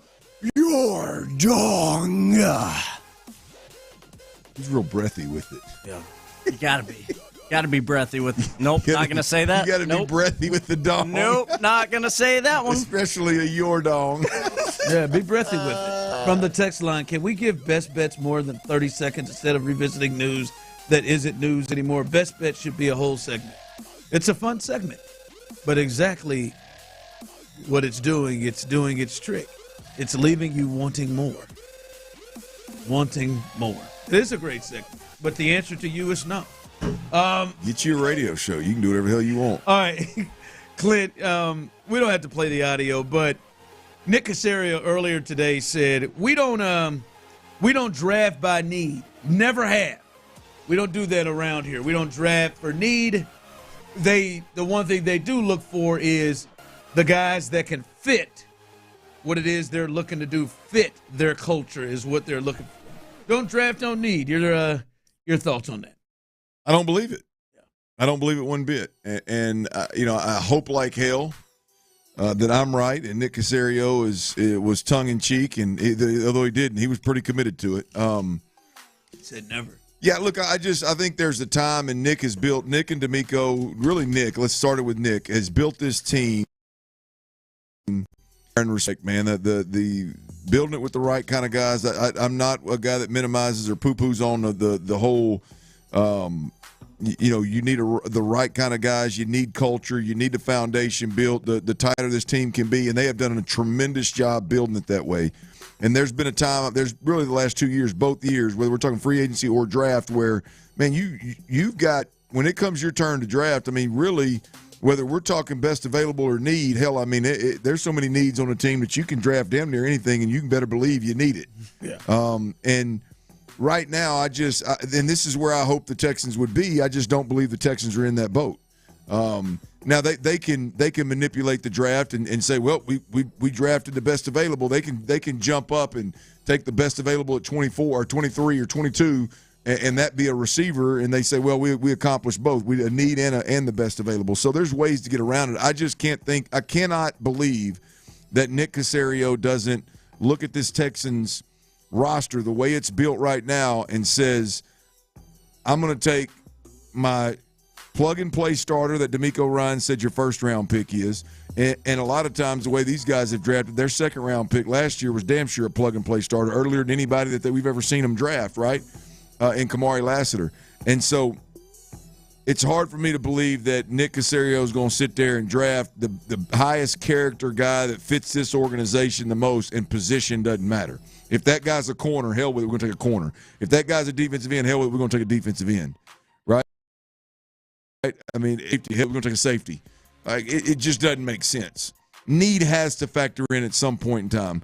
There's no way Nick doesn't look at this team and say, hey, man, we need speed. We need a backup running back. We need a wide receiver. We need interior offensive line. We need that in youth, and we need it in plug and play. Because to me, there is no way, and maybe their board is different, but I know it looks a lot better now that we have seen the career.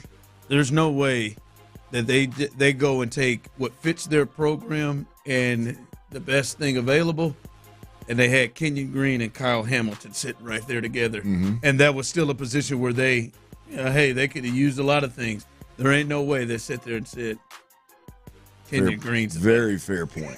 Kenyon Green's the better player, and I know it's revisionist history because we know what Kyle Hamilton and Kenyon Green sure, did. right. But still, even at that point, nobody had, Kenyon Green rated over Kyle Hamilton. I wouldn't think so. And so I do. I think he felt like at that time we need to really bolster up this offensive line, and we got to do that, and that's the route. Look, and I mean, on radio we simplify it, right? I'm just not ever a draft the best guy available. We're talking about picks that are in the first and second round, and you're talking about guys that are drafted one or two slots apart. I mean, it's a crapshoot, and you can't call at that point in time best available. Like, there's always a need. Yeah. Like, there's so much depth. It's such a difficult conversation to have about need versus it's never that simple.